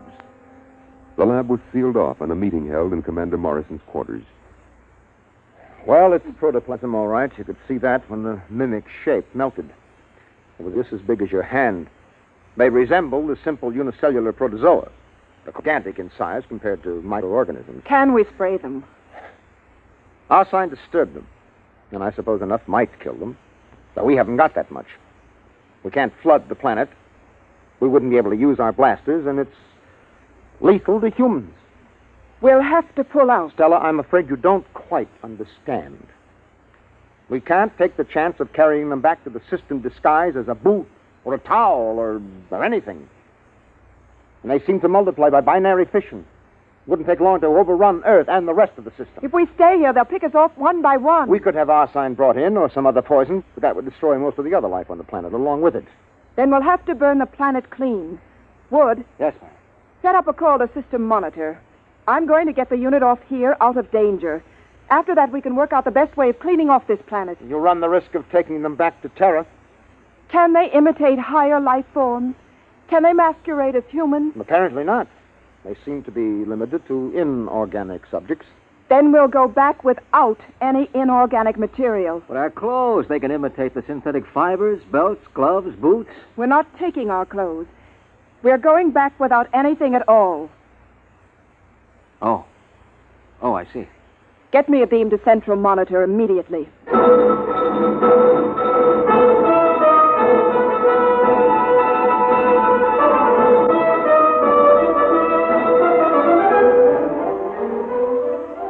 The nearest cruiser was 2 light hours away, Captain Daniel Davis commanding. Tight beam communication was established after coordinates were flashed from Central Monitor.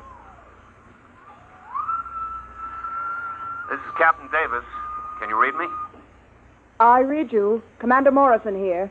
Captain, you are to make a planetfall as soon as possible at coordinates to be supplied you. We are going to board your ship naked. Naked? That's right. That's, well, When will you land? at about 1,500 hours, I'd say. Captain, would it be possible for your men to... I'll have my crew below decks. We'll land on robot control. Thank you. Wood, sign off the transmission. Yes, ma'am. There was some objection among the enlisted personnel, particularly in the women's quarters. The ship landed at 1,200 hours, 3 hours sooner than expected. All hands disrobe immediately. All personnel report to field, ready to embark. So soon? I didn't hear the ship land. It's there, all right. We'd better go. Larry. Mm-hmm. Larry, you go ahead. I'd rather get ready alone.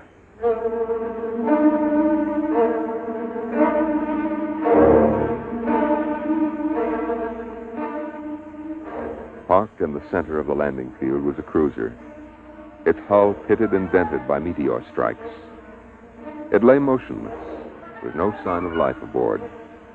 A crowd of naked people was moving across the field, blinking in the bright sunlight. Commander Stella Morrison, without any sign of rank apparent, paused on the ramp and spoke to Major Lawrence Hall beside her. Larry, Yeah? What is it? I'm scared. Why? I don't know. Psychological reaction. Forget it. It's a reaction to nudity carried over from early childhood. Come on, we're holding up the line. Larry, I want to go back.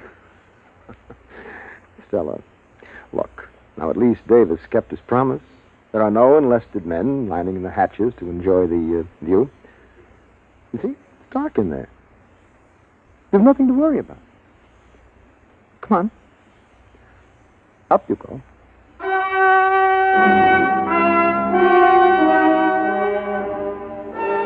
The last of the research team filed into the interior of the ship, and the hatch closed behind them.